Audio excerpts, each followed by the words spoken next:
went around that corner. In whatever the hell this is. 911?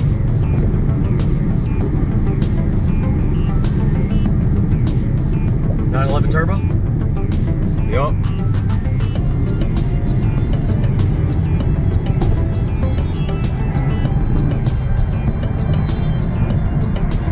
I'm trying to see if he wants to play.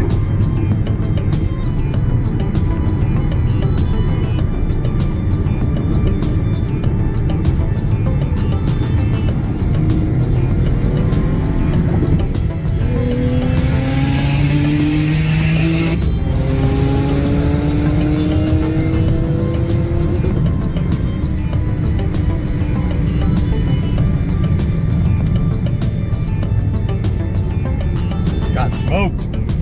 Thing's fast.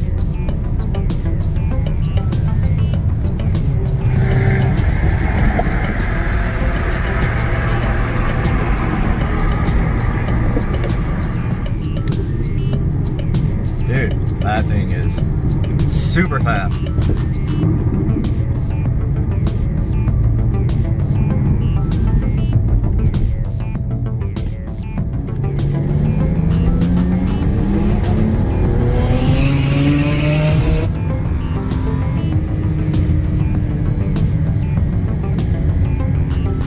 Two in a row lost.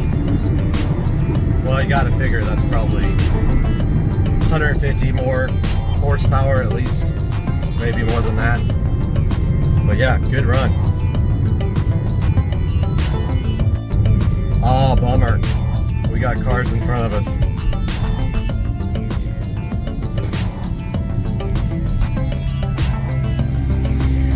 Modified? I was gonna say, that's. What does it make at the wheels?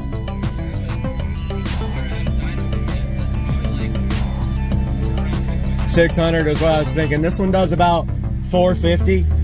Yeah, it's not fast enough.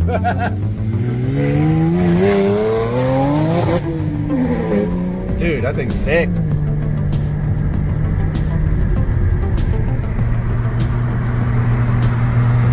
Sick.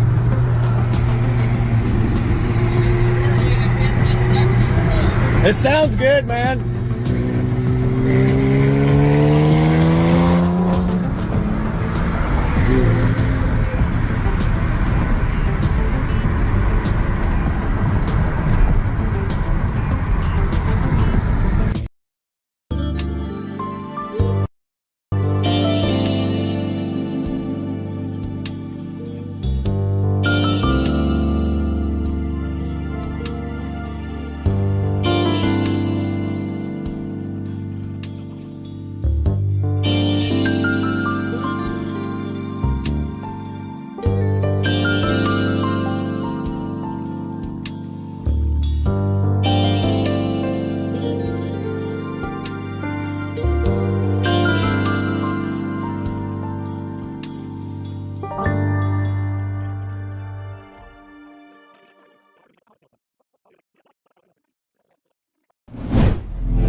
Ready to rip.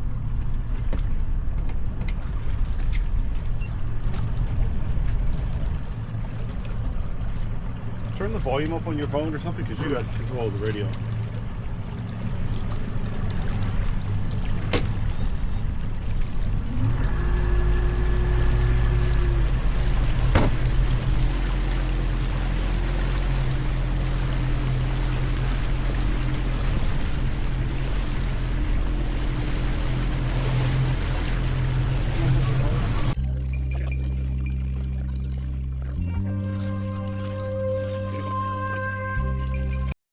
Frames. Now, we were looking at the lower left and it says that there are no drop frames, but I had a lot of problems with this being choppy, and it is already a little choppy here.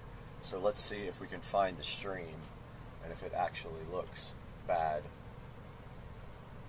as it's on YouTube. So let's go ahead to my channel. We should see this live.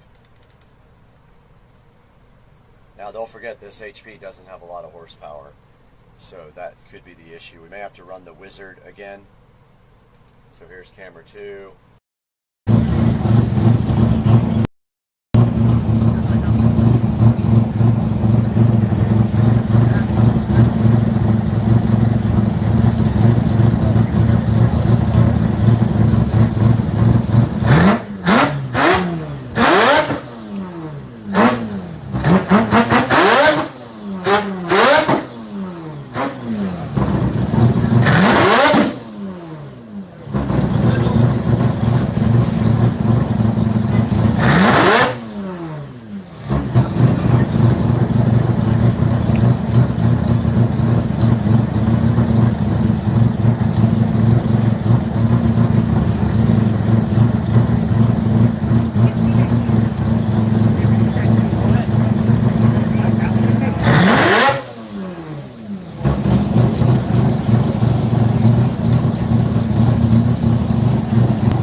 All right, we are back out here today in the Supercar Street Racing driveway to get the second part of this garden done. Now we have a mission today. We have to get a lot of this stuff out of the garden, get it bagged up and out on the street, and then also get this other light working, which I don't know what happened to it. It probably got cut when they were digging. We got all that to do today, so let's get busy and get to work ASAP.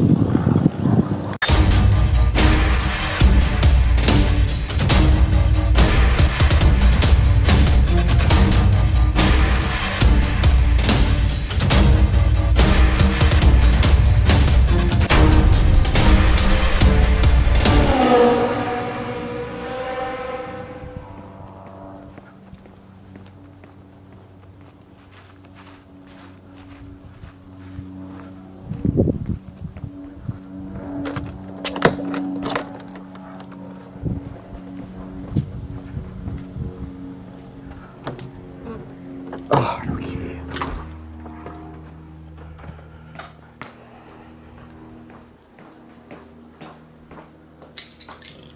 Now.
Brand new shears.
All right, guys, it is time to start laying the trim, and I am going to start up there, probably at that end, and work my way around, or maybe I'll start here. Not sure yet, but I need to go get my benders because I know I'm going to have to probably bend. But let's see what we got here. We don't have enough to finish this by any means, but I'm going to order some based on what I get done today. We have 1 cut piece and 3 long pieces. If I can use the cut piece on one of those edges.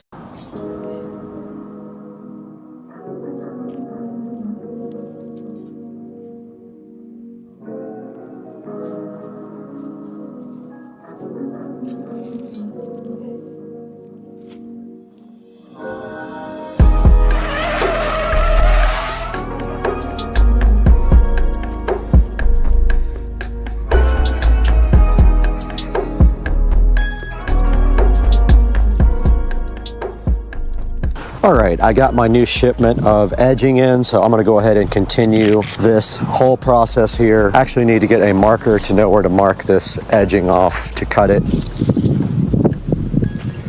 I'm just gonna come straight across here.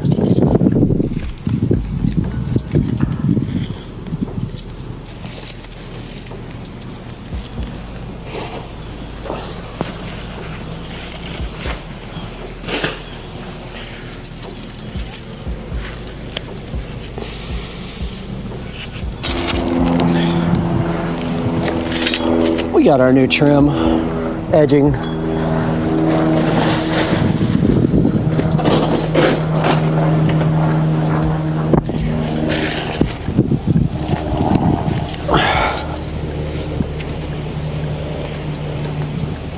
All we have to do now is get this in.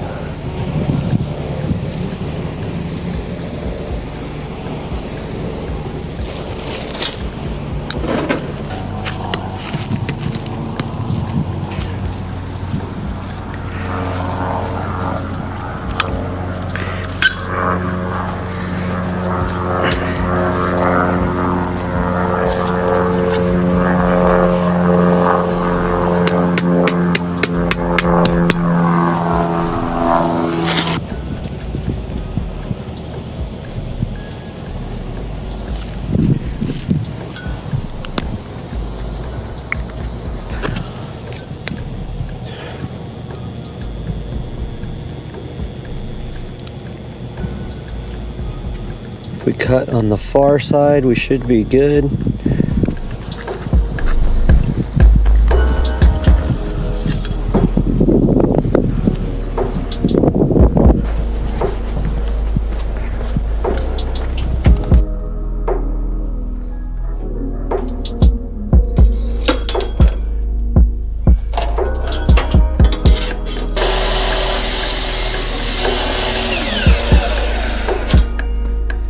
Test this.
Because I can't cut. I can't.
Okay guys, so this project is completely done.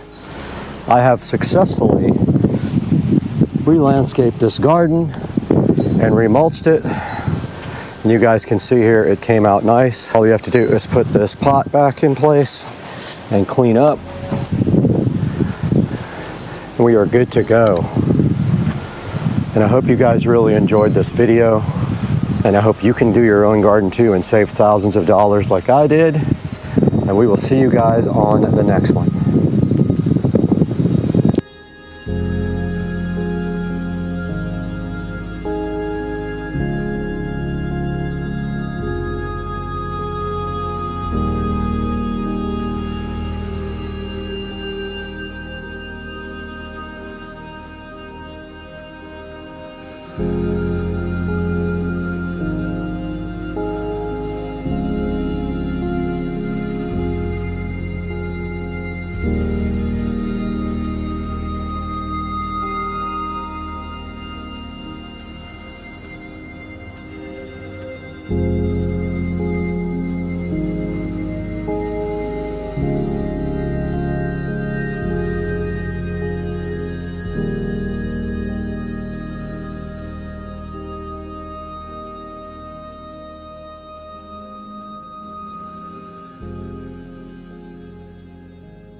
Eat your dinner, man.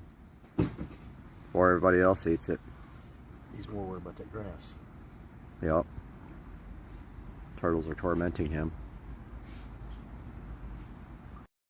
Yo, easy! We're driving down the street. Look at this. And we're inside of a river. How does this happen? Oh, hold on. Is it cold? Is it cold? Yeah, Oh, and it's so cold. and deep too. So cold. And deep.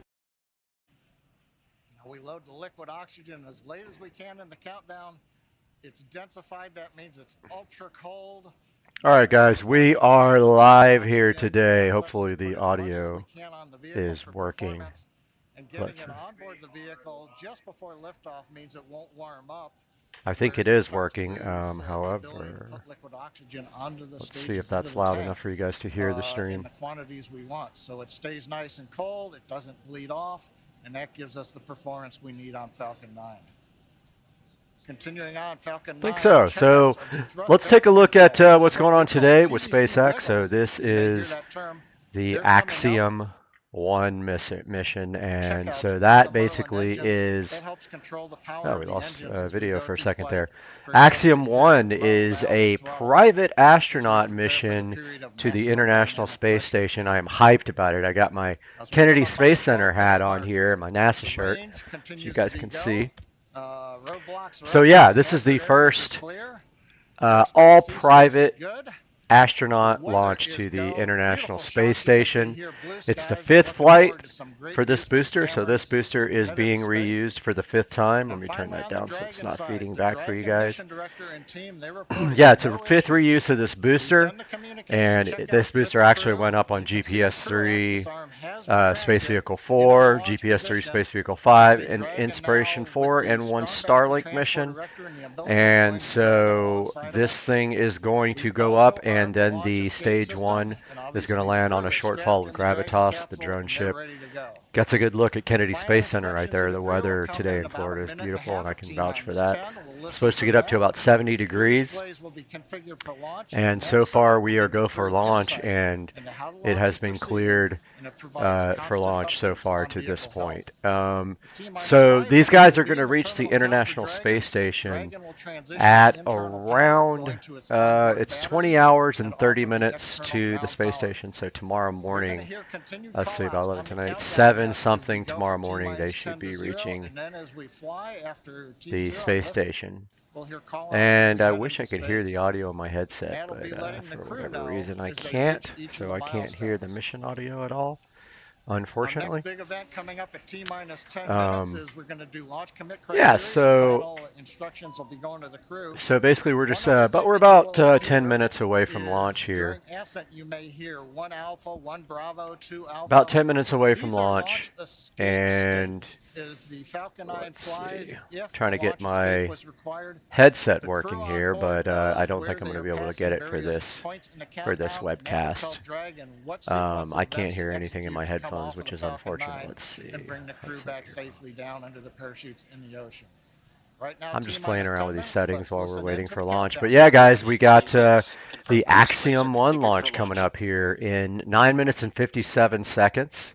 The launch window is open at 11:17 a.m. and there's a backup tomorrow at 10:54. Now, of course, if they are going tomorrow, they're going to have to unload all the propellant and safe the vehicle because it has the flight termination system armed, and so they will have to disarm that and remove all the propellant. There's a good look at the astronauts inside of Axiom 1. AX1 is the mission. And still not able to get my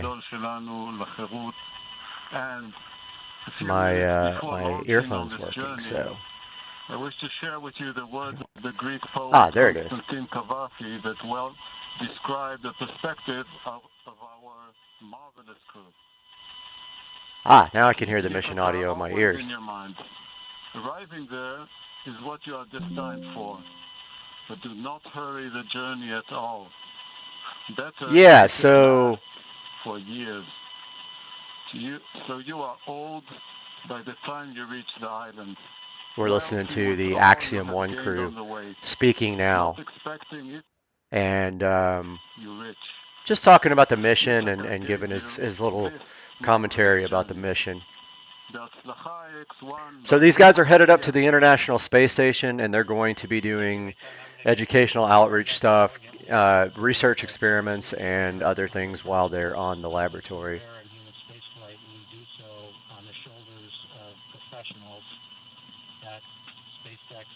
So still waiting for that to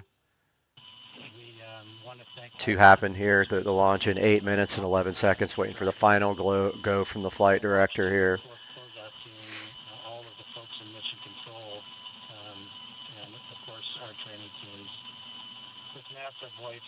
Coming up on 7 minutes and 50 seconds till liftoff here. So we're going to see the propellant loading conclude if it hasn't already. So we're waiting for updates here from Mission Control and SpaceX.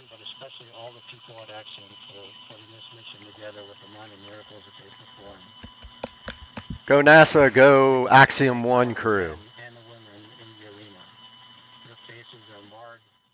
Yeah, so, all right, so Axiom 1, first private astronaut mission to the International Space Station. Guys, this is history today being made.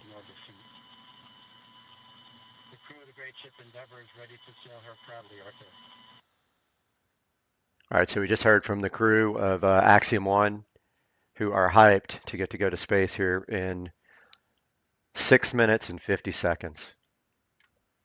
Some heartfelt words there. Stage 1 engine chill has started. So they just started engine chill. All right, so there was the call that we have begun to Next thing is the strong back retract. On the first stage. So what we're doing right now is flowing a little bit of the super chilled liquid oxygen.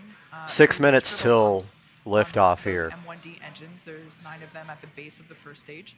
And that's essentially bringing them down to the temperature of that super chilled liquid oxygen to prevent any thermal shock to the hardware. And just before that call, some really heartfelt words from Commander MLA and mission specialist. So a little bit different from the old way of doing launches. They actually fuel the vehicle while the crew is on board. That has never been done before in the history of spaceflight. And the reason they do that is because the colder that fuel is on launch, the more performance they get out of the Falcon 9 and the engines there, the Merlins. So fully loaded on both the first and second stage. LOX loading continues on both stages.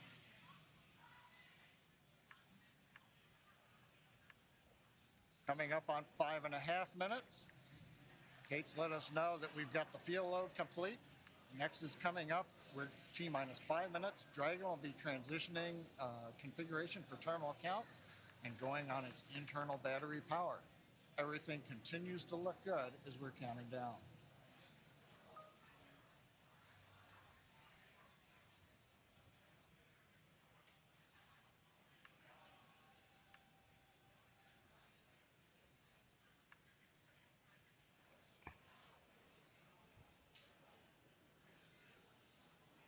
all right, guys, sorry, I had to answer an email. We got about 4 minutes left. Falcon 9 tanks are pressing for strong back retracts.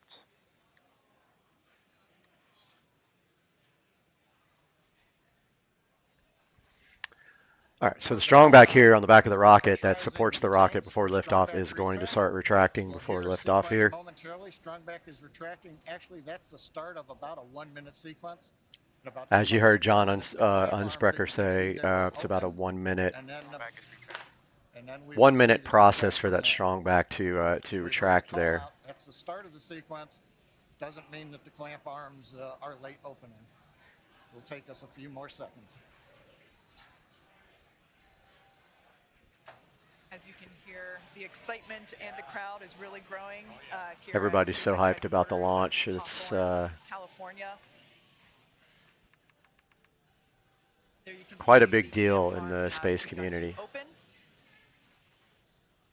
And next we should see the strong back. Sorry guys, I'm having to send work emails here.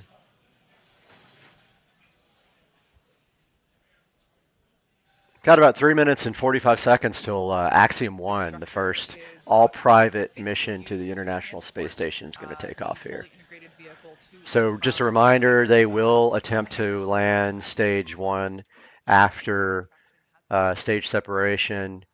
There will be a boost back burn, an entry burn, and a landing burn in order to slow the vehicle down and attempt to make the landing on the shortfall of Gravitas, the drone ship. RP1 fuel is About fully 3 minutes. loaded on first and second stage. 3 minutes. Should be wrapping up LOX load on the first stage momentarily. So they're wrapping up the liquid oxygen loading. Fill on second stage. Stage 1, LOX load is complete. There we go. Stage 1, liquid oxygen is done loading.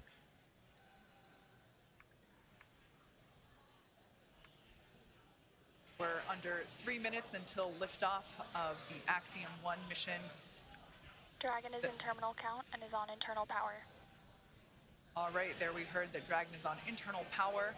As I was saying, we're getting close. The crowds are growing. The excitement is palpable.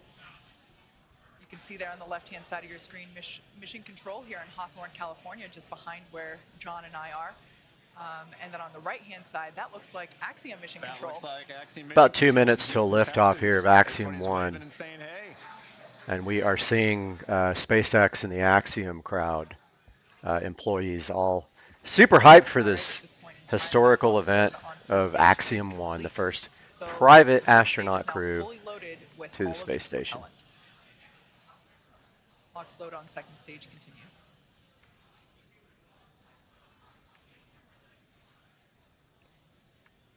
As we've mentioned before, Stage 2, LOX load is complete. There's stage 2. The liquid oxygen is done loading. About 1 minute till liftoff now. Dragon is in auto idle. Dragon is fully loaded with all of its propellants, nearly 1 million pounds of that propellant. 1 million pounds of propellant, she says. About a minute and a half till liftoff here. Right now, the gas closeouts. We finished pressurizing the storage tanks on board the Falcon 9. They gave the crew the heads up, and they hear some loud venting noises. We're also going to vent down the liquid oxygen line that carried the LOX up to the second stage. Generates a typical large white cloud of condensation around the strong back. Big event coming up now, T-minus 1 minute, all the flight computers take over. Let's listen. About 1 minute till liftoff here. We're going to take a look at the liftoff now. FTS is armed. Falcon 55 seconds till liftoff. They just armed the flight termination system here. So that is what protects that's what protects the ground when if they have an issue when they lift off. Go for launch. That was the flight director.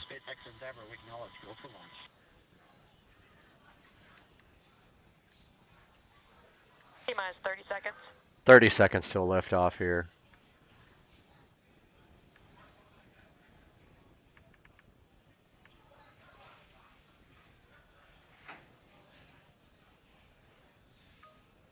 T-minus 15 seconds.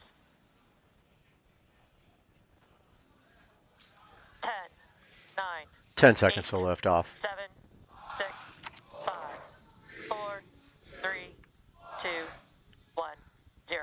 Ignition. Stop. Go Falcon. Go Dragon. Godspeed. Axiom 1.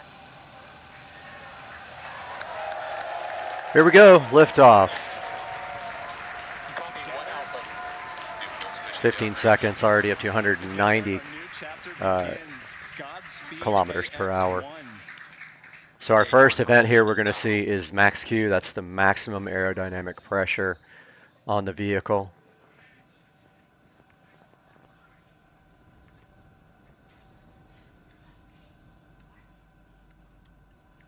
T-plus 38 seconds into this historic mission, flying crew on board Dragon and Falcon 9. Orange telemetry nominal. Everything looking good on this launch. You can see there the Cape fading away in the background as the vehicle's headed up to the International Space Station and say stage 1 separation.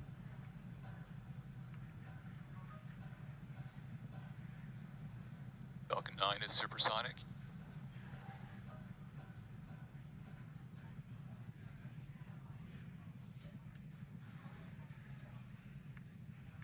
Max Q.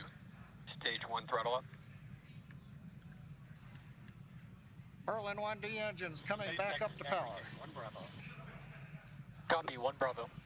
The crew calling out 1 Bravo. Should a escape situation arise, it tells the Dragon flight computer what profile to fly using the Super Draco engines. But everything is looking good on Falcon 9. We're getting nominal callouts from all the Everything engineers. looking good Got a here. great Next view from the ground step camera here and the is going to be outboard main engine cameras. cutoff. Underway. And they're chilling the stage 2 engines for that. Beginning to chill in the second stage turbo pump in preparation for its ignition coming up in just over half a minute from now. Coming up on about 3.5 G's acceleration for the crew. We'll begin throttling down the Merlin engines to hold that level of acceleration. Coming up on Miko here. Sorry, have some issues going on here I'm dealing with on the side.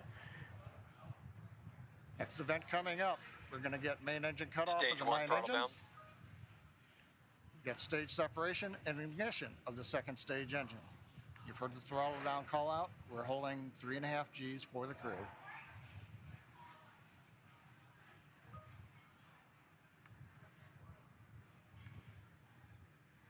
And Miko.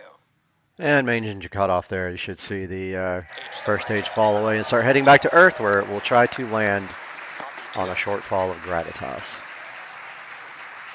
Back ignition.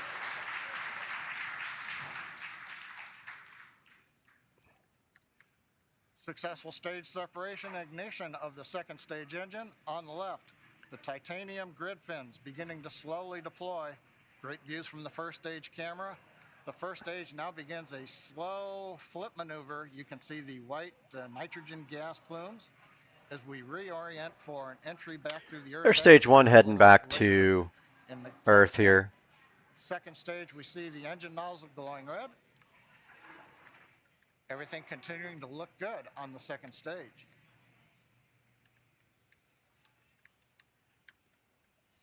Should be hearing call outs coming up to the crew here shortly on how the trajectory is looking.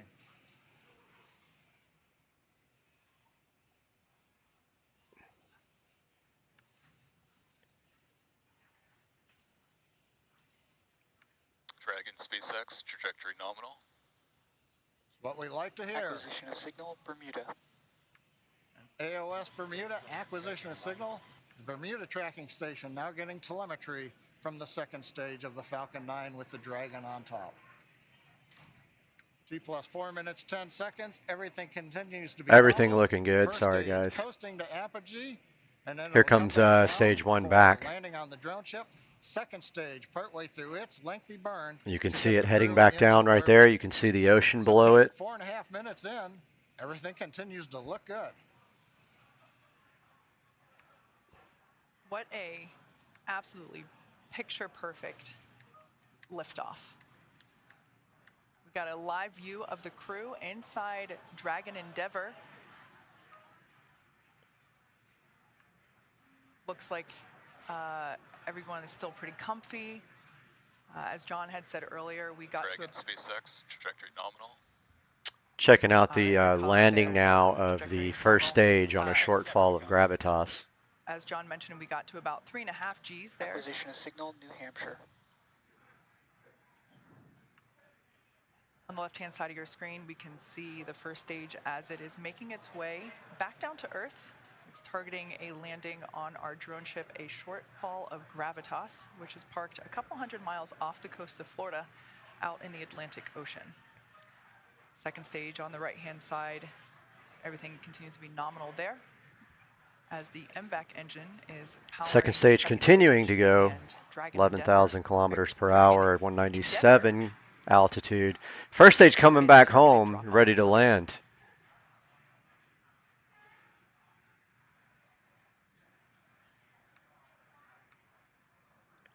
Absolutely beautiful views of both the first and second Dragon stages. SpaceX, trajectory nominal.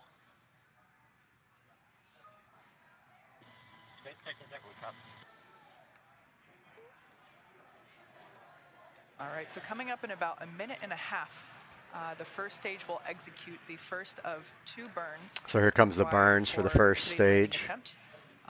At about T plus 7 minutes and 30 seconds, we'll see the entry burn begin.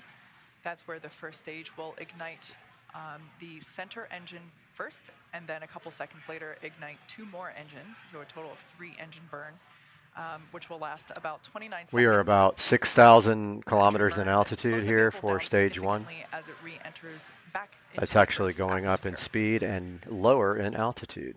The first stage sees high drag, which scrubs roughly 70% of that velocity by the time that the landing burn begins. Stunning view where you can see the curvature of the Earth there on the left-hand side. Dragon, SpaceX, trajectory nominal.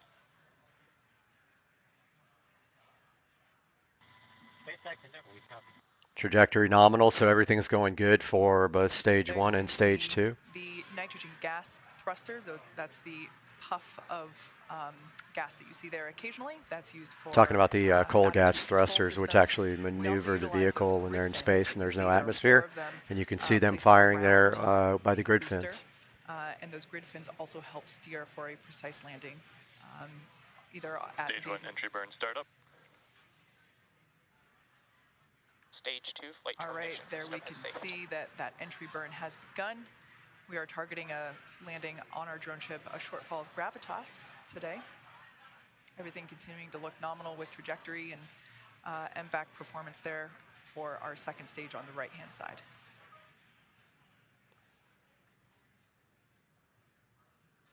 So we are conducting the entry burn. Previously, the booster was... Stage 1 entry burn shutdown. So there's the entry burn is Helps slow done. the We're booster about down. It was 34 going about kilometers in 25 height times the speed now. of sound. Sorry, I'm So we answering slow it messages down over here as at the it same time. re-enters the dense part of the Earth's atmosphere.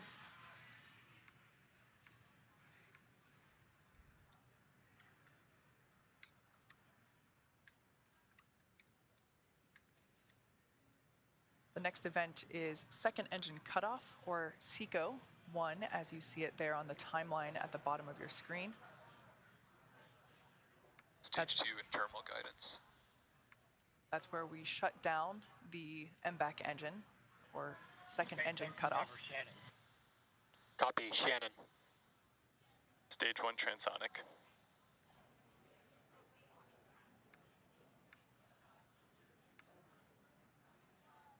Note that our landing burn and second engine cutoff will occur about the same All right, time. about 3 miles from landing here on All right, stage got a live 1. You view can of see it coming crew through the inside clouds now. Dragon Endeavor there on the right-hand side of your screen. This will be its 6th Burn. landing.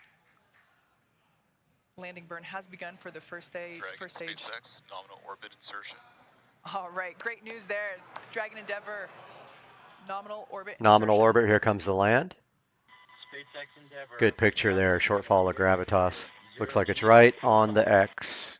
Stage 1 landing leg deploy. SpaceX Dragon launch skip system disarm. There you go.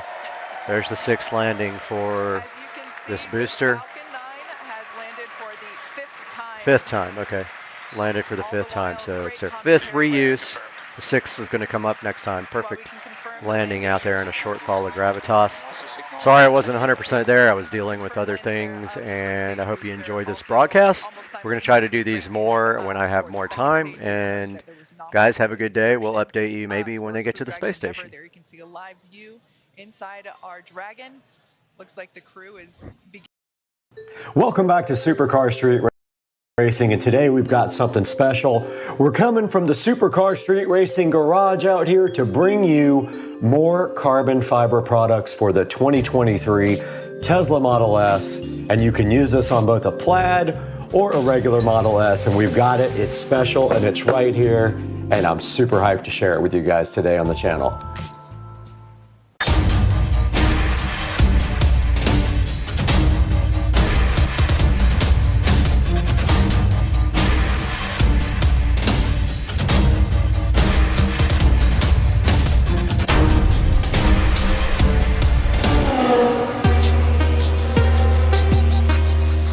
Welcome back to Supercar Street Racing, and right here and right now, we're out in the Supercar Street Racing garage bringing you some more carbon fiber fun from RPM Tesla. Now, RPM Tesla makes a lot of aftermarket accessories for the Teslas, and one of the things I love about them is they have a lot of aftermarket carbon fiber. The great thing about having a Tesla is there's so many companies out there that can provide you with aftermarket accessories, but you gotta trust a company like RPM Tesla who've been doing it for a long time now, and I have a bunch of their products and they're all very high quality and they always fit perfectly, so that's why I went with them again. One thing that's really cool about the Tesla Model S Plaid is it has a lot of dry looking matte carbon fiber. I love that, it's my favorite thing. Enhancing the look of your Tesla Model S is pretty easy. You can do a lot of things to the outside like wheel and tires, but one of the things I really love is adding more carbon fiber to the outside of the car. And with this next accessory, we're gonna be able to take that one step further. Okay, right in front of me, we do have a product here from RPM Tesla that we're going to be opening today and showcasing on Supercar Street Racing. So let's go ahead and get it opened. Right here in this box that I struggled to open, it was taped so well, is the charging port covers for the 2023 Model S. They will fit both the Plaid and the regular Model S. I believe these guys were about $130. I will link them in the description. Here is my order form. 2023 Model S charging port overlay, dry, real molded carbon fiber. And they also included a aftermarket accessories brochure, which is very cool. So we'll be taking a look at that as well.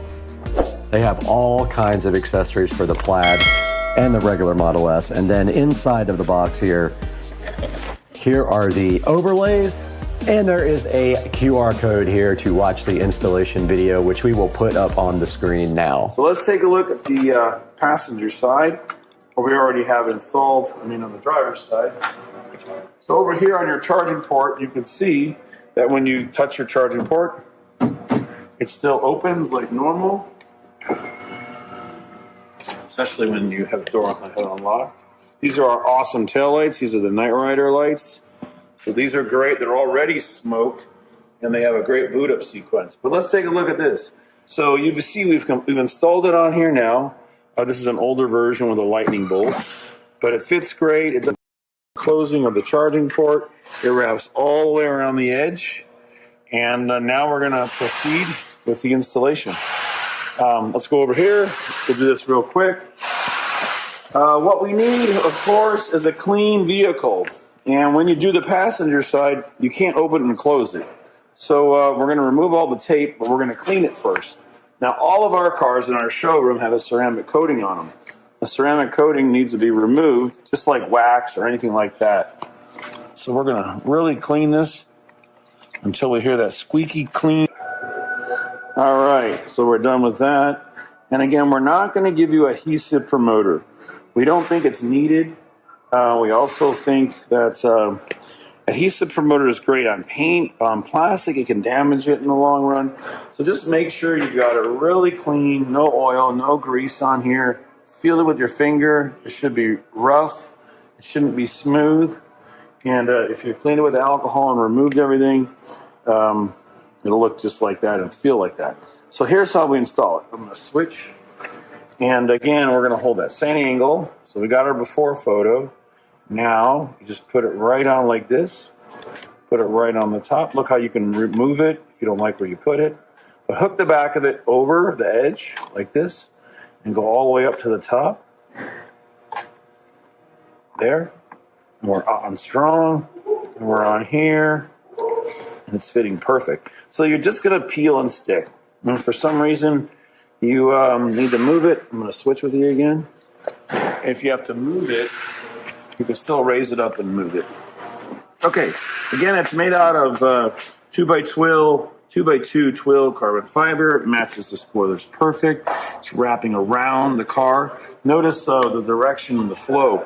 So airflow is going around the car. Same thing on this side.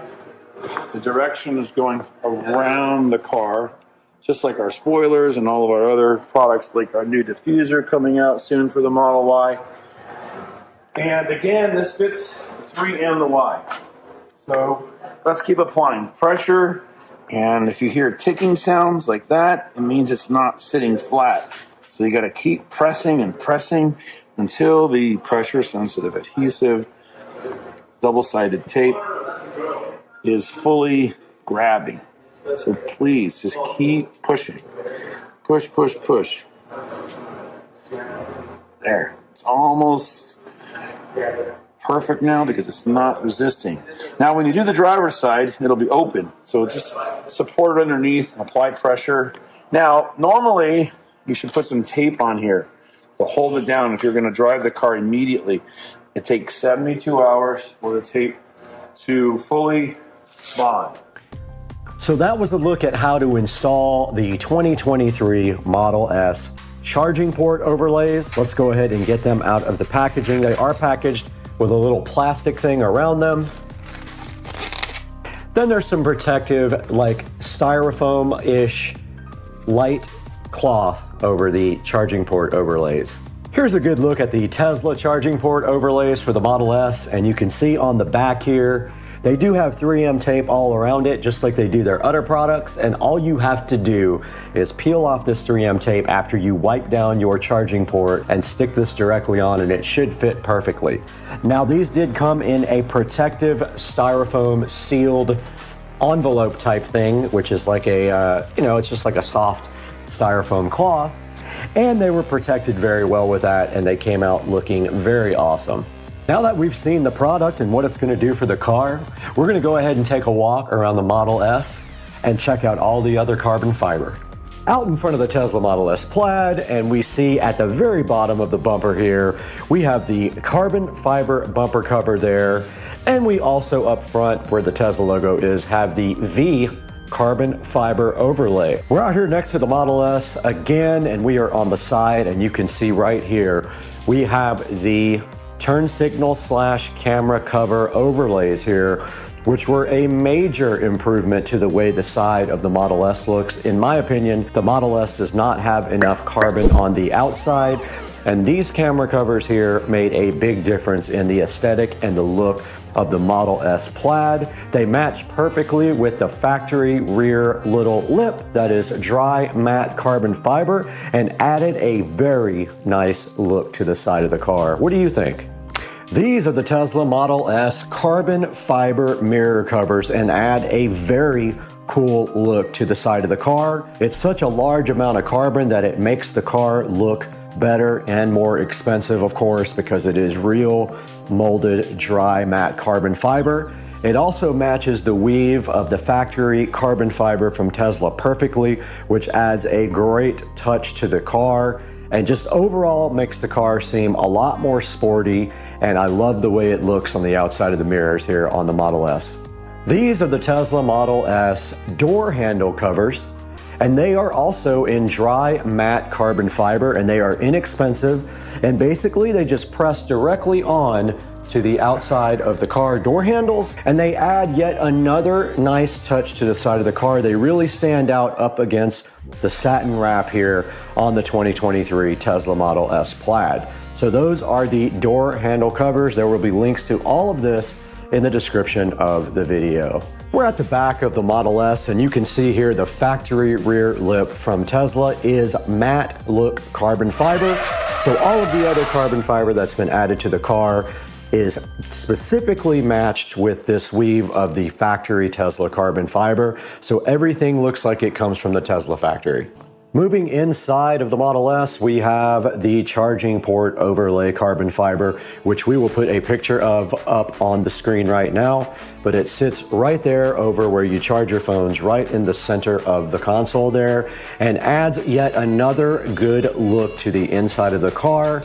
And it's pretty inexpensive, around $120 or $130, I believe. There will be a link in the description also to the charging port overlay carbon fiber.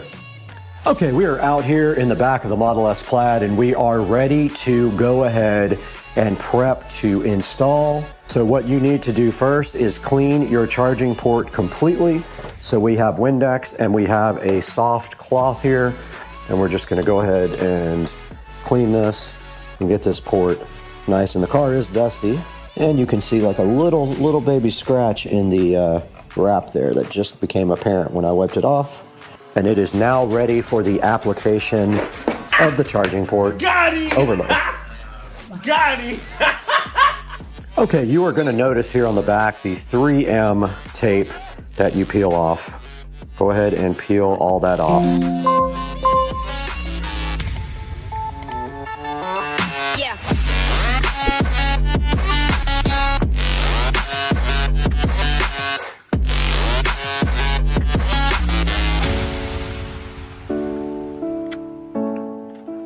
Okay, we're now ready to install our charging port overlay, and you simply move this right over the top and there will feel like a hook action.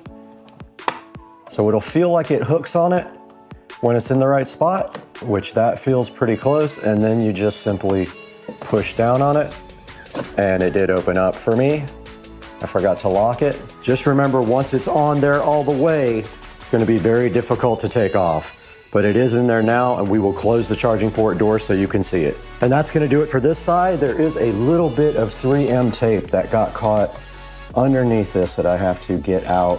And I'm going to go ahead and go do the other side. There is no room to shoot over there. We just successfully updated the Model S with the charging port overlay, and it came out very nice. So we are done with this project for the carbon fiber. We're going to throw it to the studio now.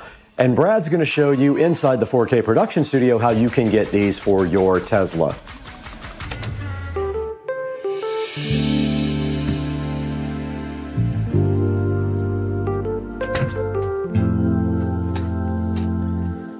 Back in the Supercar Street Racing 4K production studio again with Brad.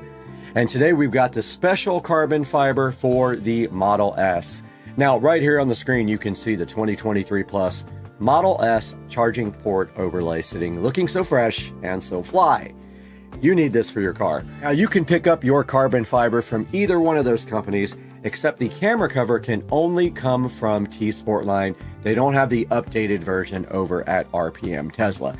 But you can see here, you can go to the links in the description and you can order your Model S or other Tesla carbon fiber accessories for your car.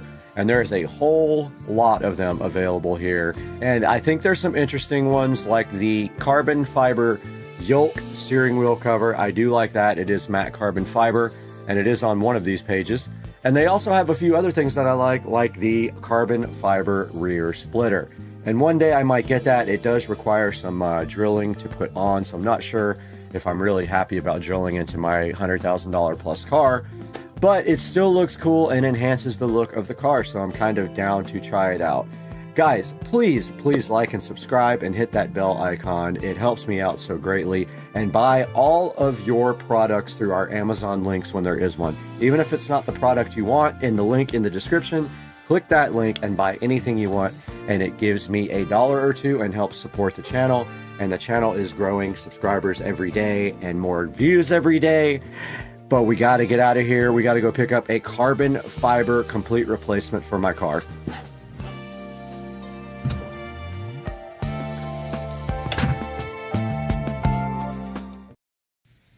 This is for Philip, who just bought this car. Just thought I would go ahead and take a video. So it has hood buttons. Just push those two in, and you need a hood prop. But there's a pic of the engine bay, spotless. When you close the hood, the little buttons just kind of close back. The latch does work. You just gotta finagle between the two buttons to get the latch to go down, but you don't really need it. But there's a look at the car.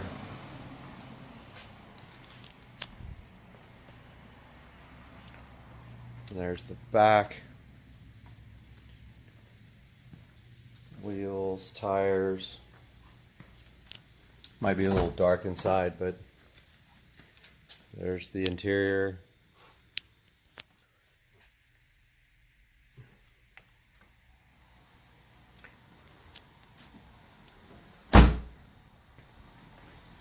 Front. There you go, man. If you want anything else, if you want specific pictures, just let me know. A little later. Guys, it's 7,000 degrees. And Mr. Binks is here.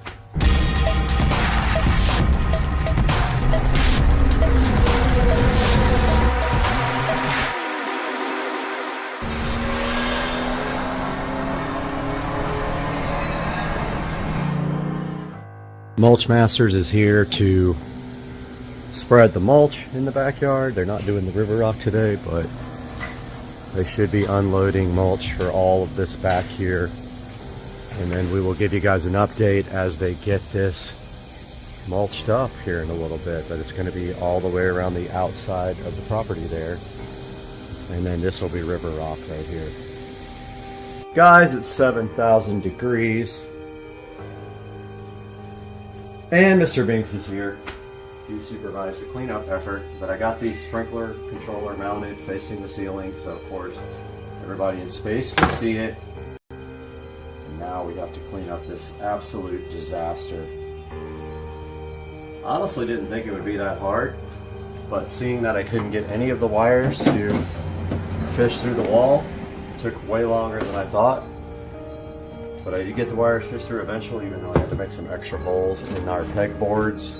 Which, by the way, I don't like the pegboard, but it kind of is what it is now. I'm not changing it at this point. So, key to all good projects is to clean up. If you don't clean up, you won't have your tools for next time. I'm a mess. I have been out here in the sweaty heat for hours.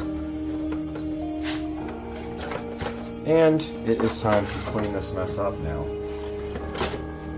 So you guys are watching that. As I clean up the old... Mr. Binks, I know you want to go inside, but you cannot.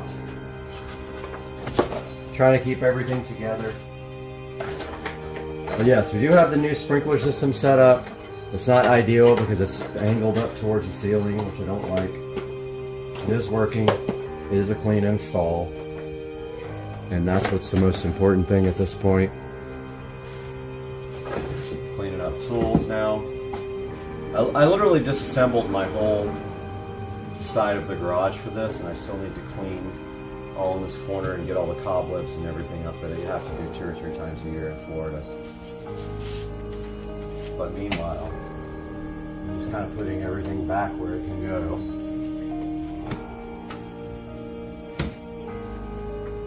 And yes, it did take a lot off the wall.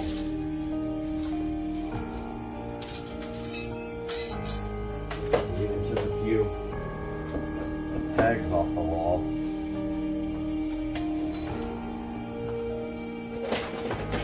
So next up, I have to do my smart landscape lighting timer, which is ordered, and it is going to go probably right here. Makes the most sense. But the cool thing about that is I can cut a pretty big hole back here because it's going to be covered to get the wires through. That was the worst because the wires did not want to fish through the wall at all. That sucks. But now we get the next box in, we'll cut a big hole there, use the same hole down here hopefully, fish all the wires through, and we will be done with that project too. And then that's just for this side of the house, but the other side of the house will have its own Wi-Fi. Low voltage. I know. Landscape timer. So I'm going to leave all these tiles kind of here while we do these projects because I have to get back in here pretty soon. And so a lot of the stuff I can leave, but I do need to clean up most of my mess. I can't handle, like, I'm OCD about messes. Nobody watches these videos anyway. Get like 5 views per video. Hey man, it is what it is. You know what I'm saying? You try. Do your best.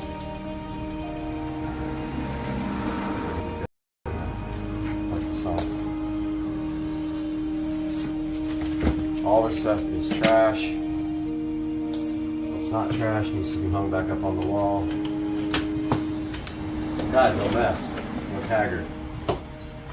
That's because I'm working. Things are happening. Thank you. You know what I mean? All this I will clean up because I want to vacuum all this and everything on the back of the wall as well.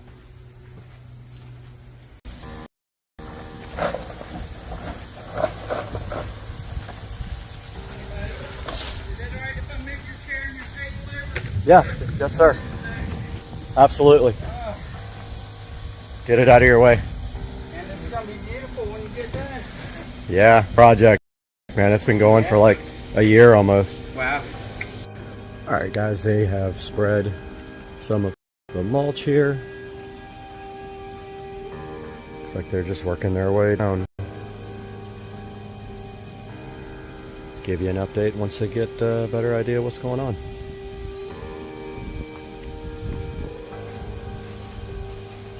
I don't think I ever showed you guys this new rendering rig in action, but this is the new system that I bought. Been about a month now since I got it, maybe a little less, but you can see right here in editing, we've got a pretty long video. It's probably going to take way longer than that because there's a lot of picture-in-picture later in the video, and those take a lot of processing. It's right now, it's just rendering full screen video really fast, but once it hits that picture-in-picture, it's going to slow down tremendously. But as you can see here, our CPU, we got a 12-core Ryzen 9 5900X. We got a 3080, GeForce 3080, and it is maxed out, and the CPU is at 100%. I have it's actually water cooled as well, so the CPU is water cooled. So I've got the water cooler fans on high while it renders, and it is chomping up data right now. And there's a look at the CPU, GPU, doing its thing.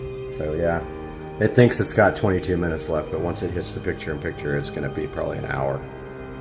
All right, these guys went to lunch. I started putting the mulch on pretty heavy over here. I asked them to give me a little less down here.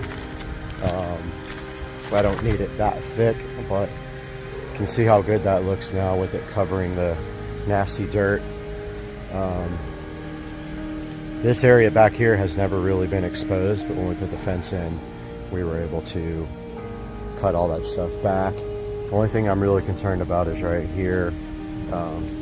Just don't want it really thick so it flows over the wood, because right here is just going to be river rock all around this pool area, and it's going to continue all the way over here and keep going until there on the corner, and then everything from that point back will be concrete from that point all the way down the side of the house, so we don't have to worry about mulching that anymore. That should save, it'll pay for itself in a few years. This mulch is not cheap.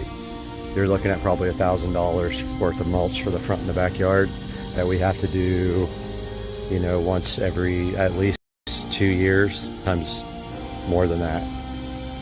Little front yard too. Totally forgot about that.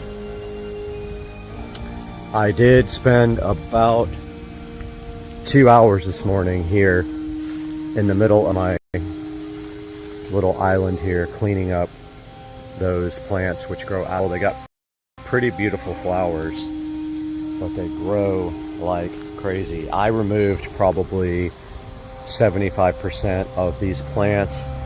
I also changed my landscape lighting out.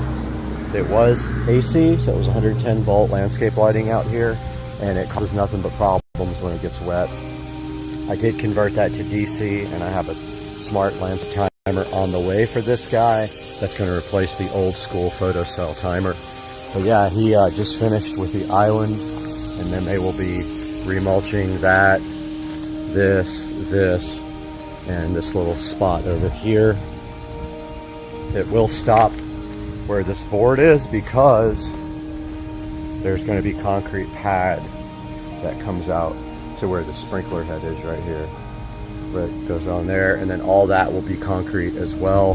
Finish all the bush removal. The plumber came and capped off all the sprinkler heads on both sides that were never even used. I put them in way back in the day thinking I would need them, but I never actually used them. But the concrete, and then there will be a shed right up against this AC that I will have to get big enough that I can get a golf cart in and out, because I don't want to park the golf cart in the garage, I don't think. But yeah, I worked on the landscape lighting here as well. We are moving that one into the garage next to the Y sprinkler timer. And so I converted the actual power wire that was out here to the low voltage wire to run the landscape lights for this side of the house. I bought 2 smart Wi-Fi landscape timers. One goes in the garage here, and it's going up against a wall that I'll show you here momentarily. And the other one goes here on this power wall, where that old school. This powers the whole side of the house, this side, entire side. The one in the garage will power the other side, and then we have a separate one in the backyard.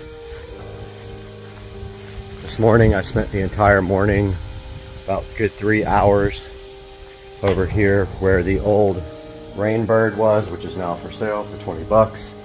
I spent the whole morning cleaning all this up, rearranging my tools, cleaning up my, wiping everything down, and getting this ready for the low voltage landscape smart Wi-Fi timer, which is going to go right here underneath the Y sprinkler, and it will be powered right down there in the corner. And I have the low voltage wire here ready to hook up to the yard lights. Just waiting for Amazon to get here, and that goes right there, and that will all be part of this video as a little update to the landscape. But so far so good. Right now I'm really going to try to get this edging fixed before they start throwing down the mulch. Out here in the garage with a little garage update. I spent a lot of time yesterday in the garage cleaning up this area and prepping it for getting the new outdoor Wi-Fi sprinkler controller for this side of the house, which is actually the mailbox side.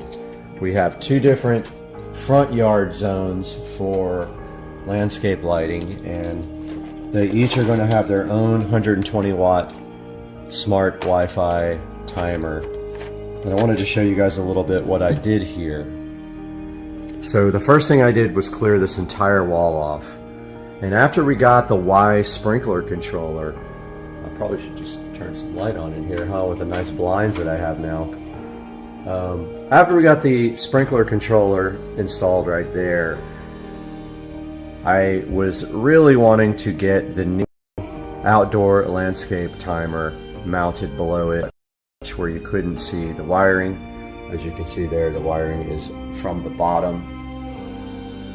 So I took everything off of this wall, all the pegs, all the tools, everything else that was on the wall, and I redid the whole entire wall. I had some old metal signs that I got from the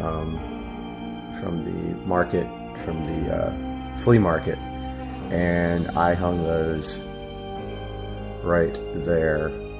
And I went ahead and mounted the new DeWinwill's 120 watt low voltage landscape light timer controller. Right below it, it came out great. Here is the controller.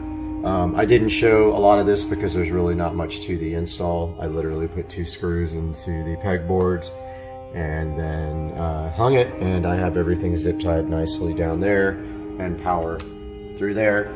Now the old system had 120 volts running outside, or 110 volts, whatever you want to call it, and the timer was mounted on the outside wall. I took this opportunity to use the same wiring for 12 volts to power the actual lights outside, so I didn't have to pull a new wire through the stucco and all that. I used the same ones. There's the Y sprinkler controller looking good and sleek. And then I hung some signs up around it to kind of give it a nice look, and my tools are all over here. So I did check the skill and routine last night. I have these guys coming on at dusk and going off at dawn, and it worked great. They did go off when they were supposed to go off, and I have 2 of these doing. I will have a third one. It'll be here today actually, and it's going on the other side of the house, although it'll be outside. I went ahead and took my label maker and made some nice labels for this.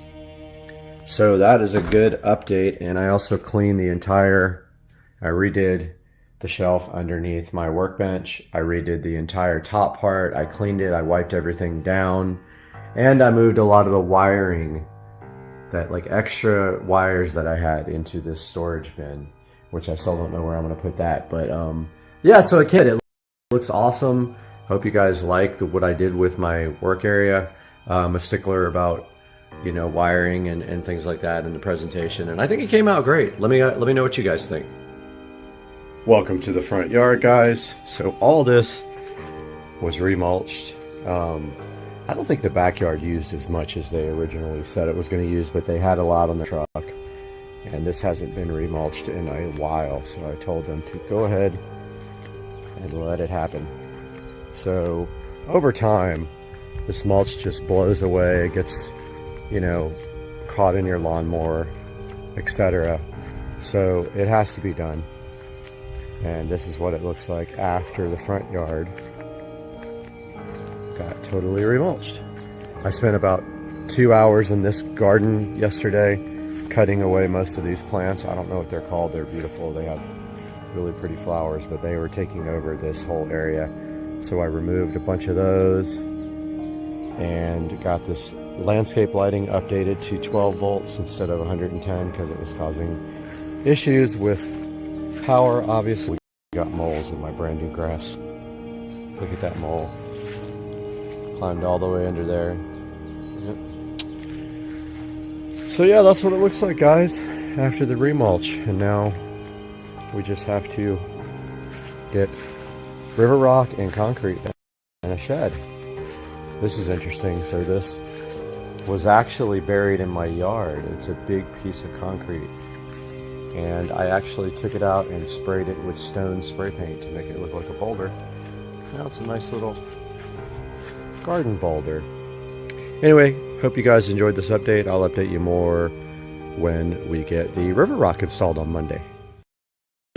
Hey, and welcome back to Supercar Street Racing.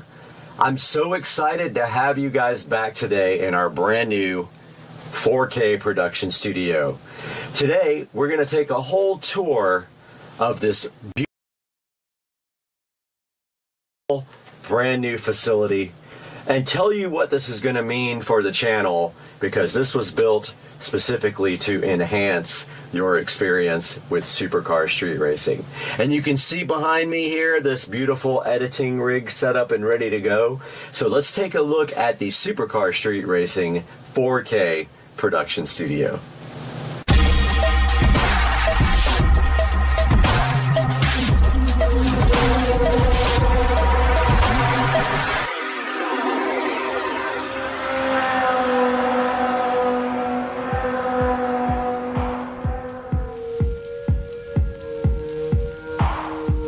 Hey guys, welcome back to the channel. Supercar Street Racing here.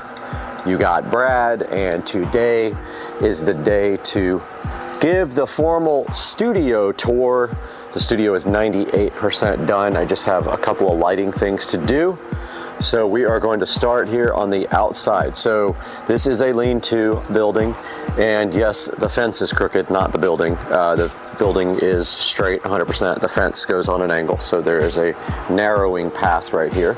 But starting on the outside here, we have the LG Super Quiet dual inverter air conditioner system, and that is the same unit that I have in my bedroom. It is a 10,000 BTU unit that runs on 110 volt AC, and you can see here I did frame around it and cut into the wall to mount the AC, then sealed up everything really nice around the air conditioner.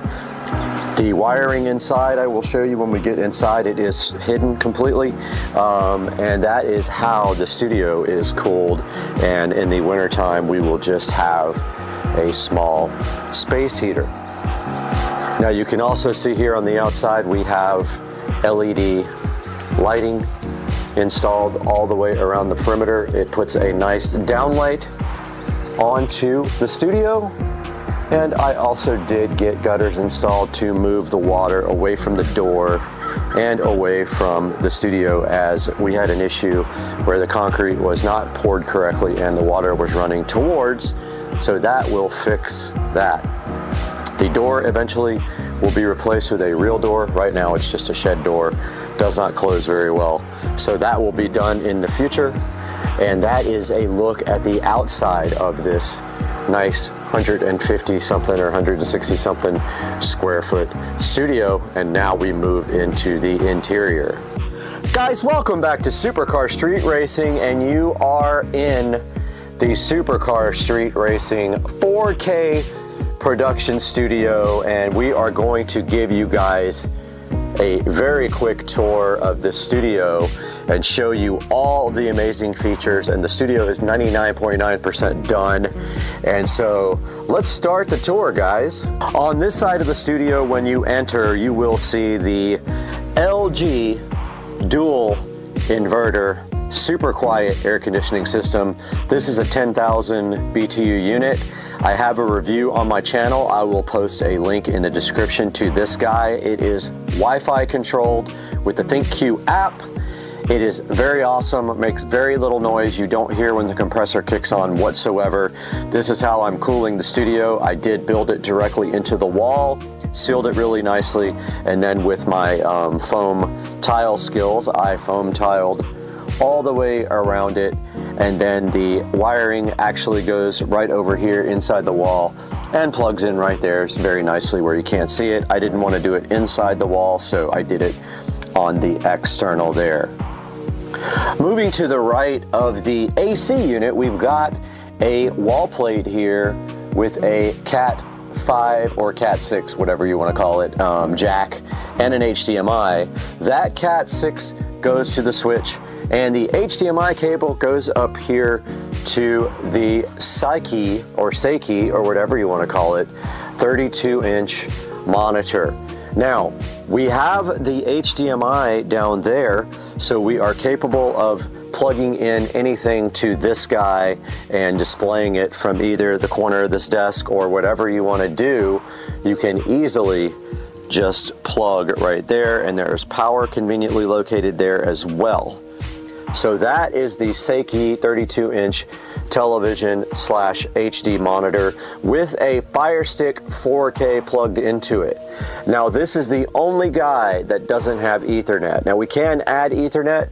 I do have an Ethernet adapter for these Fire Sticks, so we might do that because I want all Ethernet, not Wi-Fi on my monitors. So yeah, so that is the first thing you see on the left. For reference, the door is right there. You walk in and look to your left, and the television is right there. Stepping back and looking towards the door, we have the Echo Show 15. You guys are familiar with this from my video review, and I will put a link to that video also in the description. Now, this Echo Show 15, I did flush mount completely into the wall. I was able to nicely get that to flush all the way in by adding a cross support inside, and I wired it up inside the wall.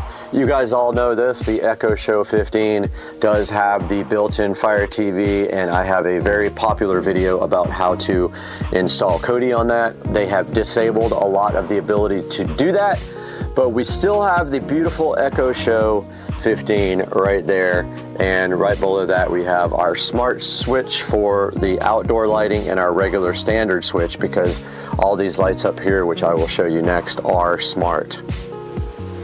Moving up to the left of the Echo Show, we have a wall plate in the actual wall. There are two of them. There's one over there as well. This is going to be for Govee lighting. The hexagon panels are going here.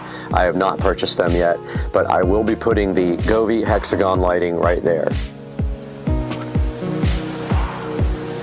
And moving back to the front, and obviously I forgot a few foam tiles up there, which I will have to get back to. Moving up to the front, we have a switch right there for Ethernet. It's a gigabit switch, and you can see all the active ports on it, and I will put a link in the description to that switch. Those Ethernet cables all run through the entire studio. and now I'm having an OCD attack because I literally forgot that I didn't finish these tiles, and hopefully I have enough to do it. I have like 5 or 6, but anyway, yeah, that part I completely forgot. So there's the Ethernet switch, guys. I hope you like that switch right there, Netgear, and there is a good look at that guy right there. Now you notice I did put the power in the wall as well, because right below the Netgear switch we have the Harbinger 12-inch powered studio monitors right here, and the input from those goes down to the receiver below. On the left side of the desk here, the editing desk, we have a HP all-in-one computer. Now this one is the one that I have a video on my channel for. I will put a link to this guy in the description. This is the one that we got for free and we refurbished. And you can see here, it looks absolutely fantastic sitting on the corner of the desk. And I have a smart bulb lamp back here with a Gobi smart bulb. So that sits on the left side of the desk with a stool. And then we have the Fire TV remote, and I put labels on the back of all these, and that fits right up there nicely. So that's the left side of the desk. Moving underneath the desk, you can see the editing rig sitting there nicely under there. You can see my wiring skills. I did all the cable management under the desk, and then you can see here how I did all the stuff inside the wall. We have a dual Cat6 plate there. We've got RCA plates for the front speakers. Those go to the preamp output from the Marantz 1711. We then have our HDMI jacks that feed the monitors. So 2 HDMI jacks, those go, one goes to the Marantz, the other one goes directly to the back of the editing PC. We then have our 7.2 wall plate with all of the wiring running up through some tubing and going to the back of the Marantz NR1711. And then we have power. All I need to do is kind of tie that up a little bit. And yeah, so that should be good for underneath. And then over here, underneath the HP all-in-one, we have a Cat6 jack, we have power, and we have HDMI over there running to that monitor in case anyone wants to monitor their systems. Moving up from the desk, we have our Amazon 4K 50-inch monitor. This editing PC, one via the Marantz receiver, one directly connected. And moving behind them, we have the Govi immersive lighting on the back and all of the wall plates. We do have Ethernet, HDMI, and then we have another HDMI plate running to the bottom down here so that anyone can connect their laptop or other device. I know it's hard to see here, but there is an HDMI plate here that says lower plate. It runs down behind here, and there will be a small desk here set up for a laptop as soon as I find one. Same with the second TV, or monitor, there is a wall plate down there, or actually behind it on HDMI running underneath the desk, which is very hard to see because it's dark. And that is the setup for the monitors on the editing rig. Moving to the sound, up above that monitor there, you can clearly see the center channel speaker. I will put a link in the description to these in-wall speakers. I chose to go with square because they're easier to cut the foam around than round. We have the center there. Don't forget our fronts are Harbinger powered monitors here. And we have our side surround there where the foam is coming off that I have to re-glue. And we have our rears there. Those are all the in-wall speakers completing the sound system here for the 7.2 surround sound for the audio rig. Okay, moving to the bass part of the sound system, we have the Polk PSW10, and that is from the house, and I got a brand new one in the house, so I will be showing you guys that at another point when we review it. So that is the sub for the sound system. I wanted to get something that would fit there, but it's not going to happen, so this one will probably go somewhere like in the corner here or somewhere inconspicuous. I'm not 100% sure yet.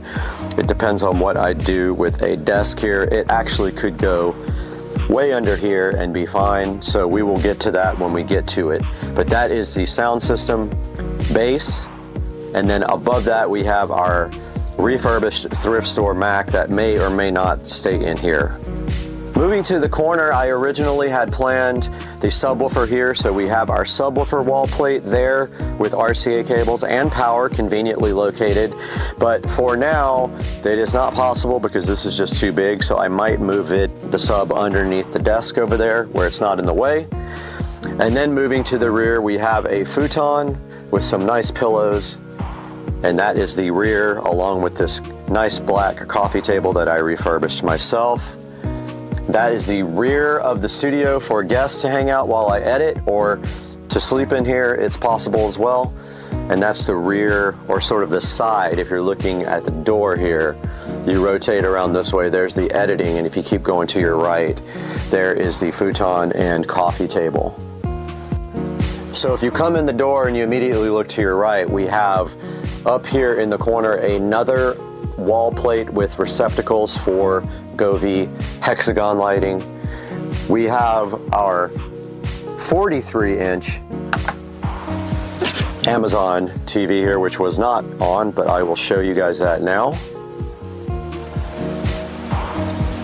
And for whatever reason, it affects both televisions. I don't know why that is the case. They're supposed to be locked to their own guy, but this one is affecting the one behind me, which is hilarious. When I pushed the home button, this guy went home too. So yeah, so this is a 43-inch 4K Amazon TV monitor, and that has its own built-in, obviously, Fire TV system, and behind it, it is hardwire Ethernet to the switch up in the corner right there.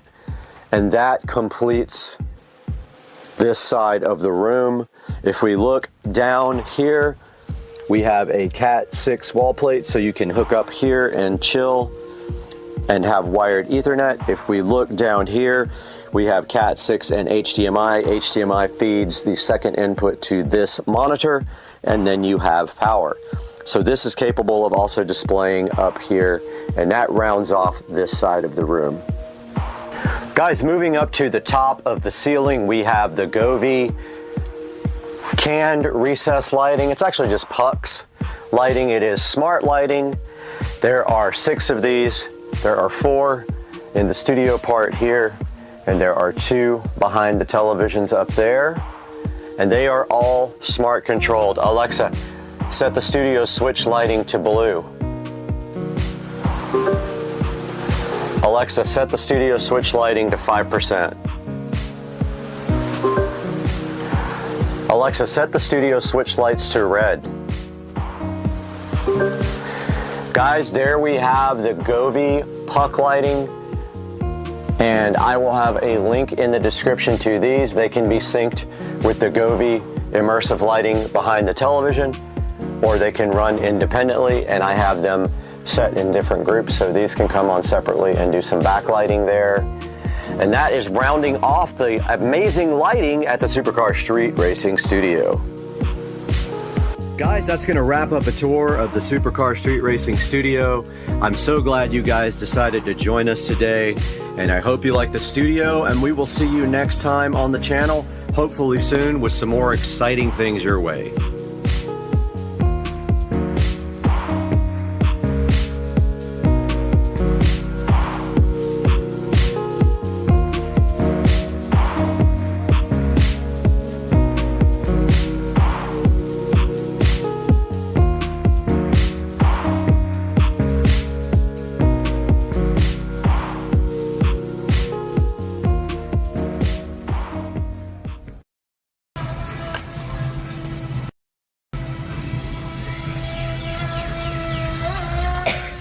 This thing's so sick. And that's a slow one, man. We need a 80-mile-an-hour one.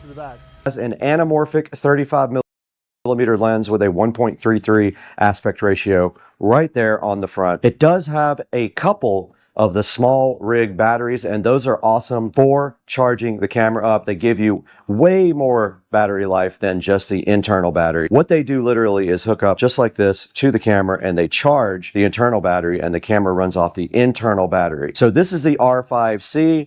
This is a hybrid camera. It is one of the cinema cameras from Canon. It is made specifically for doing both video and photos, and it is a full frame camera, meaning it has a full frame CMOS, no cropping.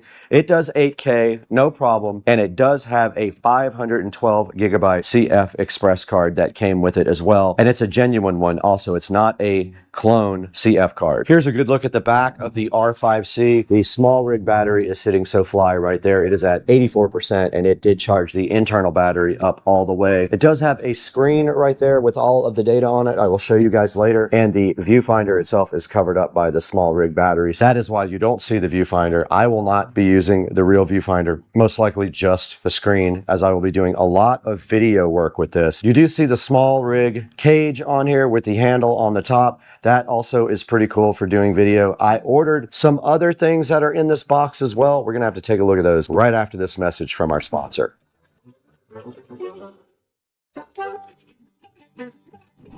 Now, this is a quick word from our sponsor. Shungite World is new to Supercar Street Racing. They reached out to me and asked me if I would mind taking a look at some of their cool little decorative products. I said, of course, I would love for you guys to sponsor one of our videos. So right behind me here on the table, we have some cool little products from Shungite World. Let's take a look at these.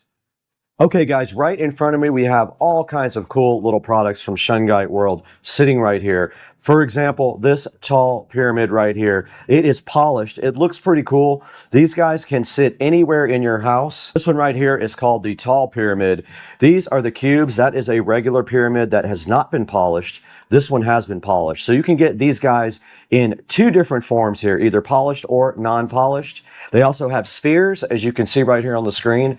I am going to go ahead and put a link to 5 or 6 of these guys in the description so you guys can check it out. They also have the powder available for doing arts and crafts, and then the powder can also be used for a pigment for paint, so that's pretty cool. And then they did also include these cool little stick-on dots, which are very interesting. They have 3M on the back, and you can stick these anywhere as a cool little decoration. Shungite World was very kind to go ahead and send out a sample box to us. Please support them by buying the links in the description. Get your Shungite cool little decorative products from Supercar Street Racing, from Shungite World. Now let's get back to the video.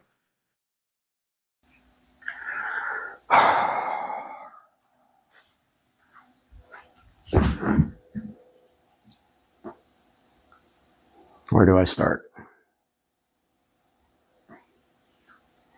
Good morning, everybody. This is a video that is painful for me to make, and some big changes coming in my life.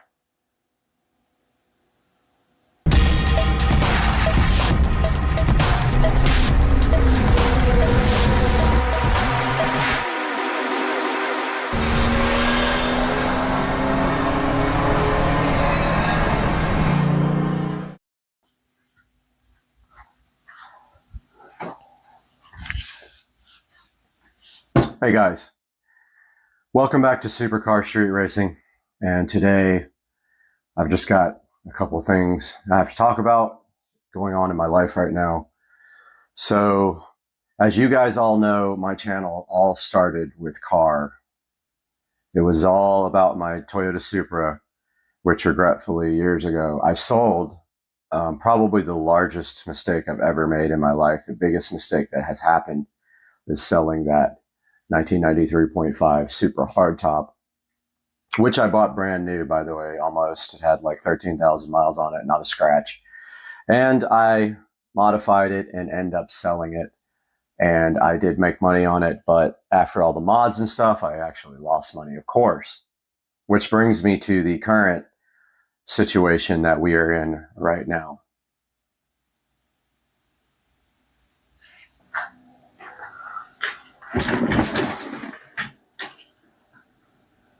So what you see right here are videos of my E93 335i convertible. We can see here some hours being put into this car.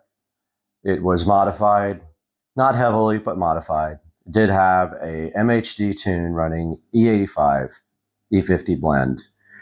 It had a VRSF large intercooler, and it had a VRSF charge pipe.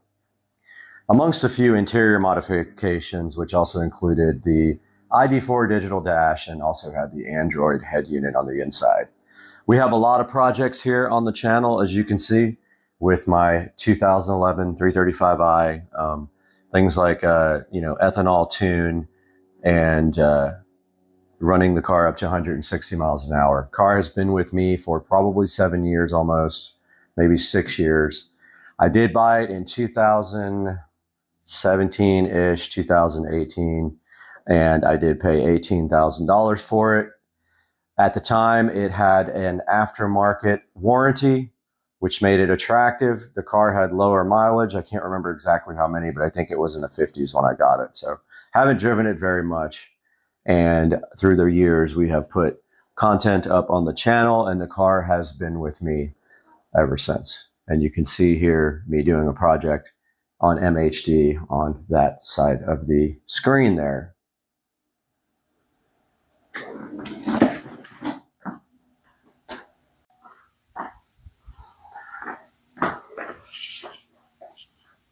And here we are next to the Supercar Street Racing channel.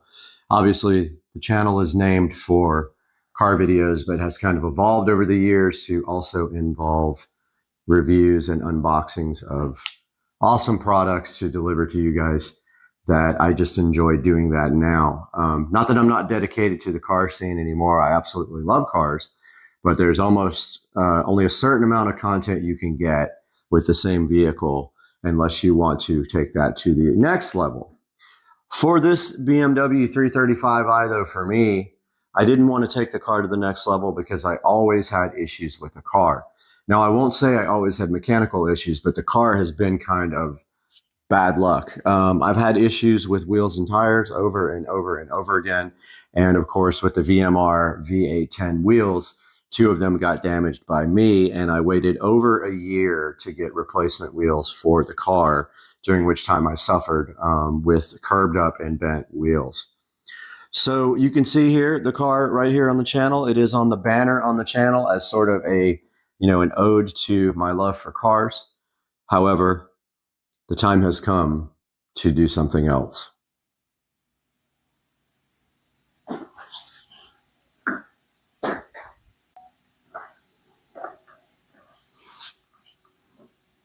And here we are standing next to my Epiphone Les Paul Goth bass here that matches my Epiphone Les Paul guitar, and thinking about all the good times that we had in the BMW and a lot of the bad times we had in the BMW. I have been stranded on the side of the road in that car probably 15 times. And if you know BMWs, there is no spare in that car. They encourage you to run flat tires, but of course the first thing everyone does when they get new wheels and tires is they ditch the run flat and they go with Michelin Pilot Sport 4S's, which in my opinion are the best street tires made, unless you get the Pilot Cups, which don't last very long. They're super sticky, but just don't last very long. So that brings me where we are now. So I would say maybe about 4 months ago, I started noticing the car would idle, kind of like surge up and down at idle, and nothing bad, but just a little bit of up and down. It would start hunting for idle. I didn't think a lot about it, and I just continued to drive the car around. So at the same time, the car did need a PCV valve. So I did the PCV valve hack on the car, which is you actually cut out the old PCV valve and JB weld the new valve in. Now, the reason for doing that is BMW does not offer just the PCV valve. They want you to replace the whole valve cover at a cost of $500 and something for the parts, and then it's another around $1,000 for labor to put that in. Long story short, I did take the car into Sam's Automotive to get that work done.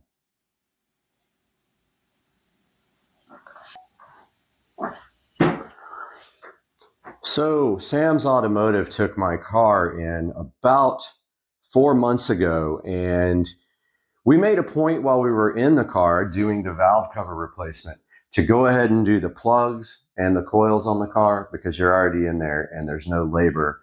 They already have to disassemble the whole car to get that valve cover out. And the reason we went with the valve cover replacement is it was leaking oil and I wanted to get all the maintenance done that I could get done on the car.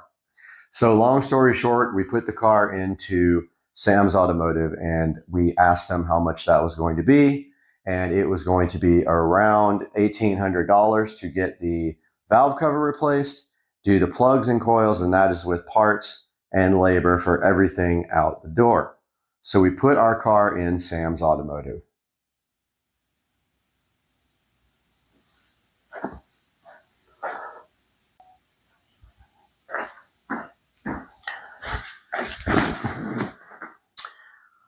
So that leads me to where we are kind of now.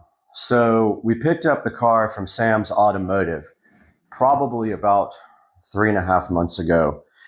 When we got there, we asked for the bill, and unfortunately, right before we picked the car up, we got a call from Sam's Automotive letting us know that when they went in to check everything after they had done all the work, that the serpentine belt was failing on the car and that needed to be replaced. So of course, we had no choice.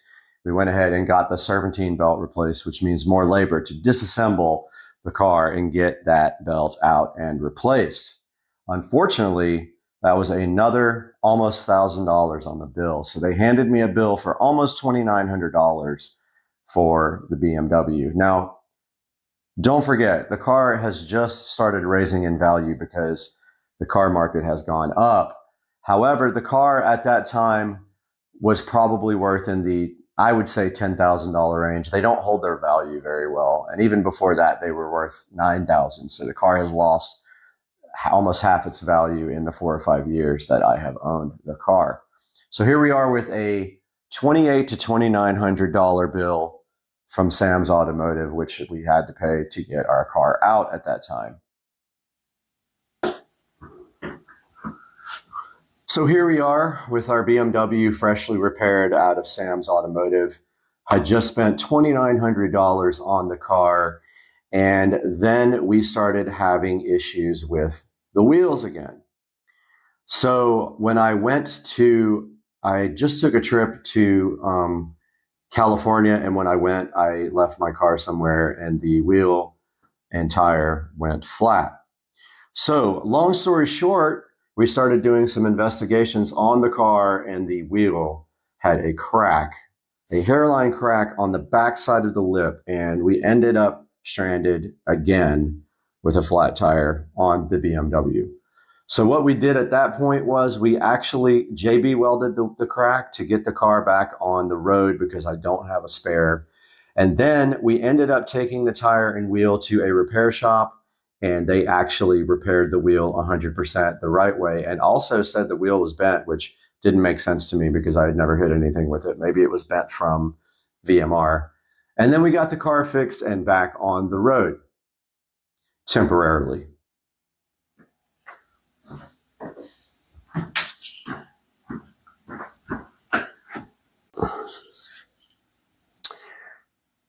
So we get the car back from Sam's Automotive at that point, and we get the wheel fixed, and everything is going great on the car. At that point, I started noticing some weird sounds coming from the car, and I wasn't sure what it was, but I was a little worried about boost leaks, and also the car was throwing codes when you would get on the throttle more than 25 or 30%. It would throw a code related to, it thought that there was a pressure difference in the turbo, between the turbo and the intake valves. So at that point, I made the probably not so smart judgment to race a very fast Audi. I believe it was an RS6, I'm not sure, with a good amount of power. Probably felt like it probably had 600 plus horsepower to the wheels. On the freeway, raced him, did very well in that race, and after that, the car was running absolutely terrible. So after that point, we did have some issues, more issues with the idle stumbling. But other than that, the car was still running okay. And we kept driving the car because I wasn't ready to put it back in the shop yet. But eventually we had to put the car back into Sam's Automotive.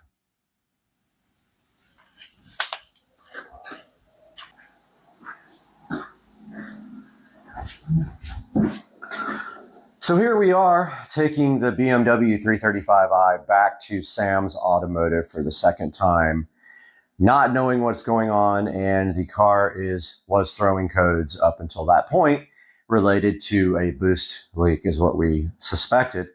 Sam's Automotive did dig into the car, and they took about 2 or 3 weeks to come up with this conclusion. They did a smoke test and found that the pipe that connects the hard charge pipe, so there's the throttle body, there's the hard charge pipe, and then there's a silicone coupler that connects from that hard charge pipe to the intercooler on the VRSF intercooler.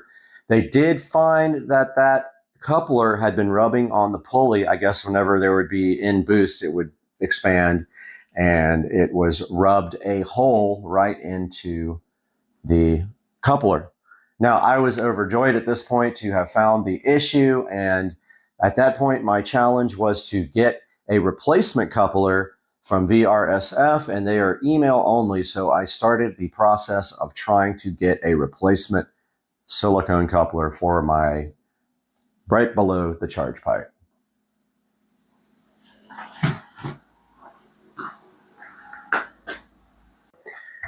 So let's back up a little bit. When we took the car to Sam's Automotive with having just raced the Audi, the car was running poorly, but not terrible. But however, on the way to take the car back to Sam's Automotive to get that part looked at, the car was running terrible. It was backfiring. I could barely keep it running. And that was before he found the silicone coupler had a hole in it.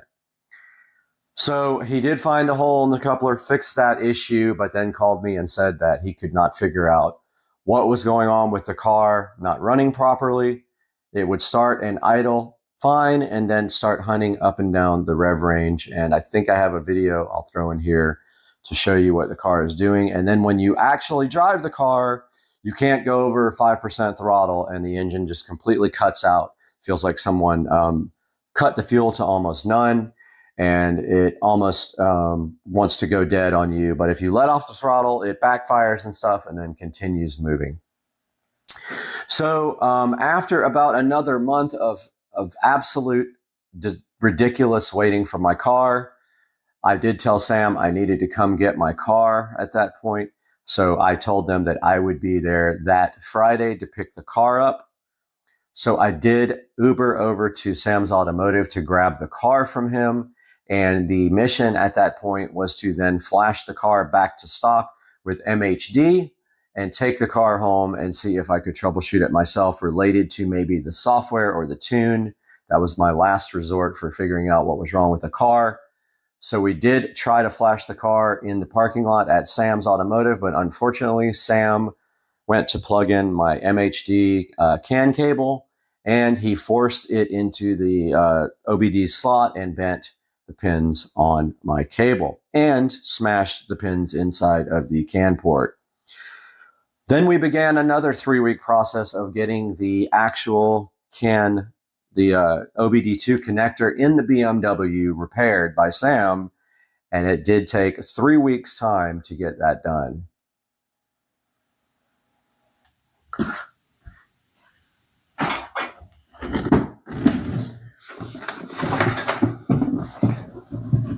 So here we have our 335i, and at that point, we have flashed the car back to stage 0 MHD, and it made no difference. So then we attempted to flash the car back to completely stock, and we were able to do that with a battery charger, which we had not been able to do before, which leads me to believe our voltage was just too low to flash over at the shop. We get the car flashed back to stage 0, and the car is still running absolutely terrible. So at that point, we weren't sure what to do. I started thinking about maybe selling it or taking it to the actual BMW dealership to see if they could figure it out. There is also another high performance BMW shop here called Bavarian Rennsport. So we thought about taking it to them, but I made the tough decision to sink some more money into the car and bring it to the actual BMW dealership.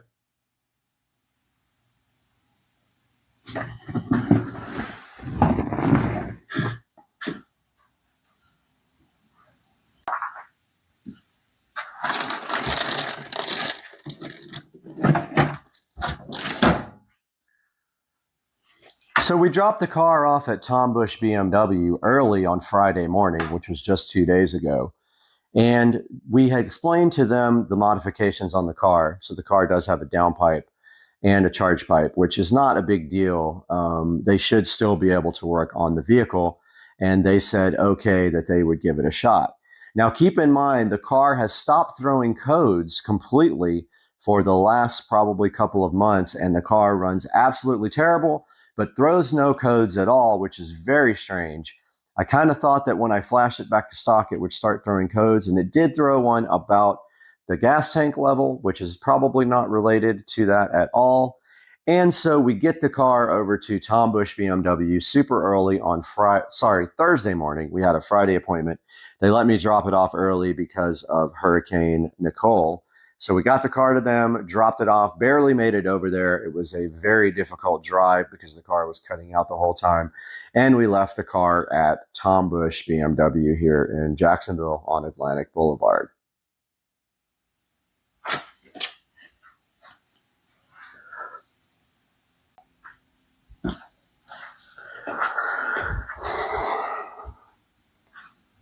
Tom Bush BMW called me first thing Friday afternoon and said, come get your car. We don't want to work on it, and we have no clue what's going on with it. It doesn't throw any codes. Can you please come pick it up? So that leads where we are right now.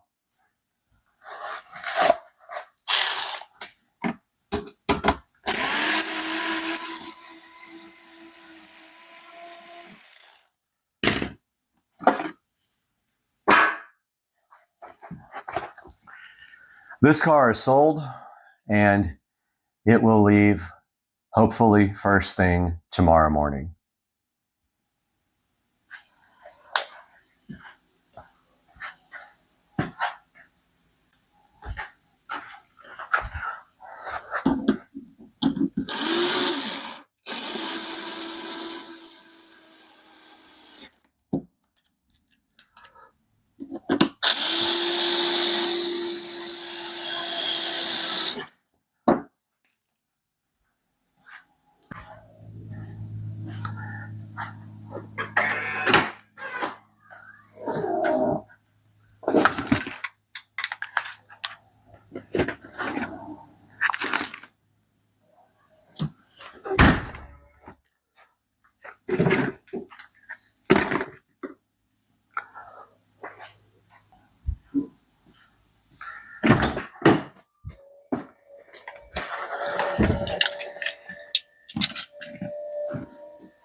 Already removed the ID4 digital cluster. This is for sale.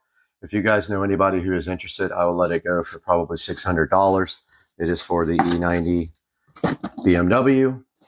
Right here in the box, ready to be shipped if anybody is interested in that device.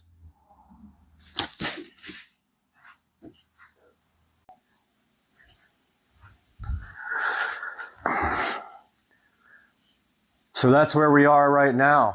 I have sold the BMW 335i, and it will be leaving tomorrow morning between 8 and 11 a.m. Hopefully, if everything goes as planned, and I believe everything will. And so that's where we move on to the next step in this channel evolution, as we will be buying a new car. However, it won't be very soon, and I will tell you why. I have been on a mission for the last almost year to pay off my house, and that's what I intend to do. am set on this. I won't change my mind about this, and I will not buy another car until this house is paid off. Previously, we spent over $70,000 on the pool. That project has completed, which leaves me time now to start paying this house off so that when I retire, I will not have a house payment. So there will be a car coming. We don't know when and we don't know what. I have my eye on some things that are interesting.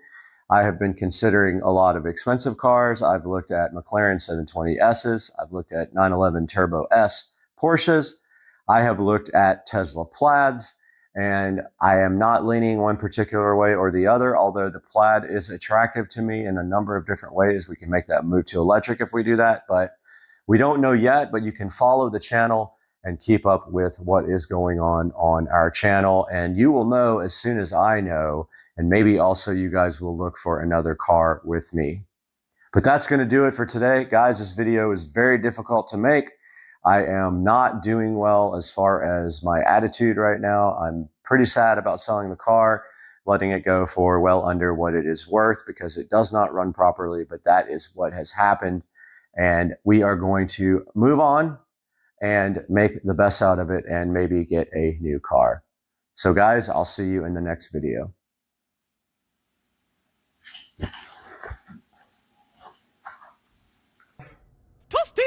For the channel, let's do this.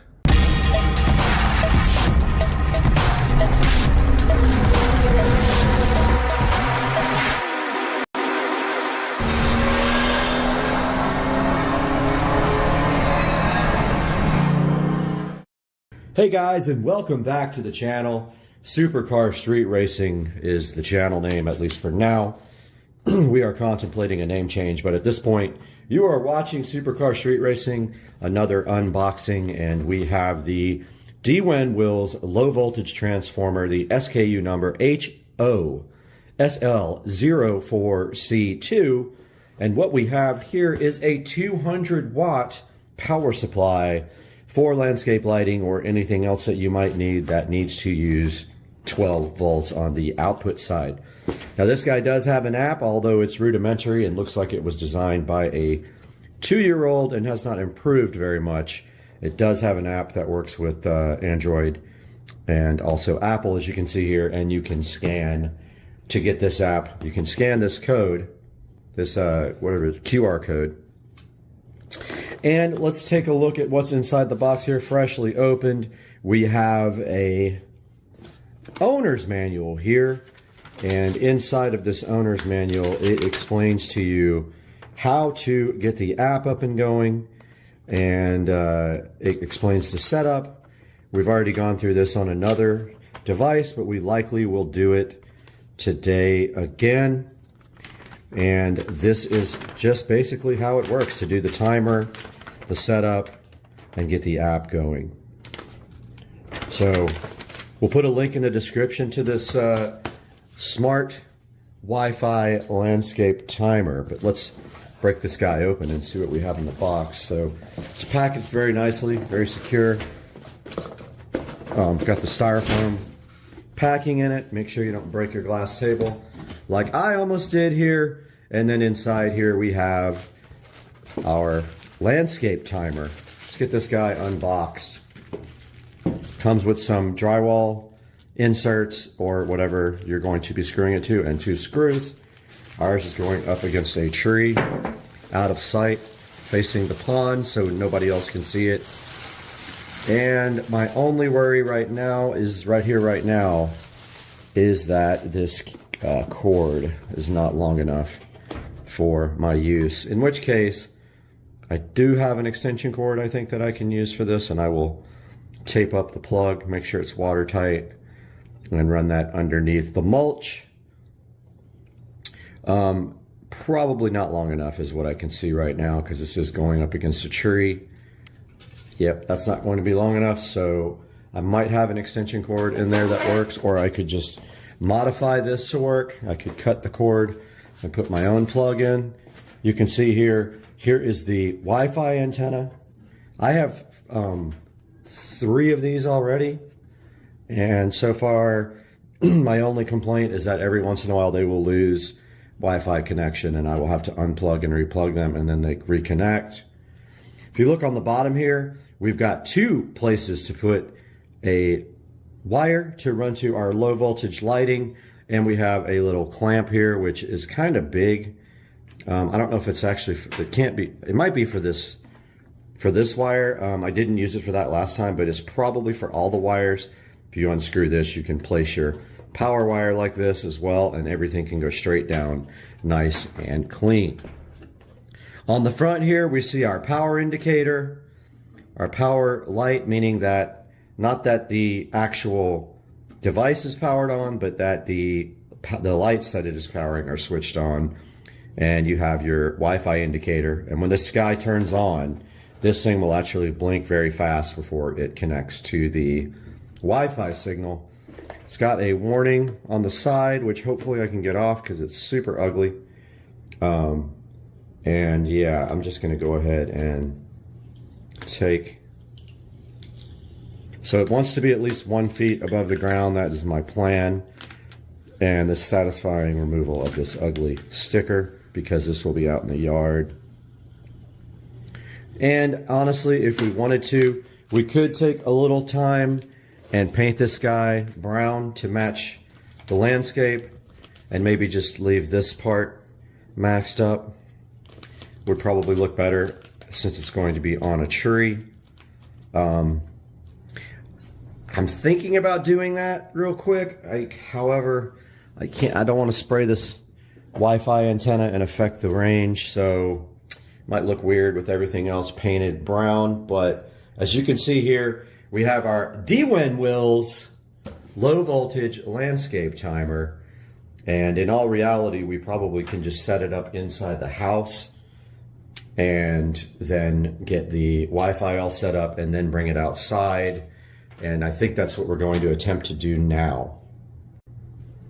Okay, we are back with the Dwin 200 watt landscape lighting transformer, and they have changed everything about the way these devices work now, because they used to use EcoPlugs as their app.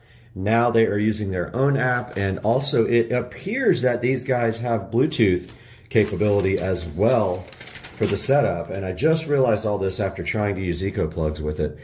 So what we are doing now is we have the new app here, Dwin, as you can see here, and we will start over on the instructions, and you guys will not see me fumbling around for an hour trying to get this working and not being successful. So let's open this Dwin app and follow the new instructions, because like I said, it was not apparent that they had changed, and I should have read the instructions.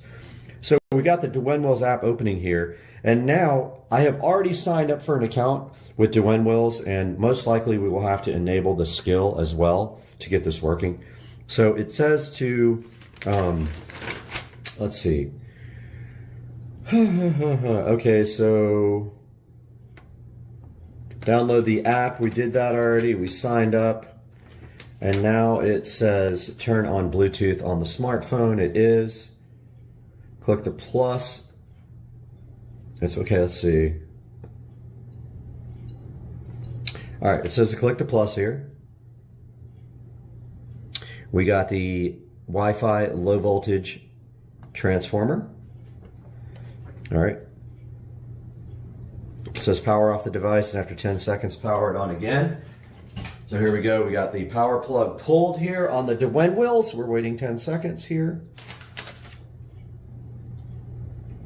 And then it's going to want us to hold the reset button down for 5 seconds. Now I have a pen, but to protect the button from getting ink on it, 1, 2, 3, 4, 5. Solid light. It is blinking rapidly. We're going to the next step. Hold the reset button again until it's blinking slowly. It says 5 seconds. Now it's blinking slowly. Yep. You can see you have to press confirm here. Next. And it says to enter a password for my 2.5 gigahertz network, which we will likely have to blur that out. It says allow location access to search for nearby Wi-Fi. So let's see what it is already on, so we can go back.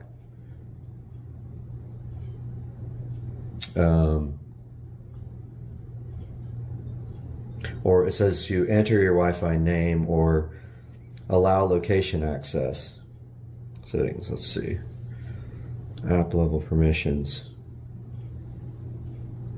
We already have this on, so I don't know why it's asking for me to enable it again. Let's see, Dwayne Wills. On, okay. I was able to turn it on in the location settings. Let's see if that worked. Start over. Go through all this. Okay, so we need our 2.4 gigahertz network connection. So we're going to go here and switch to that. And the one that we are going to use is closer to where it's going to be outside. So we're going to use this one. All right, let's go back to the app and see if we have to do that again now. Okay, that's good. I have to put the password in now. I will have to blur this out.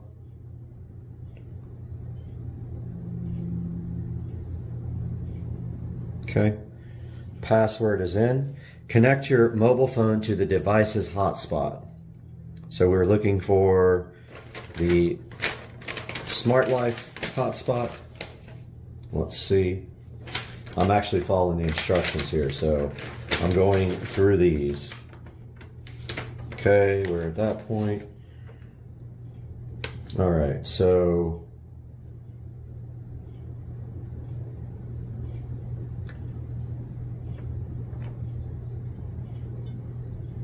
yeah, it doesn't talk about this part in the instructions, but we're supposed to connect to the Smart Life, I guess the Smart Life hotspot here.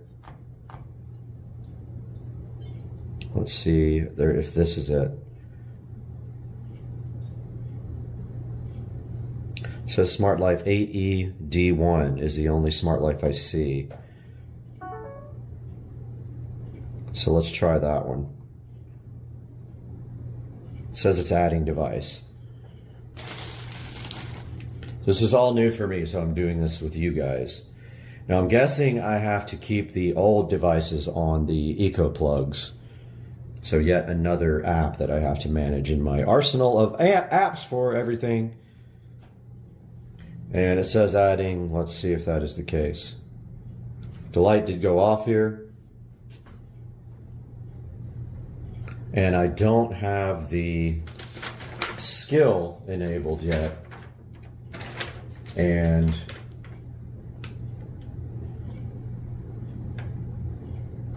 yeah, you have to download the skill.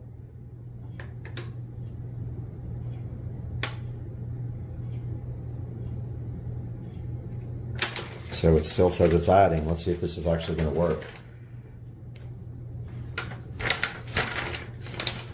The skill part is a little janky on the instructions.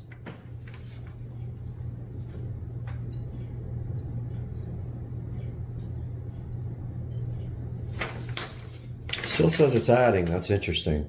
It's taking a really long time. We might have to try it again.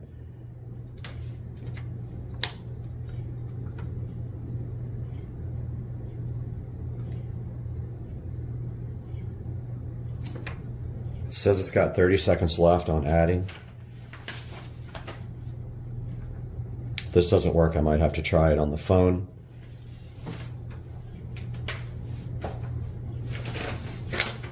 Instead of the tablet. Got 10 seconds left. It doesn't look like it was successful. Let's see.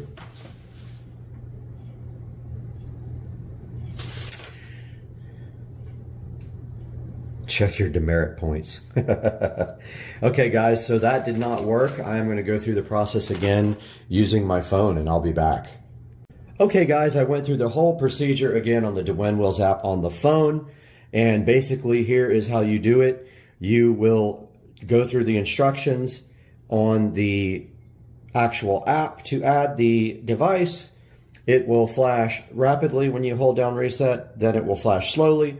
Once that is able to be flashing slowly, then you connect to the hotspot on this device, which says Smart Life. After you do that, you put in your Wi-Fi password name and make sure you're on a 2.4 gigahertz network. And then here you can see we have added it. Now, it does not really explain adding the skill, but there is a skill in Alexa called Dwinwills. And the actual instructions here make no sense. It says, let's see, work with Alexa. Option 1, app to app, OEM app redirects to Alexa to bind. Discover the corresponding app, OEM Alexa skills directly in your OEM app and easily complete the skill. So it says find me on the home page. So here we go to me. It says tap Alexa. And then it says sign in with Amazon. So I guess that's how you do it. I'm going to go ahead and attempt that now since I can't put that on camera due to passwords. Okay, it looks like we are just have to hit link here. Let's see if we do have to put in a username and password. Okay, already linked with Alexa. Okay, so I just got a notification from Alexa on my phone that this is already linked. So now we should be able to control the devices from Alexa and from, yeah, I woke up everything in the world. But here's a good look at the actual device. And I don't know if we have to upgrade the firmware or not on it. We can try that. Let's see if it actually loads here. Okay, it did load. Doesn't really have any, let's see, device update, automatic updates. I turned on automatic updates in the device. Doesn't look like there are any. Now the rest of this configuration, see, here's the name of the actual device. We can probably take a picture of it. Let's see, device information there with the MAC address and everything, and the icon. Yeah, you can take a photo, so I'll do that once I get everything outside and ready to get hooked up. So yeah, that is the first initial setup of the Dwinwills low voltage landscape timer. Totally different from the other ones in that it doesn't use the EcoPlug app, it uses its own app now. So now we're going to take this outside and actually install it. All right, guys, we're out here in the garage now, and what we're going to do is prep this timer for installation outside by getting the wiring ready. And here is our low voltage landscape wiring. It's pretty heavy gauge. It's designed for outdoor use. Nothing will last in the Florida outdoor. However, this stuff might. Now, what we are going to be doing out here is we are going to be putting these spade connectors on the end.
Okay, after further review, my plan will no longer work because the tree is not flat and also it's not going to look that great. So I have a different plan that moves the whole thing kind of away from the tree now. So what I'm doing is right here, right now, I am building a base to lay on the ground. It will lay up against the fence, overhang to the dock, and also serve as a block for anyone getting around the dock on that corner because I don't want the kids doing that anymore.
All right, we were successfully able to get all the nails out of our board. And so what we do now is remeasure 7.5 from the edge, about right there. And that should be the point where we can start driving down our screws here.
All right, ready to put a coat on this guy.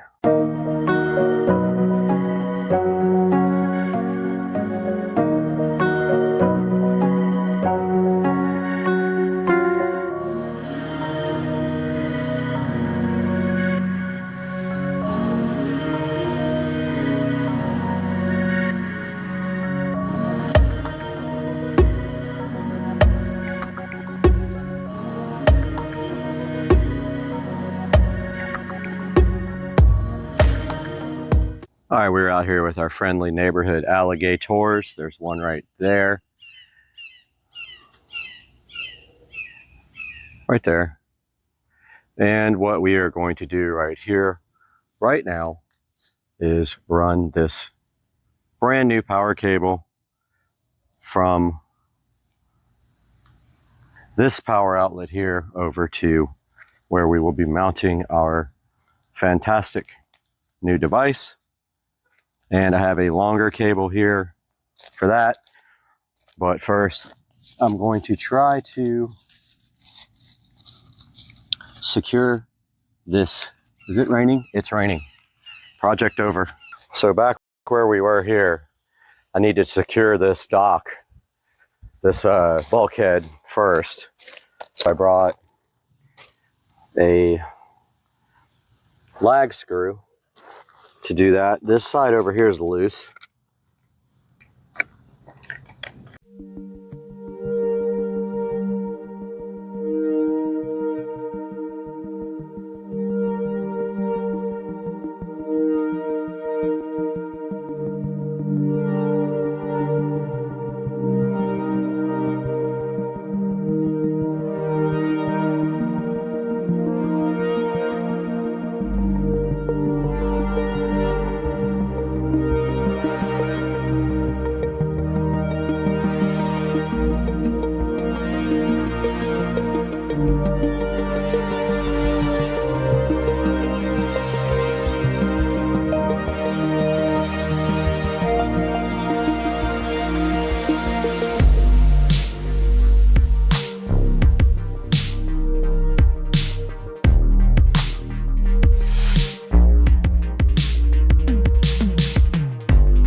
I got the timer here, and we are going to mount the mounting screws onto our new mount. And so we measure across from here to here, and that is right in the center, 3 3/4. So we will have to come over here into our board and get a level 3 3/4 screw on each side of 3 3/4. So I'm going to go ahead and do that now off camera, show you guys the result after. Okay, it started raining again, but I got the screws done for the mounting part for our landscape timer. So all I have to do now is hang this timer on here, and it should be fine because all the weight will be pulling straight down and not towards us. Then this guy over here gets screwed to the bulkhead. That should be fine too, and that will keep the whole thing steady. Now all we have to do is go install it, and hopefully our wire here is long enough to reach to the next light, which I think it is. That would be sweet. So I borked that up really good, and the only way, I mean, this will work still. It's going to be more flimsy. I may need to get some L brackets for the back.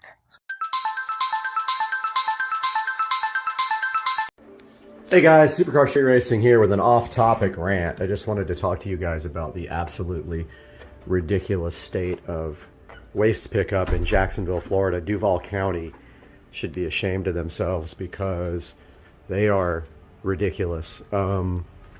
This is what I come home to. All my neighbors as well. So they have a new contract for waste pickup. They don't pick up recycling anymore, which is bad enough. But now they have this new company that a person actually does it. There's no truck. But do you see here? Look at my neighbors. They don't even close the lids on the cans, and they leave them literally out in the street. It's annoying and it's ridiculous, and I don't know why we have to deal with this stuff. Oh, there's actually still garbage in there too. So that's another thing. They don't even pick up everything. So Jacksonville, Florida, Duval County takes your tax money, and they decided to stop doing recycles. That's why this is painted blue. You know why? Because I ordered a new trash can months ago and they never brought it. And that's another thing. That trash can has been ordered for probably 4 months now, and the lid is broken and everything else. But look at the neighbors. Theirs is all in the street, like opened. And Duval County does not care. They're not doing anything about this. It's only getting worse. We got this new company. I forgot the name of it. I wish I knew off the top of my head. They're absolutely terrible. Look at this. That's how you get your trash cans. They're out in the street. They throw them on the ground. They break them, and then they never bring you another trash can. But hey, that's my rant. Poor neighbor here, Chris. I mean, look at this.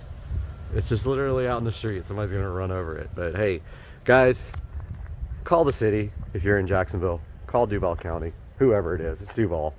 Let them know you don't like the way that they are handling your tax money. Hey guys, welcome back to Supercar Street Racing, and today we've got a box here from Wayfair, but weirdly enough, it's empty because it's right here. It is the Wayfair mattress in a box, and we're going to be taking a look at that today on the channel. Stay with us, guys.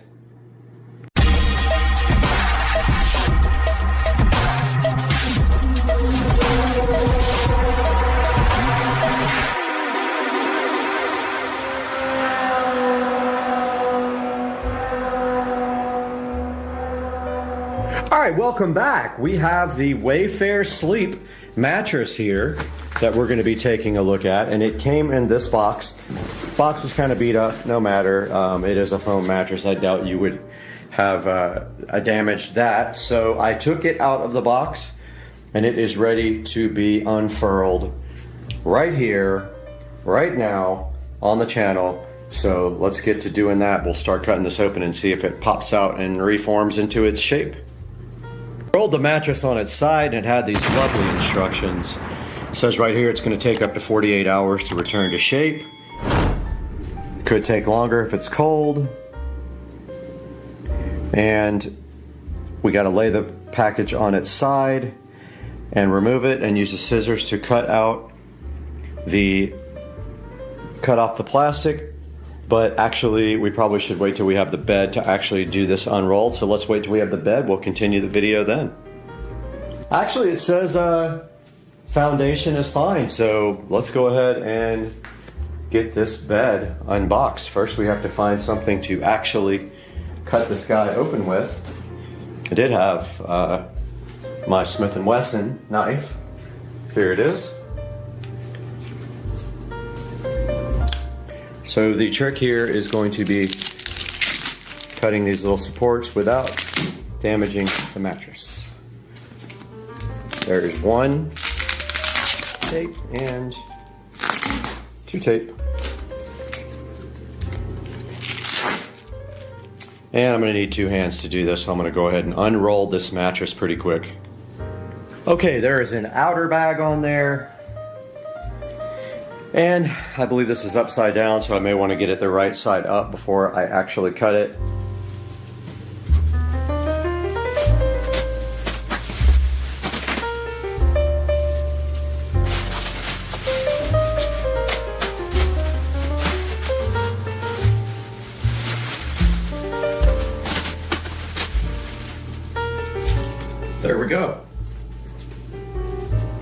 mattress is officially able to expand now. I'm going to leave the plastic on it to kind of protect it and keep it white. All right, it has been 24 hours almost since I opened this, probably a little bit less than 24 hours since I opened this Mainstays Wayfair, not Mainstays, I call it Mainstays, Wayfair sleep bed, and it has taken shape fully. You can see now that it is full height and full width of California King, and it will be sitting right about there underneath that red hot chili pepper sign. Also got the Amazon pillowcases in, the elegant comfort fitted sheet, and we got the oversized Sherpa blanket California King sitting here waiting to be put on. Tomorrow the bed frame will be delivered. It is a basic bed frame with no headboard. It will be here tomorrow. The side tables will be here tomorrow, so I will have a project for the channel with the side tables. I'd like to review them. They're the LED side tables with charging ports. So that is a good look at the bed, the Wayfair sleep bed foam, memory foam mattress, as it has taken its full shape now in its glory, and it is ready to be inserted onto a bed frame. Guys, today we've got the Ackerman 16-inch bed frame here. It is a California King, and we are going to unbox it and build it.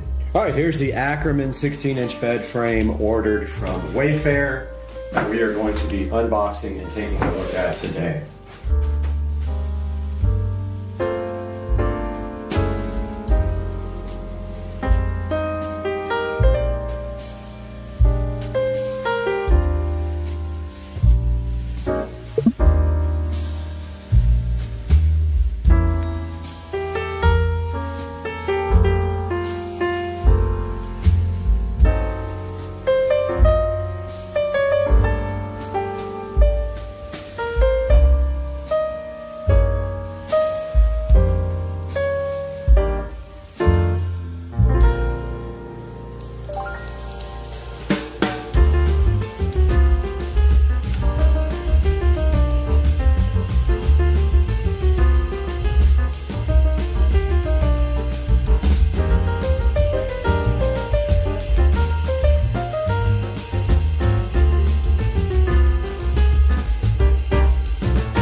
We got the bed assembled, took about 30 minutes of time, and yeah,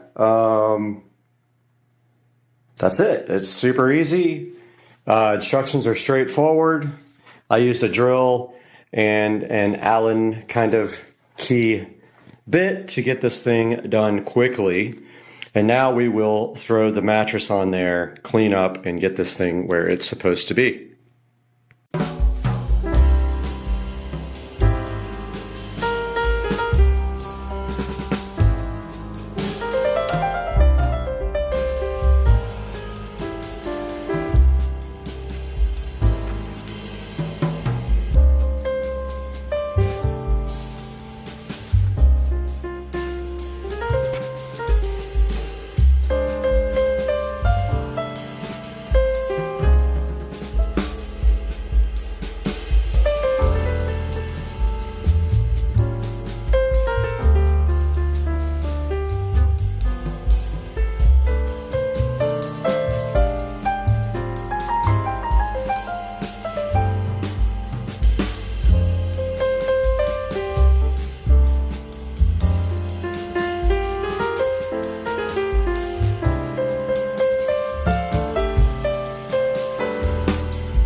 Ladies and gentlemen, here we have the finished product of the bed frame and the Wayfair memory foam mattress all put together in one package. I would like to get some skirts for the side of the bed that hang down. The bed frame actually makes up for having no box spring by being a little bit higher and getting it off the ground. It's a little higher than I normally like, but actually not bad at all. Would be probably the height of a standard bed.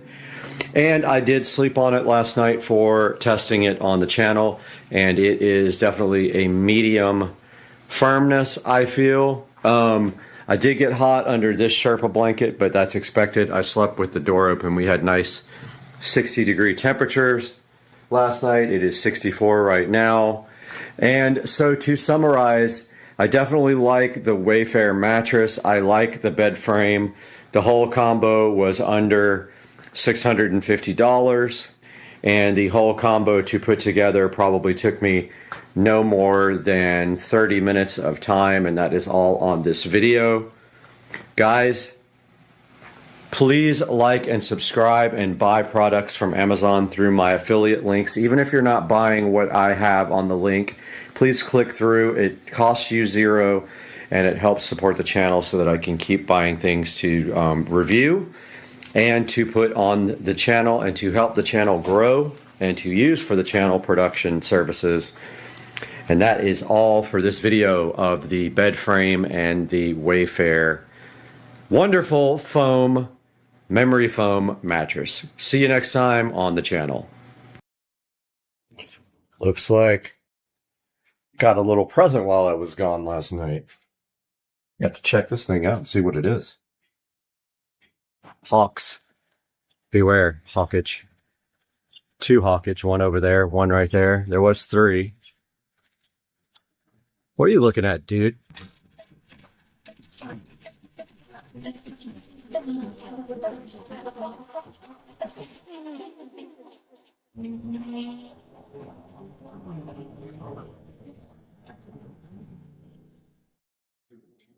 All right, guys, we got the Sofu core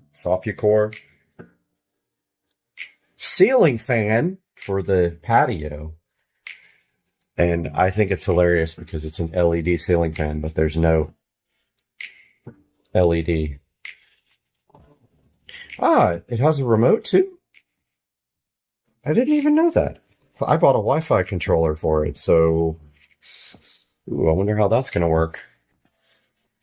We may not be able to use the Wi-Fi controller, which is going to be a bummer on this guy because I bought a specific smart Wi-Fi controller. I didn't know it had a remote control.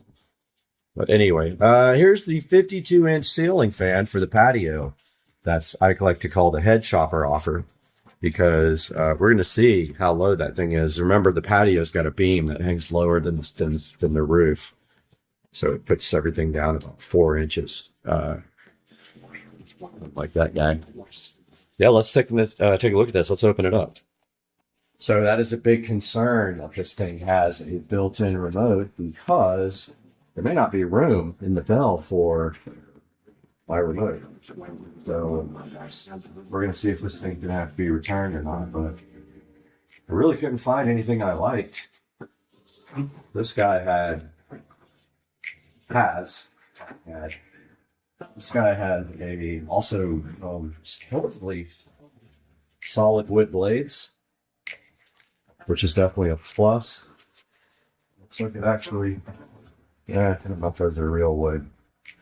Yeah, maybe so.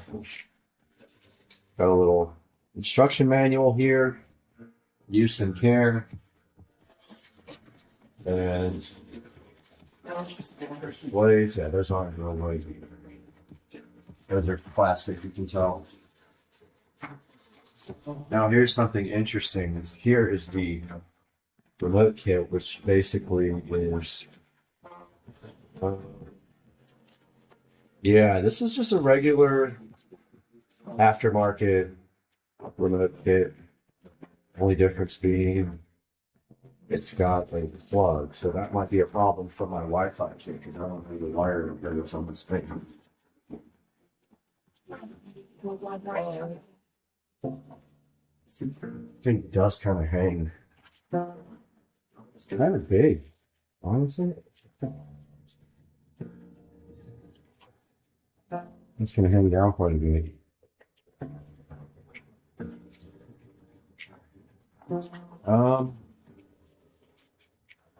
Yeah, I'm going to have to go outside and see how far down that's going to hang. This is the top. Believe. Yeah. This is the top. I think. No. That's the bottom.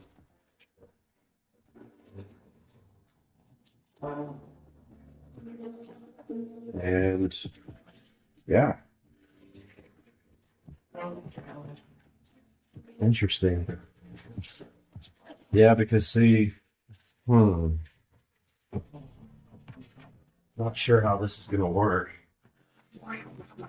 Oh, it does have a wiring diagram. That is kind of a thick. It's kind of way longer than I thought it would be. Well, I'm going to have to take a look at that outside and see how low that's going to be, I think. Really worried about my lights flickering when the fan spins. I'm going to end up having to put these lights on the other side and turn them straight up so that they shine on the ceiling. I bet that's 2 of the lights are going to be rotating and it's going to flicker.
Guys, I found some way longer screws that make me feel more comfortable, and some washers.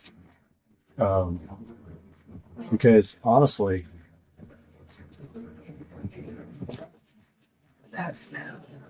these washers might not even be big enough. Oh yeah, they are. Okay. Yeah, that's going to work out way better. Yeah, these lights are going to flicker like crazy. I already know it. I really wanted them to be completely away from the fan, but the problem is that the wires aren't long enough, of course. Let's see if I can get these in without stripping them.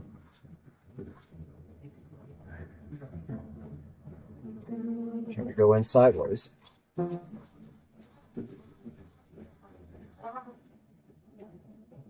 Okay. Got one of those in.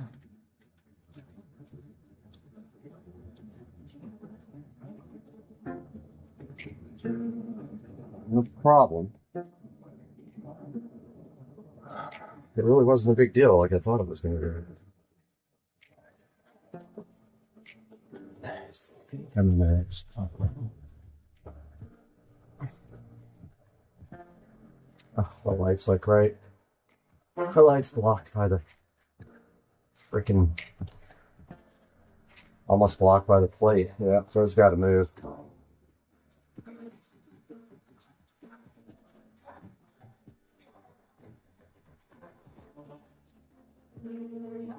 You're kidding me. This thing broke already.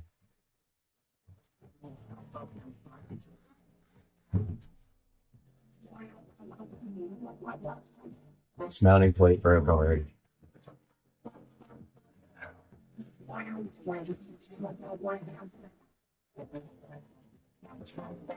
thing.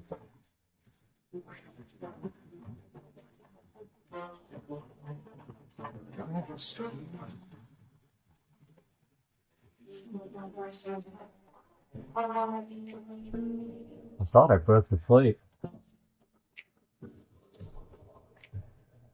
but actually it doesn't matter because the weight isn't supported by this plastic thing. It's supported by this slice right in the way. Might as well take it off now.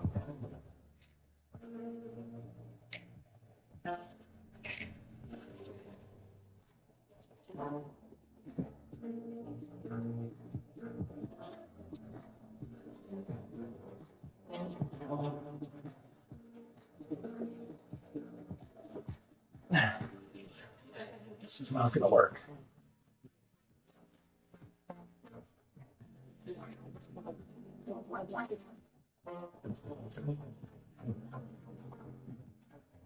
Out of bombs. I really wanted these lights to work right there.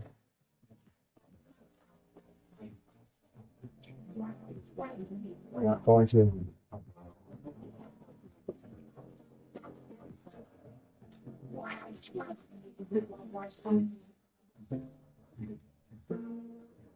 Oh, they were so perfect too. What's a bummer.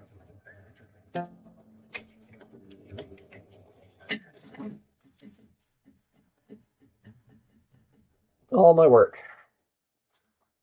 for nothing. I'll tell you one thing though, this plate is not going anywhere for the fan. Got to strip these lights out. My lights, I mean the screwdriver. Screws. I'm all over the place, dude.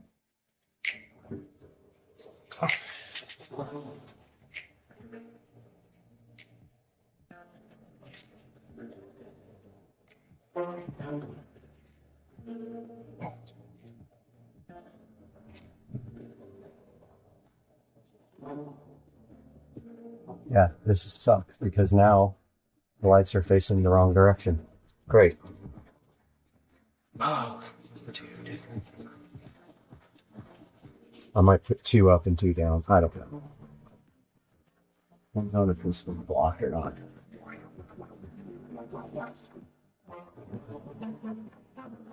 This.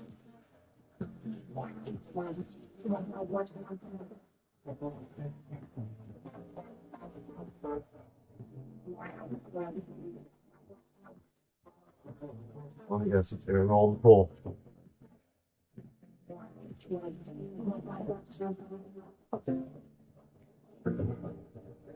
I can't get the light over the. Oh no. Seriously. Seriously.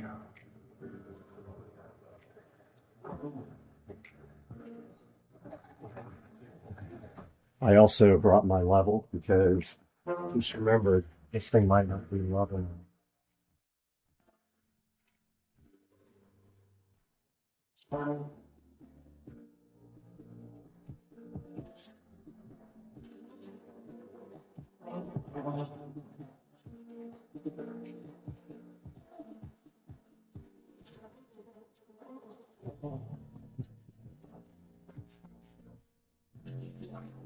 So the instructions say there's dip switches on this guy.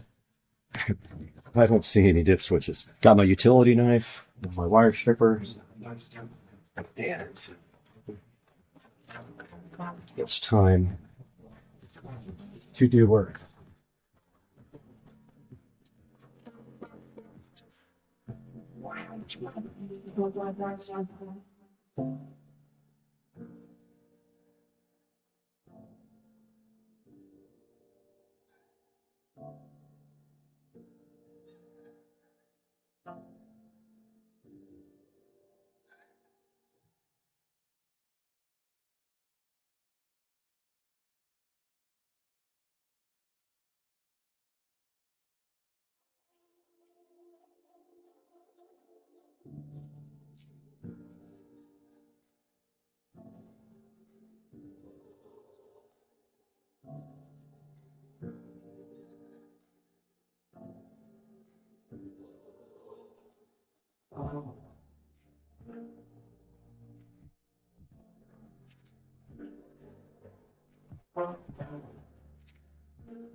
We have a real problem. The screw heads broke off. Not broke off. They stripped out.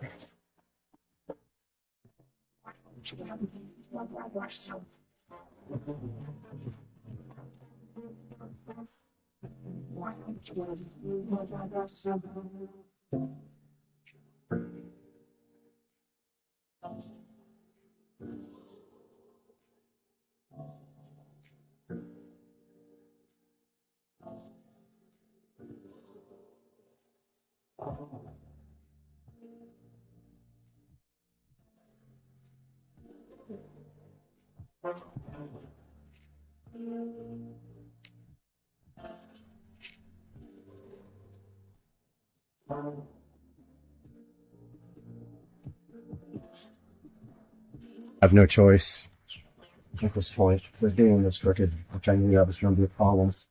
They'll put it on there crooked, if you can see over there. It sucks. Can't use this electrical box at all.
So the blades are in.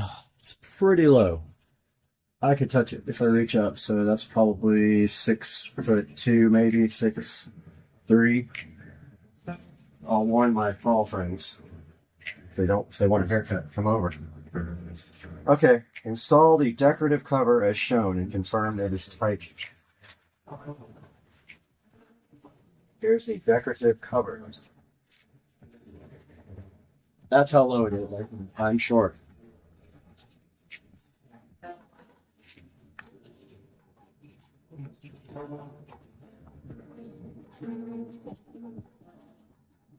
Okay, come on.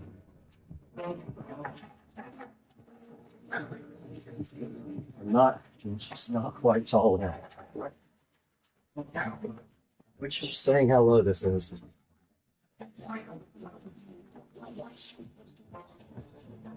So this just spins on basically.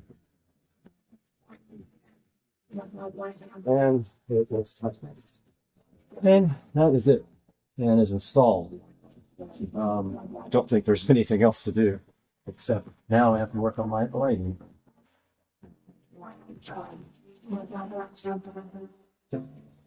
Okay, I got the remote here. Already got the batteries in the remote. Good thing about this, there's no light. I didn't want a light on it because it would obviously be lower. Obviously. Okay. Well, we can't turn it on yet because my wire is getting away. That will cause problems.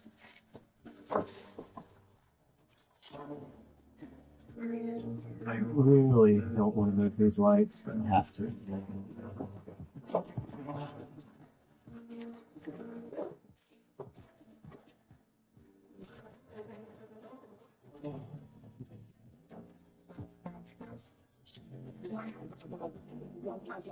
Next thing happens, this thing can come off and fall into the fan.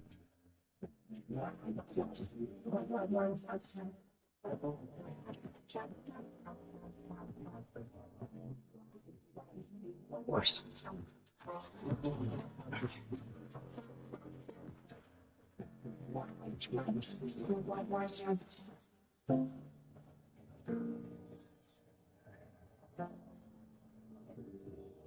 Oh, that's nice.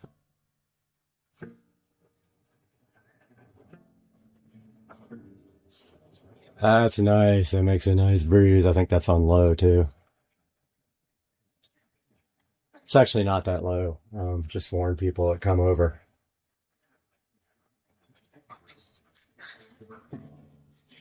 I think that's low. Speed.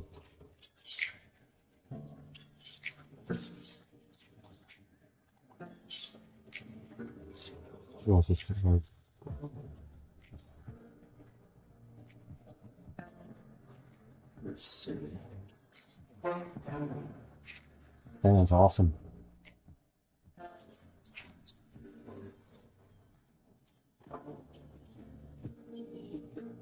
Ah, okay. Fan speed is here on the remote. 1, 2, 3, 4, 5, 6.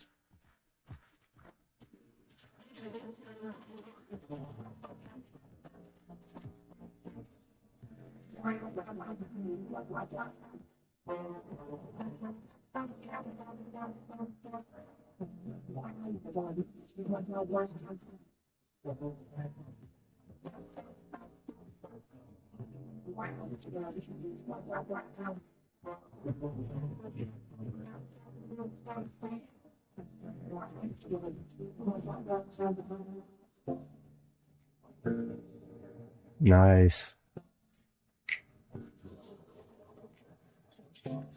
Doesn't go super fast. Oh, it's also reversible.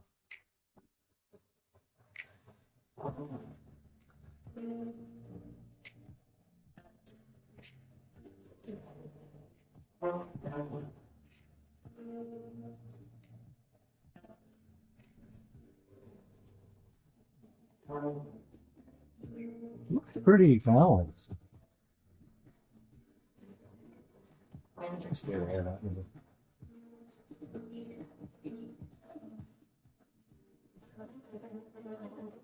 Guys, we'll follow up here in a second. All right, ladies and gentlemen. So I ended up pointing these two sconces upwards because they are going to flicker if they shine down through the fan. So there might be still some flicker. If there is, I'm going to have to think about this whole setup here. They don't make extensions for these wires, but I think that I could manage to extend them even though they don't recommend it. I don't believe them. I think these will work fine with short extensions on them. I don't know what kind of wires those are. Honestly, I don't know if I'll be able to buy some or make some. For now, this is going to have to do. I kind of wanted one on each side in the beginning, but I wanted them facing down, but I don't want flicker. And let's check out the fan. And I said, let's check out the fan. I thought you just pushed the power. Oh. So I guess I don't understand how to work the fan, but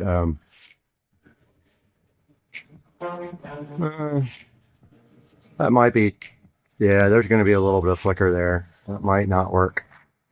I want to see how bad it is tonight. I know shining through the blades, it's going to be really bad, but I want to see how bad it is tonight with everything turned on. Yeah, worst comes to worst.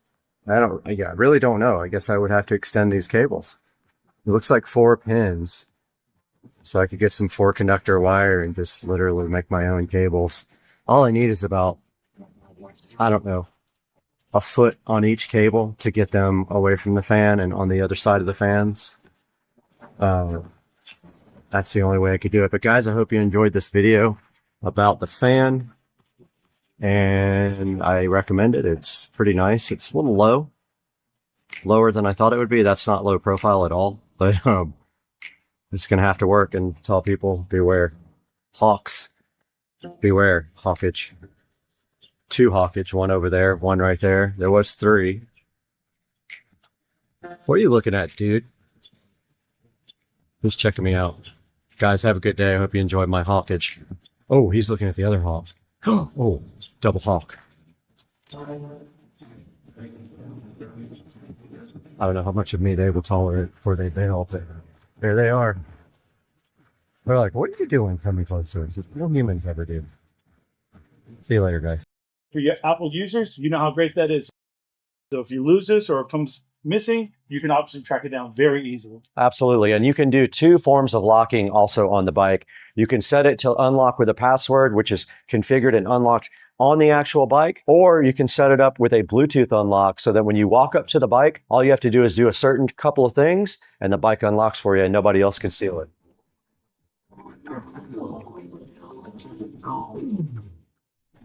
Let's stick close for a little bit.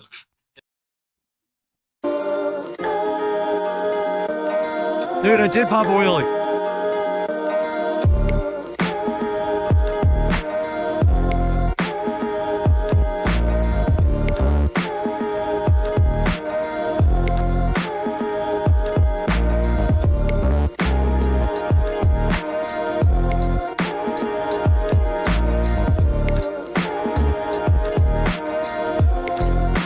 We need something way louder.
For a ride, but I can't because my car's still charging. Wait. What? What?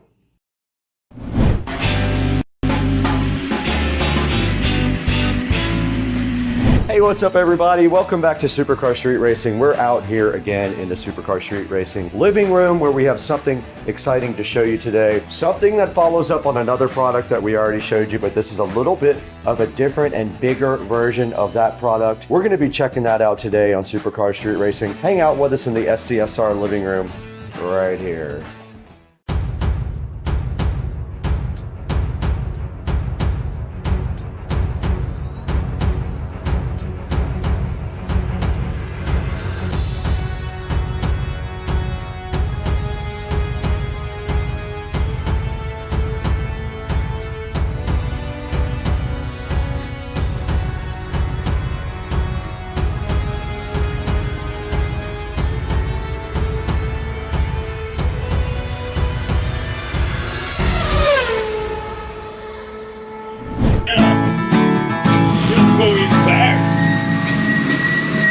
We're back in the SCSR living room today where we have something super exciting to show you. Yard Care reached out to us once again to see if we wanted to work with them for a third time on one of their products. And of course, I love their stuff, so I said I would definitely work with them. Now, last time we worked with them, we had a really small, light version of their robotic lawnmower, and it only worked great in yards with a little bit of grass. Would not work great in yards with heavier grass like St. Augustine we have in the backyard. And we have the new version of the lawnmower sitting right here in front of us, and we are going to be looking at that today on Supercar Street Racing. There's a lot to talk about. We got to get this out. We got to get it charged. Let's go ahead and do that now.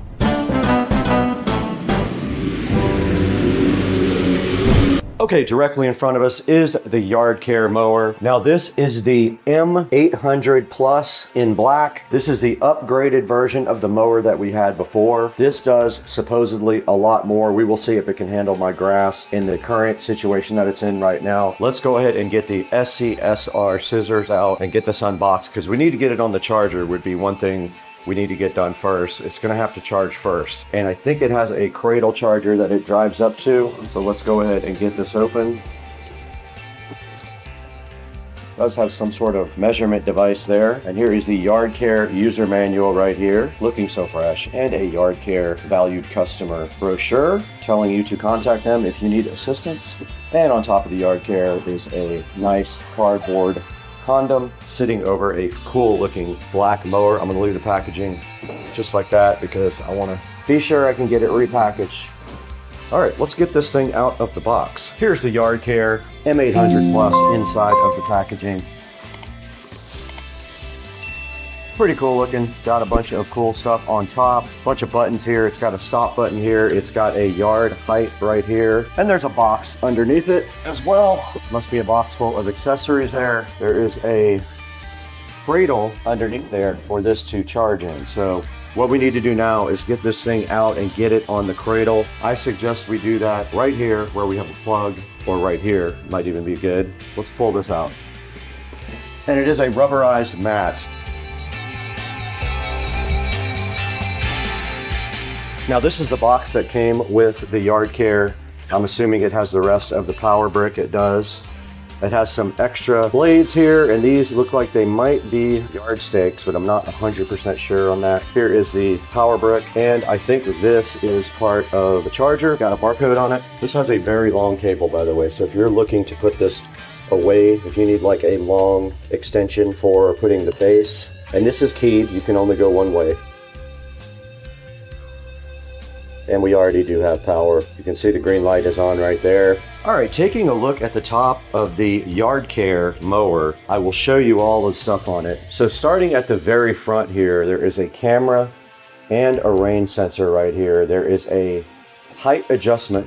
There is a control panel here which has a peel sat on it. There is a large stop button here. There is a QR code here. And these are the side chargers here, these two pads. You can go ahead and download the Yard Care app for it. Go back to the Yard Care app. We did get the mower up against the charger where it is flashing now, as you can see. There's lights on the top that say that it is fully charged. Now I'm gonna go ahead and click add device on my mower. It's gonna wanna take a picture and connect to local devices. I allowed it to connect to local devices. Wants me to scan the QR code. The device is in the distribution network. Close to device, close to the device, and wait please. There is the mower right there. It is in range and it is under Wi-Fi. Now we will go try this in my yard, and if it won't work, I will try it on Rich's yard tomorrow.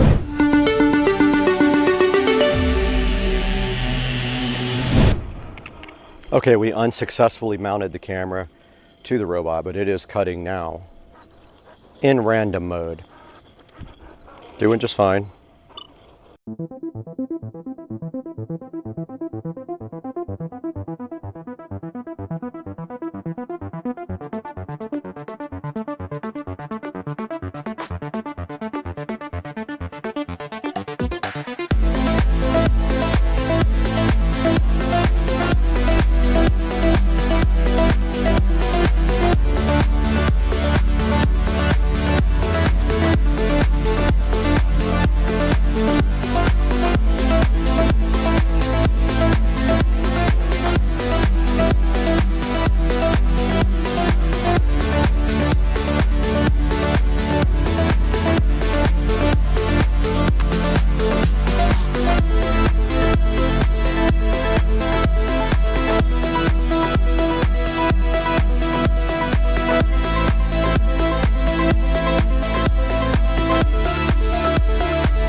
All right, the yard care did mow here for about 20 minutes. The actual yard professional will be here tomorrow. He will clean all of it up that the yard care didn't get, but you have to understand, you're gonna have to follow up with a trimmer on the edges and things like that. But this is designed to keep everything down to a minimum, and it did cut all of this by itself. And if I would have left it here for another 30 minutes, it would have gotten everything. Now let's go back across the street where we can show you guys how you can get your own yard care robotic lawnmower.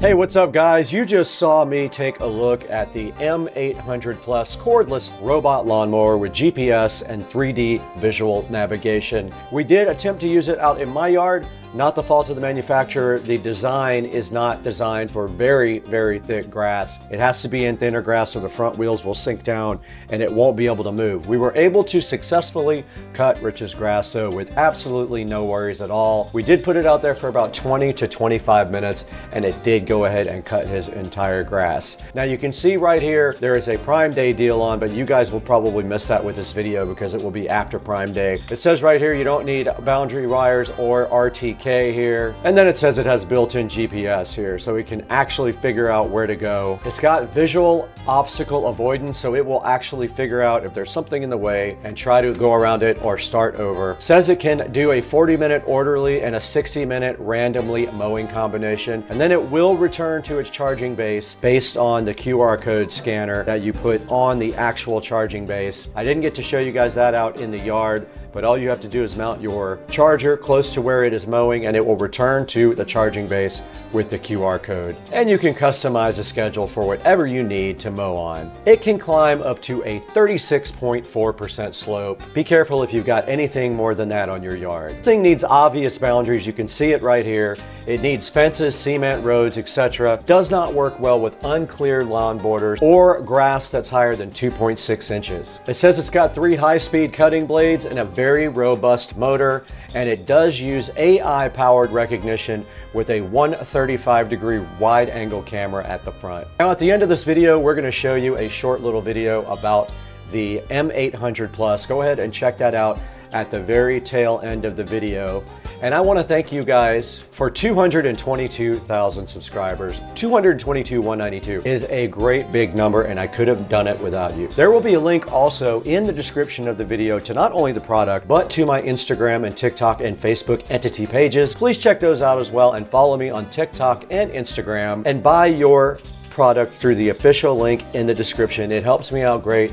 It gives me just a few dollars here and there to keep operating the channel since I don't make any money directly on the channel. Now we have to get out of here. It's almost bingo time and I need to cook some dinner as well.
Hey guys, welcome back to the channel. Supercar Street Racing here, back from a vacation in sunny Southern California to see some friends, and we have the Christopher Knight Home Cape Coral Outdoor Mesh Lounge chairs in dark gray here, which we are going to unbox and assemble right here in this lovely office. So the first thing is, while I get my tripod set up here, we're going to get this thing unboxed. It says, do not cut open with a sharp knife tool. I wonder why. Oh, because they don't want you cutting the mesh on the chair. So let's not cut it open with a sharp knife tool, but let's use sharp scissors.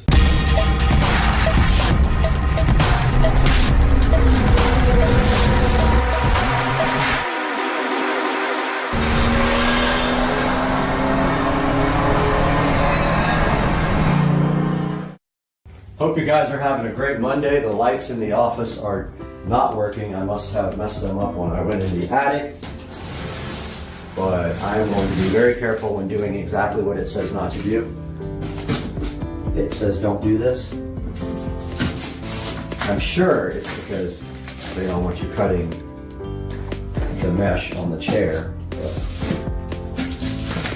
don't go so deep in there that you get it. And let's see what these guys have for us. This is very well packed, and I'm not sure how it actually opens. So I don't know if the whole top comes off or what, or if it opens just on one side. Apparently it might. Oh, oops. Yeah, it might open. I need both sides cut. Yeah, it does. Not cut open with a sharp.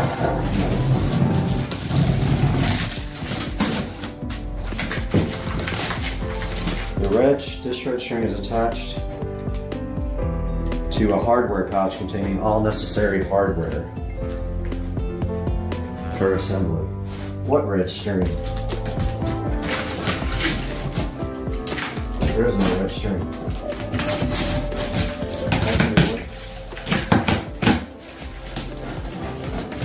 So I've heard a lot of things online about how these are difficult to put together.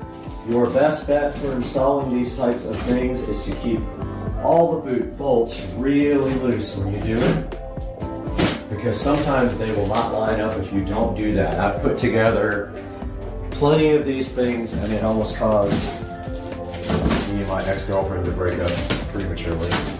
Or we actually broke up. Okay, so there is a little string here on the side, and it goes inside the box, and supposedly it is connected to the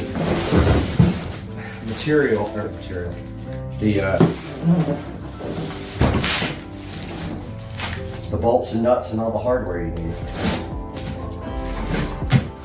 Wonderful, that's extra taped.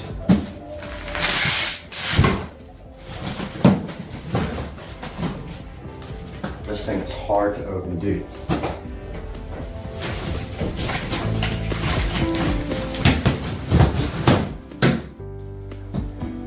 Okay, yep.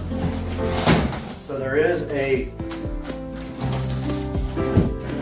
It's going to take up some room to assemble, I can tell you that right now. Here's the bag with the hardware. They kind of strap it there so you know you actually got it. I guess some people maybe lost the hardware in transit. And we have some styrofoam goodness to get rid of. And some cardboard to burn.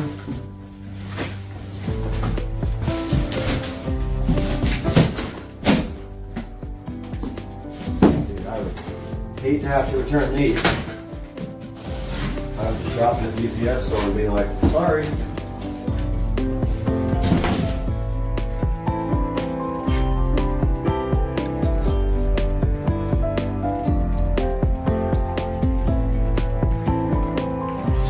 Okay, looking further into this box now to see what we have.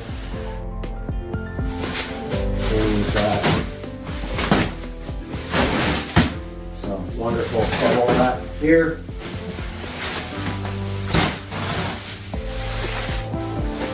And it looks like they're mostly assembled. Great. They're labeled with letters.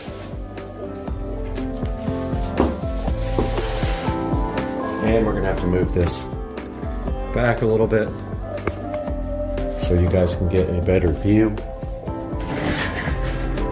And I'm gonna stop down and get my microphone as well.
All right, so I got a bit. Not sure if I'm going to be able to use this or not because it may not afford the space for this. So a lot of people said they had to use a hammer, a mallet to get the legs to line up. We're going to find out.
right, guys, here is the finished product out on the pool deck.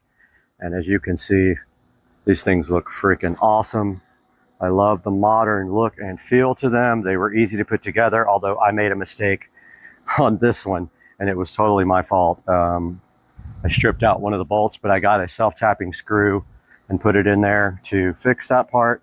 But yeah, so these are all done. I'm going to take some B-roll glamour shots. I hope you guys enjoyed the video and that you are enjoying all the content that I am putting out and working so hard for. If you could please subscribe and like, I'd appreciate it. Supercar Street Racing.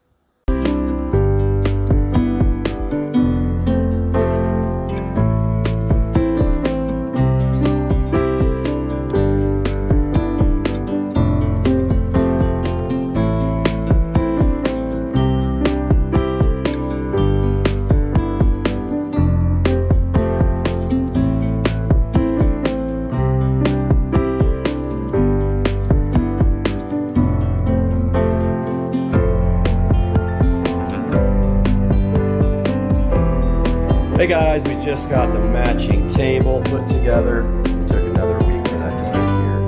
But as you can see, it does look like it matches the chairs pretty well. We'll go ahead and take that outside, put it with the chairs. Got the table outside with the chairs.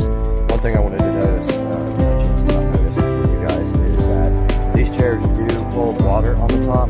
This fabric does not allow the water to seep through. See how that's going to hold up in the future, but for now, it's not a problem. But I do see eventually that these things probably will end up rusting at some point. But yeah, so let's get this up. Hope you guys enjoyed it, and we'll see you on the next one.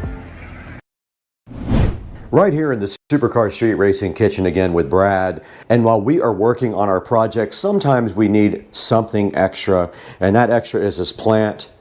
Just kidding, it's actually in this box right here. When I was cleaning the wheels last time, I noticed I did not have a proper set of brushes to get in all the cracks of the wheels. So we went ahead and picked up something today that's going to help us out with our cleaning of the wheels on the Model S Plaid. Plan today is to get this unboxed, go ahead and go out into the garage and see if we can actually do some wheel cleaning. So let's get going. Welcome to the channel. Let's get to work.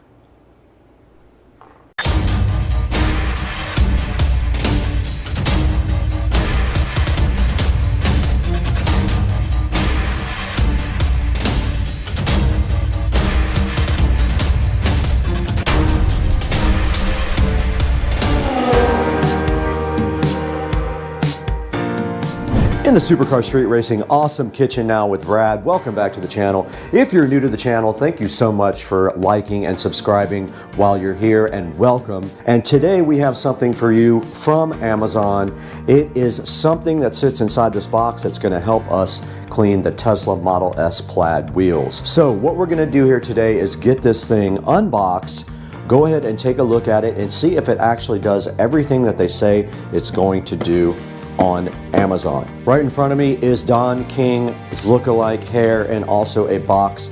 Let's get that opened up and see what all is inside. And first thing in the box we have is a nice terry cloth towel. Looks like a buffing towel. It's very soft. I could definitely see using this on the Model S Plaid paint without an issue. Let's get rid of that. We don't need that where we're going. Next thing in the box is a nice washing sponge, which I will not need because I don't wash the car. I don't have to. Don't take it out in the rain. Next thing is a nice, I guess this is a duster brush. Have to open it and find out. Then right in front of me inside of the box we have some little brushes which will be helpful in doing the wheels. Very nice. 1, 2, 3, 4, 5 sizes of detail brushes. Moving forward into the box, now we have a, I don't know exactly what that is, but it has some hooks that look like it will definitely do some damage to your paint job. Do not put those on your paint. Not sure what those are for yet. We also in the box have another smaller, I think this is a duster. I'm not 100% sure what that is. We'll have to look. And then we have a nice bag to carry all your stuff in, guys. The hype train is pulling into the station, guys, with a new car care kit that was supposed to have brushes that go on your drill. Let's see what else is in here. We have a nice brush, but I'll be honest with you, that feels kind of stiff there. That might be for wheels. That's not going to go on your paint, that's for sure. That would scratch your paint. And then we have a nice drill brush kit. Hoping it has a, I'm gonna take this out of the bag because this might not be the kit that I want. Let's check it out. Okay guys, I did just go back into the garage and look at my wheels, and these are fine. I don't have any really small spokes in my wheels, so these will actually do perfect. And here is a good look at all the different size brushes that came with the car care kit. And you get the nice Wantolf Alwos bag with it as well. And that wraps up what is inside of the kit here. You can see it comes with all this stuff. Now let's get some of this other stuff that's packaged up, unpackaged, and see what it is. Looking so fly right in front of me is this nice car care kit, which I will leave a link to in the description down below. And right in front of me here, I don't know what this is, and I might have to go to the actual Amazon listing to see what this guy does, but let's go ahead and get it out of the bag. Has a nice silver bread tie on it, very silky smooth. Let's try this one too. And inside of this lovely bag, we have pretty soft, I'm gonna look that up on the Amazon link right now. And then inside here, we have a nice set of brushes right here. There are 5 different kinds of brushes, which are going to be great for both the interior and the exterior. We'll save some of them. We won't use them all on the wheels and tires because they'll get filthy dirty. We'll save some for cleaning the interior. And they all are very soft, good for getting into tight spots like that. And you have 5 different sizes. Just remember guys, this is not for cleaning your paint. This is very, very stiff. That's what she said. You really think you can go all day long? That's what she said. Michael, please.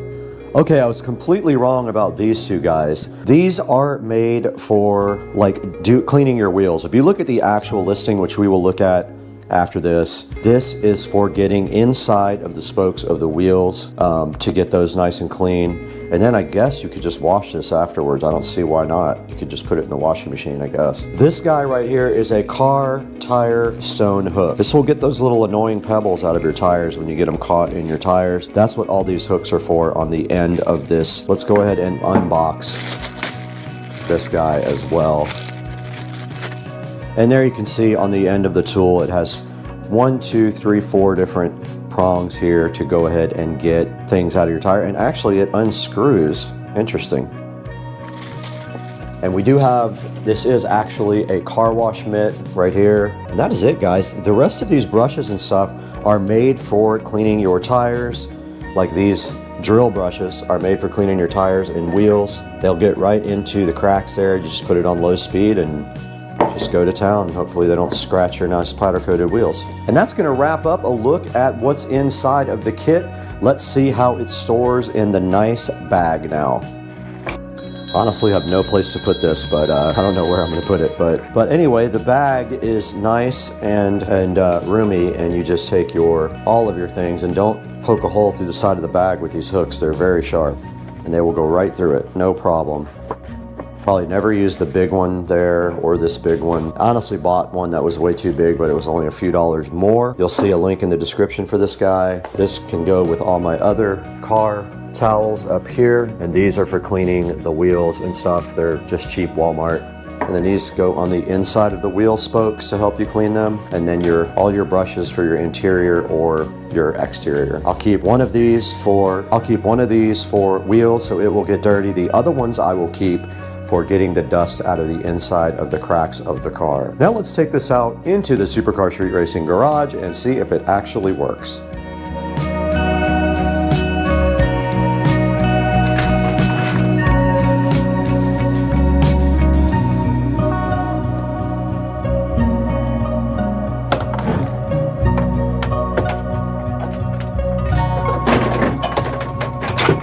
Alrighty then.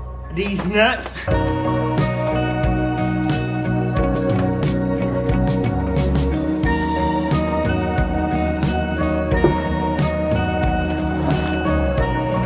Alexa, turn on the garage lights. Nice.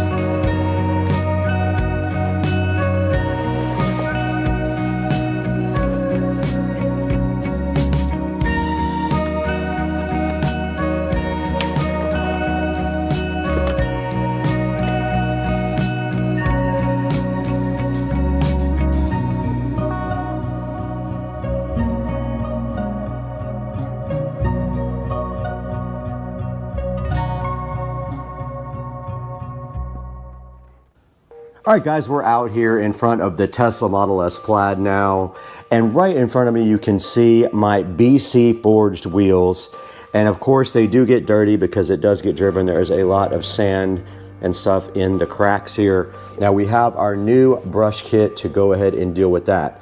Now we can try one or two things. We can try the soft brushes first and see how those work, or we can get our drill brush on right here. But the first thing that I always do when I'm going to clean the car and do the wheels is put something down on the ground. So I have this old towel here that I put literally right under the wheel here, so that if anything drips off, it does drip right down onto this towel and not onto the actual ground. Remember, when you're working with these chemicals, they will tear your hands up, so your hands will get very dry. Get yourself some of these automotive gloves, and if they have powder, they're easier to slide on. These I don't think have any powder in them. They're really hard to get on. Today we are using this is actually from Turtle Wax. It is a hybrid solution hyperfoam wheel cleaner. We also have our Hybrid Solutions graphene acrylic tire shine here. We have some soft cloths to go ahead and clean most part of the wheels. We have these brushes here that can also get in the bigger parts here, and then we will proceed to clean the face with our rag. So what I usually do is start with the brake caliper, which is very difficult to get to. So I'm hoping that some of these brushes will help that out. If we can get this in there and just work it around like that, maybe we can get some of that off. So let's go ahead and spray the caliper down.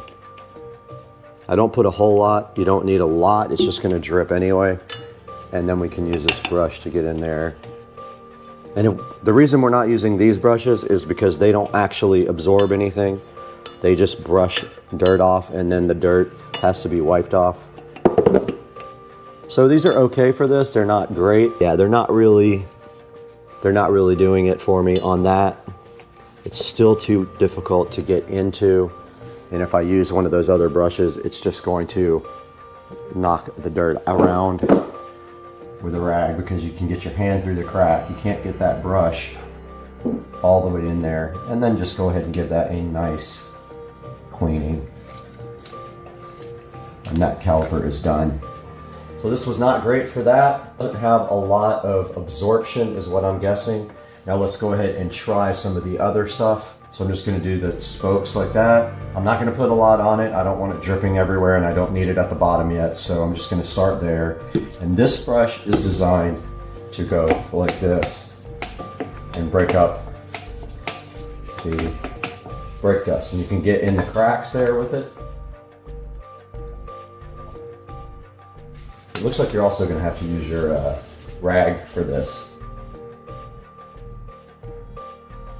because this will not absorb everything. If that knocks the dirt loose, come back through and just wipe it off. So the spokes part, these brushes work very well for. This will break loose the dirt. Like, there's a bunch of dirt inside the spokes that I can never get to. Especially over here, you can't see it, but there's dirt inside those spokes like sand. I'm gonna knock it off with these after I spray it, and then take my rag. So let's do that now. Now when you use this brush for the drill, you wanna make sure your drill is on low speed.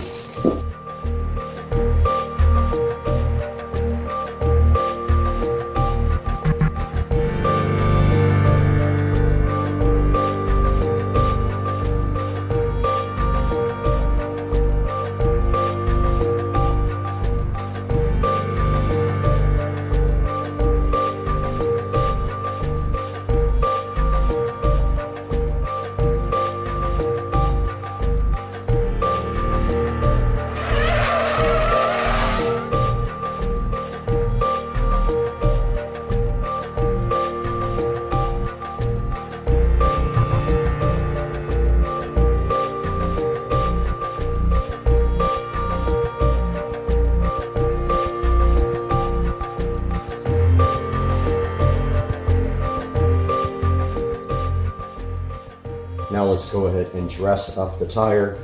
We have our tire dressing here. but it doesn't get inside of that crack really well. So I use a rag for that, and I use the dirty rag.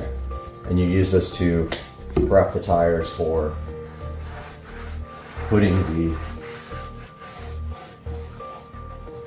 shine on. That preps the tires really nice and gets all the old stuff off. And then you take your same rag and go to the back, get your tire shine.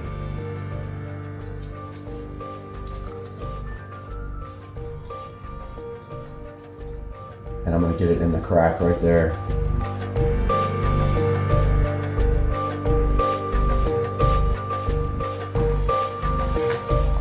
Of course, you can't get to the bottom of the tire because it's not in sight.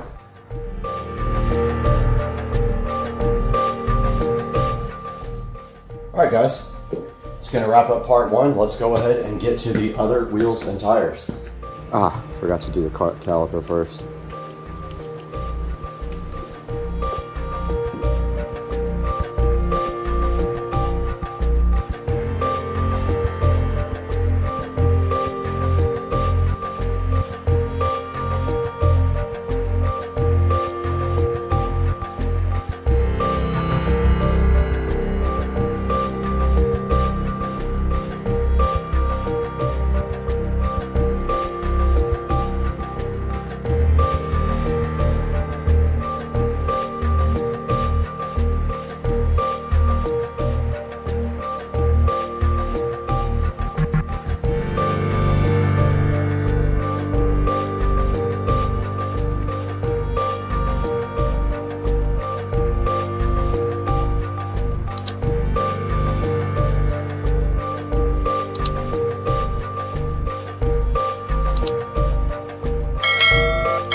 All right, guys, we just finished this project with the wheel and tire cleaning on the Tesla Model S Plaid. And you guys can see right here and right now that the wheels did come out great, and we used our accessory kit here that we're going to talk about here in just a minute, and it all fits nicely right in that bag. And it does really help you get into the cracks and stuff and get all the dirt out of the wheels and tires. And the Plaid is looking fly. We're going to have to wrap this project up, but before we do that, we just want to thank you guys so much for watching today and being a part of the channel and supporting us through all of our ups and downs. I was in the hospital this past week in the ER for about 4 hours or 5 hours, and it wasn't a fun time, but on to better things. We need to throw this into the Supercar Street Racing Studios right over there with Brad and talk about how you can get your car care cleaning kit and get your car looking fly, just like this.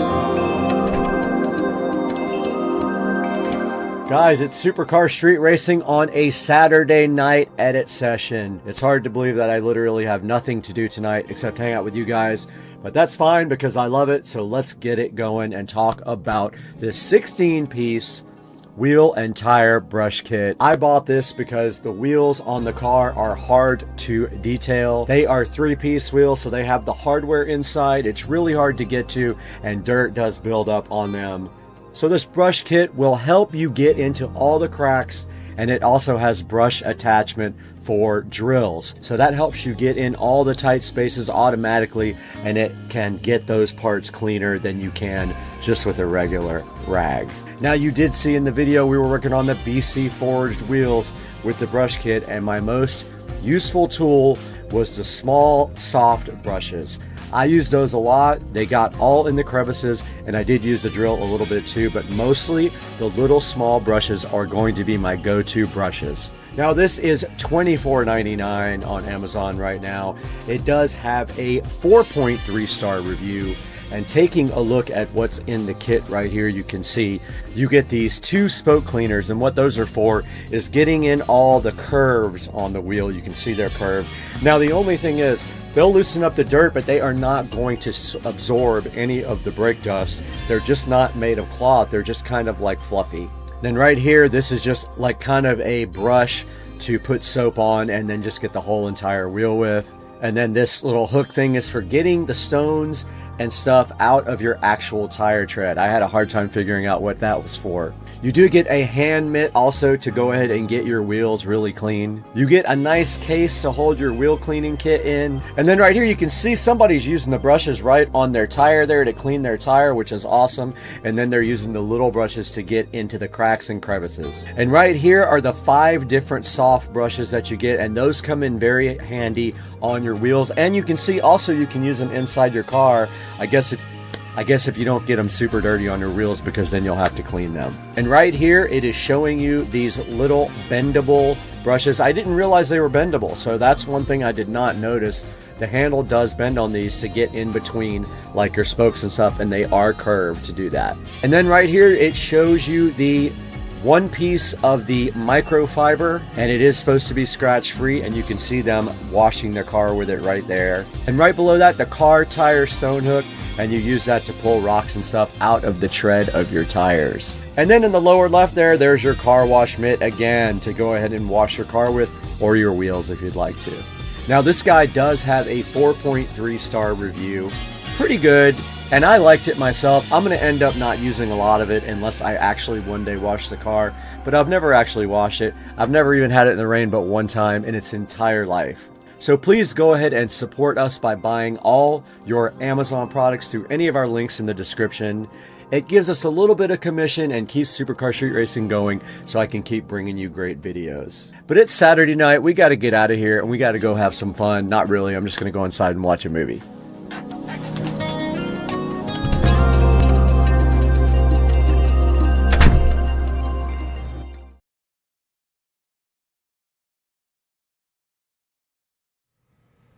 Good morning, guys. It is Friday morning and it is kind of a sad day today. I am selling the 335i today. There is a guy coming from Kentucky to pick this vehicle up. He will be here any minute now, and so it's kind of a sad day. The car is amazing. I am letting it go, however, so I can concentrate on the SL65, and I have not been driving the 335i at all. So that car will be leaving shortly. You guys will see a video of it right before it's driven away. And until that time, I'll be crying inside. So this car is officially sold, unfortunately. Say goodbye to it. That's it. Goodbye, car. All right, guys, as you saw in the last video, the 335i is gone. You can tell now that I have room in my garage for something else. Look at all the space that I have now. So what's coming next? That's a good question. You'll have to wait and see. Tomorrow, I plan on bringing you guys some footage from the Cars and Coffee event. Me and my buddy with the Porsche will be going, and we will have an update then. Please like my video, subscribe to it, and you'll see what's coming next.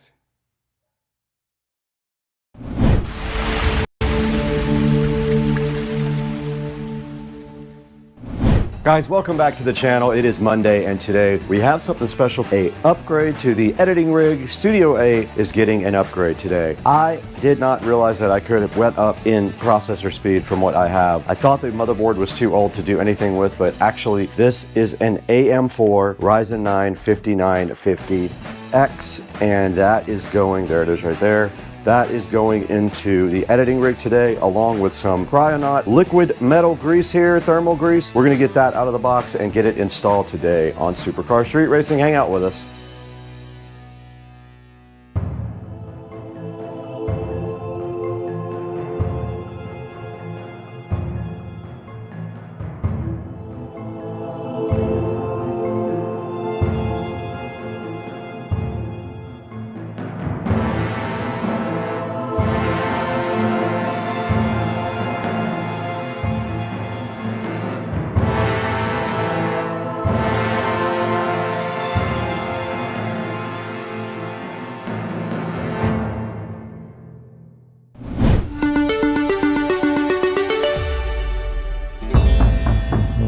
In front of me on the table here is a AMD Ryzen 9 5950X, as you can see, marked on the box right there. And it is time today to take a look at this and also this nice Cryonaut thermal compound. What we're doing is upgrading Studio A. Studio A has a editing rig with a 5900X processor in it. This will be a significant upgrade to the 5900X because it has more cores and it is way faster. So this should upgrade the outside Studio A quite a bit and help prevent some of the issues every once in a while with lag and not being able to scrub the timeline and things like that. I'm hoping this is a big upgrade for that. We already upgraded the RAM to 128 gigabytes as well out there, so this will be the second part of the upgrade. And also, we do have to remove a water cooling block from the old CPU to get it out. I have done that before because I did it with the old CPU when the water cooler actually died. So what we're gonna do today is get my editing PC out. We're going to put it on its side in the studio and take out the old processor and hopefully put in this Ryzen 9 5950X.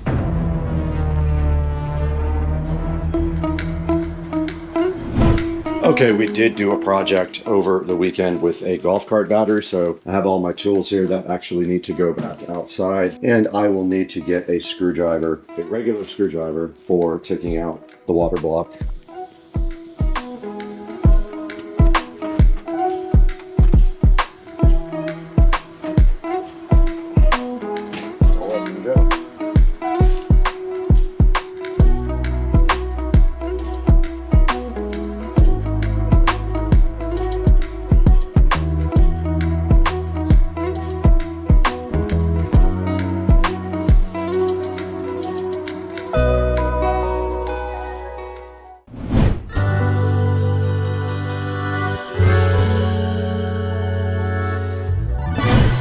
All right, we got the Ryzen 9 right in front of us, ready to be unboxed. Should be pretty quick and easy to unbox this. There's the actual processor. There's the Ryzen 9 5950X right in front of you. So that's it. There's not really much to look at inside the box. Let's get the Cryonaut open. There's a tube of Cryonaut thermal grease, and it has a verification code as well to let you know that it is 100% real. And a little paddle. It says to put a little drop 3x3 on this processor and spread it evenly. So let's just apply it with a little bit of pressure and evenly. So that's what we will do. We have to go disassemble the PC outside though. Let's get outside and get this thing installed.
And we're booting up to Windows. Let's open up CPU-Z, see what we have. Ryzen 9 5950X right there installed. 16 cores. Let's look at Task Manager. There's the CPU, there's the 16 core processor.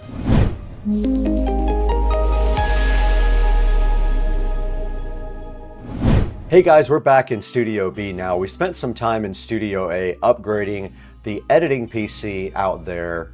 That PC originally started with a Ryzen 9 5900X. I wanted a little bit more power out there, and I did find out that I could upgrade my CPU to what's on the screen here. This is the Ryzen 9 5950X. This is the fastest AM4 processor available. You can throw this in any motherboard that supports AM4. AM4 is a DDR4 specification motherboard, so you have to use DDR4 RAM with it. And you can see right here, it does have a 16 core architecture, and it does have 32 total threads. Its maximum boost clock is 4.9 gigahertz, and it's based at about 3.4 gigahertz. It has 64 megabytes of cache. Its TDP is 105 watts total. It is unlocked, so you can overclock it. It uses the AM4 socket, and of course it supports Windows and RHEL and Ubuntu. It does not have any graphics built in, so you will have to have a graphics card if you go ahead and get this. And right here on Amazon, you can see that it is $308 right now. If you're looking for it, 308 bucks is about what I paid for it as well, and it was shipped the very next day. Now, I did do some testing on this in DaVinci Resolve Studio, and it is quite a bit faster than my old CPU. And I know a lot of the stuff is graphics card intense, but a lot of the speed change stuff in DaVinci Resolve uses all of your CPU power available, and I do a lot of speed changes in my editing, so it really helped in that area as well. Even the general performance of the actual PC itself was noticeably faster with the 5950X instead of the 5900X. I'm gonna put a link to this in the description if you guys wanna go ahead and get a Ryzen 9 5950X. Please order it from our official link in the description. It helps us out greatly when you do that for us. We get a few dollars here and there. Please like and subscribe also. It looks like we're gonna hit 200,000 subscribers probably within the next day, so that's gonna be awesome as well. And we couldn't do it without your help. So we really thank you so much for supporting Supercar Street Racing and sticking with us through all these years and making us great. That's gonna do it all for today with this 5950X AMD Ryzen 9. We're gonna go ahead and get out of here. We actually have a real job.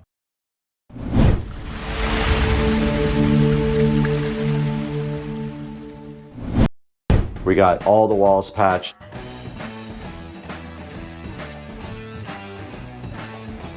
Right there, that's where we will power up our power conditioner. And then we need about the same to get to the wall.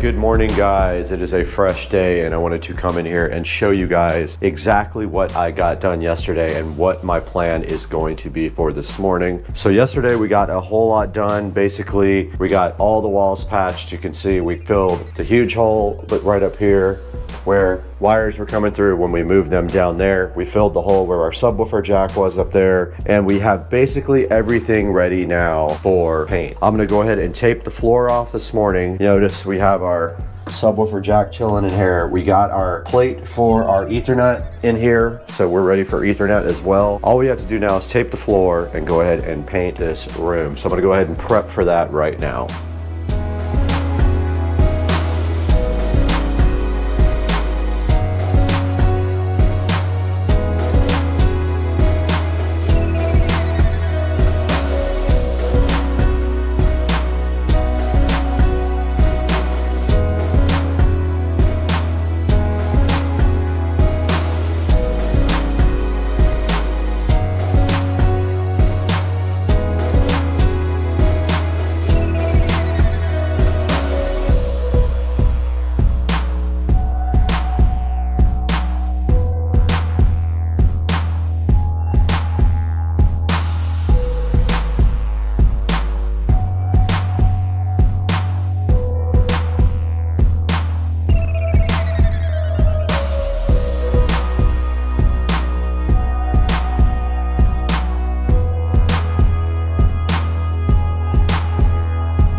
Little update from the hallway here, and you can see that the closet is 100% painted.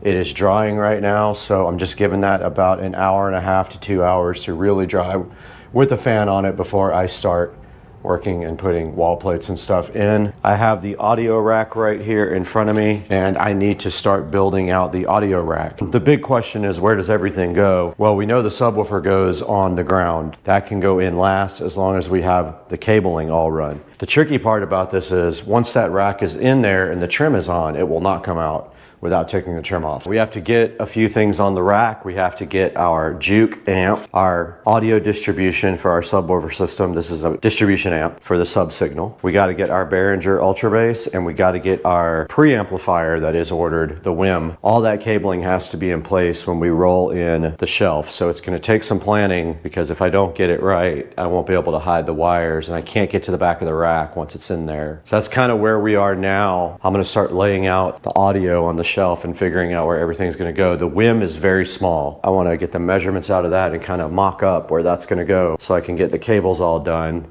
Okay, so that's where we are. That's our next step, to lay out this audio shelf completely and see where everything's going to go.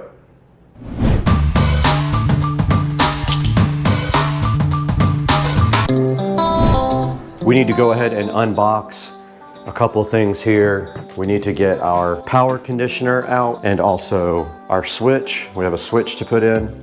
This is our power conditioner. It's a Panamax, pretty good, really kind of expensive power conditioner for the shelf here. So let's go ahead and get this unboxed.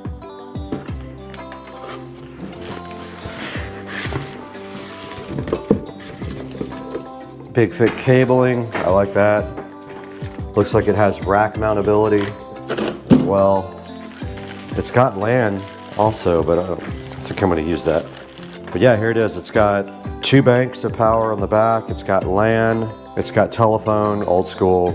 It's got cable TV.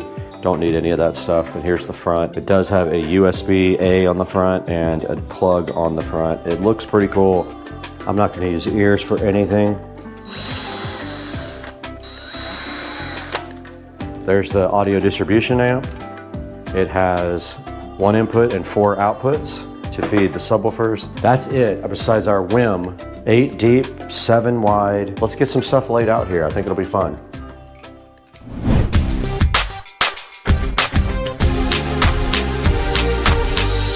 All right, so here is our shelf, and you can see we have power right there. That's where we will power up our power conditioner. We have 1, 2, 3 racks. The 4th rack is going to be for the subwoofer. Nothing will go there. So we have to figure out a good layout for this with all of our equipment, keeping in mind this shelf is lit. So whatever we want to be lit up needs to be right there. And we also have to keep in mind power and running cables. And once this thing is in the closet, it is in the closet till the trim comes back off. So let's bring some of our stuff over.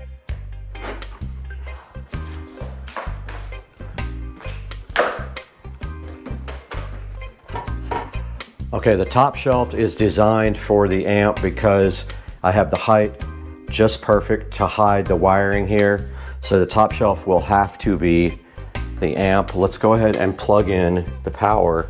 So there is power right under here and also USB type A. I'm thinking the WIM on top, very top, so on top of the amp.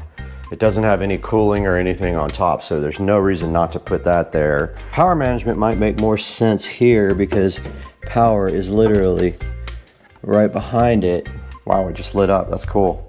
It has lights on the bottom to light up other parts of the rack if you're in a rack and you have equipment under it. It looks like it lights up the equipment below it. Very cool. So I'm thinking maybe the splitter there, because it uses the output of the Ultra Bass.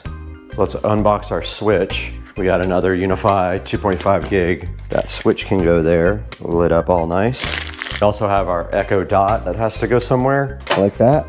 That is everything except the WIM. All right, so this is about wiring. Let's get this thing turned around.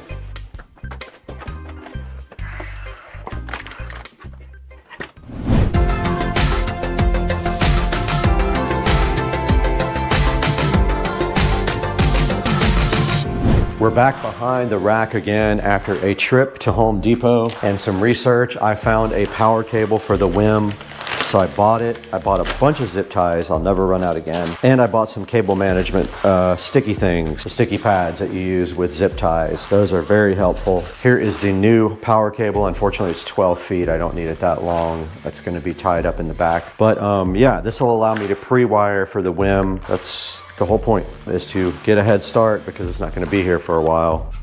I'm gonna put this up here just to hold it for now.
All right guys, a little update here from the closet. I got done with the wiring in the rack, and now I am gonna go ahead and finish off the closet with all the wall plates. Hopefully I have everything I need. I don't have the one for the RCA jacks for the subwoofer for the whole house. I have everything else, so I'm gonna go ahead and do that now and get all these wall plates put in the closet. I have a brush plate for all the wires that I have to put in.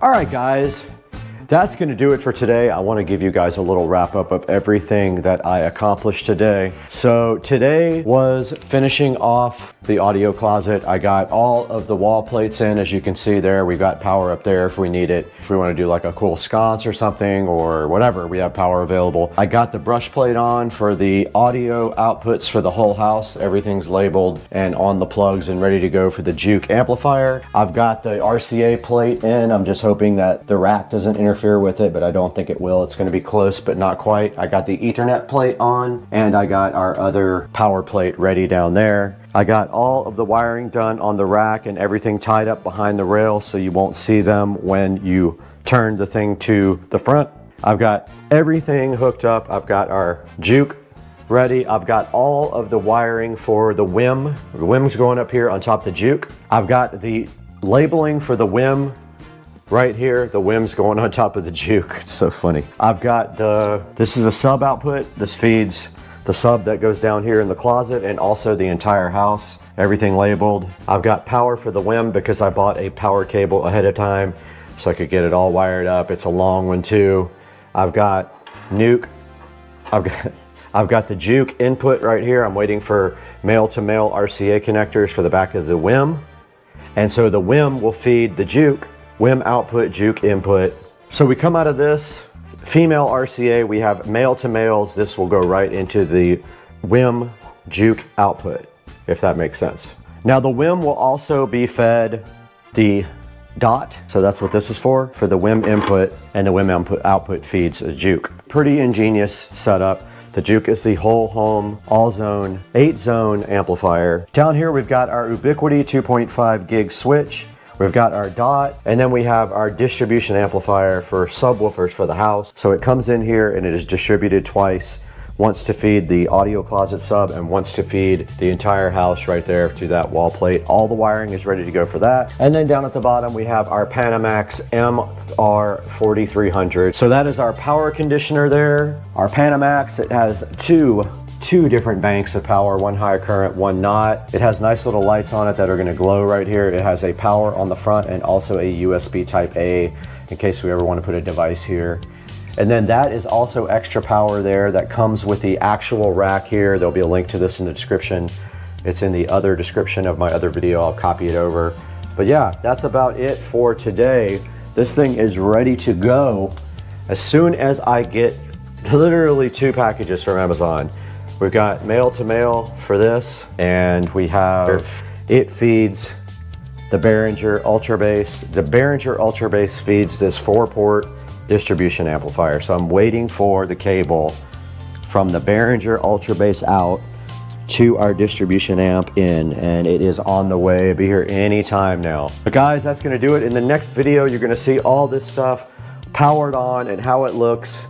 All this trim will have to go back on as well. This will not fit with the trim on, so this is gonna slide in, trim will go back on, everything will be good to go.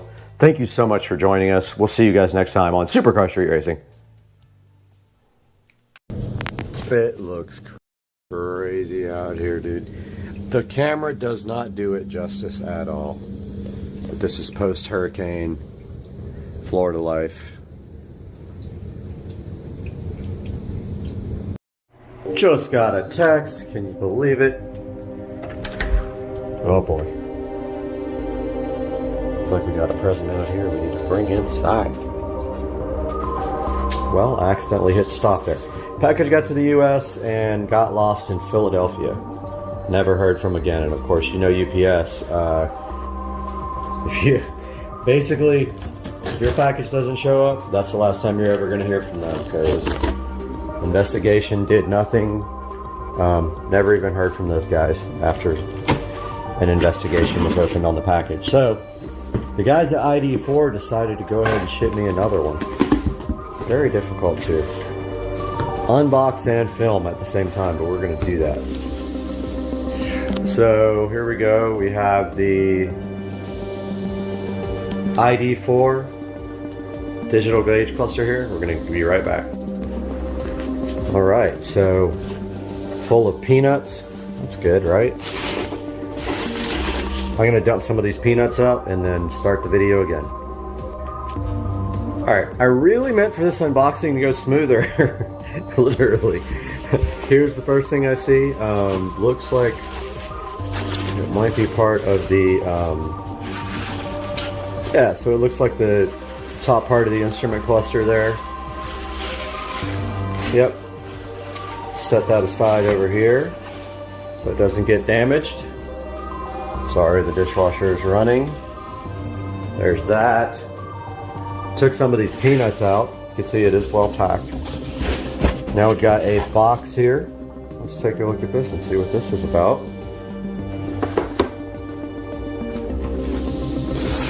All right, there's my receipt too. I paid well over $1,000 for this setup, and I got a bunch of options. I really wanted some of the options that allow you to plug in the USB without getting to the back of the instrument cluster, and also I wanted the keypad option. Looks like we got some of that stuff here. We got the USB cables. We have the keypad, which goes onto your dash there.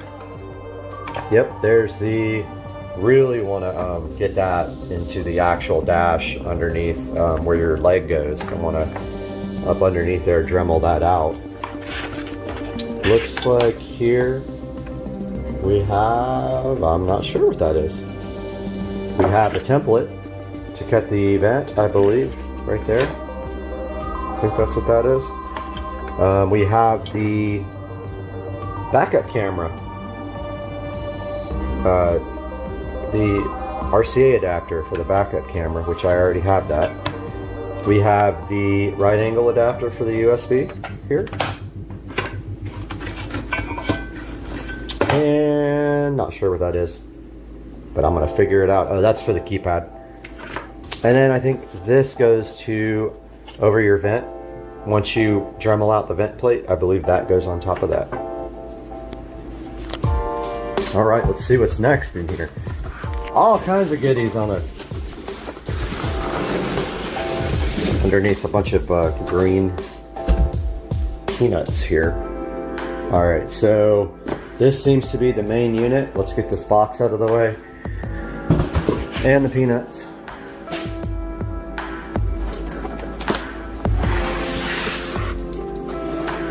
Yep.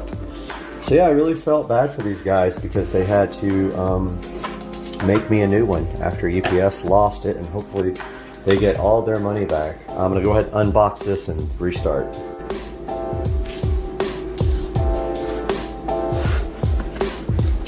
Trying to get this open without stopping the video. I had to stop it once, but all right, I'm trying this one more time. All right, got this beautiful packaging undone. Here is the actual digital gauge cluster by ID4. This is probably the most exciting modification I've done to the car yet, or am going to do. Take a look at the back of it. So there it is. There's all the connectors, the USB, the little fan.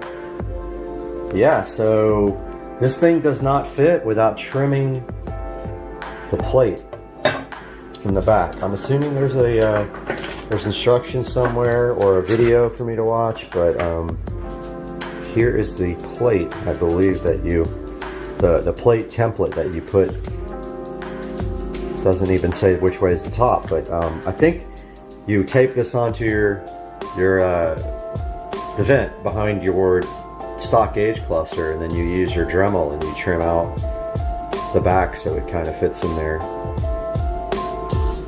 Now I do also have, that's interesting. Yeah, I also have the Android head unit, which uses a backup camera. I have not installed the camera, so my plan is when I go in here, I am going to Y-adapt here and finally connect my Android navigation to the backup camera, which I've been wanting to do, I'd say probably for over a year now. So I'm going to look into the paperwork right now, see if there's instructions for this guy, and go ahead and update you guys after that. Alright, so I'm watching the video now on ID4 site. Don't know how old it is, if it's updated or not. The first thing it says is I need a Torx tool set. Now I have this Torx, and I think this is the right one, so I'm gonna go in here now. It's super helpful to have a convertible, obviously, because, you know, so much more room to do things.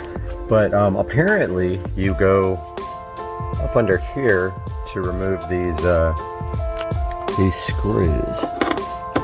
Wouldn't you know it, that's the right one. So you know why? Because I used it to do the Android radio there. So going to grab a light also so you guys can see better, and I'm going to do the first step in the video.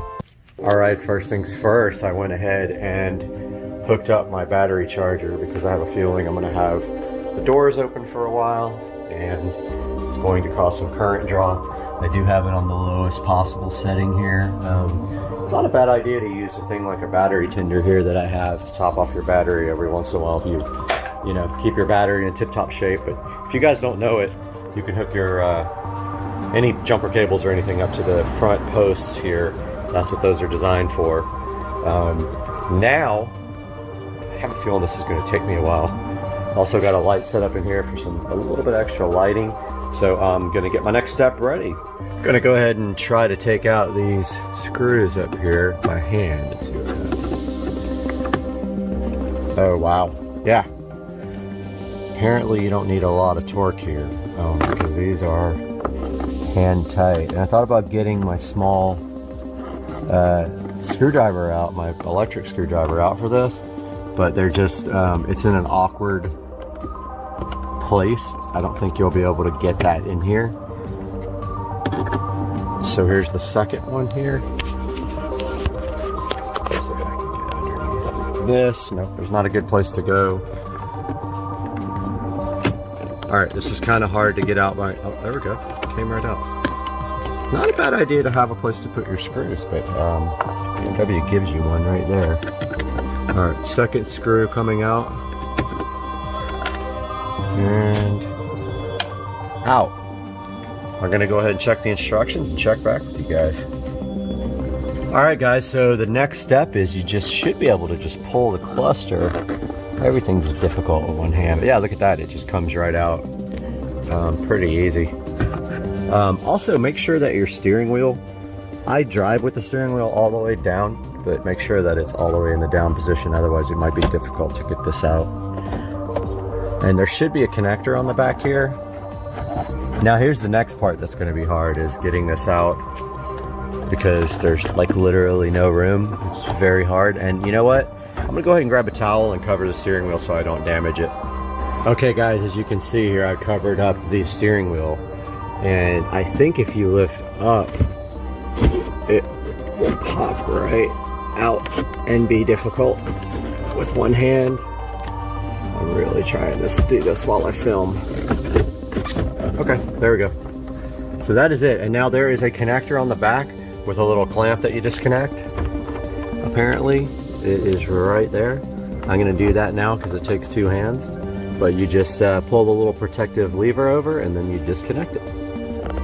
Okay, so there is a little notch here on this connector that you have to push in to move the connector, to rotate the connector down. So just get a little screwdriver or something and push that notch in. This thing should come right out. And then we'll update you on the next steps. But this is our query now. We've got this vent that is right in the freaking way. Ideally, they would have made a vent that was pre-done, but they didn't do that. So we are going to be cutting this now. It's going to be scary and fun. Can't wait. Alright guys, so the next step here is we need to take out this air vent and the light switch. Looked like he just popped this off, but I advise you to get... Whoops. Lost the tool right there. I advise you to get this. This is a trim kit. This has all the tools you need to deal with trim stuff in any vehicle. So there is a little, I'm sure this literally pops right off in the video. Let's see what he does here. They make it look so easy. He's like, yeah. When the cluster is removed, take out the air vent and the light switch. In a very heavy German accent, take out the air vent and the light switch. So I can relate because I'm half German. So got this tool here. Now you see, this thing is specifically designed not to hurt your trim because it's got plastic on the back. Watch me break it right in front of the whole entire world of 5 people that'll watch the video. Okay, so that popped right out. You don't want to break the tabs, so just be careful or you'll be on one of those videos where it's like dying inside.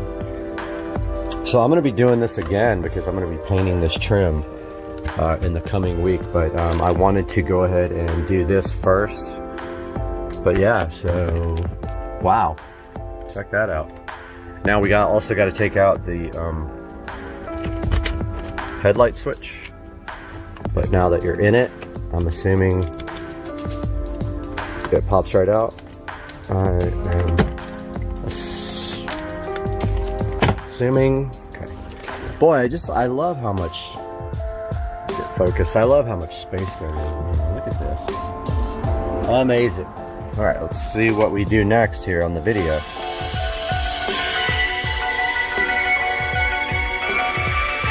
All right, so he's popping out that headlight assembly switch. I don't think we need to take it off. That seems a little bit too... It hangs down. Make sure it is aligned to the right on left-hand drive vehicles.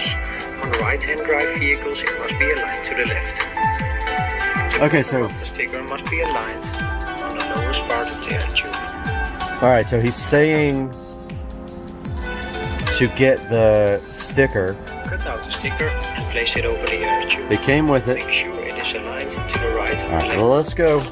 I'll go grab the sticker and see what he's talking about here. Alright, so this thing has to be cut out, apparently. So I am going to take a few minutes now. Go ahead and cut this out to the best of my abilities, which is 0. I'm going to drink some non-alcoholic water that tastes exactly like water. And I will be right back with a nice cut template. Just watch the video. Hopefully I did this correctly. I've got the video up right here. I mean, that apparently is how you cut this out, right? And then, so you do it. Make sure it is aligned to the right and left-hand drive vehicles. So, on right-hand drive vehicles, it must be aligned to the left. He's on a left-hand drive vehicle, so he's aligning it like this, and it kind of bends over, goes to the bottom of the air vent, As shown in the picture. and then you cut everything except this. The tube is still in the vehicle. Place the metal shield to cover the hole in the air tube. Metal shield and cover was. This is a good time to install the vehicle interface cable. I lost the metal shield and cover. Oh, right here. Duh. Here's the metal shield and cover that goes over what you cut out. All right, let's go try the next step here with. Oh, here's Mr. Bink. I know. Kitty, are you hungry? Oh, you're such a good kitty. Are you gonna stay with me forever? Okay guys, so I got this into the air vent area. It's gonna be an adventure. So I literally use shipping tape, and you can see where the lines are folded right here. So take your template, fold it over there. I taped it multiple places. I am going to get my Dremel. I'm gonna watch the video and make sure that I cut, you know, I think this is supposed to be like, yeah, okay, so I've got it taped wrong. So basically you Dremel the air vent there across where it curves, and you come straight down here. Mine is taped too low right there, so you can see where I messed up, but you get the idea. You're cutting the vent all the way from here over to here, and then straight down here to the bottom, and then you're going to match the picture here. Let me pull it up for you. So check this out. This is what's on the instructions. Place the metal shield to cover. So there's the instructions. Piece as shown in the picture. All right, see how they cut. Sorry, I dropped it. So that's all you're doing right now is you're dremeling, or whatever your favorite dash destruction method is. I know. Mr. Banks. He's still chilled. Mr. Banks. Such a good cat. Alright, I'm gonna load up the Dremel gun now. I have to turn the light off for that, unfortunately, but I am going to work on that right now. This is scary. Kitty! Alright, so I got the Dremel. This is what I'm going to use for it. So I've got this Dremel. I think I lost like the real attachment, but I'm going to use this cutting disc right here and really destroy that dash. So I'm going to go ahead and put this. What? I know, dude. So I'm going to go ahead and put this disc on the Dremel. Get back with you guys. Got my Dremel tool all set up here, even though it refuses to focus. Good grief. Come on, man. So yeah, gonna go ahead and mount this to the Dremel, and I'm gonna Dremel out that air vent and destroy my car. Got my Dremel tool on here, so this is just a regular cutting bit. Variable speed Dremel here. It's gonna be hard to get this thing in here and cut that. Seriously? I already broke the... Okay, I already broke it. Real life here. Banks is so vocal right now, but seriously, these cutting discs are so fragile, and I just literally touched it to something. You'll have to play with the Dremel speed. I keep it on a pretty high speed. I'm gonna go ahead and try this. I've been dreading doing this for months. I can't do this and film, but you see what's gonna happen right there. Around that template, right around the edge of that vent, I'm going to cut that, and I'll get back to you guys after I have destroyed my amazing car. Okay guys, so trial and error this is what I've got here. So basically what I found out after playing with this is your best bet for cutting this is not a Dremel. It's very thin. They don't explain this to you. This knife here is all I needed. I cut this original slice with the Dremel. The problem is the Dremel can't get into the space, so I cut the rest with this. Now, it seems like what good would this do? I don't understand. We're gonna find out here though very quickly, because this little piece is going to go here. I'm gonna retrieve that and see if I actually did this right, but it's really rough. You can see here, there's still like a little bit here. I'm gonna trim off. All that has to be gone for this plate to work properly.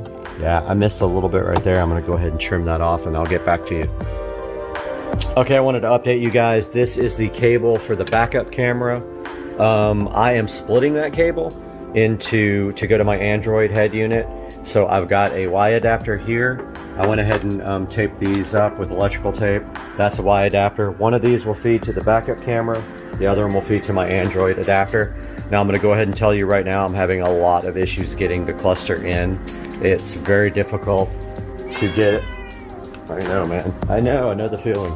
It's really difficult to get it into the area. The steering wheel is in the way. It's tilted all the way down. I'm gonna work on that for a minute, but I wanted to go ahead and get everything connected to it. So once I do get it in, I don't have to worry about connecting everything now. So I'll get back to you guys if I can figure out how to do it. Okay, so I connected all the cables that came with it. Obviously one of them is for the stock connection to the instrument cluster. The other one is for the keypad right there. Just the keypad here that mounts on your dash with double-sided tape. And then the third one is for the backup camera. So there's also this USB. I did get the right angle USB, so this will only go, the cat's so vocal. So only go in one way because, you know, lovely USB. So this makes it so it sits more flush, like that. Then you take this additional adapter and you mount this into your dash. So this is an extension for that. Now at the same time, this thing is very hard to get in the dash, so I'm still working on how to do that. And once I figure it out, I'll let you guys know. All right, so I'm having a lot of issues getting this cluster installed, and I figured out from a different video for the 5 series, maybe it would help if I got rid of these little edges on the dash. So I went ahead and broke those off right there to see, because I got it almost in, but it's just very difficult. So let me try to do this now that I've got these little corner edge pieces broken off. I've got all the wiring run through the dash here, coming down through the dashboard and through the headlight jack. Let me give this a shot. Oh, also I taped up here because it started to, this is really like taking, my car's taking a beating on this. Yeah, see, I already scarred up my car. This is really, I'm having issues here. Be back. Okay, I'm ready to punch myself in the face. I think I've messed my car up so many different ways and scratched every single thing up, including my steering wheel, which was perfect. My dash was perfect. It's all messed up. This is a very hard install.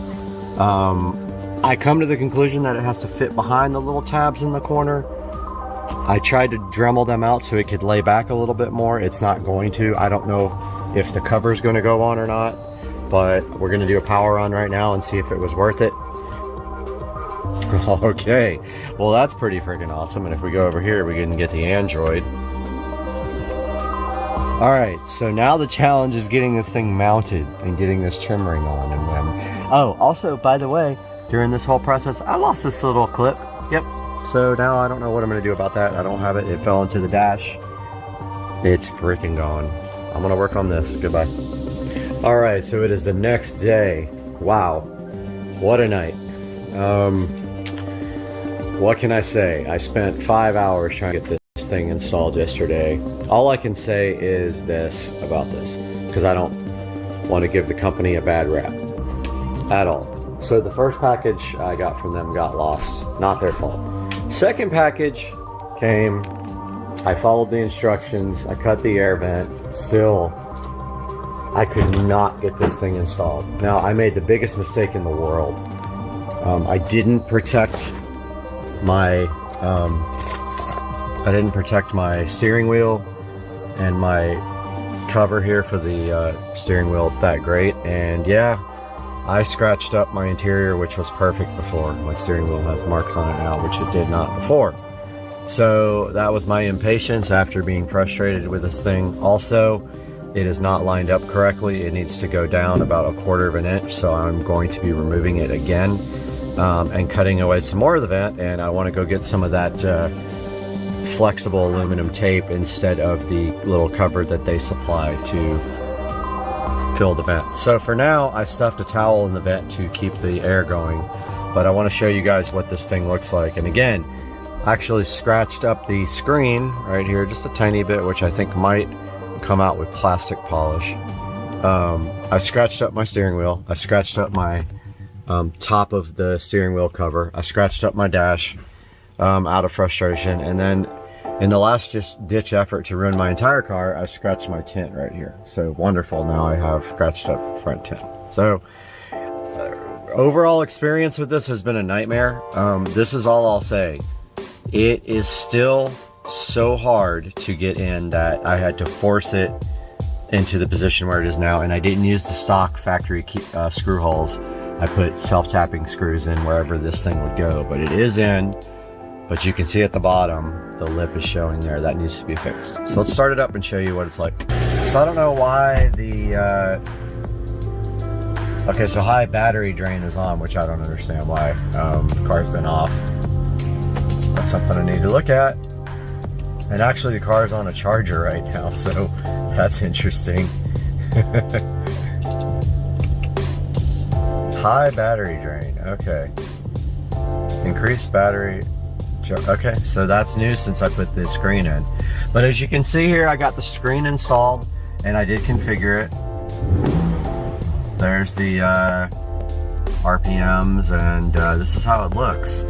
And you can either use your stock here to go into the menu. So you push in the menu button there, and that's where you have the configuration items. I do have it on, I'm not sure which one I have it on right now. I think this is one of the sport ones. I think it's Fierce is what it's called. But inside that menu, that's where you set up all the options for the screen. You can set up a display for when you're normally driving, and then when you go into sport. So you notice how when I go into sport, I have it changed to a different theme, which is called orange. I don't know, sport orange or something like that.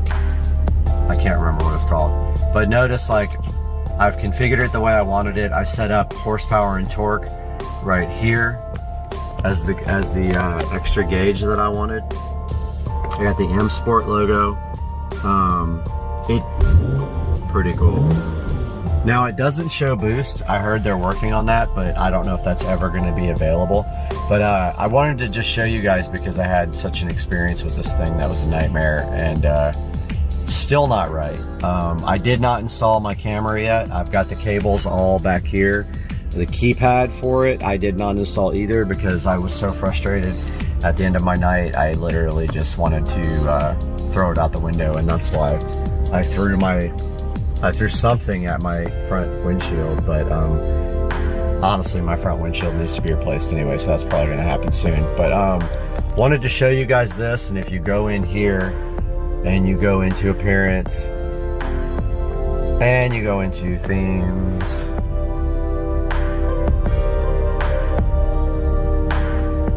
and default themes. So default means when you're not in sport mode. There's that classic analog, modern analog, classic orange, modern orange, bright blaze. Okay, that's what I have set for when I go into sport mode. And fierce blaze is what I have set up all the time. And so there's plenty of other options for this thing. You can set up an extra gauge like oil temperature, oil pressure, whatever you feel like you want. But it's cool so far. It's definitely an expensive purchase, and this is all I can suggest to you. I would personally probably get a professional installer to do this. And honestly, I would ditch the plate that comes with it to cover the air vent, and I would just use the aluminum tape. Like, it's, you know, it's like flexible metal tape, because you can also push on that a little bit if you have to get this thing in. And I'm not kidding you, I had to force this thing in where it is right now, and still this bottom lip is showing, which is bothering me. So I'm going to take it all out. I'm going to Dremel out the vent pretty much completely out of where it shows up behind the cluster, and then I'm going to put the cluster back in, hopefully. So I'll update you guys when I do that, but I wanted you guys to see how the display looks, and I want to get this video edited and up. If you have any questions, post them in my comments section. Have a good day, Supercar Street Racing! All right, guys, bad news. Last night, coming home from a work event, there was a big, huge box in the middle of the road. Did all I could to avoid it, but unfortunately, I swerved to miss it, and this is what happened. I hit the corner of it, and it looks like it broke my bumper pretty hard. It didn't get my headlight. It did get this whole entire bumper though, and this fog light is in the car. Not good. I think at this point I'm also going to get my hood repainted since it's already going in for this. So we will see. Welcome back to Supercar Street Racing. I'm Brad, and today we are here in the brand new Supercar Street Racing bathroom. And you guys probably just saw the episode where I remodeled this bathroom a little bit. I didn't do the whole bathroom, but I did some things. I did the mirror, I repainted the whole bathroom, I wall mounted the Echo Show 5 here, and also changed out this puck light. And today we're going to continue this project because we have with us the Amazon Basics Smart Dimmer Switch single pole. And we need that here because basically this puck light only comes on at this level. So we want to make the on be right at that level with this switch, and we're going to review that as well today and get it installed. Hang out.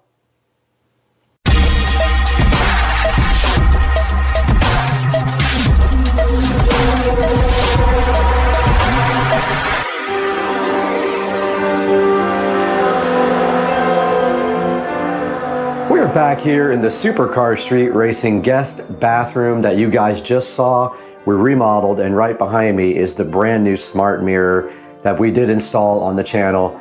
And today we have this Amazon Basics smart switch we're going to be installing right in place of this dimmer. And so the first thing we need to do is get this dimmer out of there.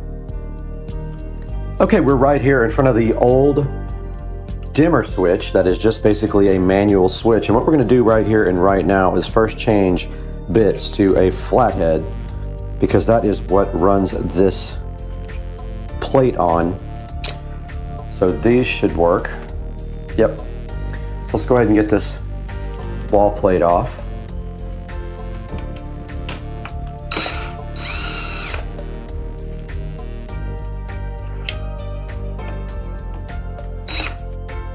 Wait.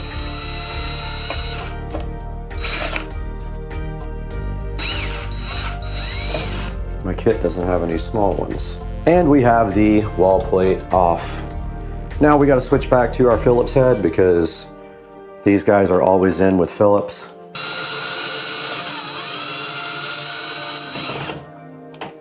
Go ahead and take that all the way out. Yes, the power is on, if you are asking or thinking. So basically what's happening here is we are split off between the puck light, the ceiling light here, the ceiling and ceiling lights, and the light right here on the wall are all connected to this one switch. So all we have to do right here and right now is unwire the switch, but we need some lights first because we don't have any lighting in here. All right, unboxing the Amazon Basics switch is next on the list. The connections here. Looks like they gave us some wiring nuts, some screws to hold the actual receptacle, or not receptacle, switch into the wall, and then here is the switch. Appears to be about the same size, maybe a little bit thicker than the other one. Yeah, it is thicker. And it does need a neutral wire. So we're gonna have to find neutral. So the way this works is, this thing gets a neutral because it needs that to actually operate. It needs power to operate. You can't use this one with just your hot wires. You have to have a neutral, which is the white wire here. All right, I took a look at the wiring. We need to get this guy out.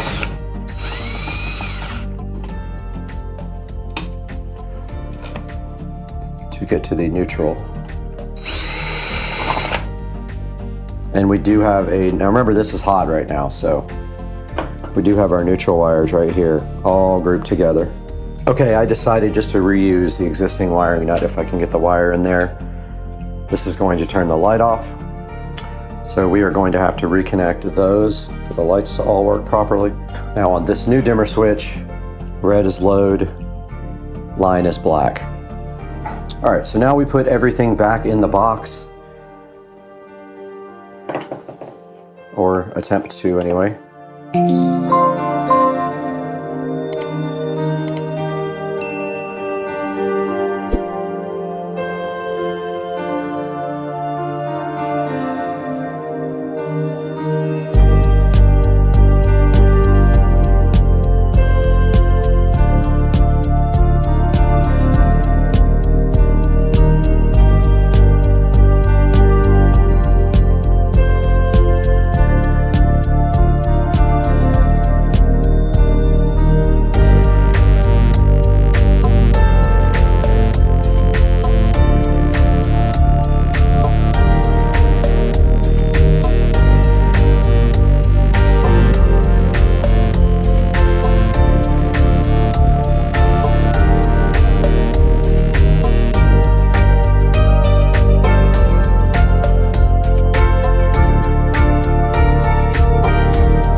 All right, I had to put some shims inside there and all kinds of other stuff to even get it close. It's just way off and it still doesn't look perfect. They're loose inside here in order to get them to be more level with each other. And of course, doing that, the wall plate is a little bit off the wall, but I could fix that with white caulk without any kind of issue. Just a tiny little gap there. And this, I had to shim both of them, but this one is still off a little bit on this side. But it would take me probably another hour or two to get this box looking right. I don't know why it's so bad. There's just a slight little gap with the wall plate and the wall that I can fill. But yeah, it's all done. Now we got to get this thing programmed. Okay, we are on the Alexa app. All right, I've got the barcode here so I can do that. But you go into Alexa, you type the more icon on the bottom right. You tap add a device. Switch. Device. Switch, Amazon Basics. Single pole. Oh wait, back up. Yep, it's Amazon Basics, but it's a dimmer single pole. Is your switch powered on? Yes. Locate your barcode. Okay, so the barcode is on the back of this. It's looking for the switch. It found it. Okay, I'm just going to call it guest bathroom. Put it on the minimum settings you want and then hit power. It'll come back to that. It does. Okay, cool. Doesn't look perfect in here, but that's as good as I could get it. Now we just need to clean this area.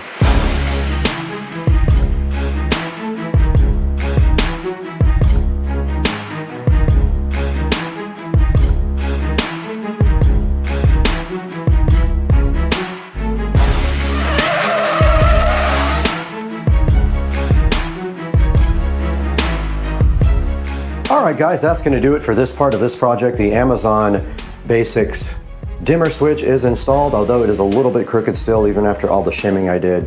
Will take some work to get it perfect. But as you can see, let's turn off the studio lighting or the production lighting here. Now you notice we have this preset, and when you press it, it turns all these lights off, and when you press it back again, it turns everything back on, and just enough to get that puck light to come on, because the puck light comes on a little bit later than this guy and these top lights. Now, if these start flickering, we may have to increase the brightness a little bit just by doing this. Now, every time we turn the switch on, it'll get a little bit brighter. Now let's throw it out to the studio and take a look at this on Amazon.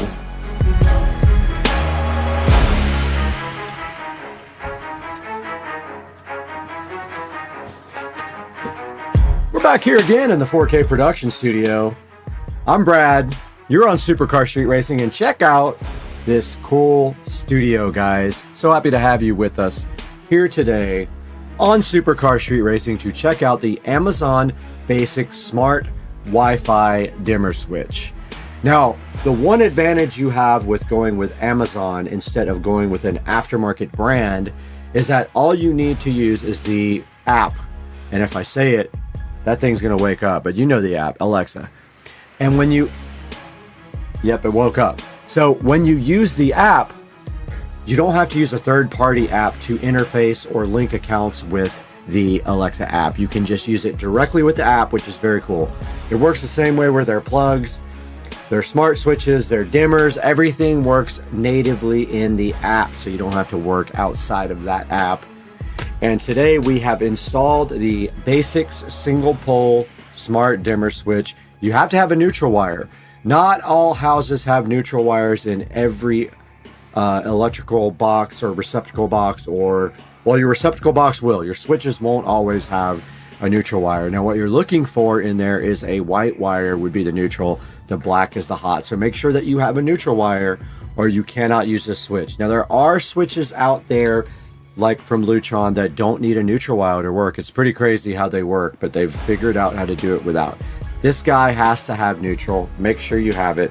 You can see right here, it is $19.99. It's got 4.2 stars, which I don't understand why the ratings would be so low. If we go take a look at the 1 star, unreliable, doesn't constantly connect to the internet, high defect rate, exclusive to Alexa, but that's a bonus. Garbage, there's over and over. However, I had 0 problems with this guy. It installed, except for the fact that it's pretty thick, a thick boy. It installed pretty easily, and I had no issues with it whatsoever as far as connecting it to the brand new Eero Mesh Wi-Fi network, guys. So I have no issues with this guy at all. Now, this is going to be linked in the description, and you can see here, like on the pictures, they make sure you know that you have to have a neutral wire. I told you guys this. It will not work without that. And also, you have to have a 2.4 gigahertz Wi-Fi. These smart devices do not work on 5 gigahertz. They have not figured that out yet. I know it's coming one day. It's not there yet, but they were stuck on 2.4 gig for now. It says it right there clearly. You need tools. You need 3 steps. And of course, if you're unfamiliar, you should definitely get an electrician to come do this installation for you. I am available for $1 million. Now here's a look at the actual switch and what it looks like on the front. There's some brightness indicators here. And then you have an increase and decrease brightness button. And then this other button here is the on-off switch, and you have a status indicator here. And of course it is 4.6 by 1.6 by 2.91, which is basically a standard. It would be a duplex outlet, like it would be a, not a duplex outlet, it would be a 2-gang outlet, pardon me. And that is how it fits in the wall. And then right here you can see a picture of it looking so fresh and fly, installed directly onto someone's wall. And this guy, I'm sure, has sold millions and millions. But it is $19.99. There's going to be a link in the description below. Click through that link to buy it, or also anything from Amazon. It doesn't matter in my links if it says it's a Switch. Click that link and then go buy anything you want. You help the station out tremendously. You give us $1 maybe or $2, and it helps us continue to grow. Even though we lose money on the station, we're grateful if you click through our links and like and subscribe and hit the bell icon. We got to go though, because we got to go find some more switches to install.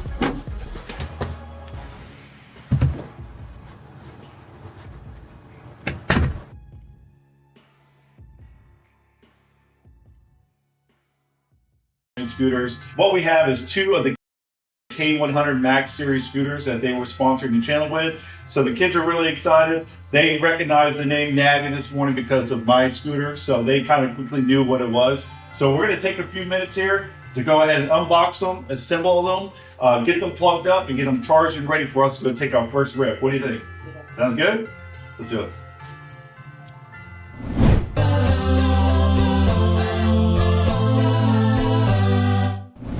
All right, let's get this going here.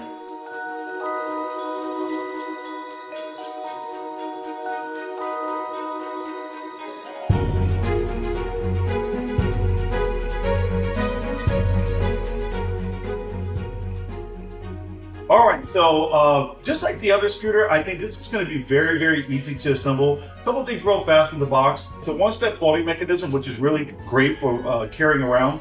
It's also got built-in Bluetooth, which is pretty awesome for the kids. We'll have to figure out how to get that to work, but that's awesome, so you guys can have music while you ride. And then there's also 7-inch tires on here, which these are air-free, which are great. And then as well, it has a smart app control, which I'll get set up on my phone as well. So we're gonna just take a few minutes. It should be pretty quick to get these assembled, and then we're gonna get them charged up. And then from there, we're gonna go find somewhere to rip, right? You guys excited about that? Let's do it.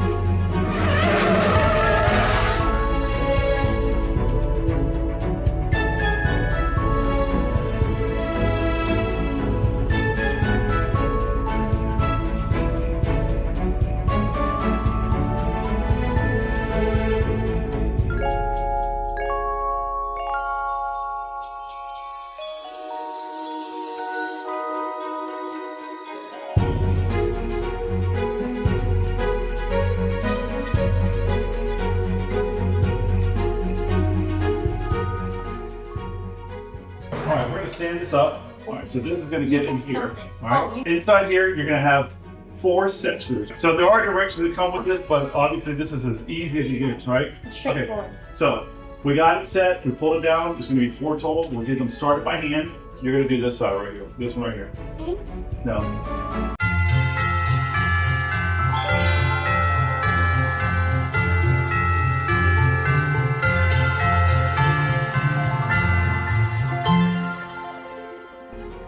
All right, as you can see by the video, we were able to unbox the scooters, assemble them, and now we have them plugged up. As you can hear in the background, there is an audible noise that lets you know that they're charging. So both of them came in at about 70% charged. So we're gonna go ahead and get those charged up to 100% to make sure they're at max capacity before we go and take off. So the assembly was a lot of fun. Audrey, what was your favorite part? My favorite part was the stickers that you could put on, and then the grip tape, right? Tape. Yeah.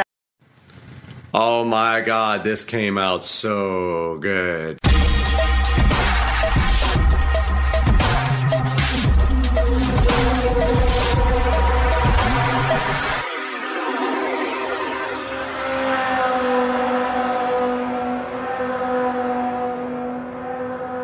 We've got our drill ready here, and all we have to do is make sure we pick a brand new bit from our brand new kit that is big enough for the mini jack to go through cleanly. because I don't feel like soldering it and unsoldering it and all that. So it's gonna have to be big enough for the entire jack to go through, and the biggest bit I have here is 3/8, and that looks like that might be it. So we're gonna go right down the side here and just gently drill through without breaking this. Nice. And of course,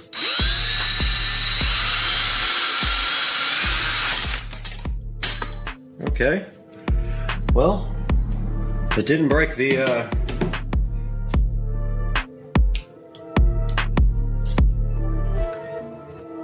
didn't break. It just wasn't tight.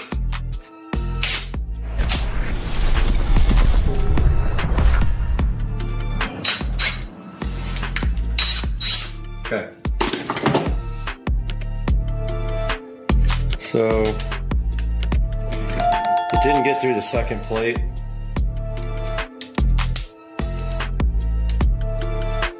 We've got a little bit of stuff left on there, keeping it from flat. Okay, let's try that again. Okay.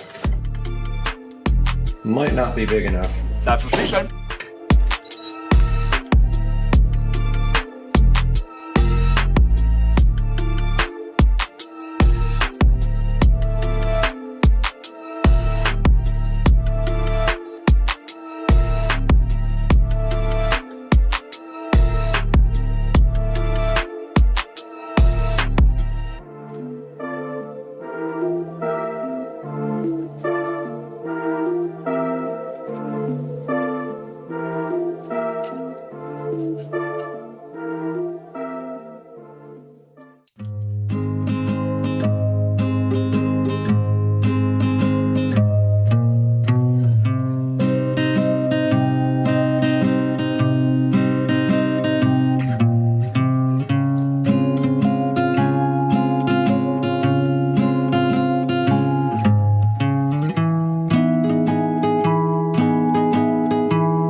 get this thing installed.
All right, we have everything powered up. Now we are just testing the ability of the built-in USB on the outlet to actually provide enough power.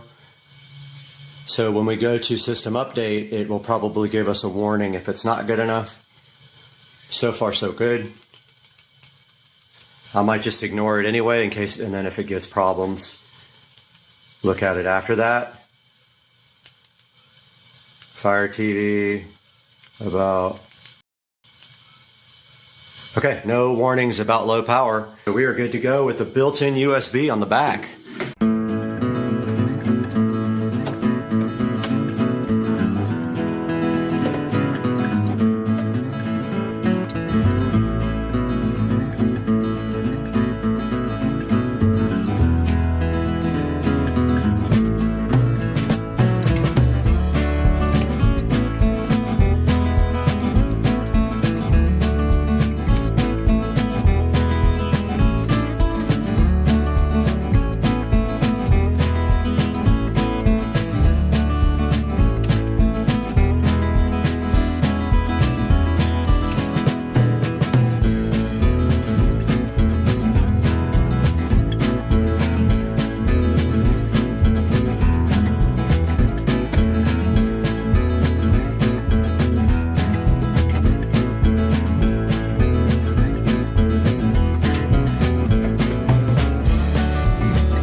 Hey guys, welcome back to the big reveal. And here we have the finished garage entertainment system, which consists of this Sharp Aquos 42-inch television. It is a 1080p television, rather old, does the job great.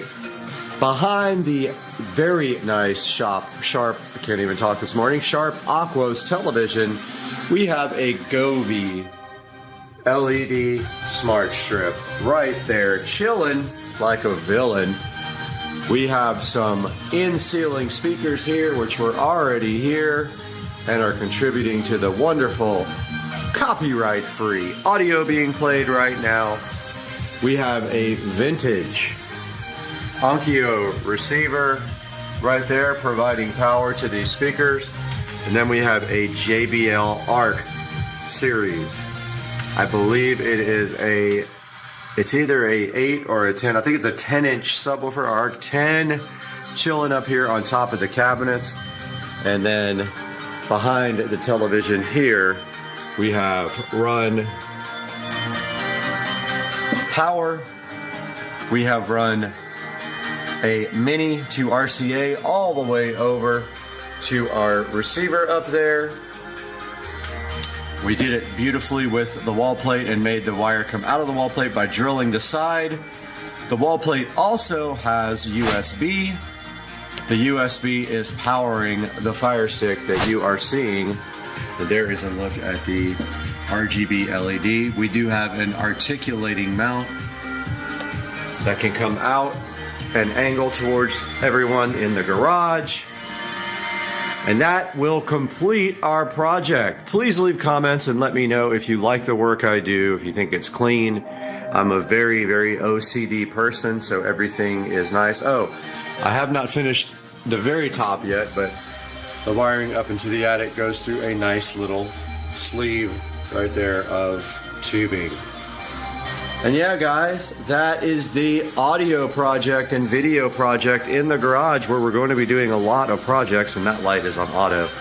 So I hope you enjoyed it. Please like and subscribe and share this with everybody, and I love you guys. Have a good day. What's up, everybody? Supercar Street Racing Brad here. Little update, quick update on installing the battery tender junior. You can pick this up on Amazon, very cheap. I think it's like $25, and it comes with a end that has alligator clips like this. But what we are doing today is we're going to permanently install these so that all I have to do is plug it in to charge the battery. I'll show you that here in a second. Got my socket wrench here. I'm going to pull this top connector off the negative. There's that one. Pull this one off the positive. That is very tight. Very tight.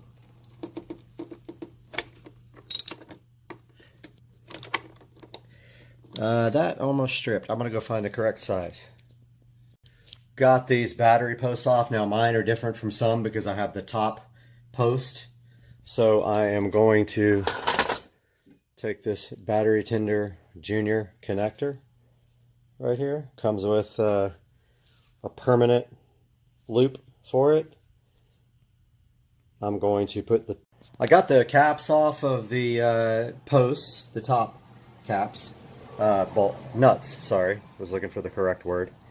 And now the battery tender junior has these posts here that just go right on them, and you can pull this out if you need more width. I'm going to go ahead and connect those to the back there and run the wire on the side, and I'll be right back. I got the battery tender junior installed here. All I have to do now is tighten these nuts up, and shouldn't be a big deal after that to run the wiring back behind there.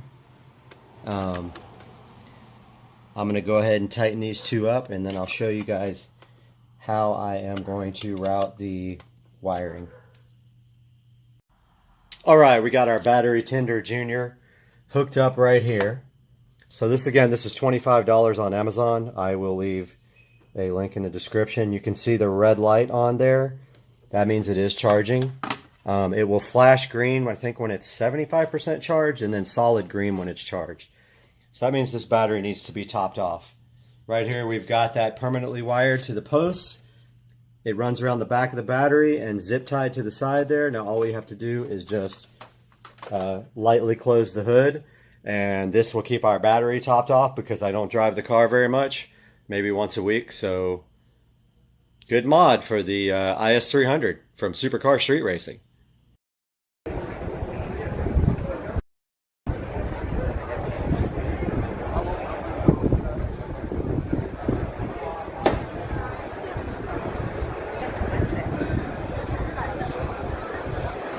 Hey, what's going on, everybody? It is Friday, and we got a little project going on today for the SL65. Mr. Binks! Kitty, what are you doing? Kitty, you want some food? Huh? Okay.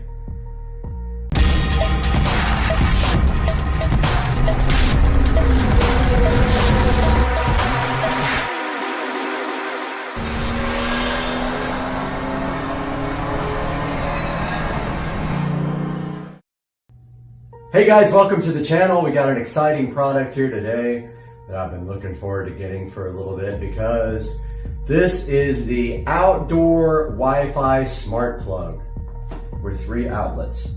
And I am curious whether they have 3 separate like 3 separate addressable plugs, or if it's just one. But this is the BN-Link outdoor Wi-Fi smart plug 3 outlets. It says access from anywhere. Schedule on-off timer, protect your home, and do not exceed electrical ratings. And so this is supposedly water resistant, waterproof. It's going to be out in the rain in Florida, so we're going to find out quick. And let's take a look at what's in the box. So I can't recall the price on this. I want to say it was in the 20s. Now, my goal here for this guy, wow, this is cool.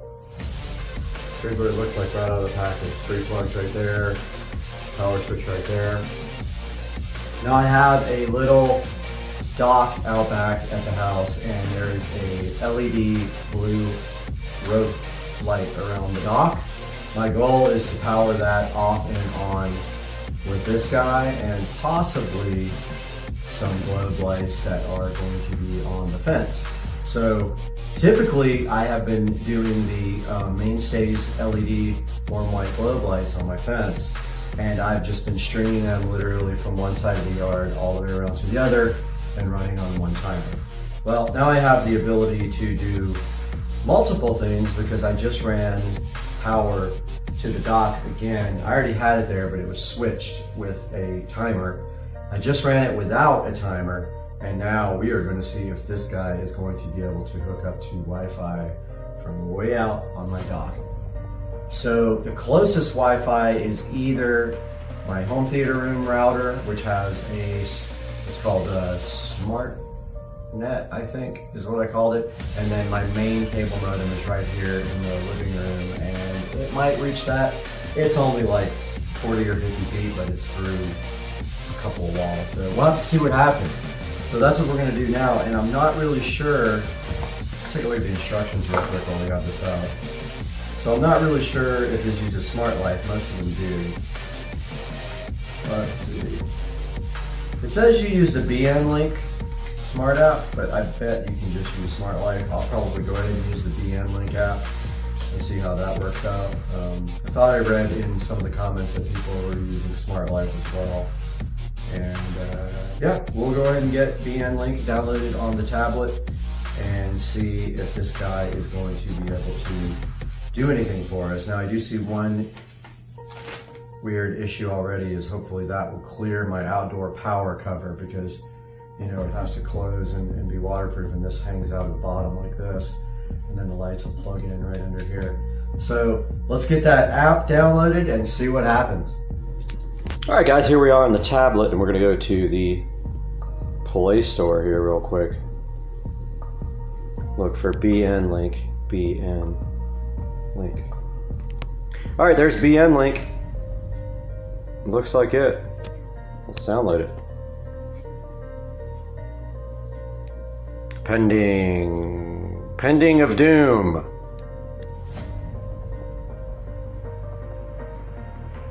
Once we get this installed and everything, hopefully we can find Wi-Fi, and then we can make routines where all the backyard lights come on at once, because I already have another timer back there for the low voltage lighting. This is actually high voltage, 110, along with the globe lights are also 110.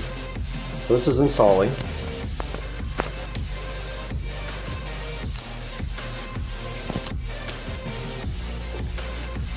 And let's give it an open.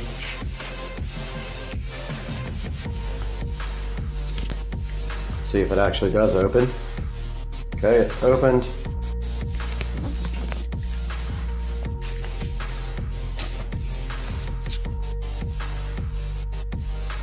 Alright guys, so we are back on the VN link, and it's going to ask us to add a device here pretty soon, as you can see.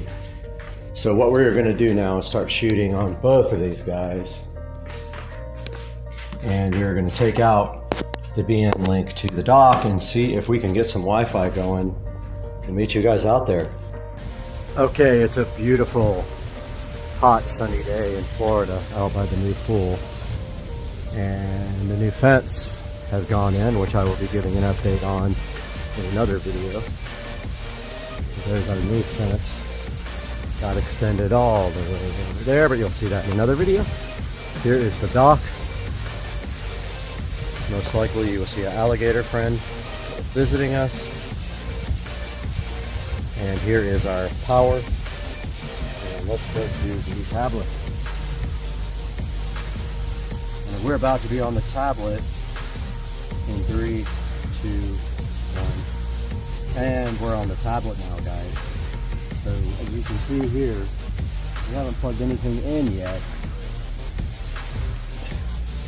This is our power, and we are going to plug in our VN link here, just like that.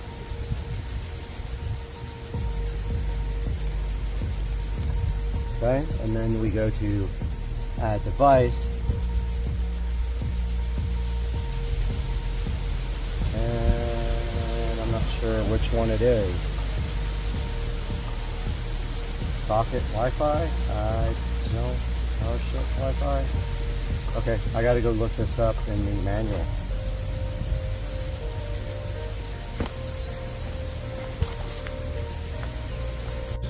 And we're on the tablet now, guys.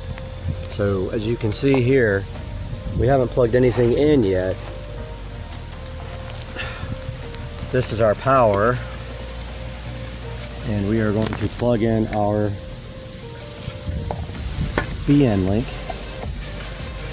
here,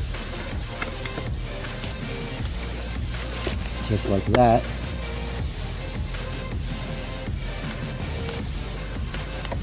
Okay, and then we go to add device, and I'm not sure which one it is. Socket Wi-Fi? I don't. Power strip Wi-Fi? Okay, I gotta go look this up in the manual. And we are on the tablet again. We're just gonna pick power strip Wi-Fi. I don't know what else to pick. I can't see a light blinking here.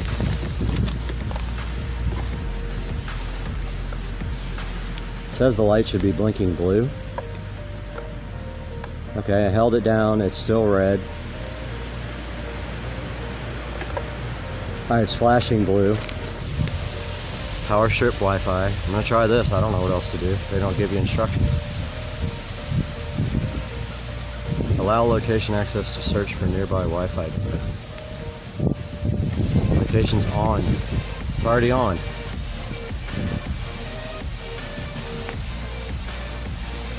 Okay.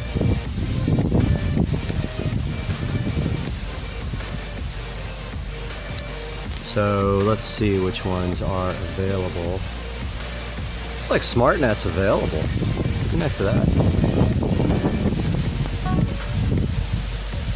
Oh, it actually connected. Okay. So we'll try to connect it to SmartNet.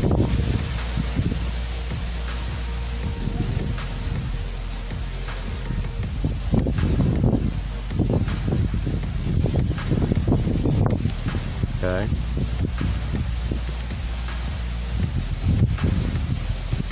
Enter your Wi-Fi name. What? I've already got location enabled. Come on, stupid thing.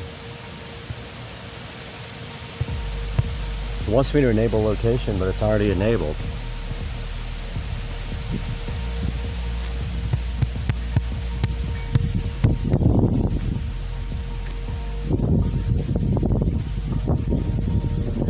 Oh man, come on.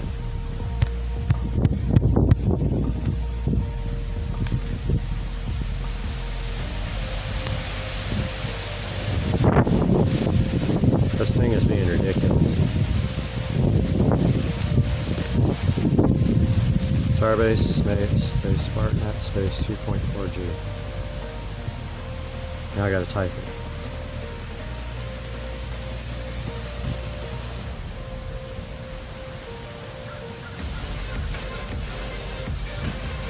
Oh, I hate this stupid autocorrect.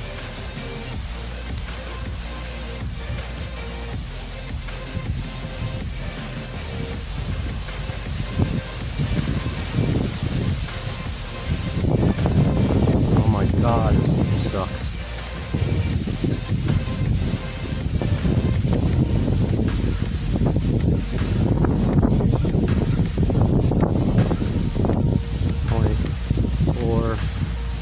Tries to autocorrect everything you do.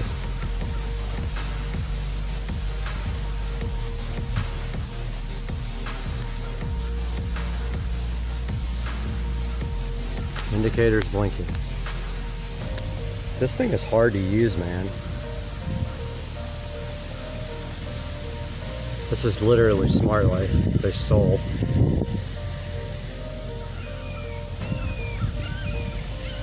I didn't even put in the password. How does it know?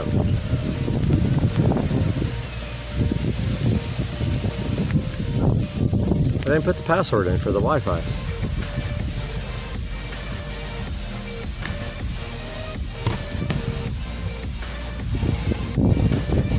How does it know the password? Doesn't make sense.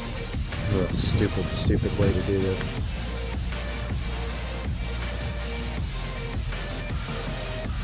It's not working.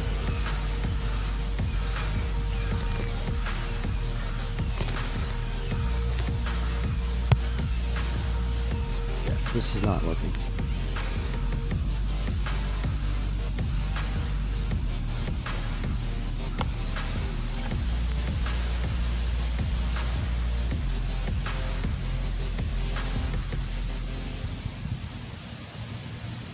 Settings.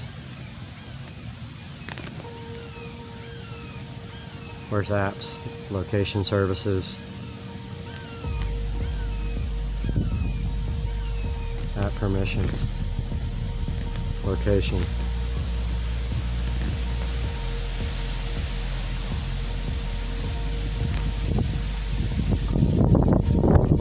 VN link on. Okay, so it frickin' works now, you stupid thing. Gotta go mental on this frickin' piece of crap in a minute. Alright, it's flashing blue. Power strip. Alright. Toasty!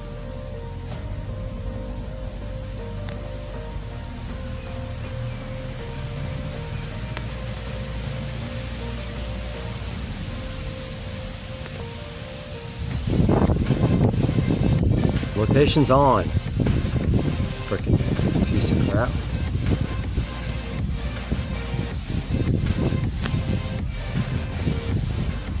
GPS.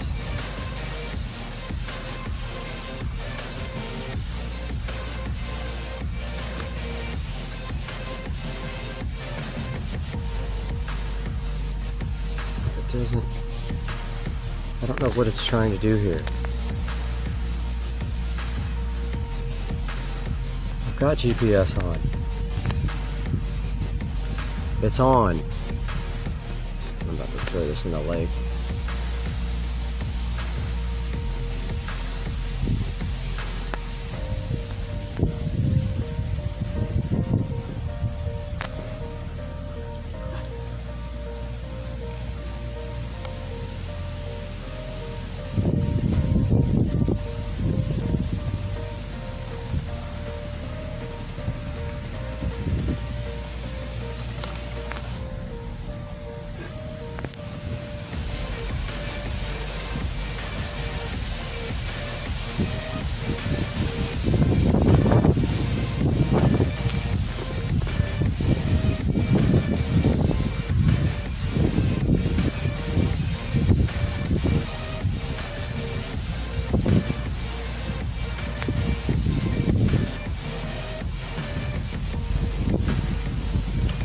Says it's adding.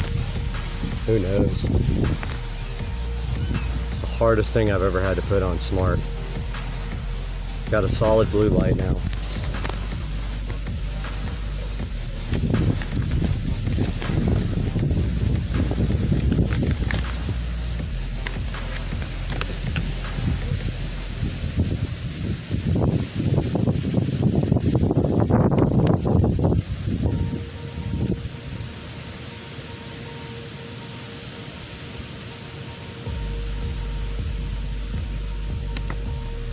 I don't think this thing is working.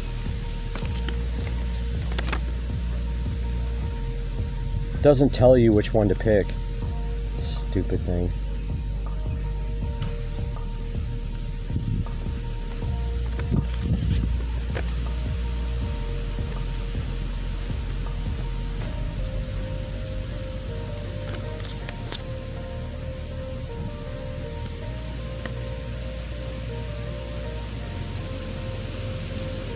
This thing's gonna fail. I'm gonna have to use my phone. This is not working.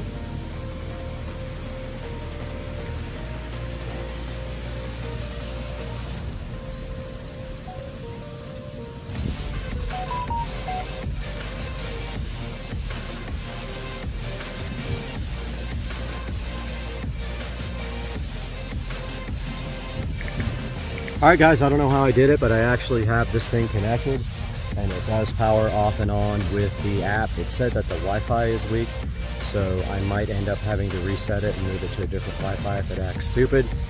But there you have it, the BN Link Wi-Fi Smart Outdoor Waterproof Plug. We'll see how it holds up in Florida, and I will update you guys as we get more information. Thanks for joining.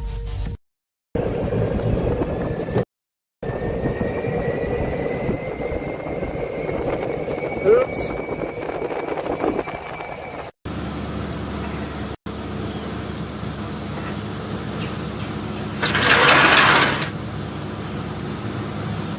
Hey guys, welcome back to the channel, and today we're going to be taking a look at this Sane Logic mini chainsaw. That's right, it's not the Insane Logic, it's the Sane Logic mini chainsaw we have right here.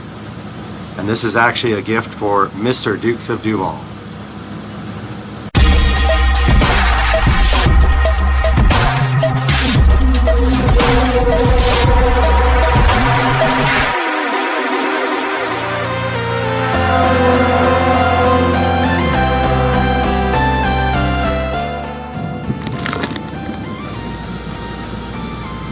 Oh, hey guys, I didn't know you were in there, but today we're going to be taking a look at this Sane Logic chainsaw that was sent to me by Sane Logic to review for you guys. Let's get going.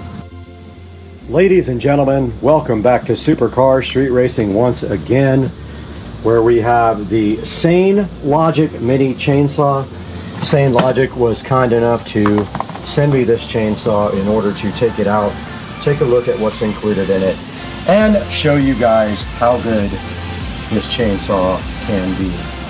And once we look inside the box here, we do see the main brushless Sane Logic chainsaw here, looking so fresh and beautiful. I like the color blue. And it looks like on top, I don't know what that little, oh, that's chainsaw oil right there on top. And right here, right now, we have the off, yeah, okay, we'll have to come back and see what that does, but I think it locks and unlocks the actual head there so you can turn it. And then, of course, we have the battery connector down here at the bottom, but we will take a look at all that stuff here momentarily. And right here inside the box, you also do get 2 gloves for free. You've got the Sane Logic battery, and it doesn't indicate whether it is 21 volts, but right here on the packaging, it does say it is 21 volts. And then right here, right now, you have an extra chain for your chainsaw. You have some safety goggles. You have the plug there for the wall outlet. And you have this little bottle here, where assuming you would have to add oil to it, you could use that. And now let's take a look at the instruction manual and see what it says. Alright, taking a look at the manual, it doesn't say much about oiling the chain or anything like that. but it does explain to you inside the manual how to loosen and tighten the chain, and also how to change the chain when you need to. And the loosen and tightening devices are right there on the side of the chainsaw. Up top there is the oil bubble and where to add oil, and then right here on the side is the lock, and the trigger after you unlock it is right there to operate the chainsaw. Now let's get these batteries ahead into the charger and see how long that takes for those to charge. So let's bring those inside. We are inside now with the chainsaw charging station, is what we'll call this. And we can just plug it in here just like this and see how long it takes to charge the batteries.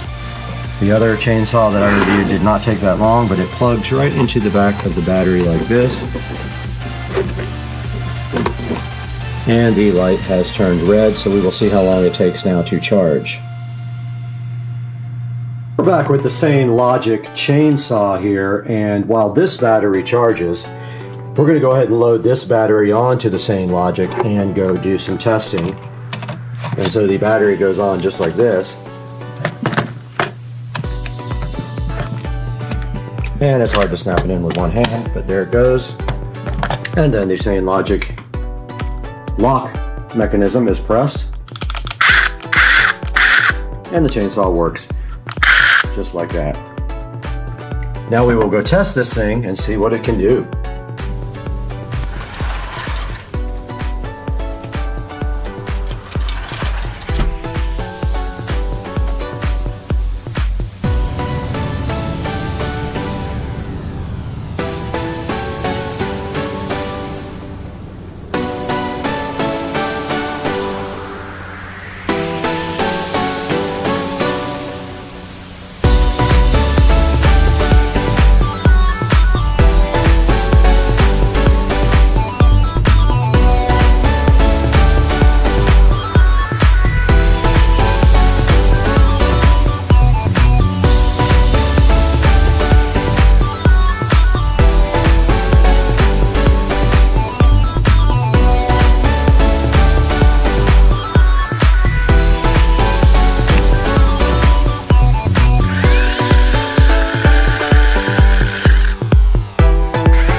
All right, we have finished with the Sane Logic chainsaw usage, and we placed it right back in its container right there. And now we are just waiting for both the batteries to charge. Actually, we'll put this battery inside with the other one. Sorry, today is an airplane day for whatever reason. And we have one battery on the charger now, and this one waiting to be charged. We'll let you guys know when that is finished and how long it took. Guys, welcome back to Supercar Street Racing and the beautiful 4K production studio you can see all around you right here. And we do have the Sane Logic mini chainsaw, cordless electric 6-inch handheld chainsaw, electric chainsaw for gardening. Great name right in front of you here. And it is the Sane Logic, not the Insane Logic, so don't get that twisted up. And we can see right here and right now that this guy is $79, and there is a 50% off coupon right now. So a good deal right now on the Sane Logic mini chainsaw. Some of the things I did like about it, it was easy to use, and it was still charging after about an hour on a battery, so I don't know how long the charging will take. Not a big deal though, because they give you 2 batteries, so it doesn't really matter. And you can see right here, this thing has a 4.5 review, and there's some pictures right here of it. And the only thing that I did not like about it was the gloves. The gloves are just like cloth gloves, like you would use, like, you know, if you were cold. They're not the type of gloves for like that would protect your hands from anything, so they probably need to change those gloves out if they really want to sell a lot of these. But you can see it comes with almost everything you need and then some. It actually comes with a extra chain, it comes with the gloves, it comes with protective safety goggles, 2 batteries, it is 21 volts, and I think there's not much more you can say about the Sane Logic other than I highly recommend it.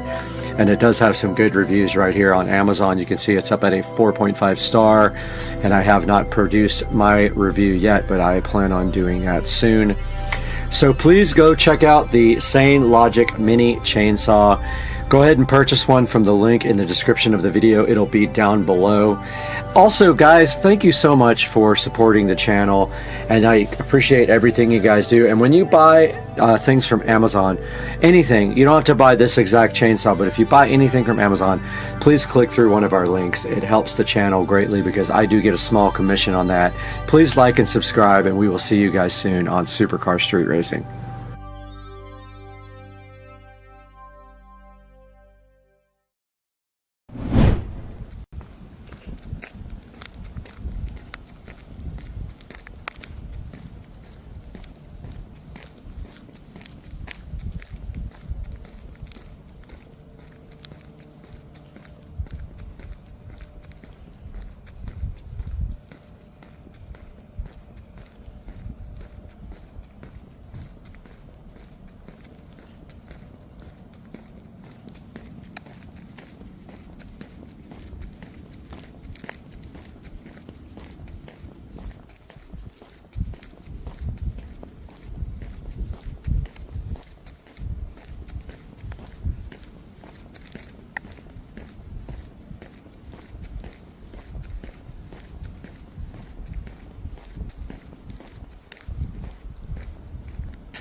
Just kidding.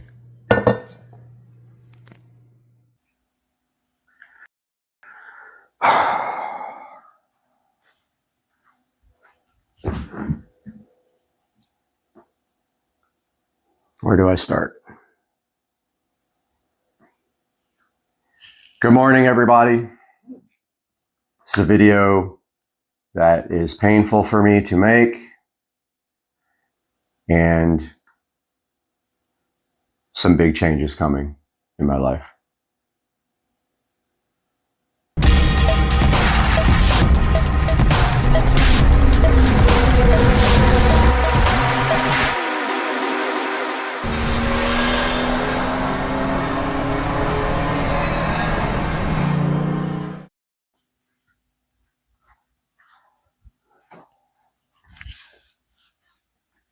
Hey guys, welcome back to Supercar Street Racing, and today I've just got a couple things I have to talk about going on in my life right now.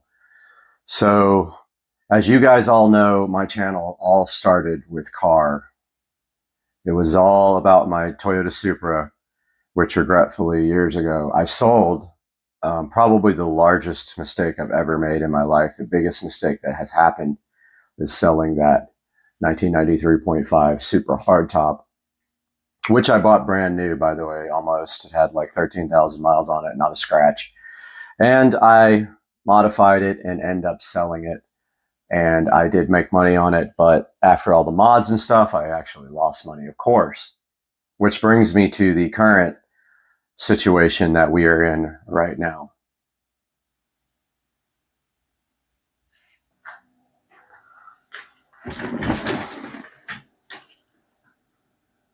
So what you see right here are videos of my E93 335i convertible. We can see here some hours being put into this car. It was modified, not heavily, but modified. It did have a MHD tune running E85, E50 blend. It had a VRSF large intercooler, and it had a VRSF charge pipe. Amongst a few interior modifications, which also included the ID4 digital dash and also had the Android head unit on the inside.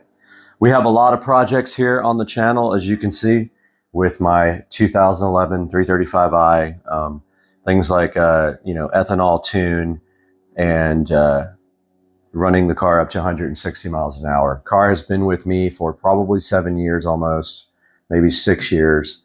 I did buy it in 2017-ish, 2018, and I did pay $18,000 for it. At the time, it had an aftermarket warranty, which made it attractive. The car had lower mileage. I can't remember exactly how many, but I think it was in the 50s when I got it. So haven't driven it very much. And through the years, we have put content up on the channel, and the car has been with me ever since. And you can see here me doing a project on MHD on that side of the screen there.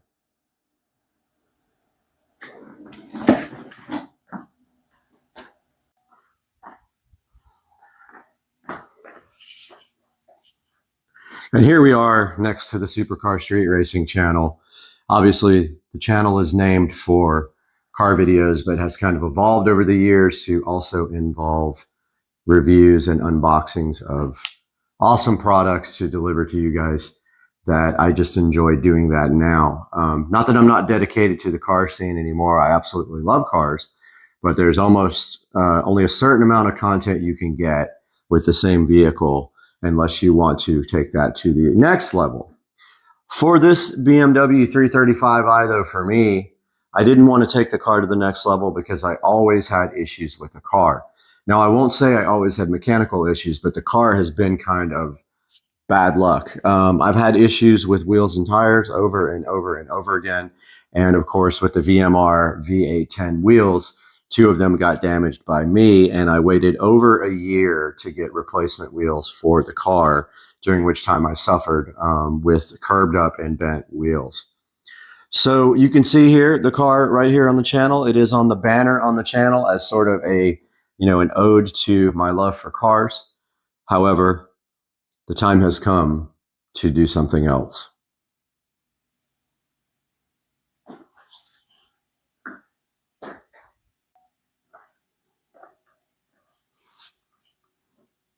And here we are standing next to my Epiphone Les Paul Goth bass here that matches my Epiphone Les Paul guitar, and thinking about all the good times that we had in the BMW and a lot of the bad times we had in the BMW.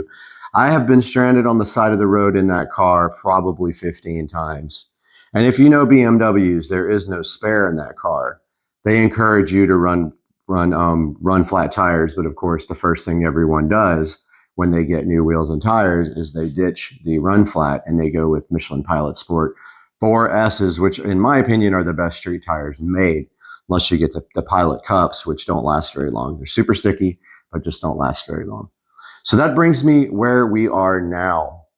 So I would say maybe about 4 months ago, I started noticing the car would idle, kind of like surge up and down at idle, and nothing bad, but just a little bit of up and down. It would start hunting for idle.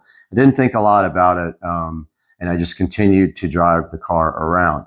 So at the same time, the car did need a PCV valve. So I did the PCV valve hack on the car, which is you actually cut out the old PCV valve and JB weld the new valve in. Now, the reason for doing that is BMW does not offer just the PCV valve. They want you to replace the whole valve cover at a cost of $500 and something for the parts, and then it's another around $1,000 for labor to put that in. Long story short, I did take the car into Sam's Automotive to get that work done.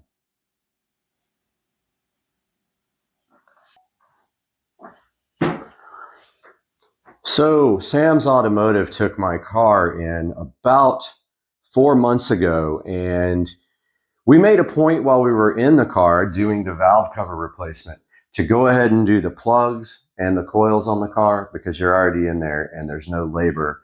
They already have to disassemble the whole car to get that valve cover out. And the reason we went with the valve cover replacement is it was leaking oil, and I wanted to get all the maintenance done that I could get done on the car. So long story short, we put the car into Sam's Automotive and we asked them how much that was going to be. And it was going to be around $1,800 to get the valve cover replaced, do the plugs and coils, and that is with parts and labor for everything out the door. So we put our car in Sam's Automotive.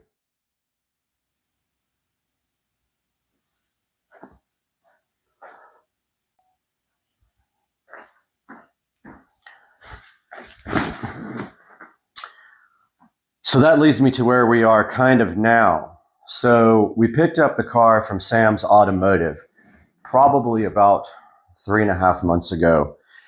When we got there, we asked for the bill, and unfortunately, right before we picked the car up, we got a call from Sam's Automotive letting us know that when they went into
Now we were successfully able to get everything off the walls. I just need to move this guitar out of the way. Other than that, we got everything out of the kitchen and everything off the walls. The only thing I didn't really do was pull this out all the way. I'm waiting to see how much of this I need to get out of here so they can paint behind it. The subwoofer's kind of in the way back there. So now we're just waiting for the painters to get here at 9:30. Whatever I need to do, I can probably do then. And my thing fell off the stove. I got to recover that. We'll update you guys when they get here.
All right, we are back in the Supercar Street Racing kitchen, and I wanted to give you guys a little tour. We did jump around a little bit on the video because I didn't have the wine fridge at the beginning, but let me show you the kitchen now. Now the kitchen was painted all white. The ceiling was painted white as well, all the way out to the living room out there because the ceiling is one piece.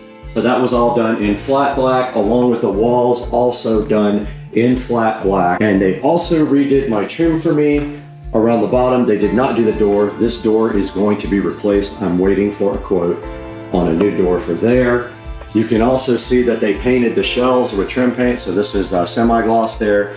We took everything off of these shelves and made it a lot cleaner. You can see we deleted a lot of the clutter that was up here, which is kind of my mission get rid of a lot of the stuff that I don't use. If I haven't used it for over 3 months, it is going away, except for winter clothes, of course. Now, looking down south, you do see the brand new wine fridge that was featured in the other video. This whole shelf was added on after I bought the house, along with these shelves. When I had the house originally, there was a little countertop right here, just a little V right here, and we decided to add this on because we didn't have a lot of counter space and we wanted a wine fridge. So this was all added on later. These shelves were custom built. They did paint these shelves and they did paint this bottom shelf as well before I installed the wine fridge. Now, if I can find some kitchen pictures, I will throw them up now. I do have pictures of the house the way it was when it was purchased and show you the difference between what it looked like then and what it looks like now, but that is basically it. They did not paint the cabinets, so I did that years ago, so that is it for the kitchen, and you're going to be amazed at the before and after. Now, this is a look at the dining room area. Now, if you remember, before the painting started, all this was stenciled, so there were stencils all over this wall that had to be painted over, which was kind of difficult. It took several coats plus primer to get over them because they were kind of thick. But it has been my dream to get rid of those for a long time because they look so outdated in here now. So this was also painted with a flat paint right here, and this ceiling was repainted because it had never been painted and it flows on into the kitchen. I'm going to put up some pictures of the original dining room before it was stenciled here now, hopefully. All right, moving on to the Supercar Street Racing living room here. We can't show you what's behind me, that's for another video, but the first thing you will see is there was a huge crack in the drywall there and up here above this door, and that was repaired. So I've been wanting to repair that for a long time. So all this was painted. The ceiling was not painted. I did that a year ago and it took me all day to do, but these walls were all painted flat white instead of a color that they were before. And also some of that project was removing the clutter as well. So I got rid of a lot of the stuff that was on the walls. I like a cleaner look. The only thing I wanted to leave in here now was my musical instruments. One guitar there, and one guitar over the mantle, which eventually I will hang up. We left the motorcycle here, we left the mirror there, but the rest is going to be a clean look. And this is how the living room came out, and I actually think it looks amazing. The only thing that I did to this living room when I bought the house was we scraped all the popcorn off of the entire house ceiling, and I redid this fireplace by painting the tiles. You can see that the tiles are painted with this rock, kind of, it makes it look like a textured rock, and I've done that twice now. I painted it a darker color this time, but that's all that was done to this living room. The ceiling was scraped, the floor was replaced with hardwood floor, and this tile was replaced from the white slick tile to this in that area, in the kitchen and in the guest bathroom. So we can't show you this whole room because there's a project that's not online yet, but this is what the living room looks like after they got done applying all the paint. And I have to say, I think this came out amazing. I mean, I think it did. You guys give me your opinion down in the comment section. But that's gonna do it for this video. I hope you guys enjoyed it. Coming up next, a big project. I'm gonna be editing that in the day or so stay tuned to Supercar Street Racing. Thank you for subscribing and liking. We love your support, and we'll see you next time. What are we doing up here? Is this a car on fire, dog? Car on fire, man. Is this why the cruise got canceled? I think so. Yeah, too much smoke, they can't see. Hey guys, welcome back to the channel, and today we have this end table here, just like the other one that we reviewed the other day, only this is a skinnier version. It is the Roland Star end table, and we're going to be taking a look at that. This Prism table lamp that's going to go right on top of it, and we already know all about the Govee smart LED bulbs. That's all today on Supercar Street Racing.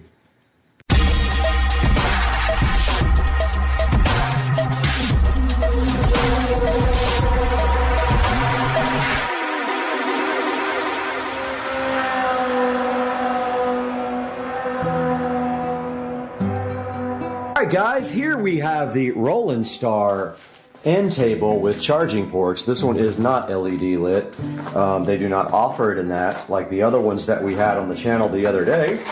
This is for the studio to go beside the lovely futon, and this will be a place for people to charge their phones and put their drinks on and have fun and party and all that stuff. And so we are going to build this today right here on top of this table, most likely. But let's take a look at what's in the box.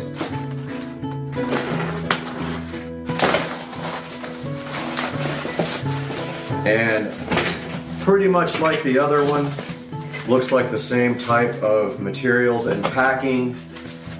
However, this one does not have integrated LEDs, like I said. It does have a lot of styrofoam condoms inside that will make a mess all over everything.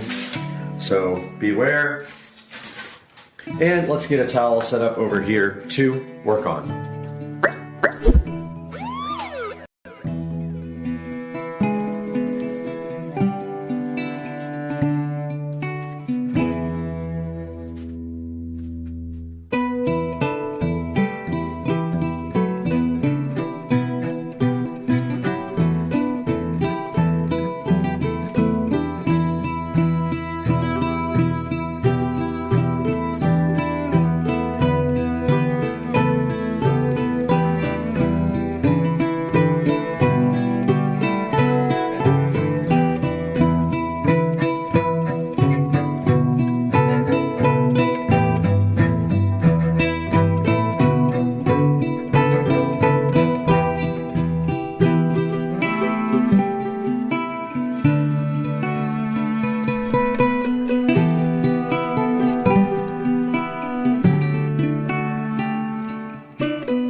All right, guys, the table is completely built at this time, and I went ahead and did some wire management right there, and I will now bring this table out to the studio, and we will go from there.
Alright, so this lamp will not work. It does not use standard bulbs. I did not see that, so it is going back. I'm going to go steal one of the lamps out of the theater room.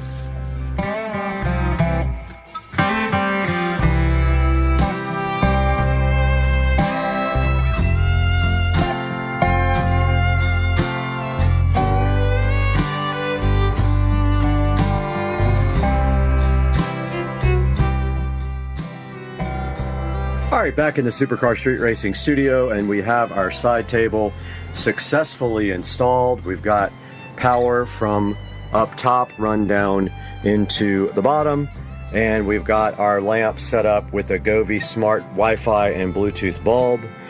And you can see here we just have a space about right there that we can do something with, and I'm thinking about a very small desk to put the old school Mac on it, the iMac that I rebuilt. That is going to do it for today, but that is a look at the... Let me get the lights turned on. Alexa, turn on the Switch Studio lights to white. Alexa, set the Switch Studio lights to white. Oops, I keep saying it wrong. Alexa, set the Studio Switch lights to white. Okay, so there's a look at that barely fit. It wouldn't have fit if it wasn't for the fact that these tiles can compress. It's very tight, but that was the only thing I could find to put there that would fit. And that's the way it looks, and that's the way that the side table came out. It's pretty good. I love it, and I will leave a link in the description to this. It has these nice pull-out drawers here where you can store your USB cables or other stuff, and it does have power and USB back here so people can sit here and charge their phones if they want to as well. Guys, thank you for watching. We'll see you next time on Supercar Street Racing.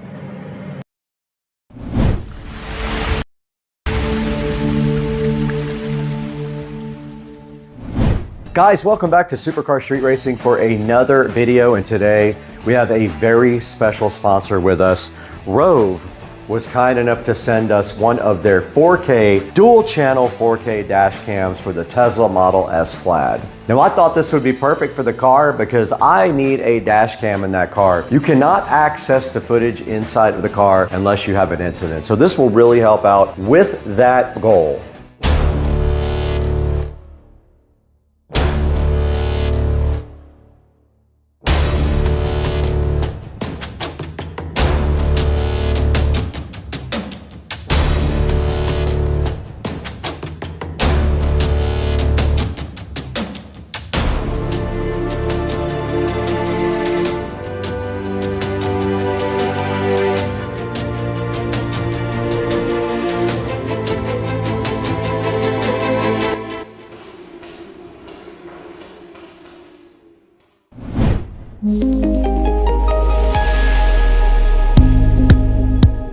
Now this dash cam is awesome. It has GPS, it records in 2160p, it has a 2.4 inch IPS screen on it, it has a 150-degree wide angle lens, and it also has night vision, which is important if you're going to be driving a lot at night.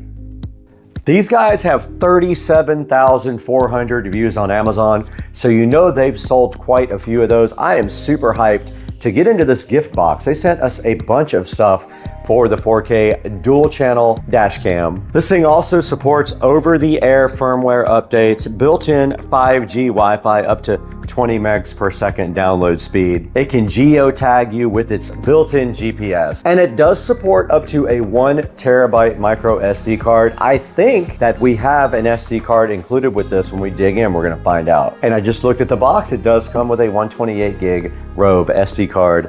Says it front right here.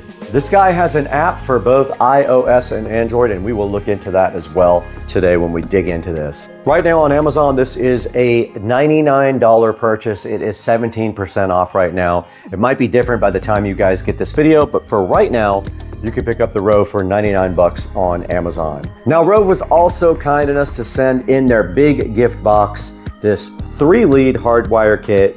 This allows you to hardwire your cam into your car permanently without having to use a USB-C port or any other type of wiring. Now, I don't know if we're gonna actually use that in the Tesla because of the high voltage system and getting 12 volts, but we're gonna look into that. And then there's another thing in the gift box, the Rove Ultimate CPL. This guy right here has a circular polarizer and a microfiber cleaning cloth for your Rove. We got 3 awesome products right here from Rove today to take a look at. So let's go ahead and get these 3 guys unboxed right now.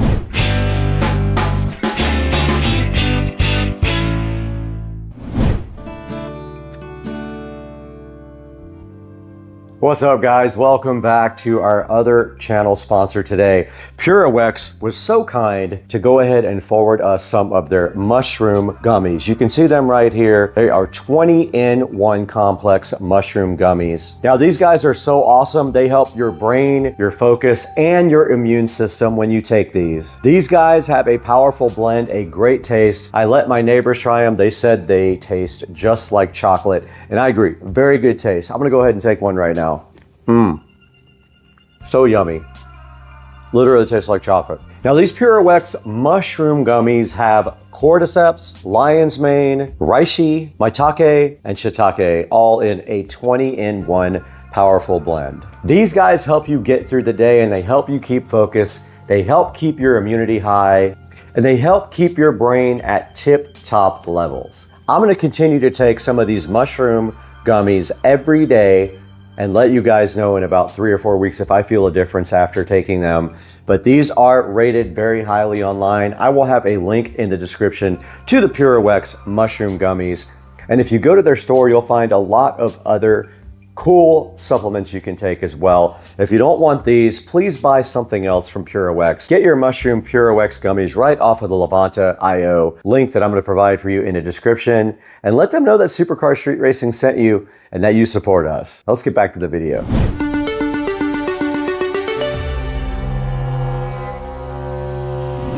All right, guys, we're back in the SCSR living room now with the Rove dash cam.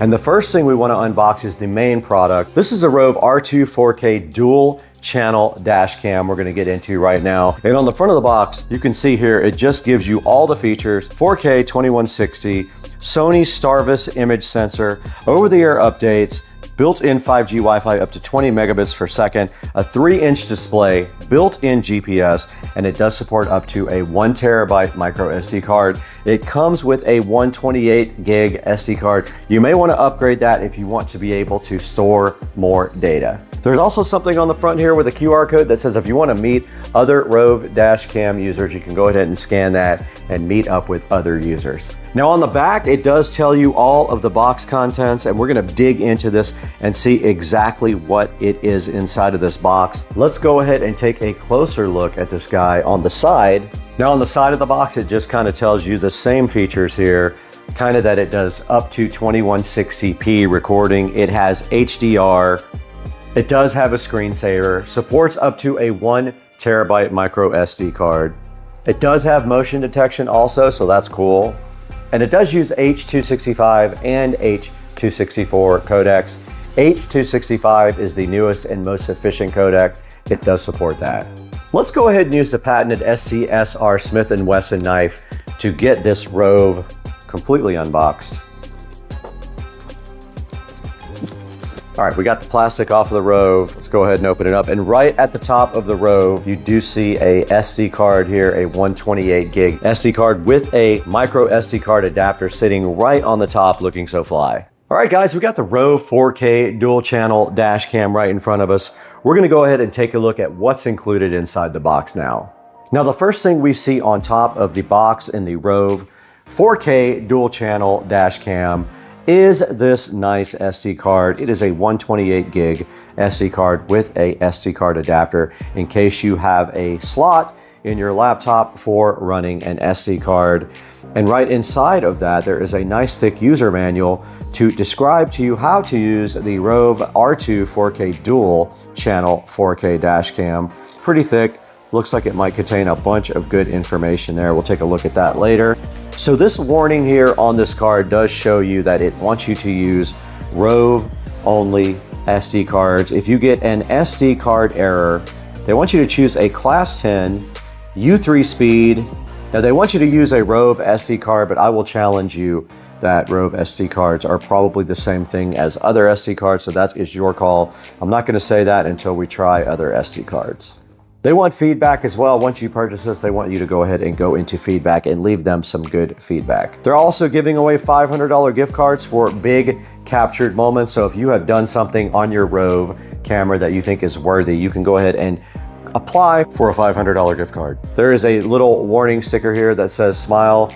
You are on a Rove dash cam. So if you want to put that on your car, you're welcome to go ahead and do so. I'm not going to, but they do give you that capability to do that.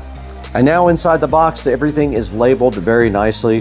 This side says it is a USB Type-C power cable. Now it does have a rear camera cable for the rear. This is a dual 4K recorder, so it has a rear camera as well. You can see right there on the front, there is the second camera. They give you some nice spare stickers there also. They give you a 1 meter USB data cable as well. They give you cable clips. A wire trim tool, and some wet cleaning pads to make sure things stick properly. Let's go ahead and see what is on the left side of this. All right, let's get the left side of this unboxed now and see what's in this box that we already read here. All right, we got the first box out right now. And the first thing inside this box is some 3M sticky pads and also some cable sticky pads. Very useful for installation. We do have a little trim tool here. These are cool. I have a whole different set of these that I bought myself. We have a super long cable here, assuming this is USB-C. It is. This might be what gets to the rear of the car, so we will check that out as well. We've got some sort of a 90-degree USB-C to USB-A. We have a USB-A to USB-C, and we have another USB-A to USB-C, which is a little bit longer. We'll have to get in there and see what those are for. Now we got a second box sitting here that was on the other side, and this thing says it does have a rear view camera in it, a fast charger, and it looks like a cigarette lighter type charger, a suction mount, and a sticky mount. Let's get this guy open right here and see what is actually inside it. All right, right here in front of me, we do have some sort of a sticky mount. It looks like you have a 3M pad on the bottom of it, and this probably just does stick to the dash if you want to do it that way. That's not going to happen in my car. This is a USB type A cigarette adapter right here. I already know without opening it, that's what that is. Now right here, we do have a suction mount adapter for the dash cam. And then one final thing in this box. All right, now we do have the rear view camera was just pulled out. So here is the rear view camera, pretty cool. All right, we did get the rear view camera out of the box. It is that small. That's all it is to it for the 4K dual rear view camera. Let's put that in the box too. And all that's left to take a look at now is the actual Rove R2 4K dual camera sitting right here in front of me. Let's go ahead and get that out of the box now. All right, you can see how good they packaged the R2 4K camera here. Let's go ahead and unbox that real quick and take a look at it. We got it out of the box now. It is pretty cool looking. Check it out, guys. The Rove GPS 4K camera looking so fresh and fly. It has a protective film on the back. It wants you to go ahead and read all this stuff. This says it needs continuous power for operation. It wants you to use only Rove SD cards for this camera. It's talking about SD card errors again. And it does say it's merely a recommendation that you can use any SD card you want, and I agree with that. Why would you have to use their cards? You should be able to use any one you want. And there we go. We have the Rove 4K unboxed. It does need continuous power. And right here on the side of the Rove, you can see the USB Type-C connection for power and data. Up at the top there is the connection for your rear camera. So that would be where you would connect USB Type-C to the rear camera. And if we go back in here and look at the rear camera, it also does have a USB Type-C on the side. So we will be using the long USB Type-C cable to go ahead and check out the Rove. And that's all that's in that box. Let's go ahead and open the next box. And this is actually a 3-lead hardwire kit to permanently mount your Rove in your car. Let's get that opened up. All right, we got the Rove 3-wire kit right here. Let's go ahead and slice that open. We do have some sort of alligator clip device here. We have some wire ties and some sticky stuff, another trim tool, which is awesome. And there is our actual 3-wire kit. And it looks like you might have a turn-on wire like you do when you have an amplifier for a car. So it looks like you've got power, ground, and then a yellow. Yeah, so you have 3 wires here. Here you have power, ground, and accessory. The yellow is basically a turn-on wire for the Rove. Then we've got some other stuff inside here. Oh, wow. We have actual fuse connectors. They gave you everything you might need to go ahead and use your fuse block if you're going to do it that way. So these guys all provide you with different types of fuse connectors. They gave you everything. They thought of every possible thing inside of this Rove accessory kit. That is very cool. And that leaves us with one more box to check out. This is the Rove Ultimate Kit. It has a circular polarizer, a cleaning cloth, and a user manual for the Ultimate Kit here. We'll get that opened right now. All right, there is the kit there. There is your circular polarizer filter there, and they give you a nice cleaning cloth so you can go ahead and screw that right on the front of your Rove. Let's do that right now. I mean, that should be it right there. It's screwed directly on the front. All right, guys, that's gonna do it for the unboxing for the Rove. I hope you guys enjoyed it. Now let's get this thing out to the Tesla and see if we can get it connected and start making some video.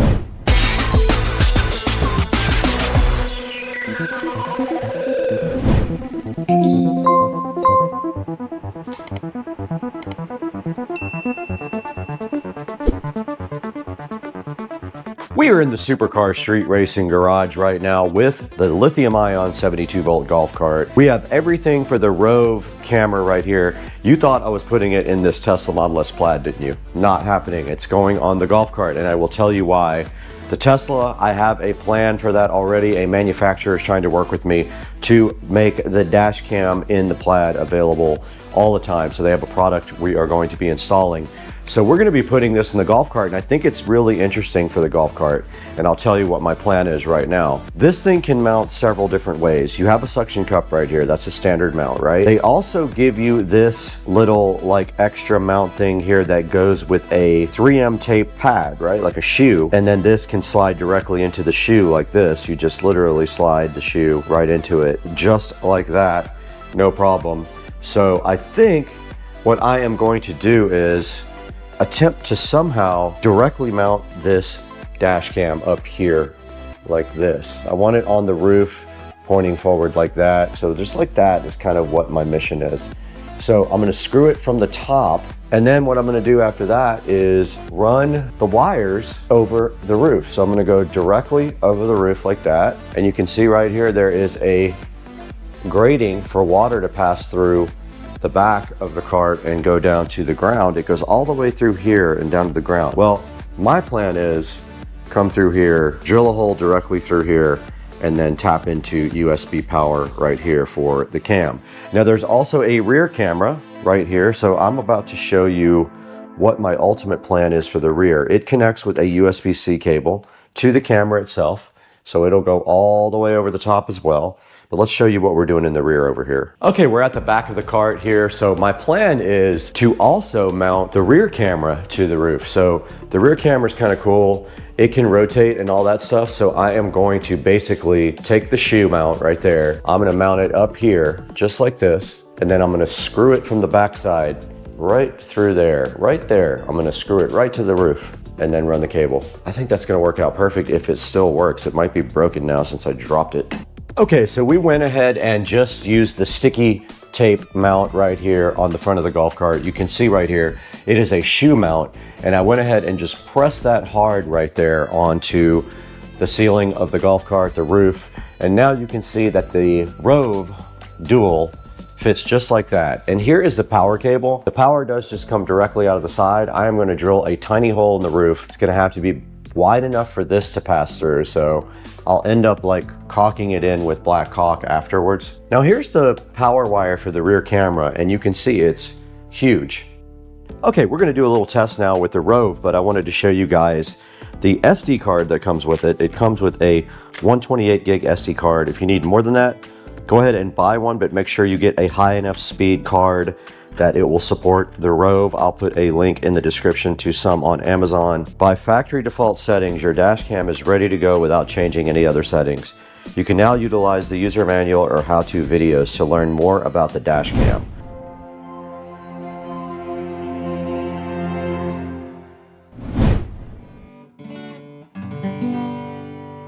Oh, what's up guys? I didn't see you right here, but I'm glad you're here because we have a new sponsor on the channel today. Bakio is kind enough to sponsor us on Supercar Street Racing, and they have something that is very important for your, and you know, the only thing that matters in life is how comfortable you are in your, and so Bakio has sent us 3 of their boxer briefs to check out. And I gotta say, I was able to live with these guys for a week. These are the most comfortable boxer briefs that I've ever worn in my life. And Bakio asked me which ones I wanted to try. I immediately went down into the website and picked their boxer briefs made from tensile modal fibers. Now I'm gonna put a screenshot up here on the screen right now of the Bakios, and you can see they have a spacious pouch there in the front. They have an easy access fly. They are ultra soft, and I can attest to that. I did try them out for a week. I have 3 pairs. I wore all 3 pairs this week. These things also have the best moisture wicking in the industry. They also have tensile modal fibers, which are sustainably sourced. So that's also good for the environment. There's a bunch of different color options to choose from on this 3-pack. So go ahead and see what 3 colors you like the best. Now these tensile modal fibers are supposed to stay soft through a long period of time with these boxer briefs. These guys have a high absorption rate, so they keep you nice and dry during the day. Now these tensile fibers are made from renewable wood sources. So you know that they are worried about the environment when they're going to use products like that. Everything they use in those modal fibers is certifiable as biodegradable and compostable. These are the top end of boxer briefs. If this is something that you feel like you need to take care of make sure you look into Bakio. They are so kind to have sponsored Supercar Street Racing. I wanted to get that out directly to you today so you could check them out yourselves. Now they are priced competitively due to what they have inside of them, the fabric, the brand, the quality, the craftsmanship, all top end. And it is so important that you guys help us with our vendors and our sponsors so that we can keep the channel going and bring you more stuff like Bakio and their amazing boxer briefs. Now let's get back to the video.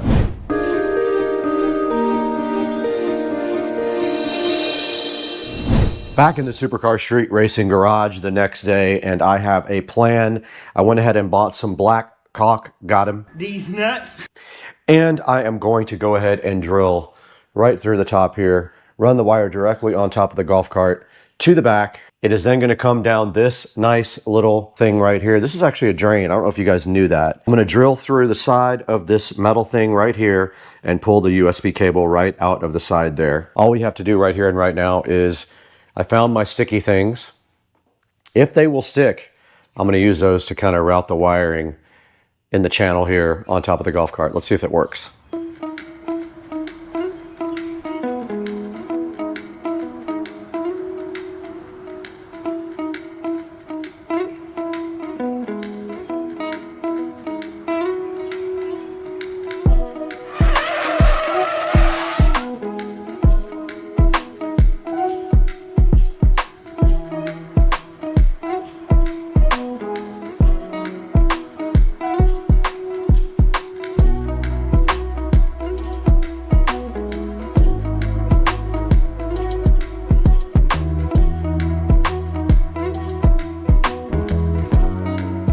All right, we're back out in the garage this morning trying to wrap up this whole project. And last night we were trying to figure out a way to stick down the wires up here, and we did use our sticky pads and they worked great. So all we're doing right here and right now is continuing that process. We got it all the way down to there, cleaned up. So let's go ahead and finish the process of sticking down these wires ASAP.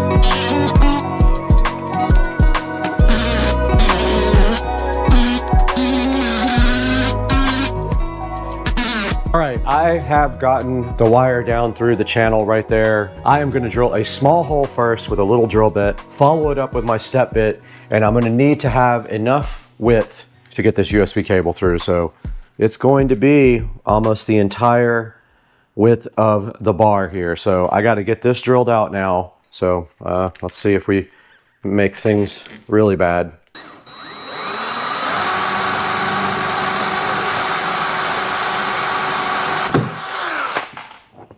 And I broke it.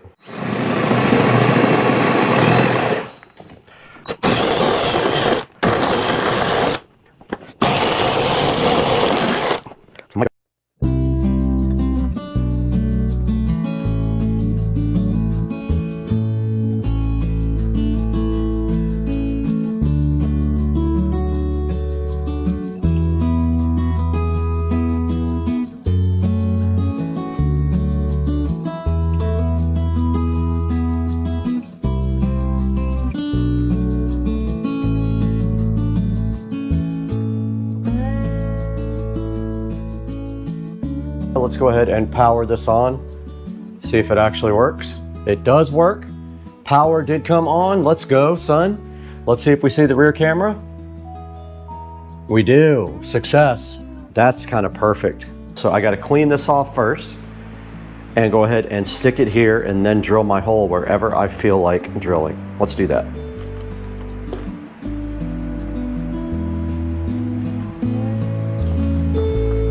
It does have 3M sticky tape on the back, ready to go.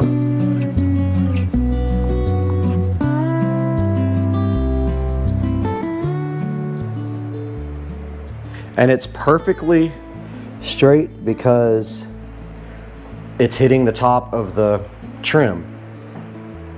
So it's level. I'm just putting pressure on it now. Not enough to break it. Yeah, I can get it from the backside with the screw. But check this out. So I'm gonna go ahead and drill just a tiny hole right here. But my wiring's right in the way, of course.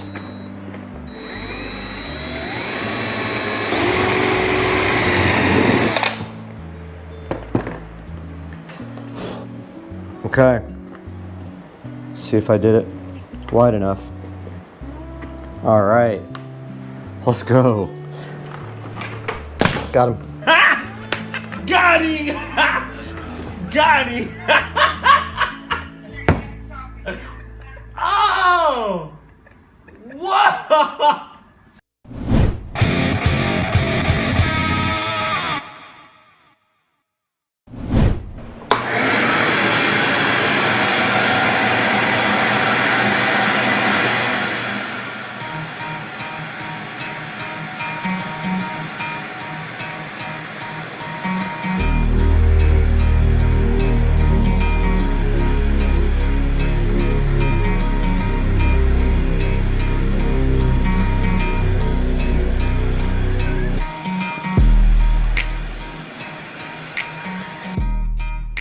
Yeah, so the camera overheated again, of course, and I would say if I had to guess, the garage is maybe, I don't know, 82, 83 degrees, not anything crazy, but I did go ahead and clean up. I vacuumed everything off, and now our only job left to finish this entire project is to put caulk around the holes that we created in the roof of my beloved golf cart. I hate it, but I kind of wanted this project. I want video from golf cart, and I want good video, so we're gonna get our caulk gun here. We got black caulk. These nuts. Ready to go. And all we're gonna do right here and right now is seal up 2 holes, maybe 3.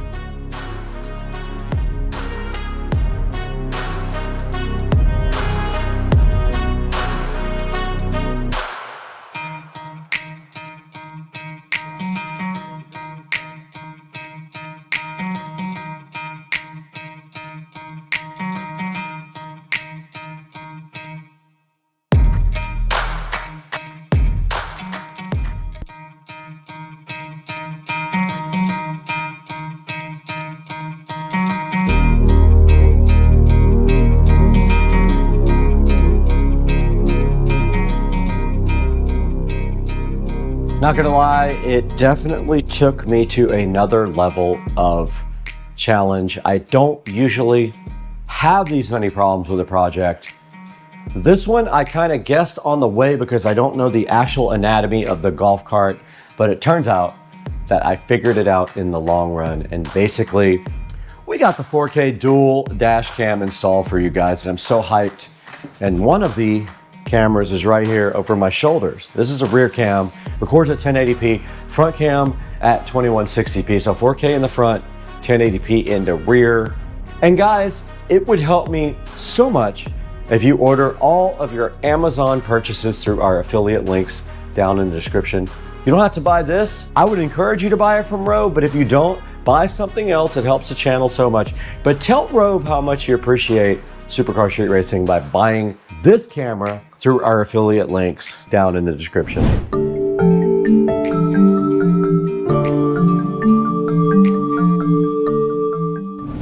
Okay guys, we are right in front of the Rove app for the Rove dash cam, and I just wanted to give you guys a little overview of this. I went ahead and set up Wi-Fi and changed the Wi-Fi password, so I can go ahead now while I'm in the app. I have already added the device, so that's the first thing you do is actually add the dash cam. But you do that by connecting to its Wi-Fi, which the default password is 1234567 But now that we have done that, we can connect to the Rove. It does use Wi-Fi, so it's going to show us its Wi-Fi network here, hopefully, if I'm in range. And there it is. So it is on the default Wi-Fi name. I did not change that, but I did change the password because you don't want people connecting to your dash cam, probably.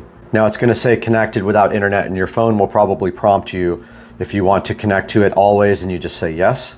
So you back up now. Now we are connected to the dash cam, and you can see right here, we are recording.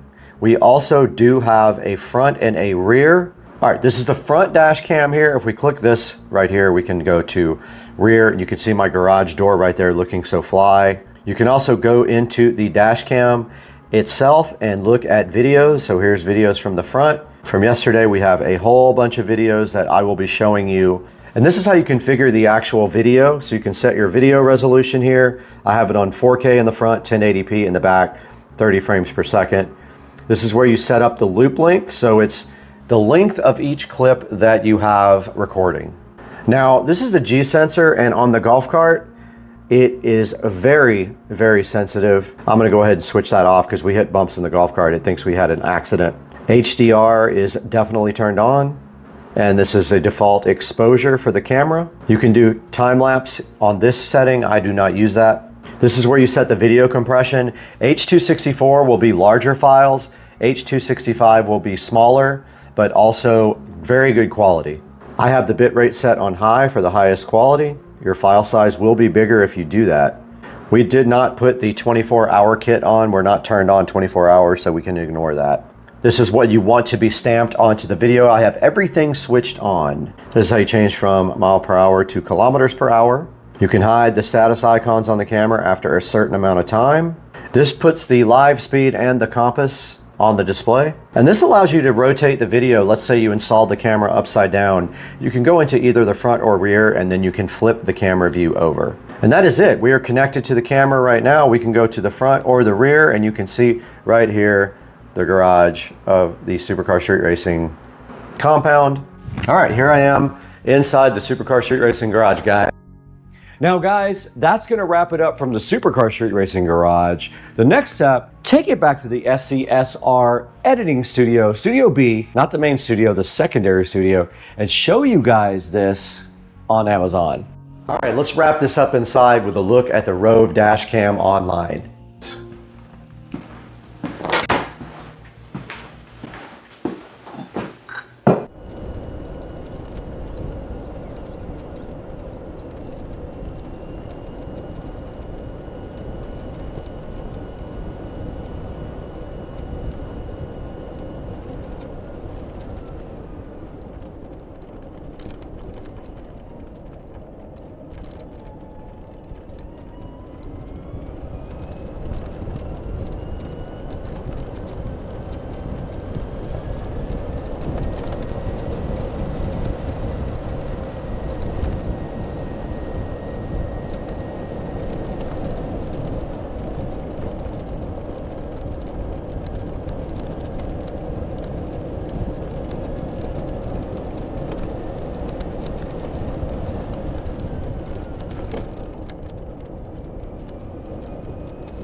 We're back in Studio B in Supercar Street Racing office, and we have the Rove R2 4K dual dash cam right in front of me. It does have 4.5 stars on Amazon, so it does have good reviews.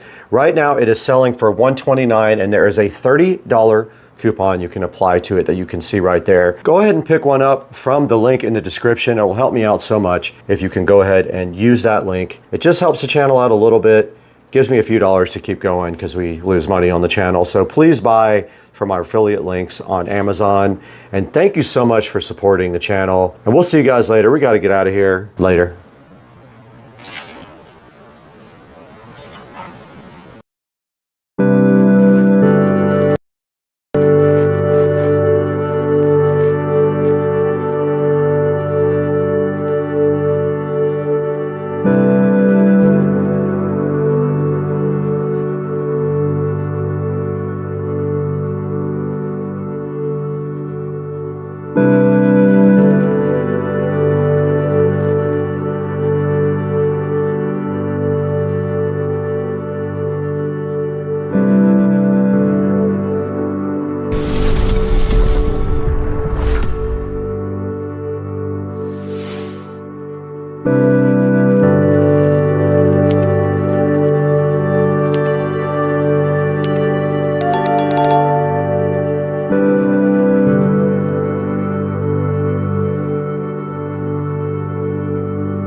Just looked outside and my new Greenworks Pro electric lawnmower got here. Yes, I am going to be cutting my own grass now because my yard people have messed it up so many times that I finally said I fired him. So he must have cut his grass today. I was going to do it with my new Greenworks Pro, but I guess I'll wait till next week to cut the grass when it gets longer. There is the Greenworks Pro sitting so fresh outside the door.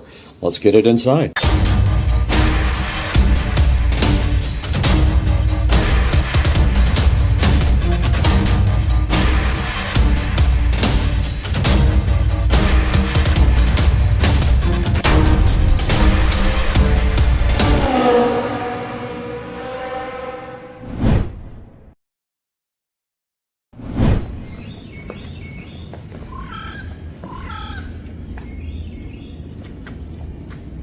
That is insane. Look at all the bugs. Whoa. Unreal.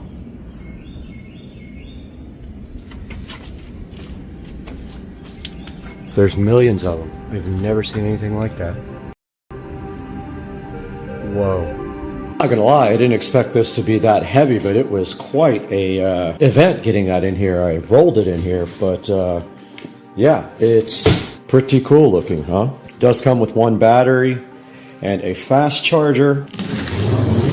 I did buy an extra battery as well. So I have 2 batteries for this, and they're both the good batteries.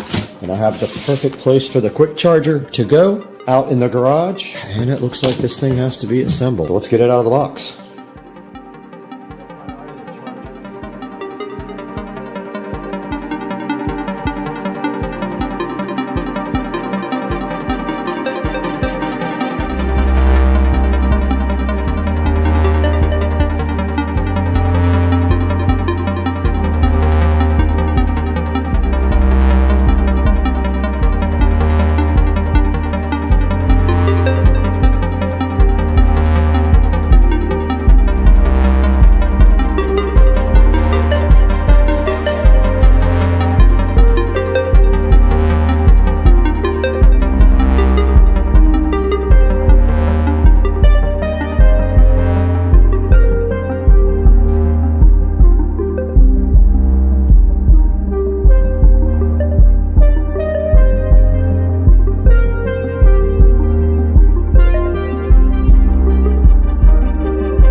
All right, the next part of the puzzle did arrive for the Greenworks project, and this is the Greenworks Pro 80 volt trimmer here, and we're going to go ahead and get that unboxed as well and take a look at that today. I did order a blower as well, so I will have all 3, and I can get rid of my gas-powered blower.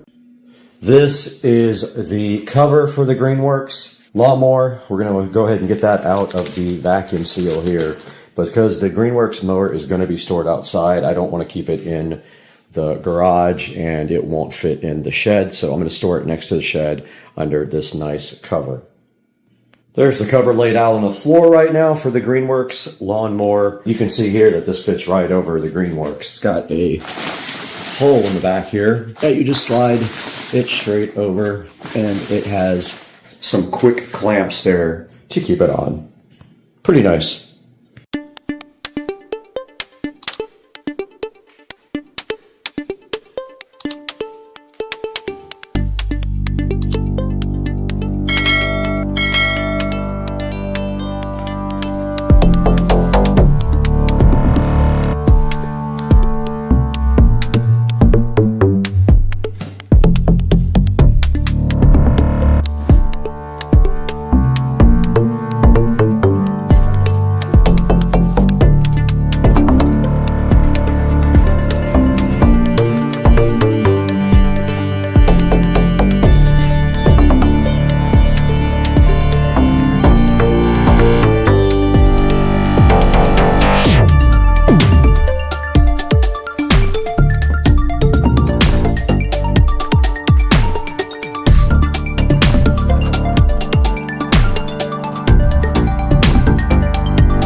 I just came back inside and the light was fully green.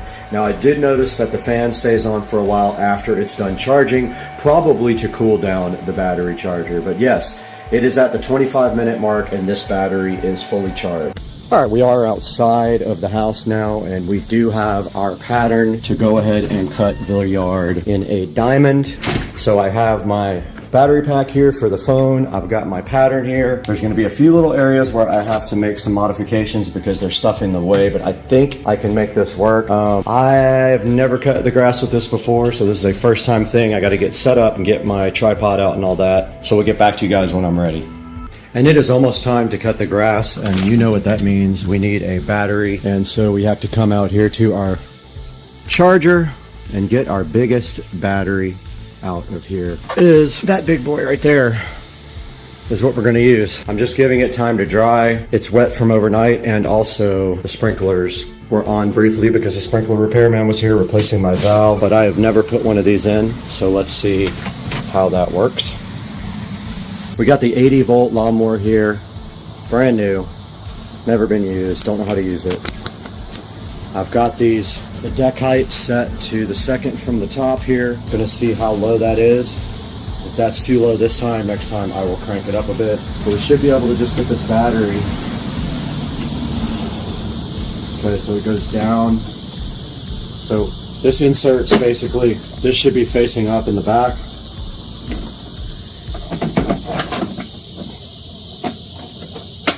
And then it clicks, I guess, and it's in there. And the battery is full. Now we should just be able to push that button.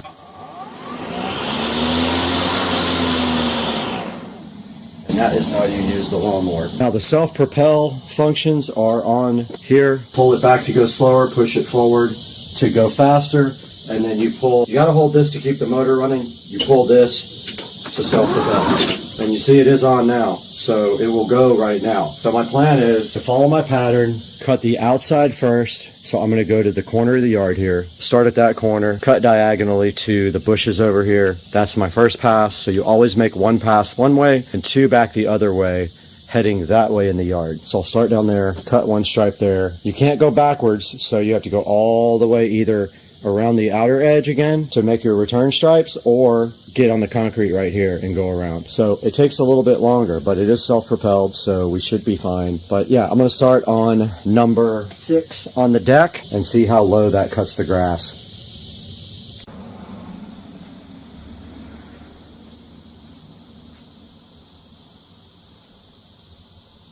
All right, I let the yard dry for about 45 minutes. I know it's not completely dry, but I don't have time to wait. So I'm going to go ahead and start cutting. And we can go ahead and start on the edge here, go around to the corner, and put our trail back. But I got to get my pattern out here just in case I forget what I'm doing.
Okay guys, the final part of the puzzle did come in for the Greenworks project, and that is the Greenworks 80 volt blower that goes with the rest of the kit. It is sitting right here, and I was not able to use it the other day when I cut the yard, but I will be using that next time. And just to give you guys a little update on the yard, this is what it looks like the next day after I cut it the other day. All right, here's a good look at the yard after I did cut it with the Greenworks mower. Looks pretty good. I did also edge it with the electric trimmer, and you can see it came out really good. This lawnmower absolutely rips through everything, no problem whatsoever with it, so I do highly recommend it. Let's take it into the studio now. We'll look this stuff up on Amazon and give you guys a link for it if you want to buy it. Oh, hey guys, I didn't even see you there. Welcome back to Supercar Street Racing. You're with Brad, and if you haven't been with our channel before, I'm so happy to have you here with us. And if you have been here before, I'm happy to have you back. Please like and subscribe is the first thing I would love for you to do to support the channel.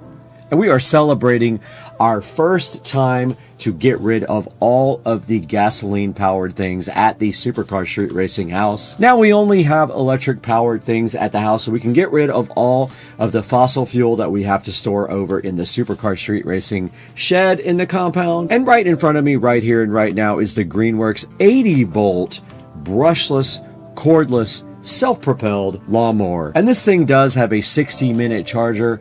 I went ahead and verified with you on the video that it charged in about 31 minutes, but I don't know how much power it had left right from the factory. And you can see right here and right now, we did cut the entire front yard, the entire backyard, and we still had one bar left on the 80-volt lawnmower. And this thing absolutely rips. It's so cool. It does get right through any amount of tall grass. It is self-propelled. It has a slider on the left side that controls the speed of the propel. And on the right side is where you press the start button and you hold down another lever for safety purposes. And then the self-propel lever is back in the back. If you let go of that, the lawnmower will stop going forward. And this thing did rip through the front yard like it was nothing at all. Now this thing does come with a very big, strong battery that did take about 31 minutes to charge, and it was plenty enough power to rip through the yard. Now complementing the Greenworks 80-volt mower, we have the Greenworks Pro brushless trimmer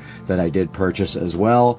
And you could see in the video that I did trim the entire front yard with just a weed eater. Everything looked absolutely amazing. It did a great job.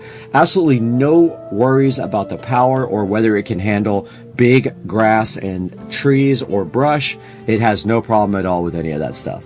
And it does come with a battery also, the one that I will link in the description. And it's a smaller battery than the one that goes into the mower. It's less amp hours because you don't need that much for the trimmer.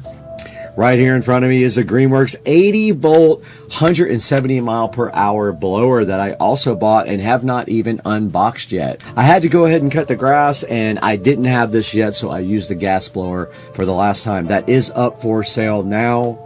If you're in the Jacksonville area and you want this blower, let me know. I'll go ahead and hook you up with it. And this thing I haven't tested yet, so we'll get another video going about that. This is an extra 80-volt 4-amp-hour lithium-ion battery that I also bought from Amazon, and you can get that as well so that you have a spare if you have a larger yard. But like I said, this thing had plenty of power left after I was done to go ahead and cut the entire yard and still have one whole bar left. This is the toe-kept cover that I bought for the mower because it will be stored outside. But don't get any ideas about stealing it because I've got cameras and other things to protect my property. And this thing is pretty cool. It already went through a storm. The lawnmower didn't get wet at all, so it's doing its job perfectly. And guys, this thing sits at a solid 4.4-star reviews, and I can tell you firsthand that I love this mower. It does exactly what it is supposed to do. And I want to thank you guys for supporting Supercar Street Racing. 10,000 subscribers this week. We hit 10,000 subscribers, which is amazing. It's such a cool thing for the channel, and I hope you guys like and subscribe, and I will leave links to all these products in the description. All you have to do is click through any of my links on any of my videos, buy anything you want from Amazon from any of those links, and it does help us out so much, and we do appreciate it. Like, subscribe. We have to get out of here. The yard has already grown up so much, we got to go cut it again.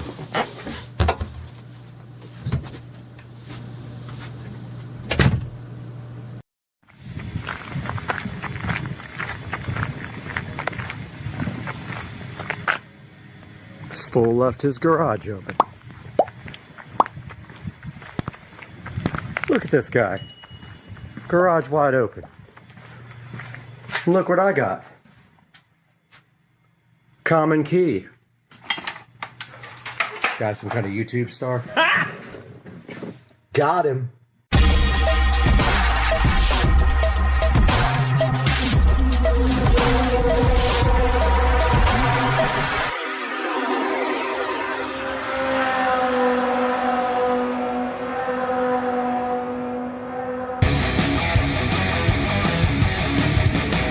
These nuts. Hey guys, welcome back to Supercar Street Racing, and today we have a shipment for the golf cart, and this is a uncommon key for the golf cart. There are many reasons why you should get an uncommon key, especially if you don't want your golf cart stolen. You bring your golf cart anywhere into the public area, and literally anyone with a club car key can walk up to your cart and steal it. So today we got an uncommon key on Supercar Street Racing.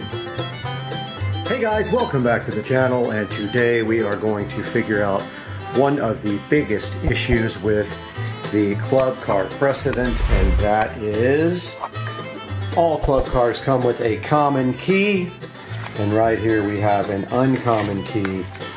And if we take a look at that, it comes with a new ignition switch and a new set of keys right here. So what we are going to be doing today, right here, right now, is installing this key on the club car.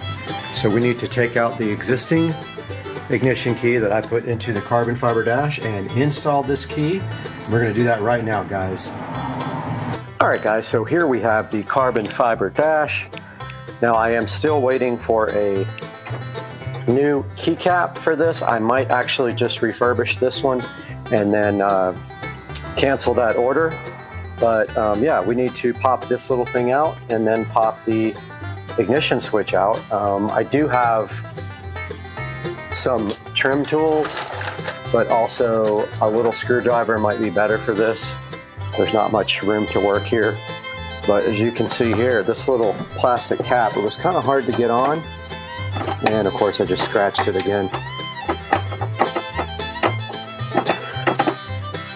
It's going to be harder to get off, but I'm going to wait till I get the ignition out because I don't want to mess it up any more than it already is. But yeah, this ignition is just kind of wedged, the dash I mean, is just kind of wedged in here for now.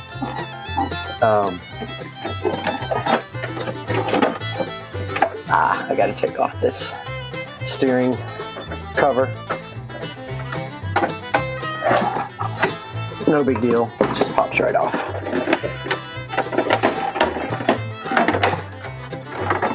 So that is it. That's how you get out the dash. Now here is the ignition switch, clearly labeled from last time.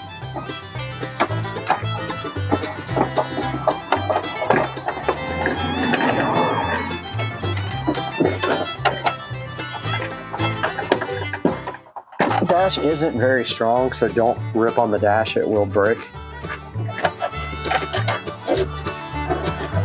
There's a metal ring behind this.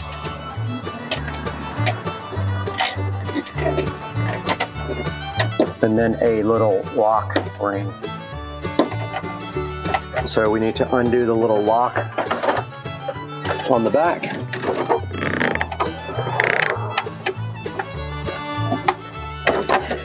Ah, the lock's on the front, I forgot. Yep, we're gonna have to get out that, we're gonna have to get this ring out off the front.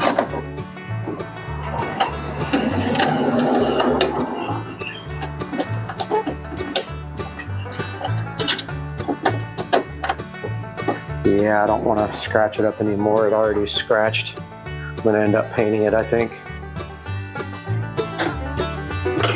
So I'm getting my trim tools out. One of them fell back in the battery compartment.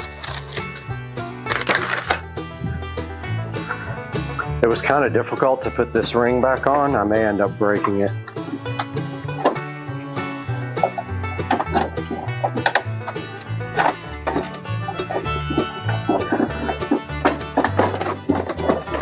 Yeah, it doesn't want to come out.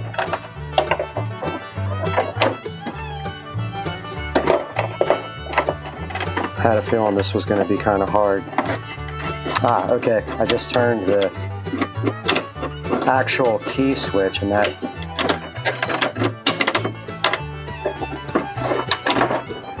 I just turned it and it actually came out.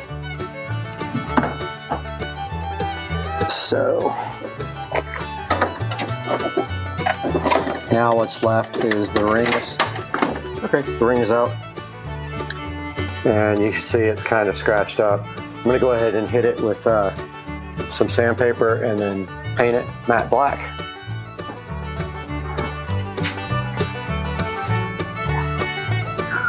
Where I have all my other stuff here. I'm just gonna scuff it up pretty good, degloss it. And of course my lights went out. And my big lights aren't even on. All right, I have a little sand block here. I'm gonna go ahead and hit this with the sanding block.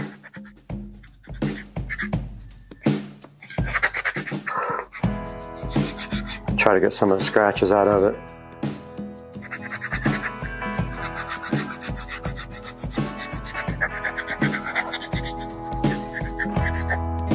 Got a big scratch right there.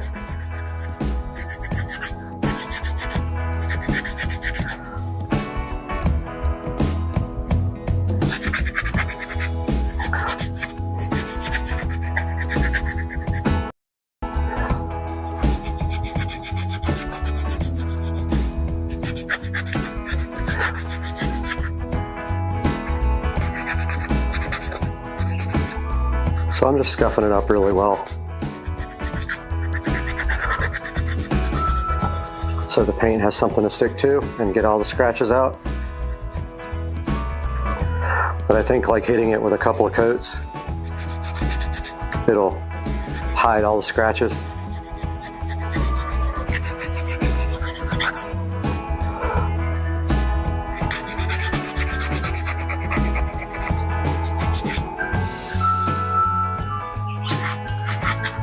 Ice cream man's coming.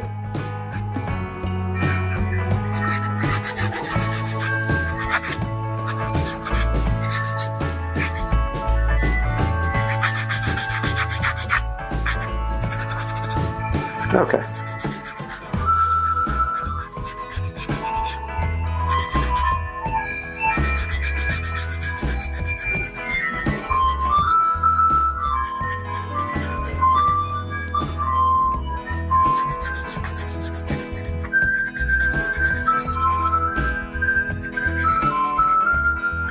All right.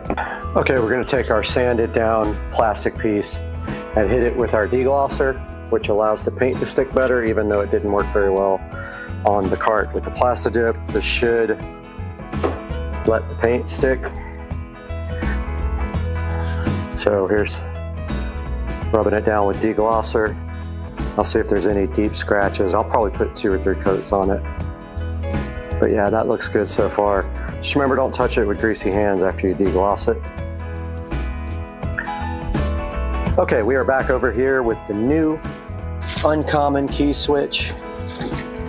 Taking a look at what's in the actual packaging, and it looks like we got a new retention nut, but we do need the ring off the back of the old ignition switch.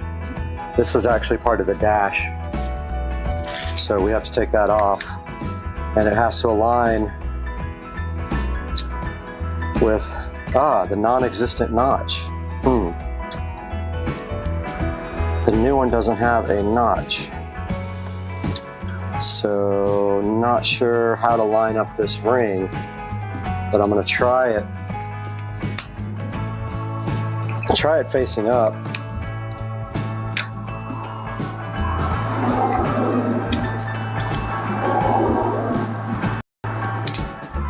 This came with the new dash, so it's not part of the stock ignition system. It's so you can mount this to the carbon fiber dash. So new key has a flat spot there, old key has a notch.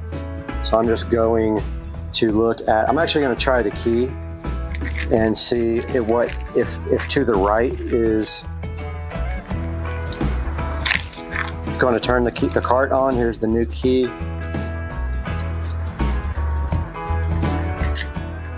Okay, yeah, so I'm going to line it up just like that with the flat spot up. I'm going to put the notch there. It doesn't stay on. There's nothing really to keep it on this guy. I don't know why the new one doesn't have this notch, but it doesn't. So now the question is, which wire goes to which? Don't know what wire goes to which one. Guess we have to try it.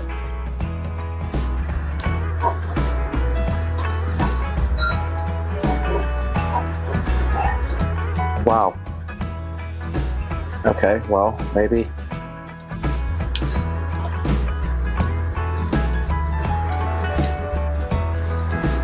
Now, how do we know if the cart's on? Let's try it. Yeah, I just kind of messed up. There's nothing to keep this ring on.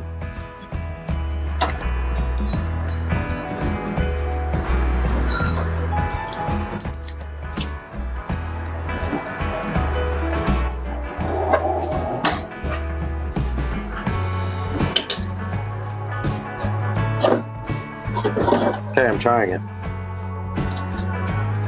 Nothing.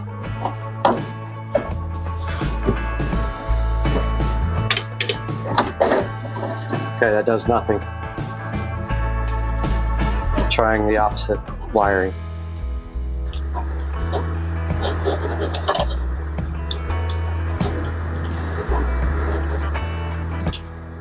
Okay, I heard something.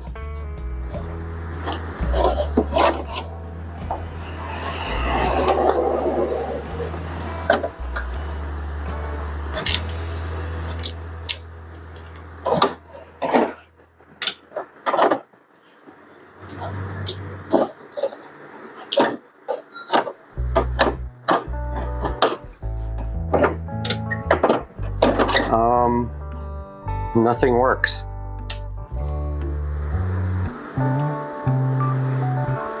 Neither way works.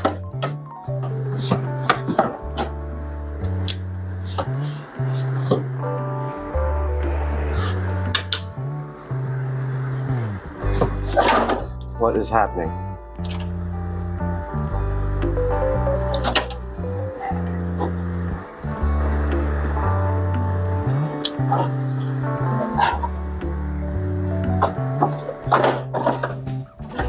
This doesn't do anything.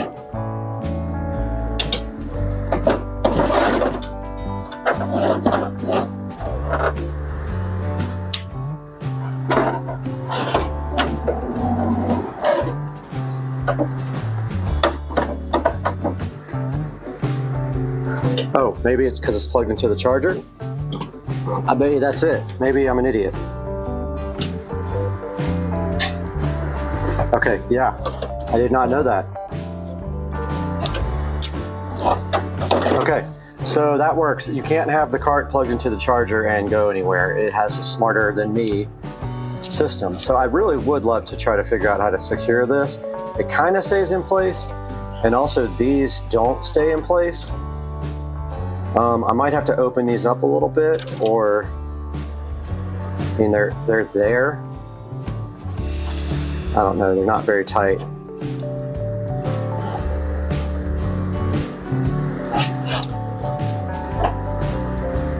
Man,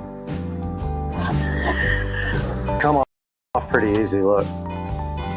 Because the bottom of this is small and the top is big. I don't know what they intended for that, but it's not a good secure connection. So, I'm not sure if I should redo that or what. Or maybe try to open up the, or either heat shrink them. I mean, it's not going anywhere, honestly. So I guess I'll just leave it. All right, so we have a new nut.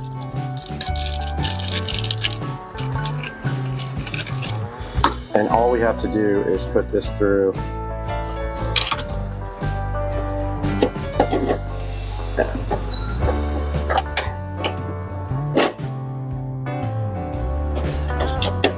Make sure it's straight, and then tighten the nut.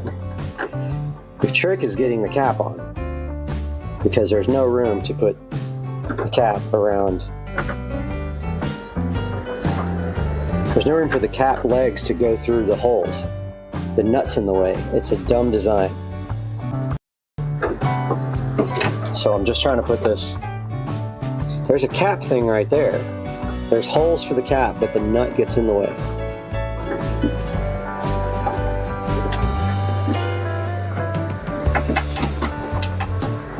Okay, why doesn't that screw on?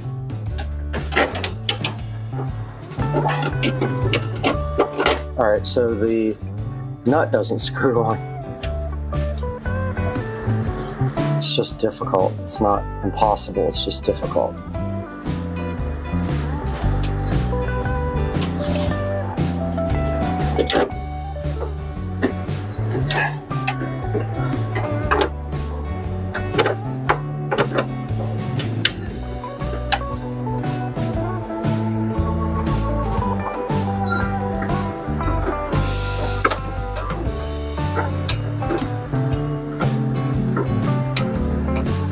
Okay, that was better.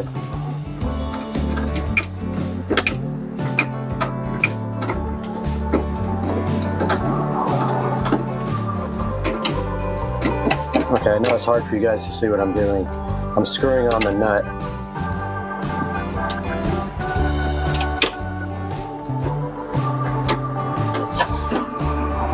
I mean, I guess I could, I don't even think I have a socket that big. And I definitely would scratch the dash if I try to use pliers.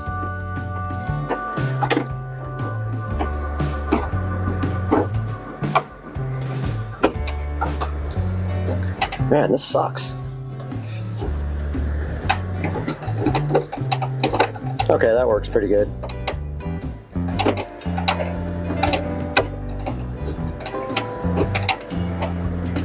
So my plan later is to come back with 12 volts from the back to power another USB thing that's a quick charger. But for right now, the problem with this cap thing is you have to fit it around there and the nut blocks it from pushing through. It's a really, really odd design. Kind of makes no sense. Alright, I hit this with the first coat of Plastidip, and it does not appear that it is running, but I'm gonna give that about 15 minutes to dry and then throw another coat on. Alright guys, we got the Uncommon key installed, and now we have our cap nice and Plastidipped, and we are going to see if we can install it. Last time I tried, I pushed on it and there was fingerprints all over it. So I Plastidipped it, and now it is ready to install, but I am having a hard time seeing. So I'm gonna turn the light on the camera and get right back to you. I want you guys to understand why this is frustrating. Look at that. So do you see the holes there? So that is where it has to mount. It has to go between those little, has to go between the nut, and the nut has to be just perfect in order to do that. So I'm gonna grab my pliers and go ahead and adjust this until I can maybe get it perfect. All right guys, the key is installed and I did get the cover on there and it looks fine. I'm gonna see if I can cancel my Buggy's unlimited order because that looks perfect.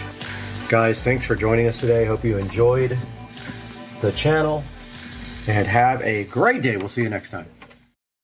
We got the Jaguar socks. We got a freaking dishwasher that's brand new. We got a Tesla hat, and we got the peel satisfaction. That peel hat on the dishwasher that's brand new is so good. And you got the Tesla hat here, you got the dishwasher, you got the Tesla hat, and you got the dishwasher, and the peel hat is so good. What's this switch do?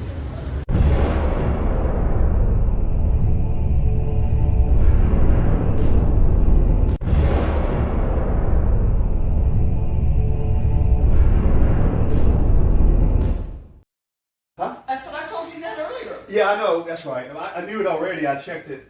But Kitty, why are you hovering next to the ranch? because he knows what's above in that cabinet.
Yeah.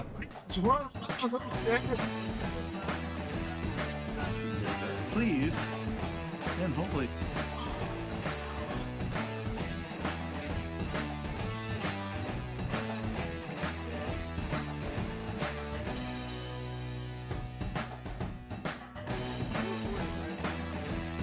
Yeah.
About to get electric bikes too. We're talking about it. We're trying to figure it out. There's e-bikes. While we rip. How do you get this seat up, by the way? You pull it forward and then pick it up.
far from you. It just connected. Yeah, boss. I got you. What? Hey, am I recording?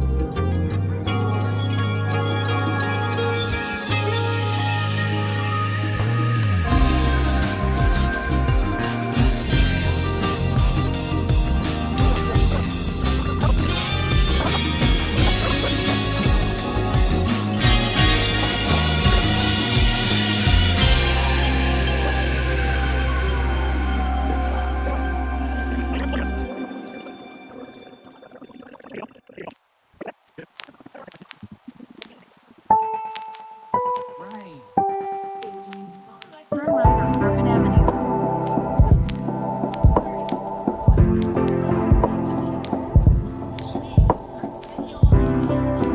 In half a mile, turn left on Atlantic Avenue. Then turn right on.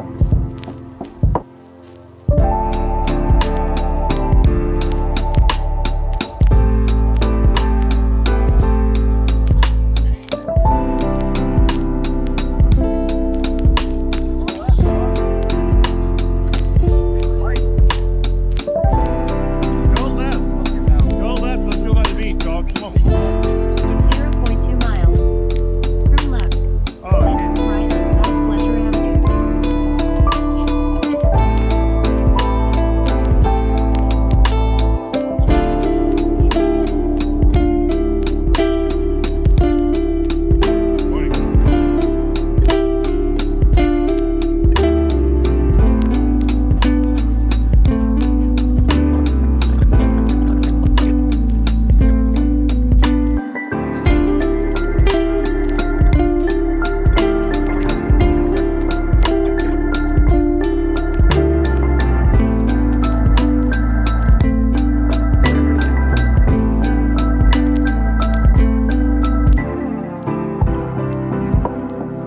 Only open upstairs?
Now, we would like to welcome back a great sponsor of Supercar Street Racing. Charge has been a long-time sponsor of us for a while. We did feature their power bank in another couple of videos, and it is sitting directly on my scooter outside. But they wanted us to take a look at this charger because it is kind of unique. This boasts to be the first QI2 power bank with active cooling. It has this really cool, sleek, transparent design. I'll throw some pictures of it up on the screen right now. It offers 3x 15-watt max charging on the wireless side. Now it can do 30-watt two-way charging over the USB-C port. So you can charge this guy and charge other things with that port. It has an integrated foldable kickstand, as you can see right there. And it does RGB, which I love their products, how they always have something really cool on them. Now, when this thing actually starts charging, you will see the RGB light up right there.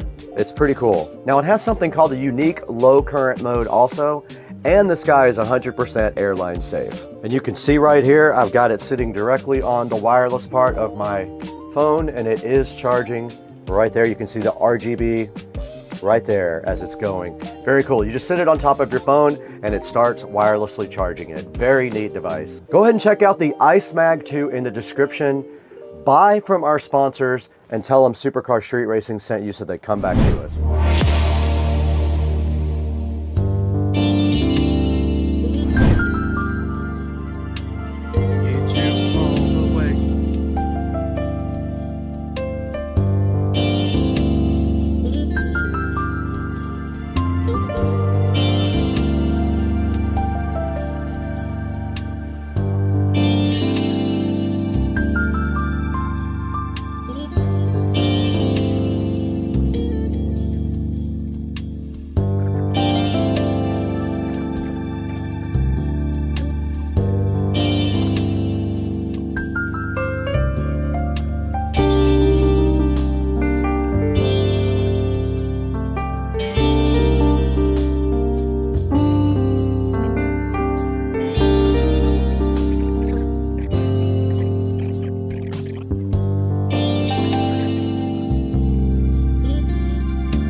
Ready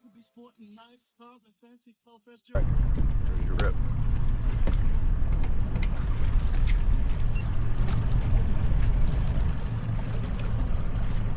Turn the volume up on your phone or something, because you got control of the radio.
Hey guys, we want to welcome SOFIRN to the channel with our HS22 rechargeable headlamp. Now directly on my head right here, you can see this headlamp, so fly and so fresh, and SOFIRN wanted you guys to check it out because this thing is perfect for camping, running, outdoor use, but I plan to use it directly up in the attic every time I go up there. I do a lot of stuff up there and I always need a headlamp, and this thing is so cool because it's detachable from the strap here. You literally just pull it out directly like this. Comes off like that, and then on top there are only 2 buttons for the whole entire flashlight. One of them is power, and it also controls it from spot, flood, and spot flood. So you just press that, hold it down, and then click it, and it changes the brightness, and look how bright that is, guys. And then the other side changes the color temperature. So 2 buttons to do everything on the SOFIRN. It is rechargeable. There is a USB-C type port right there. The battery just does screw directly into here. It comes with a rechargeable lithium battery right there. This thing does 2,500 lumens. It's very powerful, and the battery is up to 400 hours. Right here is adjustable. You just have to adjust a couple of little buckles right there to change it for your particular head. It's IP66 waterproof rated as well, so it's perfect for taking out into the moisture. And the lights go all the way down from 2700K, which is a warm white, all the way up to 6500K, which is cool white. There's a look at the color temperatures. The brightness here, 2,500 lumens. And you can see here also the way the color temperature works outside. So go ahead and grab a SOFIRN HS22 from the link in the description. Tell them Supercar Street Racing sent you. Now let's get back to the video. Patricia here with the PeelSat on the brand new Fire TV, 75-inch Fire TV with the PeelSat with Patricia.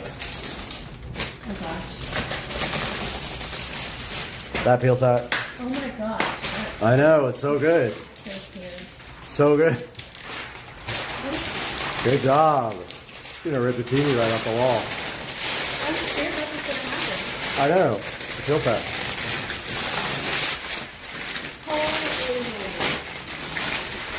That is the ultimate peel satisfaction. Go, Patricia. What, she's got peel left. She's gonna rip the camera right off.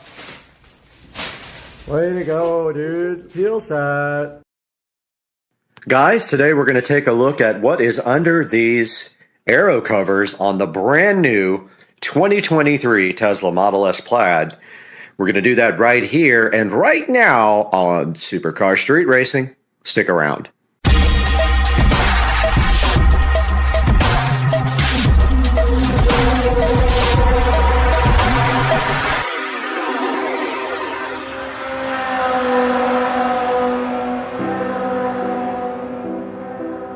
Alright guys, this is my 2023 Model S Plaid, and we are going to be taking a look at what is underneath the wheel covers, but not before we clean it, and then we will pull these right off and see what is underneath.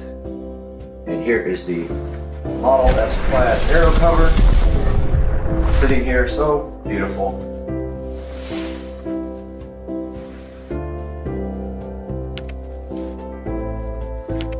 Under this cover.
Oh, so much better.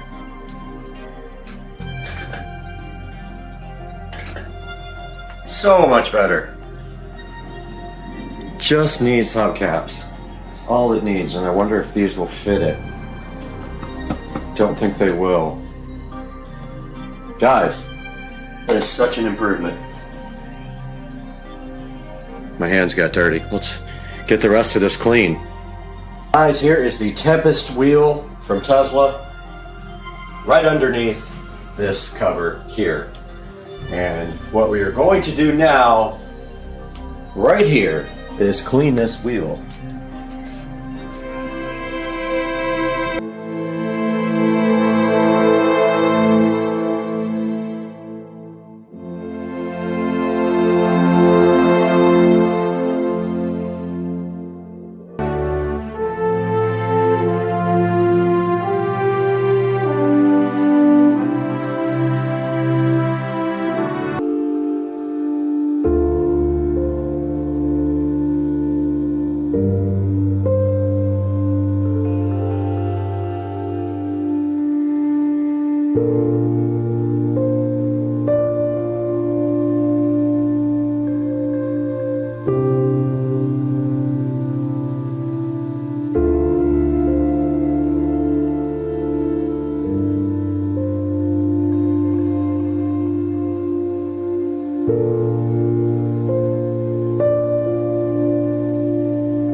All right, so we have successfully uncovered the mystery of what is behind the aero covers on a 2023 Model S Plaid. I just ordered the wheel cap cover kit from Amazon. I will put that up on the screen right now and link it in the description. And here is a look at the car without the aero covers, and it is a humongous improvement over stock. With the aero covers, of course, it looks way better. So I encourage you, if you're not doing long distance on the highway, to take off your aero covers. If you're going on a trip, you can throw them back on. They do nothing in the city. They don't help you in the city that much. I would say negative 20% or more. But, and I'm making a joke. But yeah, the car looks awesome. I am going to get a picture of this and tease it in the thumbnail. And man, I'm hyped for some better wheels for this car, and that is coming in about 2 months after the car gets the special treatment from All Set Auto, and that wheel that we are getting is a surprise, and it is going to take a while to get. So this is how the car looks now. I'm going to step back and give you guys a view. It's too bad they're not black, but they are gunmetal, like a dark gunmetal. They look great. They will look even better with the center cap kit that I just ordered. And I hope you guys enjoyed the video, and we will see you for the next thing with this amazing 2023 Tesla Model S Plaid on Supercar Street Racing.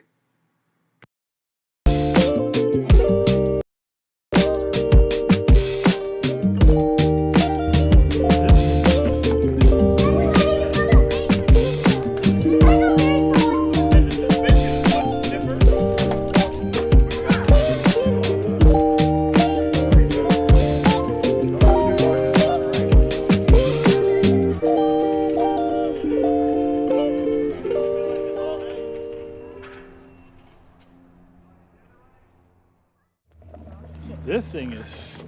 By the way, you gotta wait for me too, because I go very slow on hills. And the suspension is much stiffer. It acts differently too on Dad,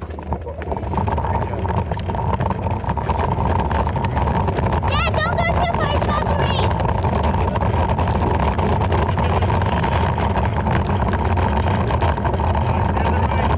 Carter, don't go too far, it's about to rain.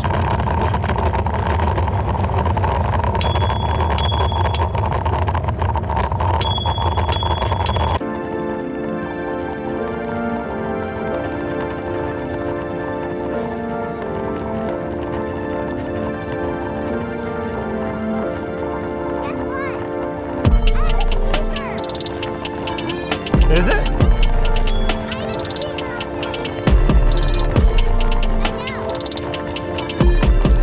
All right, stay to the right.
What's going on, everybody? I hope you enjoy.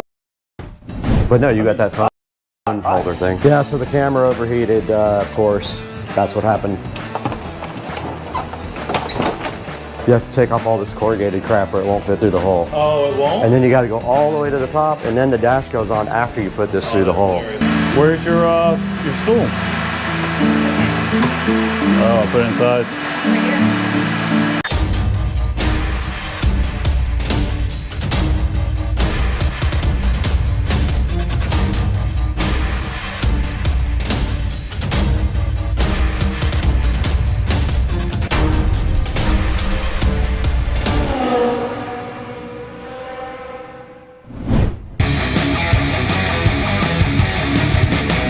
Even come out, honestly. But no, you got that phone holder thing. I'm okay with just sticking it somewhere on the bottom. This thing is tilted up at you, right? Or is it so ugly? Sure didn't have to put it up here. Just spin the wires like this and go straight through if I... Because I've got 3M stuff and I've got the good 3M stuff that's not going to come off. Or I've got Velcro. What do I do with all of it? What about this? All the way to the back where you can still get your finger on it. Oh, I like it. Yep. You gotta have to get into there to hold the button down if it needs to be paired to somebody else. You kind of need to see it too. Oh, perfect. Yep. And then the wiring straight back. Yep. So I found a place to put your charger cable through. Look, charger cable can go Oh, yeah, perfect. right through that hole and right up to here. So do you have it? Right through that little? Yeah, pull it back. Yeah, grab it. That's exactly what I do with mine. I knew there was like a, it certainly does. Look, it's got threads. That's how you flush mount it. Oh, It yeah. comes apart. I don't know how to get it apart though.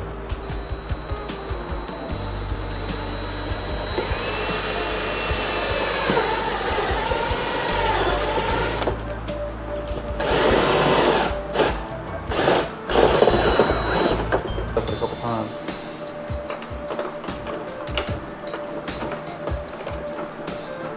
Oh, literally. Perfect. What's it hitting?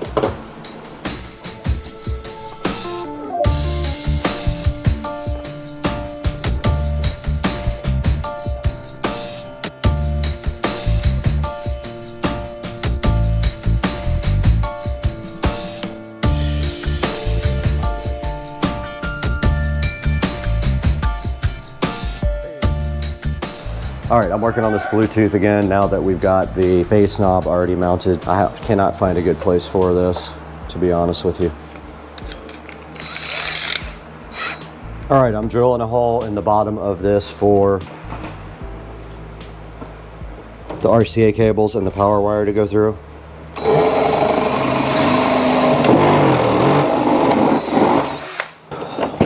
So I sent a hole straight through to the back here. I'm gonna put the Bluetooth adapter on the top. But first I gotta feed all the RCA cables through the hole. Camera's 1,000 degrees for no reason. All right, I got the Bluetooth adapter mounted. Sorry about all the noise, but it's very hot in here. We're good to go on the Bluetooth adapter. We got the bass knob mounted and I got the power run for the charger for the iPad. So pretty much this dash is ready to go in. Everything is done on the dash. I used double-sided 3M tape on the Bluetooth adapter and ran the wiring back through the back. So now we can go ahead and get this thing installed.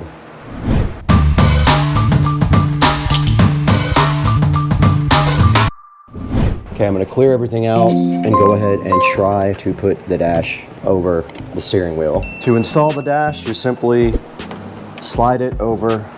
Now I can work on running the communications cable underneath the cart for the display. So I'm gonna go around to that side and start that process. Camera's probably gonna overheat again just because. So the communications cable is just gonna run right next to all the other stuff and down through the same hole. I'm gonna try to just run enough up to the top just for what we need, not a bunch of extra. And tie it up under the cart if I can. I don't want a bunch of extra wires in the bay.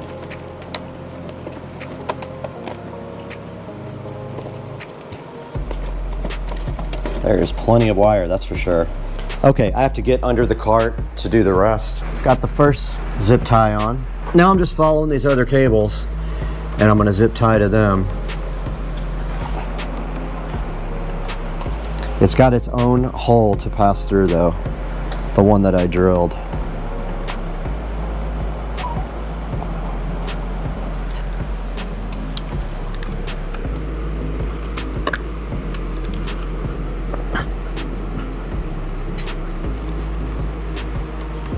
Okay, right here we take a turn through the new hole.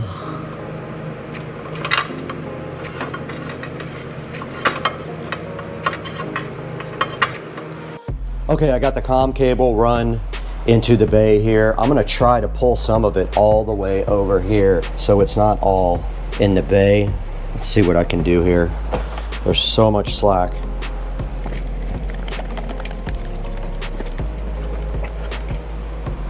Yeah, so this is gonna work out perfect. I'm gonna come down like this.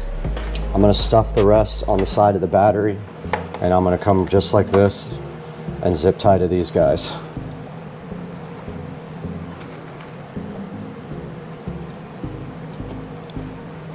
The COM cable is done. That means the display should work now. Our display's on, we're good to go with that.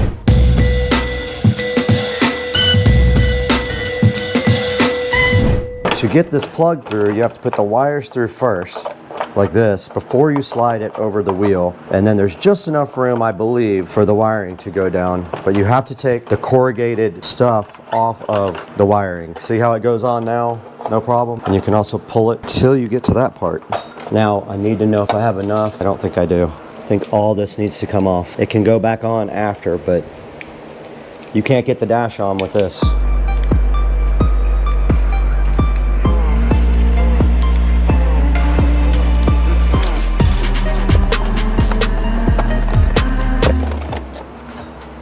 That's how you do it.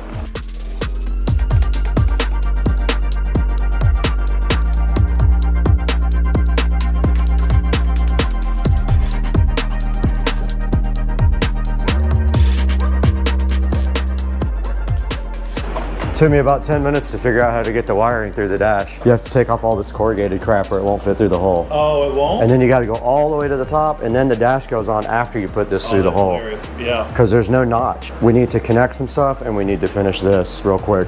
I just wanted to make sure this was able to go up and everything.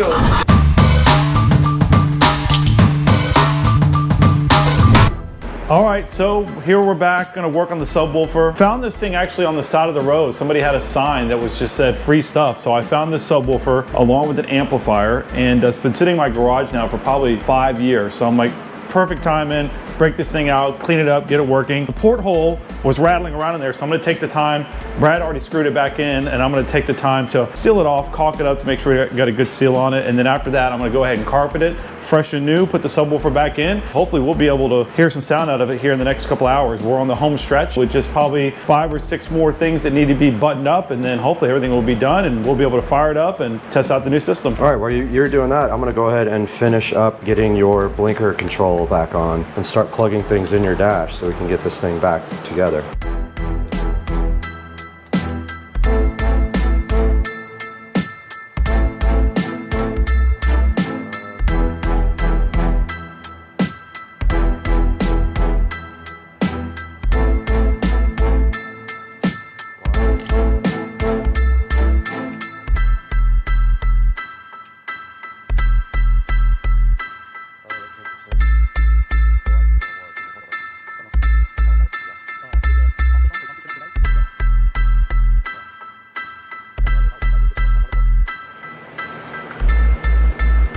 Are you signed into your Apple stuff on here? Yeah, I think it should cool. be, yeah.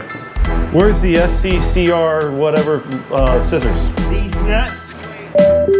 Oh, that's a good sound. That's going through the speakers, isn't it? Mm-hmm. Trying to get the pair. Yeah, I just don't know how to get this thing in parry mode.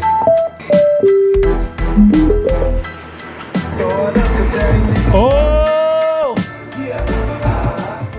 Okay, we're back in the garage. Joe has carpeted the enclosure and he's over here working on the quick disconnects for the subwoofer. I have the entire dash back together, minus the bezel. We're gonna leave it kind of open just in case we gotta get back in there for now. I've got to reassemble the turn signal and get the steering wheel back on here momentarily. And all 4 speakers are working and tested. The iPad is connected to Bluetooth. And yeah, that's it.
guys, welcome back to the channel. Today it's Friday.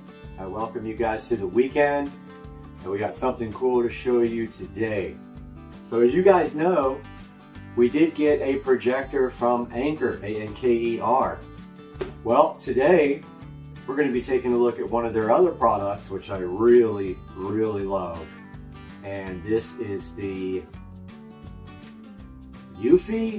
UFI, I think it's UFI, I don't know, security smart lock with built-in Wi-Fi. There's the box right there, and so there's the front, there's the side of the box right there, and the back of the box.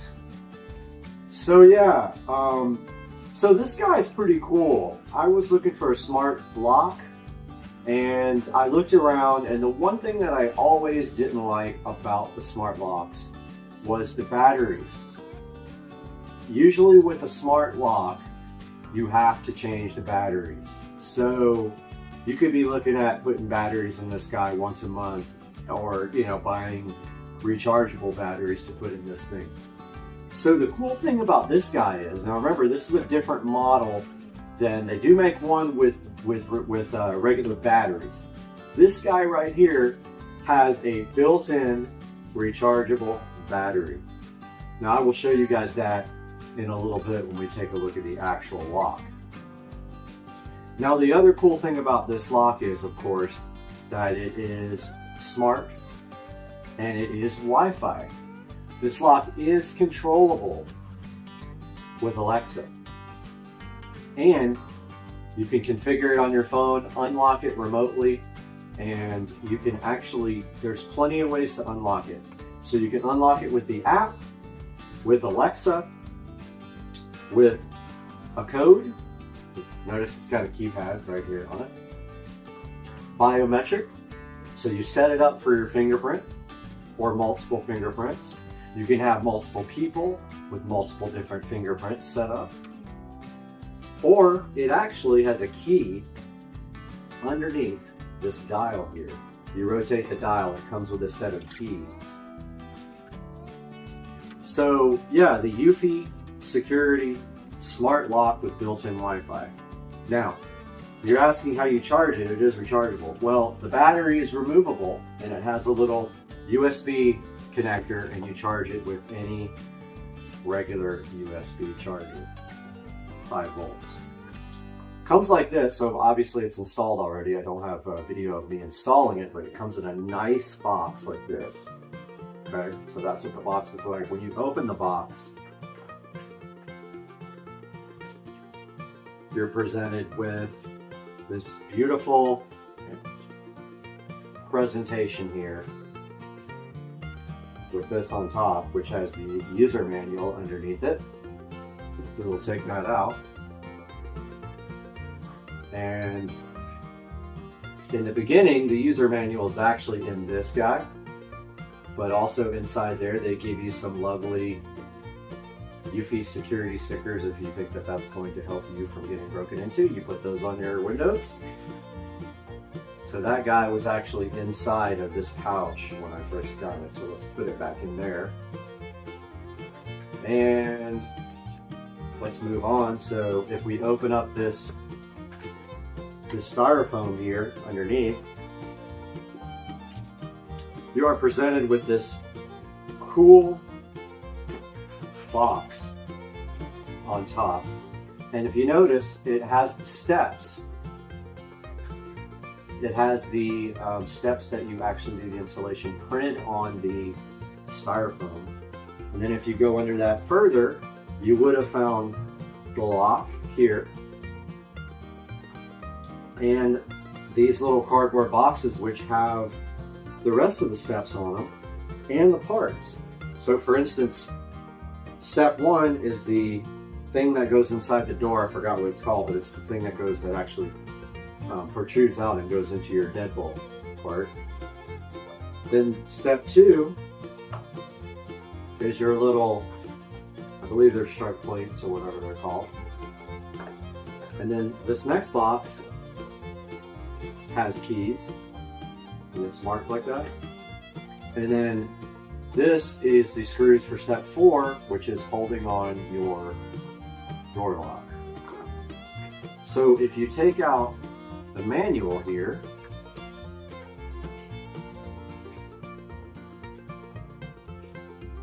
the user manual,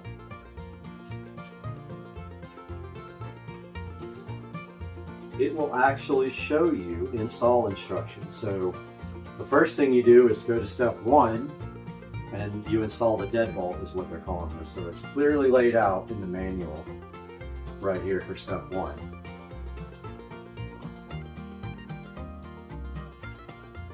Step 2 is the strike plate, and so it's clearly laid out there, and then step 2 here is the strike plate.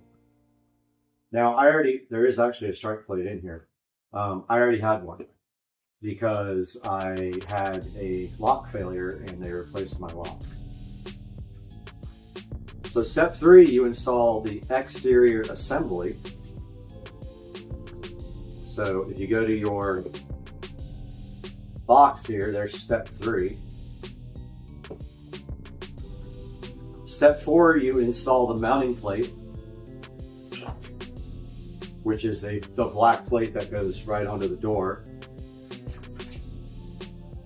Step 5, you install the interior assembly, and that would have been right here, and that's the actual electronics part of the lock. And step 6 is you install the battery.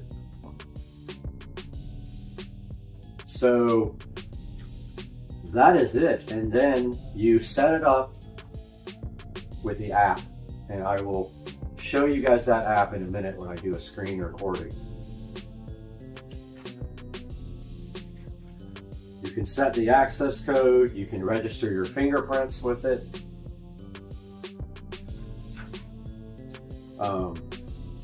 One cool thing about this lock is you can set it up to automatically lock at certain times of day or when you unlock it. So for instance, mine will lock 2 minutes after I lock it. So I'm putting this all back together and showing you guys how nicely this thing all goes back into the box. So that goes there, just like that. That goes on top like that. And lastly, the UFI, let's call it UFI, I think that's what it is. Manual pouch goes right there. And this guy goes back together like this. And then this all goes back in to the lovely box like this.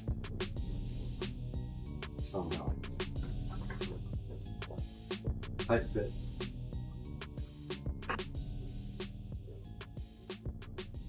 So, the next thing I want to show you guys is the actual lock. All right, guys, so we are going to take a look at the UFI Smart Wi-Fi door lock. And so here it is actually installed. Take a good check it out. You can actually pull off this battery plate and see that that is the battery, rechargeable battery. This pops right out and it has a charge indicator on the back and a USB plug. Now we can then check out, let's unlock that, check out the front. It's going to try to lock, but let's step out here and lock the device with the worst finger ever because it's got cut last night working on the computer. You can see that door just locked. Now, this thing actually rotates out of the way. See how it's giving me a warning here because I'm trying to rotate this? That rotates out of the way and there is a key slot underneath now. Now the door is locked right now, see? All right, now if I want to unlock it, I use biometrics and the door is unlocked. Let's lock it again and try the code. Okay, usually that works first time, but my finger's all cut up and raw. So I'm going to unlock it with the code now.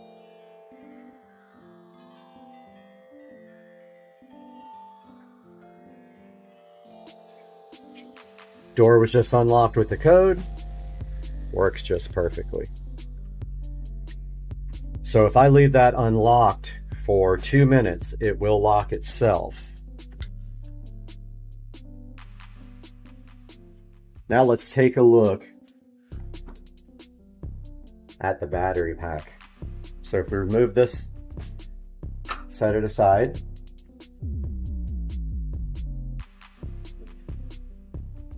This battery pack comes straight out like that. Now take a look at the back of this battery pack.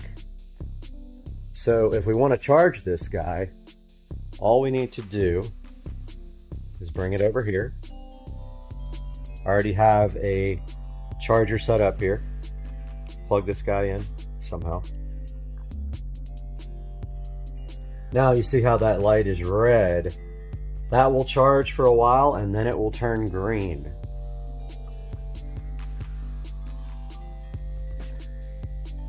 So once that is fully charged, you can go ahead and take your battery and it lines up like this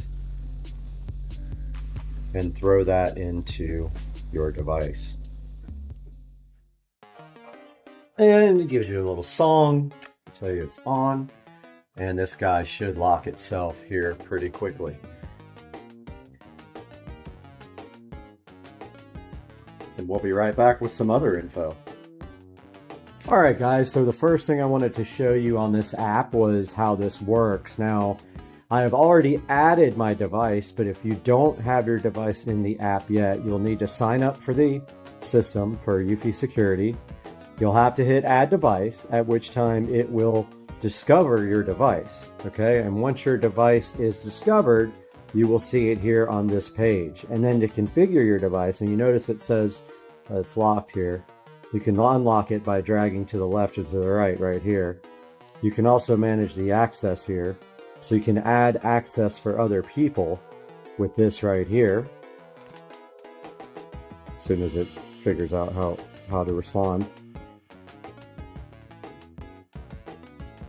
So that's my access there. You can look at the events, when it was locked and unlocked, and what day. And then if we go back here to this page, your settings is this little gear icon right here. So notice it says what kind of lock it is. It's a smart lock touch Wi-Fi, touch and Wi-Fi. Don't get that confused with the other lock, which needs a Wi-Fi bridge to actually work properly. This has built-in Wi-Fi and a rechargeable battery, and I will link it in the description to Amazon. Now this is where you name your lock right here. That's how you do your name. Now auto lock, this is cool. So this is what I was telling you guys about. This will lock the door after 2 minutes if I leave it unlocked. So there's no way you can leave your door unlocked. And then the schedule is, I want my door locked during this time no matter what. So please lock it the whole entire time from this time to this time. Now, one touch locking. That enables you to lock the door by long pressing the lock or cancel button on the lock. So you don't have to put a code in or anything to actually do it. Now this next setting is wrong try protection. So if someone tries to unlock my door with a fingerprint or the code more than 5 times, then it will disable the lock for 3 minutes. So you can set the attempt numbers here, and you can select the minutes here, or you can just switch it off completely. Scramble passcode, what that means is it will require you to put in a random set of numbers before your passcode. So if someone is looking over your shoulder surfing, it'll always be different in the beginning, and they won't understand why every time you walk up to the door you're putting in a different password. At least it'll deter them. It's not a sure thing, but it's a deterrent. So this lets you enable a sound when it's locked. It makes a little tone sound, and you can set the volume on that to low, medium, or high. So actually this turns on and off notifications on your phone. So when the door's locked, it'll send you a notification when it's unlocked. This lets you calibrate the lock. You have to do that when you add a new lock, so it checks the tension on the deadbolt. This tells you where the lock is connected to Wi-Fi, so it's connected to my 2.4 gigahertz Wi-Fi. It wants you to connect to 2.4. This is where you set the time. I'm on Eastern time, so New York works great. If you have the doorbell as well with the camera, you can integrate that here. I do not have that yet. There's a little mounting guide here that you can watch. Pretty cool. Shows you exactly how to do it step by step.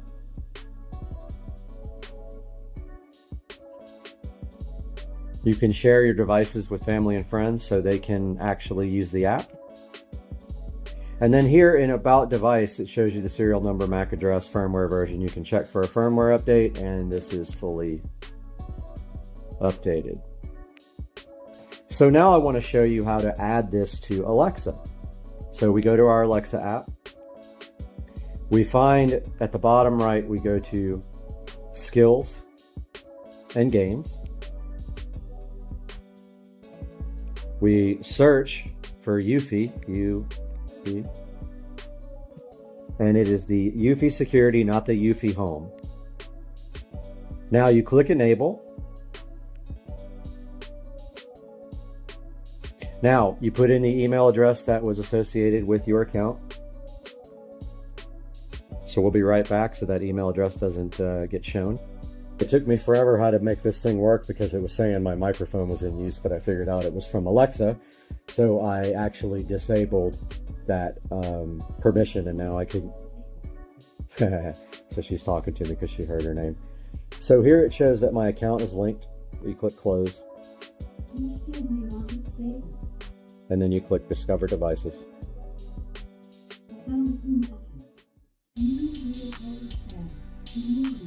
This is hilarious. She's talking to me. So it's looking for devices now.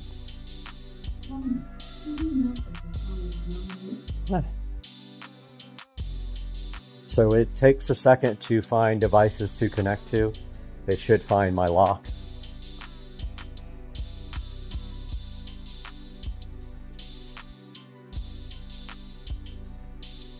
It does say it takes up to 45 seconds.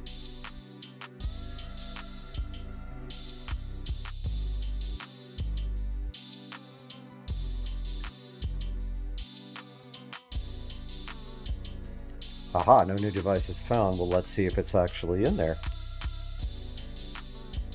There it is.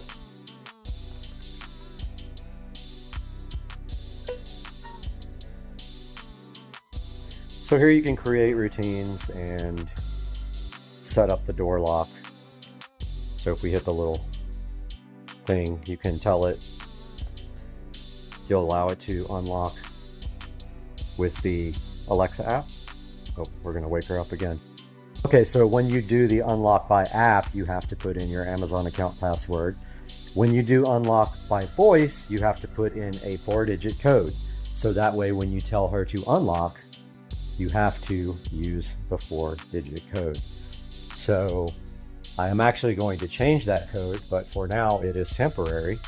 So Alexa, unlock Brad's front door lock. What's your voice code for Brad's front door lock? 6666. Unlocking. Hang on.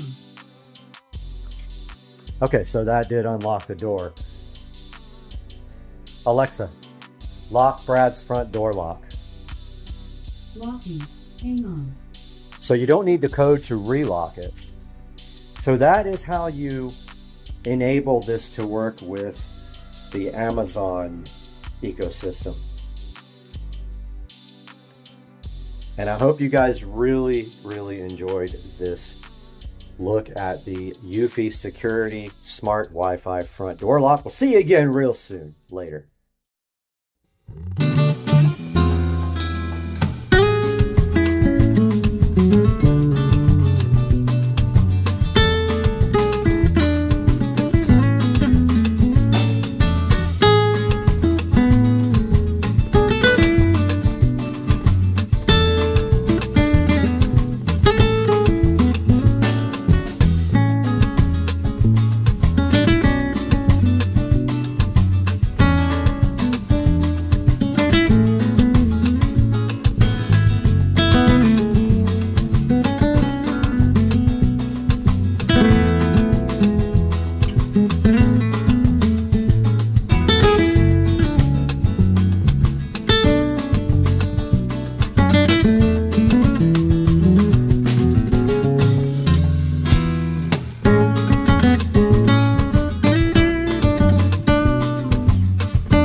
Florida life.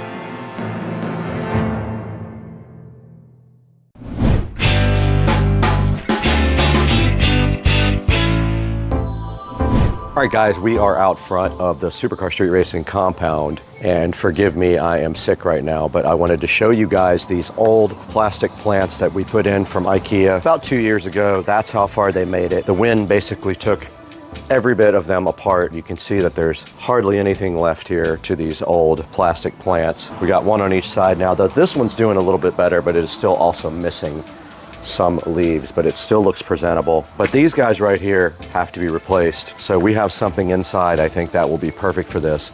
Let's take a walk inside the compound. It's hot out here today, by the way. Let's take a walk inside the compound and go see what we have on the table that might be able to help us out with this problem of Florida life.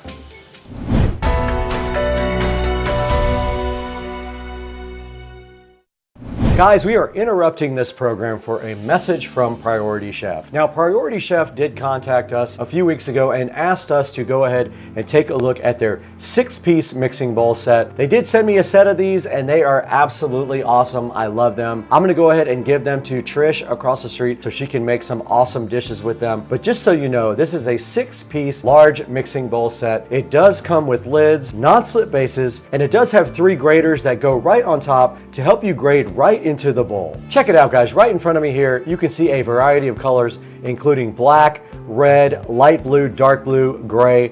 Just very cool that I think you can get a different color for your bowls if that's what matches your kitchen better. And check out the grater set down in the lower left here. That's also very cool. It's hard to find a bowl set with this in it. And another great thing about this is the different sizes that come with the set. You can see right here they have a 1, a 1.5 quart, a 2.1, a 3, a 4, and a 6 quart. You have a lot of options there when you're ready to start cooking. Check it out.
All right, we're out here in Mexico again, scouting out a location for a high-speed pull here that I've never done. So we're scouting this long bridge in Mexico to see if there is any police parked anywhere.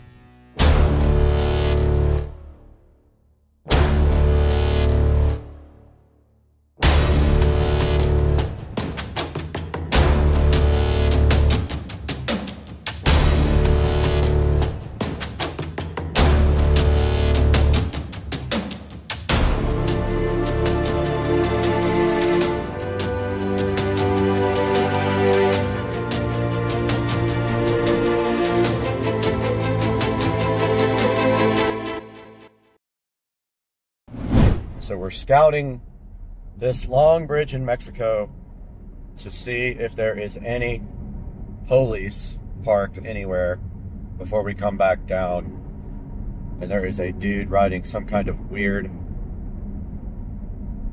something on the other side. But so far, this Mexico bridge is pretty good for a short pull in Mexico. We'll see what happens once we get to the other side, but I'm looking for Mexican police officers parked on the side of the road here, and does not appear that there are any parked here, so we'll try it in Mexico. All right, we're coming over the top of the bridge now, and there should not be any reason why right here on this stretch right there we can't open it up a little bit and maybe get out by ourselves. There's a nice, probably quarter long, maybe a little bit longer than a quarter strip over here where it goes uphill a little bit, but this car doesn't take long to hit top speed, so we'll see. I've never done it, and this is a abandoned road in Mexico that it's really easy to get up to speed on, so let's see what happens.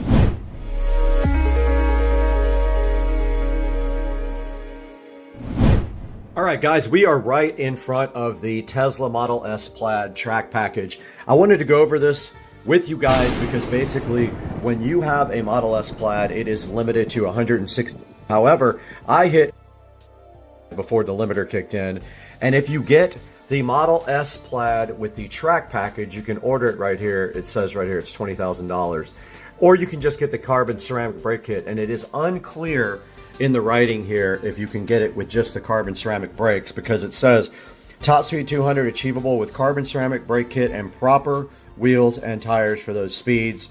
Now if you get the carbon ceramic brake kit for the Plaid, you have to have the 20-inch and 21-inch wheels, and I believe mine would probably work because I have 21s. It does come with Supercar 3R tires if you get the wheel and tire package. However, I would just get the carbon ceramic brake kit so I could unlock the 200-mile-per-hour top speed if I wanted to go 200 at all times. So here it is, and right here on Tesla Model S Plaid, it's shoptesla.com, and you can see right here if you click carbon ceramic brake kit, it rings up at 15K there. If you drop this down, you click track package, you get the carbon ceramic brakes, and you get these nice wheels and tires with it as well, and they install them at the actual dealer. And then it says also you can monthly payment this guy. Let's see what that says on this. Yeah, they want you to use a firm. You can actually pay a super high interest rate to go ahead and get your Tesla Model S Plaid equipped with the Model S Plaid track package or just the carbon ceramic brake kit. And right there it tells you a lot about how the carbon ceramic brakes work. They feature continuous fiber technology in 3D matrix and tells you what they come with there. They're 2x4 10x40 carbon silicon carbide front rotors, 2x4 10x32 rear rotors, and then you get the calipers as well. You get the integrated caliper mounting parking brakes and brake fluid, and you get the firmware updated, which does give you the high speed as well, the 200 mile per hour. And it puts the package on at the Tesla service center, so that's kind of cool as well. All right, we're not going to want any traffic anywhere near us when we do this, so we're going to let this go by and then flip a U-turn at this light here. Okay, we have let traffic kind of go for a minute, We have a straightaway right here. I'm gonna just do a roll on, pull, and see right when I round this corner and see what we can get the car up to. And hopefully there's no Mexican police officers on that side. So let's roll into this now. That's full throttle.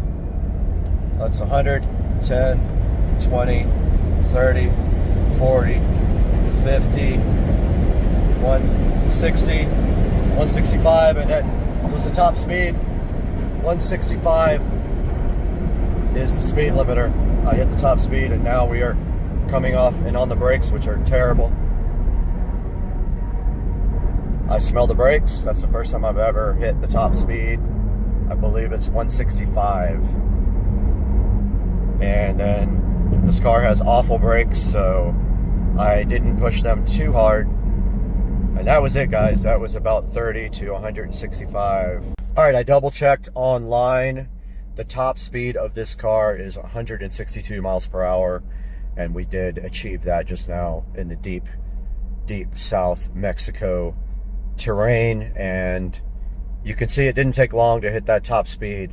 And that's the first time I've ever gotten it up to that fast. So that's the fastest I have ever gone in this car. And it was kind of fun, you know, to see what this car can do. Really cool.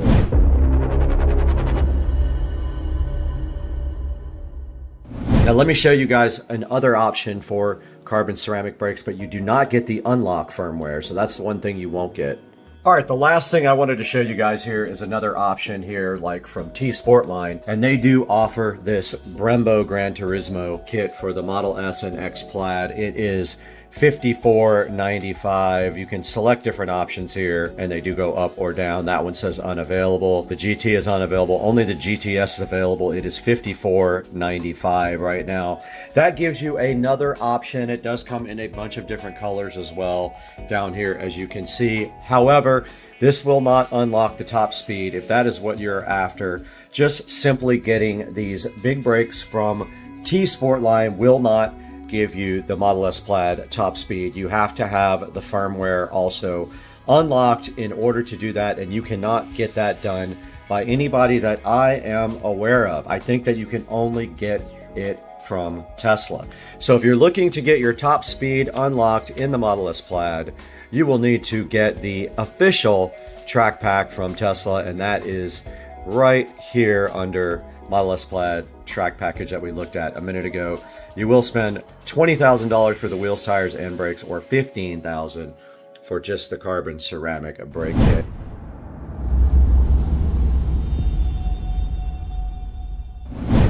We have another option right here for you, and that is the Unplugged Performance Model S Plaid Superlight Carbon Ceramic Front Big Brake Kit. You can see this runs up to $9,000, and this is just for the front. They do have other kits available, but that one is the performance brakes for the Model S Plaid. When you click on it right there, there are some other options. You can get larger rotors for just the front and the rear, or you can go ahead and get the full carbon brake kit, which is right here. $91.95 for this. Your options here are big brake kit or replacement brake pads. If you choose big brake kit right here, you can choose your caliper color, red or black, and then you can choose your brake pads if you want racing or street. And it looks like right here, right now, that is going to be around $8,400 is your total if you would like to go ahead and get the Unplugged Performance Big Brake Kit. Racing Brakes also makes a big brake kit for the Model S Plaid. We are on racingbrake.com showing you their options here.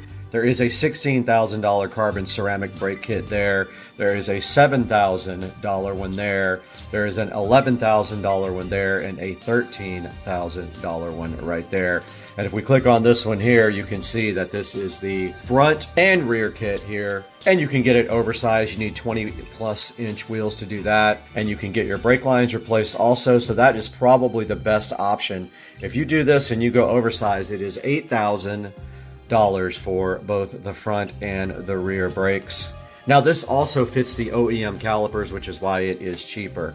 If you want everything, you're gonna have to go ahead and step up to go ahead and get the calipers and the rotors together. This one does fit OE calipers as well, but if we go to the $17,000 kit here, you can see that it has everything for $16,960. Front and rear brake kit for the Plaid.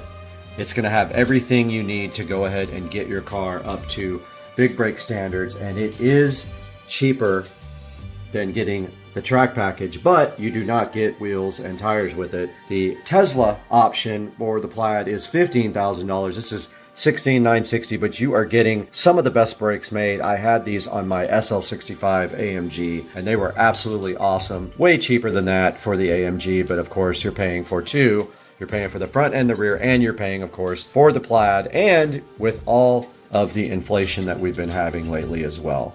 And I hope you guys enjoyed the video. We'll be doing some more stuff like this with the Plaid, racing some things and things of that nature. So hang out and please like and subscribe. We'll see you guys soon.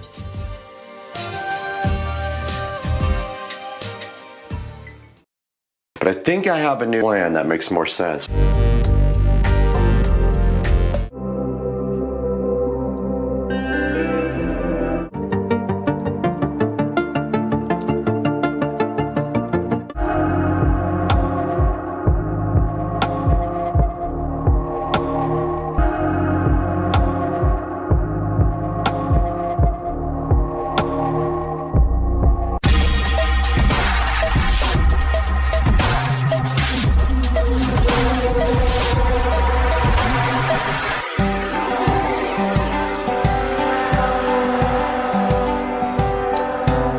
All right, guys, we are here in the bedroom with the brand new Bi-Cold smart mirror that we are about to unbox. And I'm looking for my scissors or the SCSR knife, but I can't find them. So let's use this drywall saw. So what we're doing today is we're gonna unbox this guy. We're gonna take a look at the back and the mounting because I've already done 2 of these, so I kind of understand, but I've never done a wide one. And so we're gonna look and see what the mounting mechanism is, but it's usually like a metal bar. And then you put that on the wall, and then this just hangs from the metal bar, but we also have to do electric behind it. So let's see what's in this box now as it dirties up my nice white comforter. All right, first of all, it is boxed nice and secure. I almost have no energy left, man. Been a crazy couple of weeks. Like people running over my stuff and stealing my stuff. So you guys don't know this, but my pavers all got stolen last night by some guy who thought he could just pull up and get my stuff. So all the pavers for the new mailbox are gone because somebody just thought it was cool to go ahead and steal something without pulling up and asking if it's actually junk or not. And they're brand new pavers sitting on the driveway, and they are gone. Gone. All right, here's the mailbox. Ha! Edit.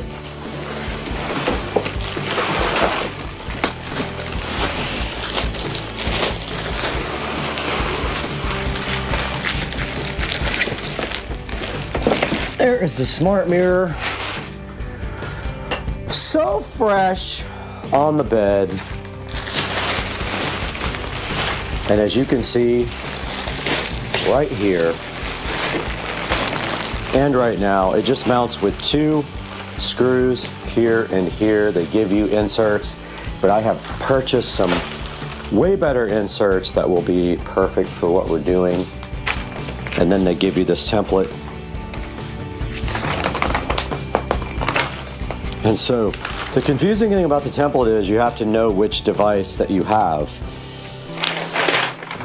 So you take this guy and you put it like this, and this device is going to be A and N. So it's going to be that hole and that hole. So we put this up on the wall, we level it, we put our drywall anchors in, and then we hang the mirror from our drywall anchors. But first, we have a whole process to do of putting LED strips on the back, and also we have to put a box in for electrical. So let's do that peel sat for our shorts. All right, we went ahead and did our short for the peel sat, for the peel satisfaction. We still have another one for the front, so that'll be awesome also. But back here is where we're doing the RGB IC LED strip. So we're gonna take that guy and we're gonna run it right around the edge there. And then we're gonna put that control box right here and Velcro that on or whatever, or 3M tape it, and then we're gonna mount this to the wall.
Before we mount this, I totally forgot that we honestly need to get this thing programmed and make sure that it's good. So we'll take our power supply right here, regular power brick.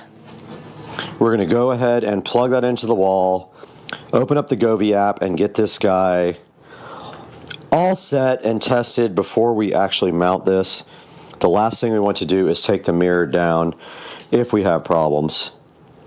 So let's get this thing powered up, powered on, discovered in the Govee app, named, hooked to Wi-Fi, and see what we have available. So let's do that now. We got the power cord here. It should come on when we do this. It did, so it does actually work. And it looks like it's set to audio, which they all kind of default to, but let's open up the Govee app. We got the Govee app open here, so we just have to discover new devices. So you hit the plus. It already knows it, so we add. It's probably going to want to update the firmware. Let's see.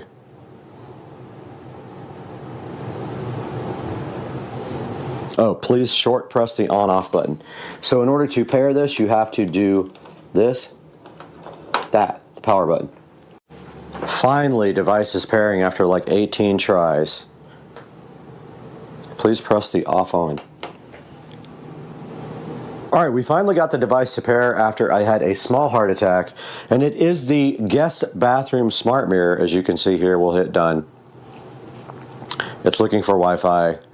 We're gonna go ahead and connect to that Wi-Fi network. It might fail because I just rebooted the router. Let's see. It did connect. Let's see if it wants to update firmware. And here goes the upgrade, so we will come back when it's done. Now the whole thing is getting the mirror template lined up so we can cut the box for the power and then also get it lined up correctly and get it mounted to the wall. So let's go do that. Back in the bathroom here, and we have our template. Sorry if it's echoey, but basically I have also reskimmed this and just sanded that, so they need paint before we do anything. But I guess that's kind of the next step. We wait for this to dry, wait for that to dry, paint both. And then this needs to go centered. I think C is the center. And we know the light's gonna be like right over the stud, so we're gonna do that right like that and level this template out, put it up on the wall, and then put our marks for our drywall inserts there. That's the next step.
Alright guys, we're back and we have the light here, and the goal right now is to just install this light.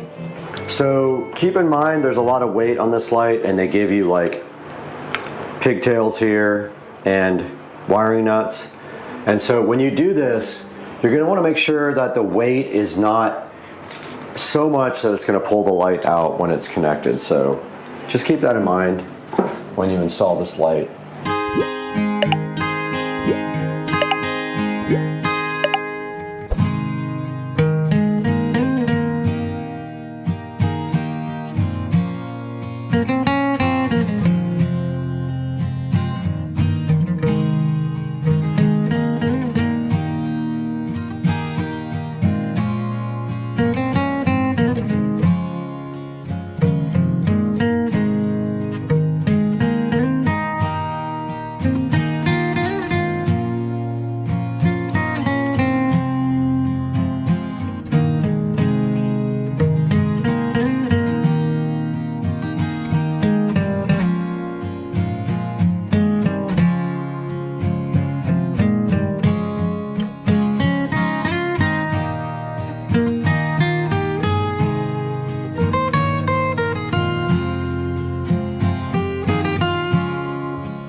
Alright, so it's kind of the same color as the top lights.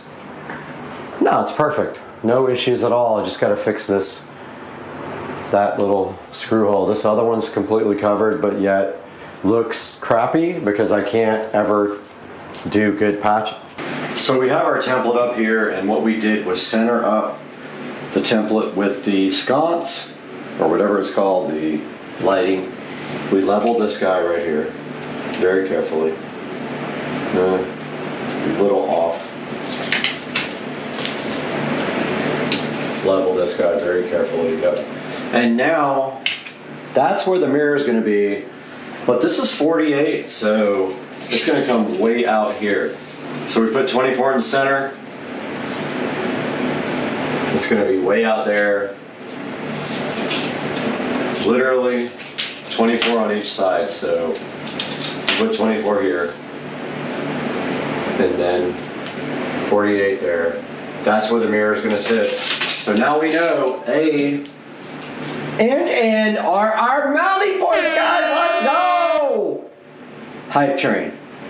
Guys, welcome back, and we have the template up here, the center marked out like right between the lights. So 24 is right between the center of 48. This is 48 by 24 this way. The bottom of the mirror will hang here, which is great. We're gonna put our marks right here and go ahead and put our drywall inserts in there so we can hang our mirror. But after we do this, we'll test that, then mount our electrical box somewhere in here. Let's go. We got our Hillman toggles and we just have to put a hole right here.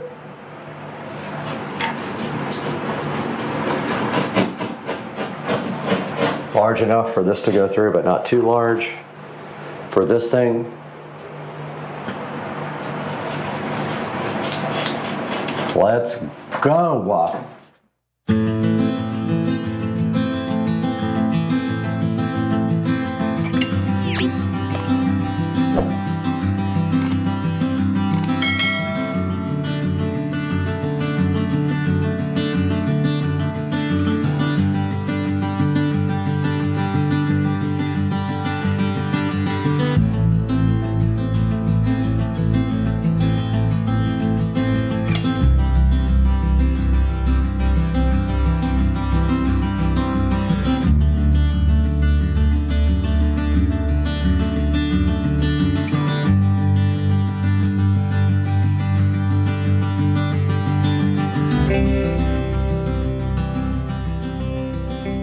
Guys, we're all prepped for our mirror. We have our hangers here, our electrical hole here, our false positive here, and what we're gonna do right here and right now is figure out electrical through this hole, and we'll tie it into the back side of the wall. But I need to figure that out now, so I gotta make a little extension cord to go through to the wall and make a electrical box, guys. Let's go. All right, so I had a meltdown yesterday and threw the mirror after it was broken, and I kind of scratched up my floor, so I ordered a kit to kind of touch that up. But given a little update in here, my receiver microphone is dead, so I can't use the wireless mic, but I got everything painted in here. I got the new light put up yesterday, and I just repatched a couple of holes that were there because it looked terrible. So I'm gonna try to do that better. That was my worst thing ever. I got the show mounted in the wall, and now I'm going to put these plates back on and work on this light here. All right, this is the new puck light to replace the one that is there. This one just literally will come right out probably. Yeah, I don't even remember how I got that thing in there, but this is the new one. It runs on 110 volts and it's LED, and this old one is incandescent. So this will be a upgrade for it, and here is the actual new puck light that is going right in its place, and it has a little, oh, that's interesting. It has an in and an out, I guess. I don't really know. I guess so you can chain them. And then it's got, on the bottom, it has a adjustable color temperature. Very cool.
Guys, welcome back to sunny Florida. Look behind me here. It is beautiful outside, but those looks are deceiving. It is very cold, 50 degrees in Florida right now. And today we have a tour of my new all-home audio system. The whole home audio covers everything. Hang out with us on Supercar Street Racing.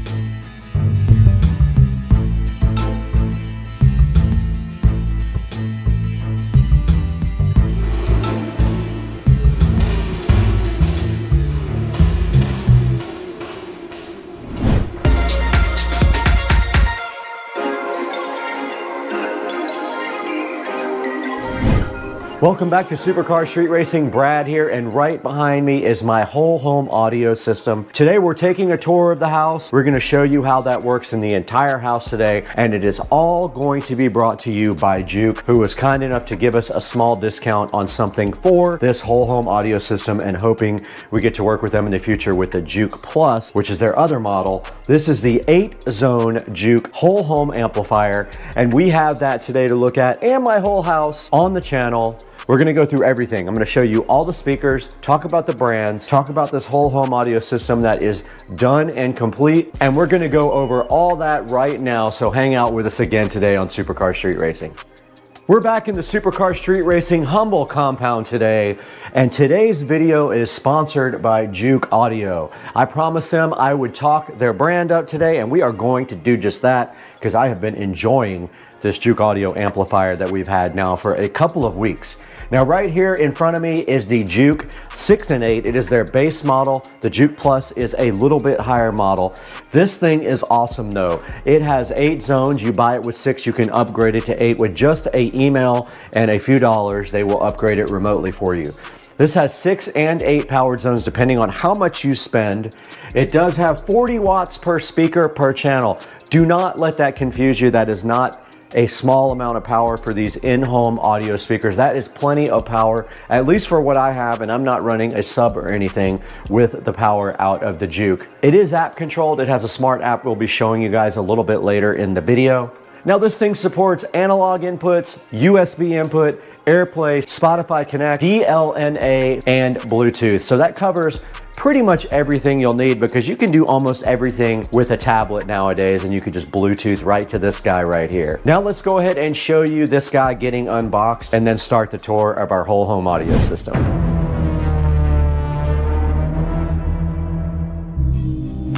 We have been dealing with crappy whole home audio for years, but today we have a solution for that. We have finally spent the money to get a proper whole home audio system. Now this Juke audio amplifier is a whole home smart system. We're gonna get this unboxed here on SCSR and see what's in the box and how it works. Let's go, dog.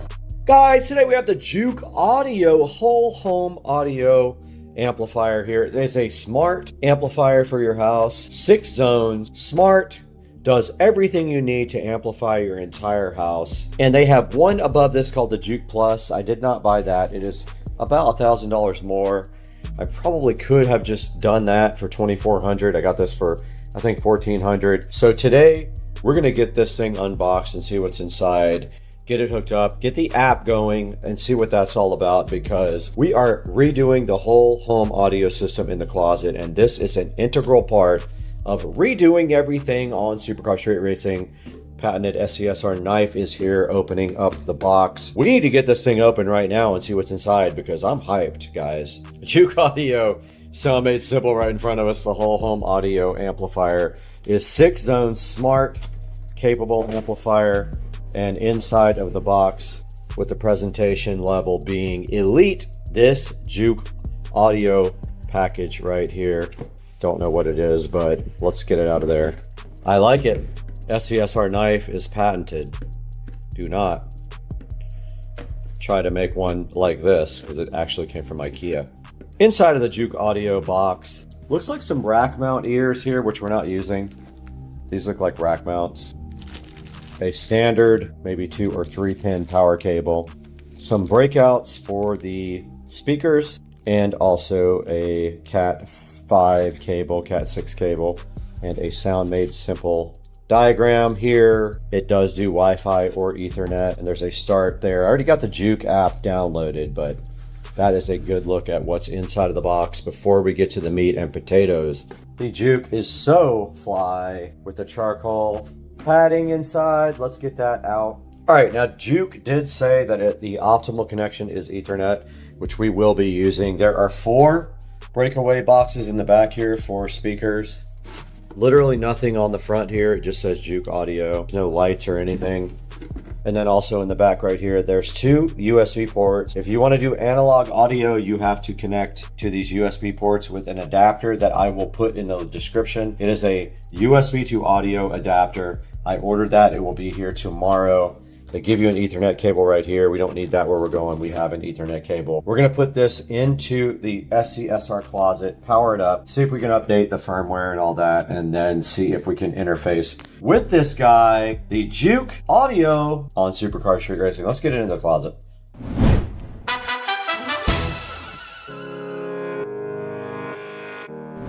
Guys, we're starting the tour right in front of the Juke here, and we're going to outline everything that is in this new audio closet for the whole home audio system. Now, you're gonna have to go back to my videos. There's a 6-part video of my whole home audio refurbishing. I started with a closet full of clothes and racks, and I did everything to bring this guy up to modern standards. And I've always wanted to do an app that controlled each room with volume in each room, and this Juke Audio 8-zone amp does fit the bill. It does great on that process. Now at the very top here, this is the box for the Juke Audio. You guys just did see me unbox this. This thing is so cool. It comes with rack mount ears here. I did not use them. Let's get this box out of here. Now starting on the top here on my whole home audio tour, there was a hole in the wall right up here where the wires were coming out because the old setup had a amp up high on a shelf, like a wire shelf. I did get rid of that wire shelf, and I closed up the hole right there as well, you can see.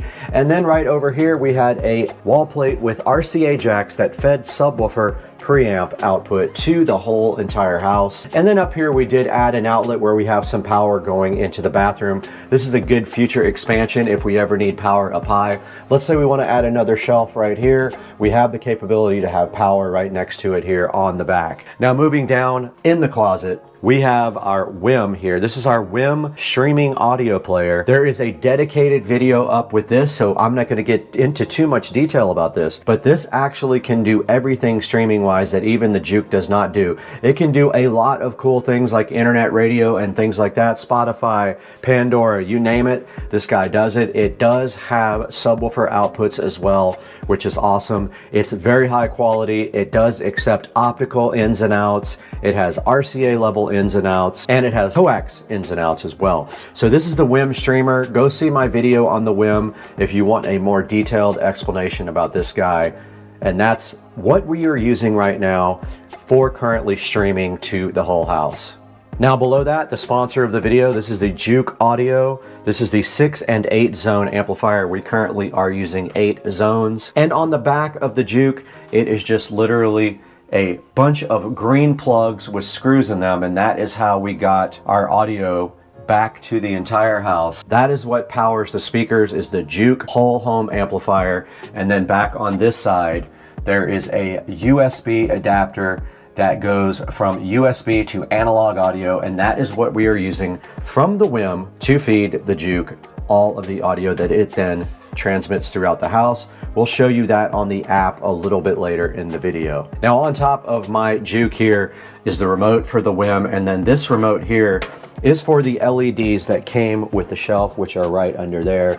Nothing special, they just do cycling between colors or flashing. Think it's pretty cool, I just have it on cycling right now. All right, right below that on the shelf, some important things for the whole home audio system. We've got our Ubiquiti Flex 2.5 gig switch right there, which is providing Ethernet to both the Juke and the WIM there. We've got our DOT right here. That is providing smart home. If we want to use that, we can. We don't necessarily have to, but we can feed that to the analog input on the WIM. Next to that is a 4-port RCA splitter. That is taking the output of this Behringer ultra bass processor and feeding it to both the sub down here and to the house via some wall plates, which we will show you momentarily. Underneath that, we have our Panamax MR4300. This is a power conditioner surge suppressor for the whole system, and it does keep the voltage steady and also suppresses any lightning or anything like that if we have surges in the power. All right, right below that on the very bottom, we have our PSW10. This is a Polk audio subwoofer that I actually got off of Marketplace. The screws are a little rusted. I never touched those up with black. I'll probably have to go back and touch those up to make it look better. But what you can't see behind that, you'll have to go back to my video, is we have wall plates back there for sub. We have wall plates for Ethernet, and we do have power right behind this sub right here. And that was all put in my video, so please refer to my whole home audio closet refurbished video. There will be links for all this in the description. Okay, that is going to round out the tour of the theater closet. Let's go into the next room here, which is the home theater.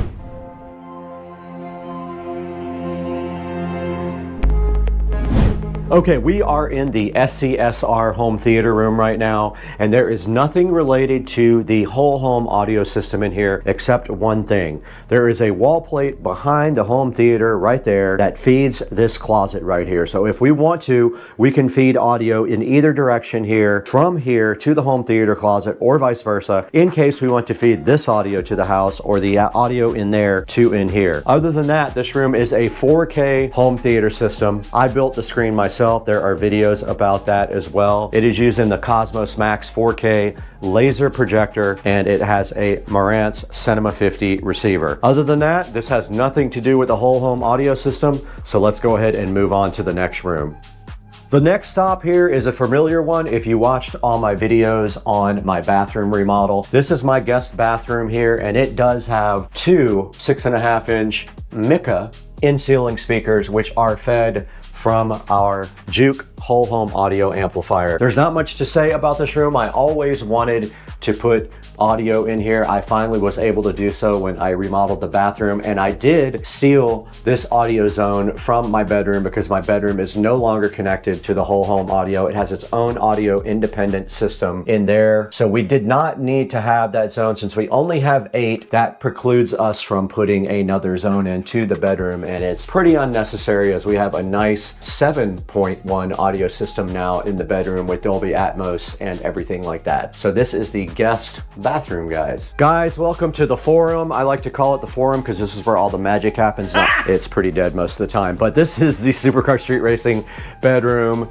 and you can see it is nice and sunny outside. And inside the bedroom, this is not connected to the whole home audio system. It used to have that speaker and that speaker connected. Those are disconnected, except this middle one here is now feeding center channel from our Marantz receiver right here. So we do have front, left, and right. We're using the speakers from the old theater. So we have left, right. These are Atmos. So the left and the right up top are height for Atmos. That's the center. And then we do have our surrounds back there. Nothing else of interest in this room ever happened, so we won't spend too much time on it. There is also a Polk PSW10 there in the corner as well. One of my favorite subs of all time. And in here you also see the Cinema 70S. I do have 2 of these guys, one in the living room and one in here, providing the audio output. And that's going to wrap it up for the bedroom tour.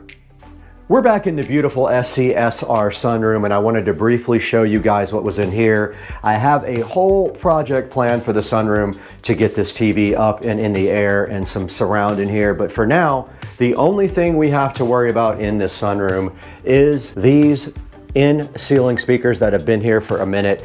2 6.5-inch in-ceiling speakers. They're supposed to be 8s, but in reality they're 6.5s, and those are fed by one of the zones in the amplifier closet over there from our Juke amplifier. Nothing else to worry about in here. Eventually I would like to get that TV up in the air there just like that and put some 5.1 surround in here, but that is a pretty large project that's going to take me a lot of time and running wiring and stuff like that. So for now, that's all we have right here.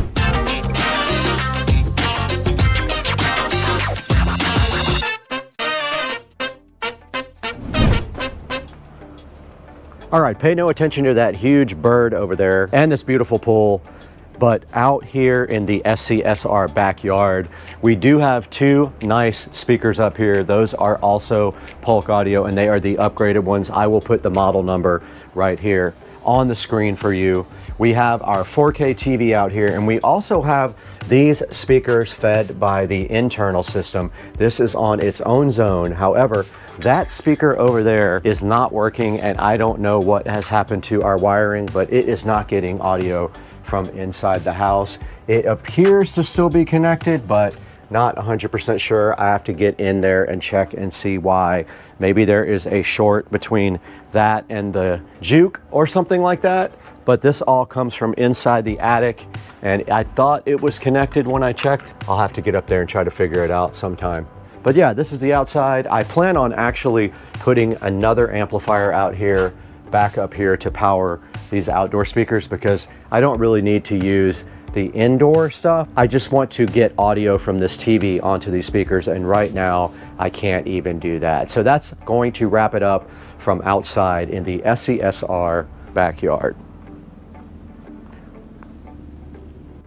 We are in the Supercar Street Racing compound kitchen right now, where you can see we have all these beautiful Samsung appliances just chilling. We have the nice Samsung stove, which we can wake up right here. Yes, it did come on. We have this nice Samsung microwave. We have our Samsung dishwasher and our Samsung internet fridge. Here we are in front of our internet fridge with the Supercar Street Racing channel up, and that is going to go ahead and play right here and be loud. All right, go ahead and pause that. So in this room, we do have two 6.5-inch in-ceiling speakers right here. They're actually 8s. They're marketed as 8s, but they actually come down to 6.5, which is annoying.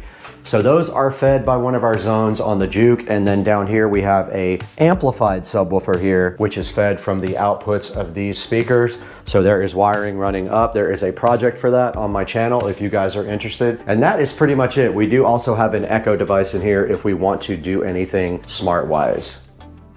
Supercar Street Racing living room is looking fresh today, and we are in here with Brad. And in the living room, we have a bunch of speakers in here actually. We have these center ones up here, which are fed by the whole home audio juke in the closet right there. These other ones in the back are for surround, for the Dolby Atmos system up here, which is not quite Atmos yet, but it will be. We have a Cinema 70S, a center channel, front, left, and right. We're about to add front, left, and right there and move Dolby Atmos up to these height speakers. It has its own Ultra Bass Pro as well, and also our DMark for our fiber and our Eero 7.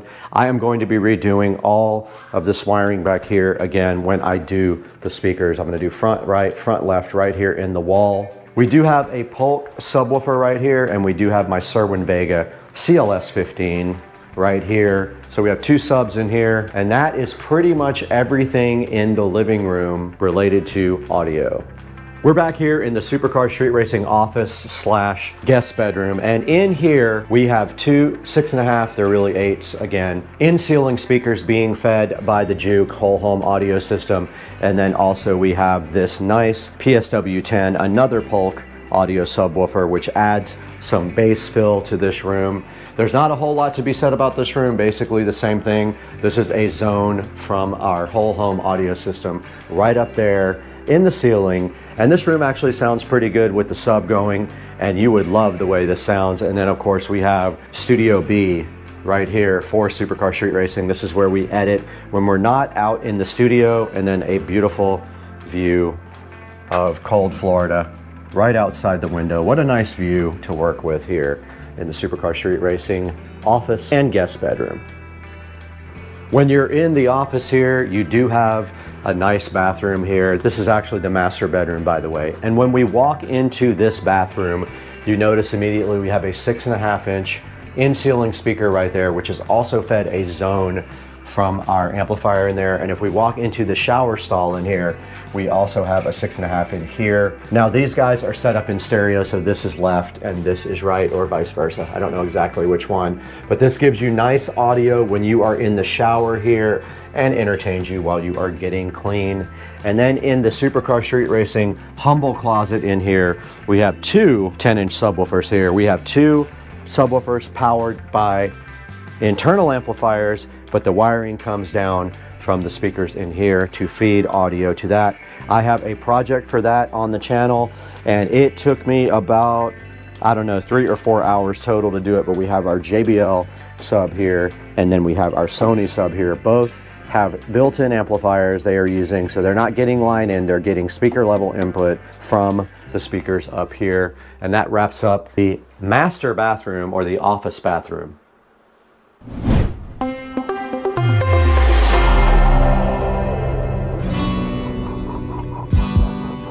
Let's go out to the Supercar Street Racing garage now. Now out here in the garage is kind of a special case for whole home audio, as these are fed a zone, but it has its own sub and amplifier up here on the top shelf. We have the Onkyo receiver up there, and we have a JBL sub up there feeding these two 8-inch in-ceiling speakers right here. So you can actually use this television here, and we are now powering up the TV. Now we just did power up the TV, and that is feeding the audio up here on the 6.5-inch speakers, and also feeding the sub up there. And you can see we got Supercar Street Racing on TV right here. So you can also feed this and the patio, which is right outside that door we will show you next, with the whole home audio system. So this is on its own zone as well, and allows you to either use this TV here or the interior audio system for feeding the garage of Supercar Street Racing. Now our last step on the tour is actually the patio. We have Polk Audio outdoor speakers fired up by one of the zones. And you can see right here the Polk Audio speakers sitting so fresh above the patio right here. And they provide audio out here if you want to relax, chill, have a glass of wine with the neighbors. You can put the audio on from one of the zones, and that is the same zone as the garage.